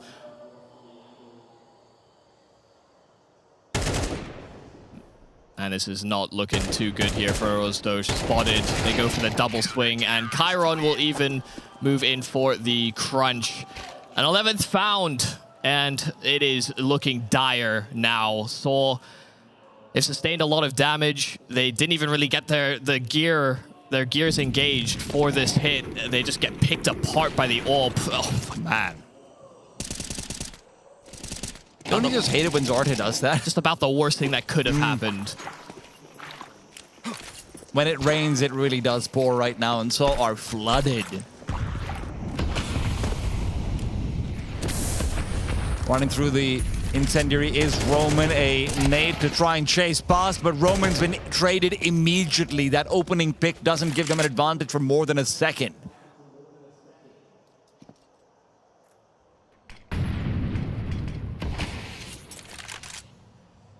Smoked off and looking to reposition is Zorta. If he leaves now, he might still be able to make it to B in time. Magno trying to fall back. Nafany covering the retreat, but it's Muterus that deals with the opposing in-game leader. Magno just encroached in from both sides. As he looks one way, he's shot from another, and Chiron very fast on his approach. That M4 does not shoot straight while running, and so now Zorta will run the other way. It's nice that Saw are at least able to put up some rounds, but the problem is trading is just not an option when we are in such a deficit. You need to see them being paired together. Now, the good thing is you clearly still have players who are willing to be proactive. Arisdosh is having a poor game. Ujux is not having a fantastic series, fantastic map either. I think it's just important as well on this T side that Saw get the juices flowing. At certain points, they were maybe too sedentary on that CT side after they got humbled very quickly at the start of the defense. So for them, it's maybe just about getting that extra confidence of when we swing, we will kill them. You have to have that level of approach. Otherwise, if you continually play back, then BB will just eat you alive.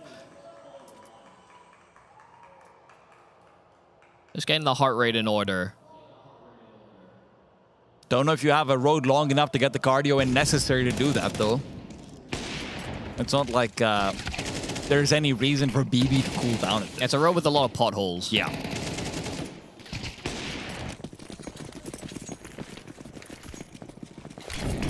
But this one at least should be slightly smoother, at least on paper, right? That's the MP9s, that's the Thomas, that's a lot of flashes in middle, and Aristos finding one, Muros making it 2. Excellent double entry, and it should be a few more kills, so the CTs don't even really have much to try and turn back to save. That's why they're going to recommit into Red Room, and Nafani brings it only slightly back, even recovers the weapon. Yeah, that's really big for them as well. He's going to look to try and reinforce Magno Jess, but just trying to play ahead of all the Molotovs is Magno. Nafani caught behind one. Great clear from Jerks, though. First, the great flashes out through mid, as you saw Zorte's indecision about whether to retreat to Donut or actually stick around and get his one. But Zor starting to push BB away from that mid control, much the same as to what happened in the first half.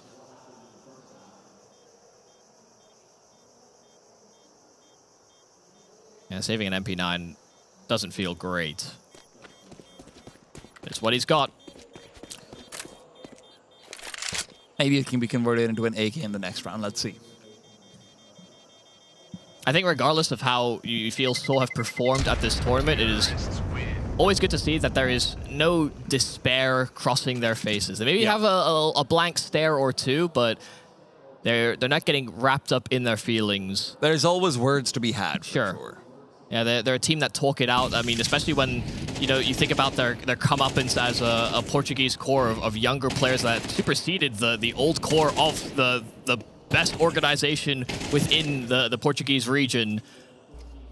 And to then be joined by those veterans, you know, there's a lot of making sure that they grow from every experience as well. And here's the thing, despite Seoul's recent success, one of the things that we have to keep in mind is that this wouldn't be the first time where the younger players did shut down a little bit in the early rounds, right? So Roman and Muris are no strangers in, you know, hiking up their sleeves, getting those elbows dirty, getting some grease out on them, and then just taking the fights themselves until the young ones come alive. Now, it's not easy to do versus BB team. It's not easy to do versus the firepower that has been showcased since map number 1.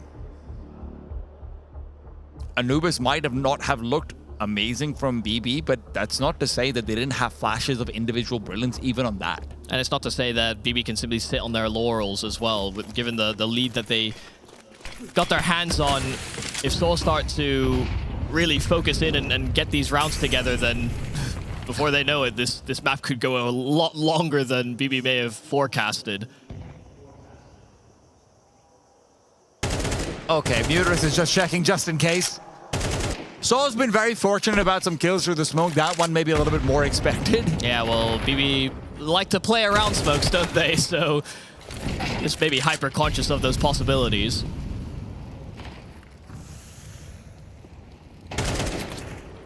Uh-oh. Oh, dear. That's not great. Exactly what BB wanted. And they get their hands on another rifle. So those 3-on-3, AK's recovered. Arostos just eliminate one.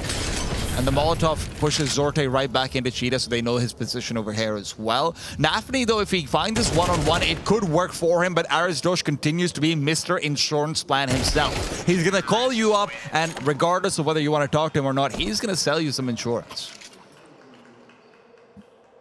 Right. The deficit is now within 3. 3 more rounds, and they are tied up here with BB.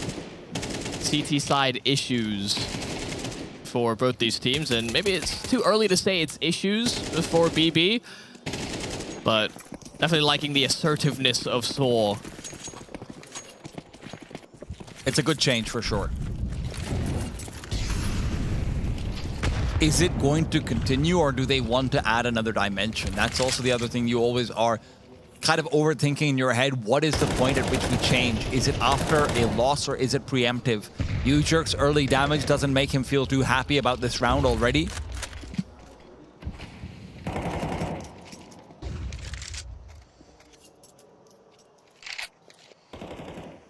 And despite the fact that BB do have the buy coming out, remember, they don't have an AWP, so Zorte is somewhat mitigated just naturally. And this B-side defense might be a little bit weaker as a result of that as well. But look at what they're doing. They're completely vacating mid, and they're pushing out on the A side. This is going to let them have a duel versus Aristos, but it might come too late. Muterus is already on the bomb site, and he's found a critical kill. Nafany's demise isolates out Magnojez, and that's what Roman was looking to punish. And that's exactly what comes through. And Aristos being able to locate these pushing players, even finding both kills, means that BB will not save a single man. That's one of those worrying rounds that you have to be really looking at on the side of BB. You have your players in a position, they're going for a driving play through A main, and just as they go and decide to do that, Soul also pull the trigger on that B-side execute. A lovely entry from Muterus, but as soon as they dealt with Nafany, they knew to lock in on Magno. If Nafany is going to be playing as deep as that, Magno is not going to be nearby enough that he could have actually provided immediate assistance.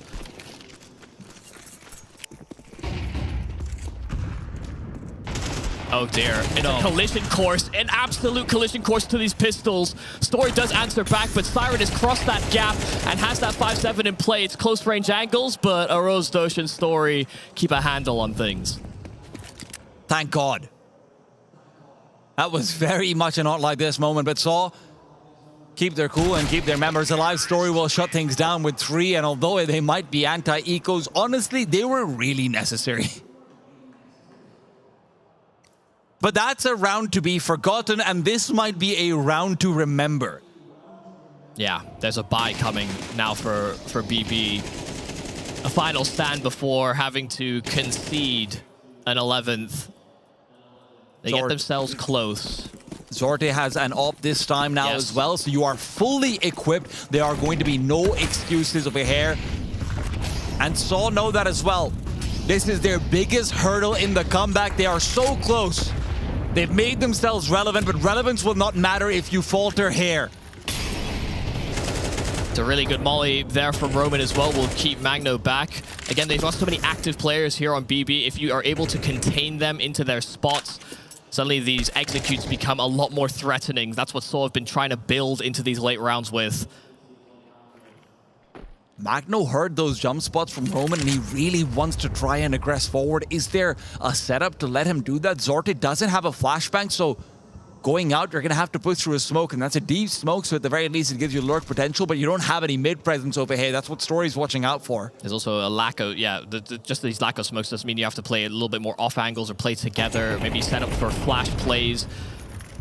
They have no idea about what's going on in the map right now either. Roman's made so much noise consistently, but beyond that, they have no information, so they can't really move away from this B side. The only ones who can go for information are these cave players, and they'll still have to contend with Roman. Magno will be taken out immediately. That is critical, but the A side rotation's been called for Chiron. Nafany will be able to trade and find out that there is no one else here. It's time to commit, and Soul will be going in, and they go in with successive headshots. That is beautiful, and that means BB have to turn back and save. Okay, now we're really talking. Saw have been able to successively get now a 6th round straight.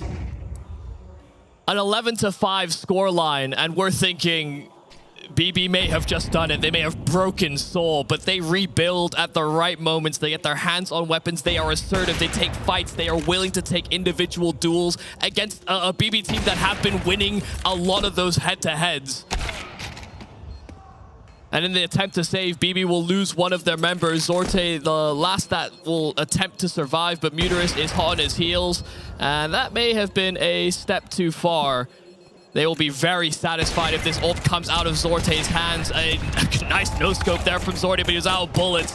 And Utrox guns him down with the Glock. That is absolutely worth it. And Michael, maybe there's a conversation to be had about something I don't think you've said on air yet, but you have mentioned to us behind the green room, right? Which is that BB have had question marks around their CT side, and it is very clearly visible right now. And you can see adaptations in the way that they played Anubis earlier on, even in this series alone. But I think it's so different to make changes on maps where you've played it at least once at this tournament, you see the weakness, and you can make that adaptation. But when you're flying a little bit more blind, it becomes more complicated. Then you go for the forced buy. BB won 2 rounds at this to at least get themselves re-engaged. Story and Udrix, though, are able to quell the initial flames of BB. At this rate, overtime might not even be needed. Saw completely expected as well. You see Story playing so much more defensively because he's worried about a faster push. It could have just been pistols or a half buy, right? That might also be what Story's watching out for. But with BB's buy being what it is, it just ends up working perfectly. But still, that doesn't mean there isn't threat available. The 5-7 can be destructive at these close ranges, and there's two players to try and fight up against. Zorte gets one, and with a knife in the hand of Ujurk, Zorte could have made it two, but Ujurk's fadeaway means that despite his low health, he maintains advantage. He made steps, so that's why he's holding for Zorte's re-aggression. He knew he was likely to be hot on his heels, but Zorte gets his one. Upgrades to that AK, the smoke that's down is definitely complicated for Sol to deal with. They trade places in that smoke, and so Zorte will be none the wiser. They should still anticipate something towards that A-bomb site given the information that Zorte has, but Chiron has to deliver. Chiron gets the damage, but not the double kill. That means it's still a one-on-one. Oppers on either side, but one with the AK, and I would favor him with the HPs being where they are, but Zorte is going for the long play. Coming in from A main, and Story's never going to expect this.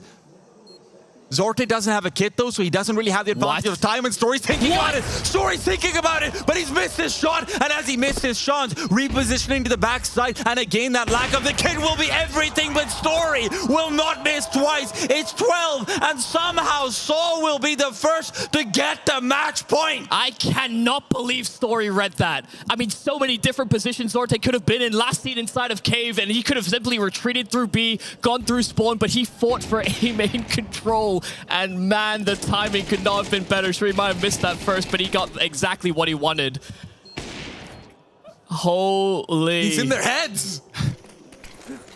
And I did not believe in this comeback. Not at all. Saw had fallen flat, but here they are delivering. Everyone is so damn blind in mid, but Arostos does deliver on his kill.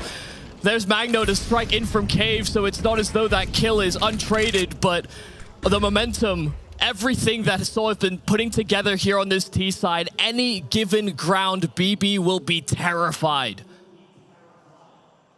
And Chiron's gone from having 17 kills at the turn of the half, about after 13 rounds or so, to now being on 20, but he might still have a chance to shine in this one last bit of hope that BB have for overtime. You can see BB are flying blind. They're having to make just hard calls. And they don't have utility to try and do anything with. It has to be a dry peek if they want to have visibility on anyone on Saw. But Saw as well, they are running out of utility. It's going to come down to a game of firepower, and that's the game Story's been playing all this time. Chiron will trade, but will it matter? Because Magno's already 6 feet under, and with Arosdos threatening out an A-side push, if this is going to be Siren to rotate, it will be game over. But Siren's not bid down yet. He's still waiting. He's still haunted by the specter of a Roman that might be long dead, but teammates that are still nearby. 25 seconds, and now Sol has committed. And with Siren's death, BB are going to feel the life going out of their veins. Their blood will run dry, their attempts will come to a close, but maybe Chiron still has a chance to use that fist one last time. Ujurks and Muris playing it patient, but the swing will put them to bed. Saw prevail. They're in the playoffs of ESL Challenger Atlanta. 11-5 the scoreline at one point or another. BB may have thought they'd already completed the tough task of getting rid of Sol, one of our favorites for the tournament, and it was not pretty, but damn did Sol persevere throughout. Fantastic work from the Portuguese, just maintaining a cool head. But when we talk about the problems for BB, they really reared its head towards the end of this series.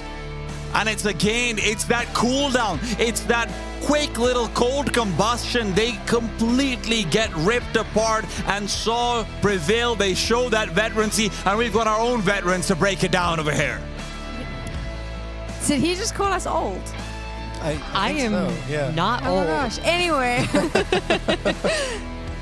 What the hell just happened? I mean, it was shocking enough that it went to a third map, right? We were all surprised with the BB comeback, but then it's sitting on 11-5. As far as we're all concerned, BB's wrapped this up. They're moving to the semis.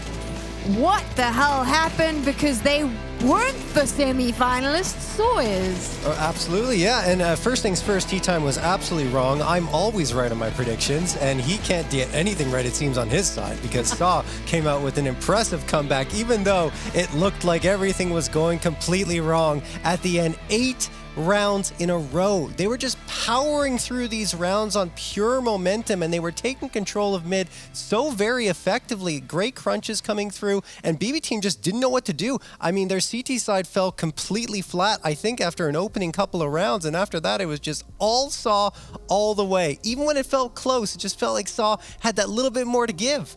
A little bit more to give, and of course the main story of the Saw story is Story, because he did some incredible things, and I believe he's with Mike right now. He is indeed. I've got the last chapter of this particular story, this series.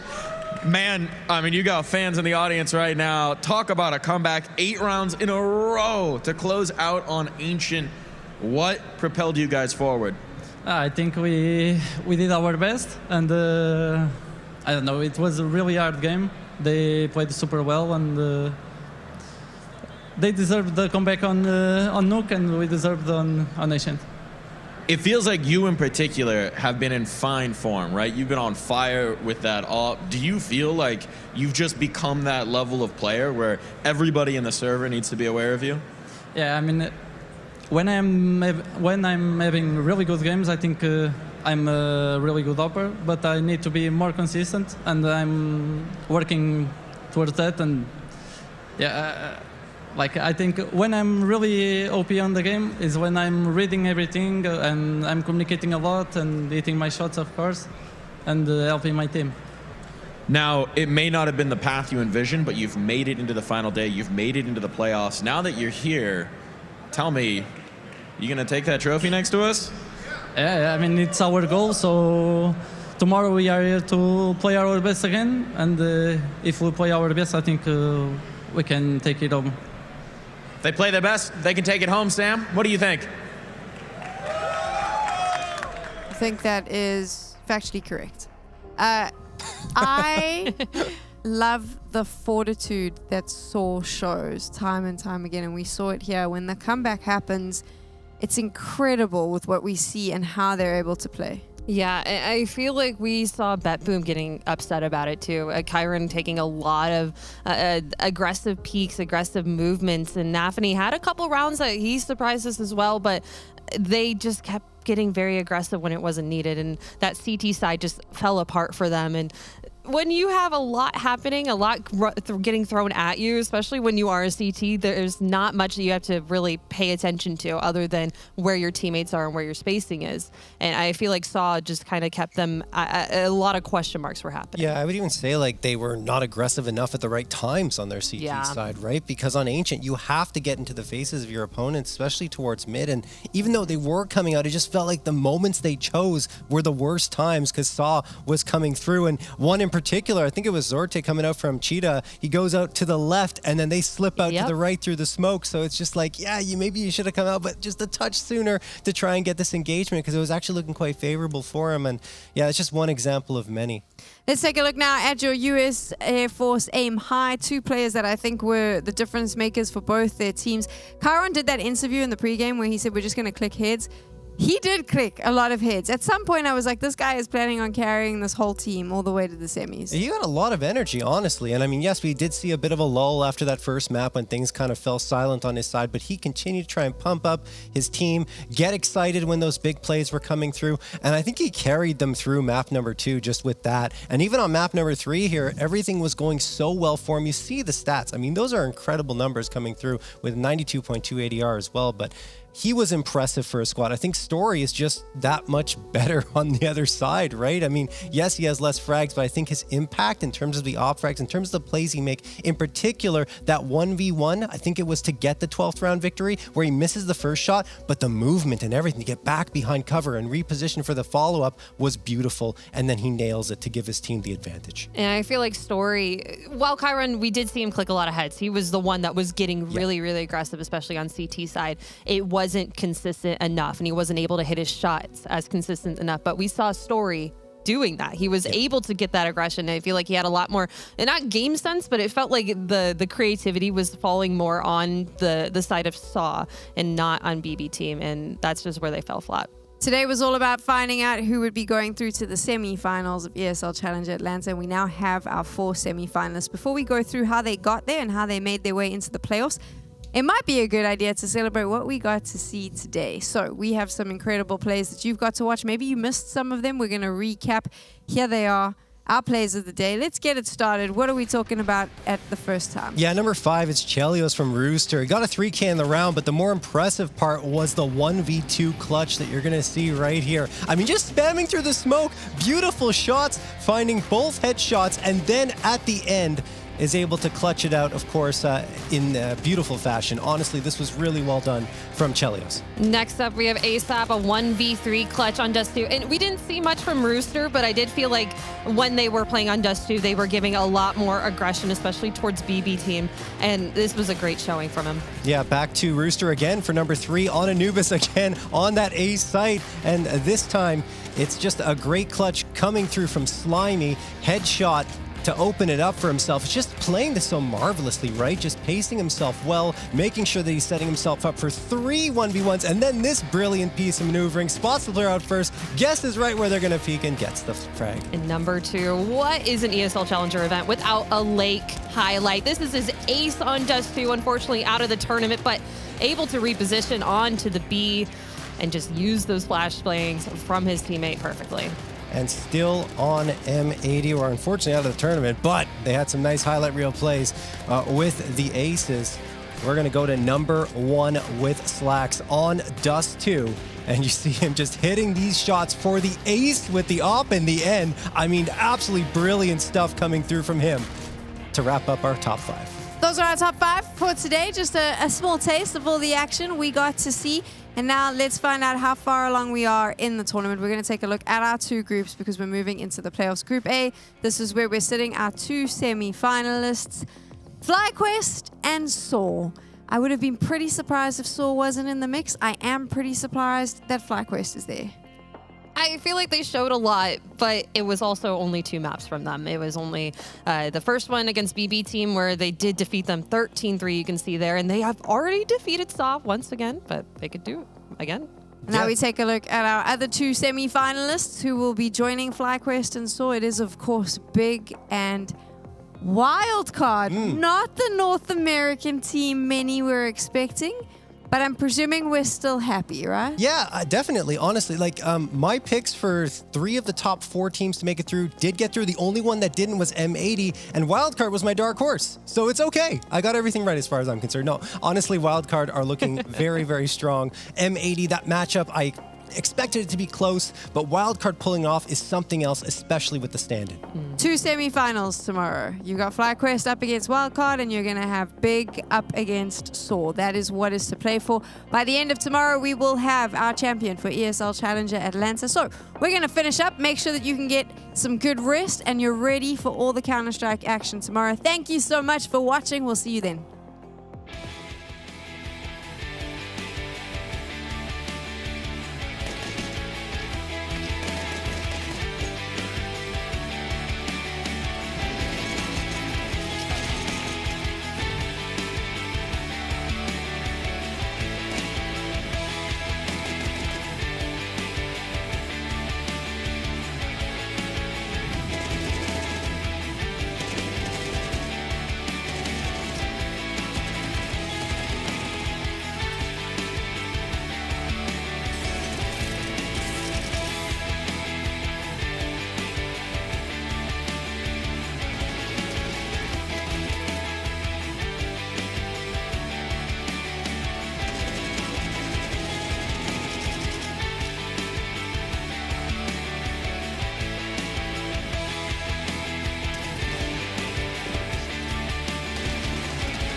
could walk through fire.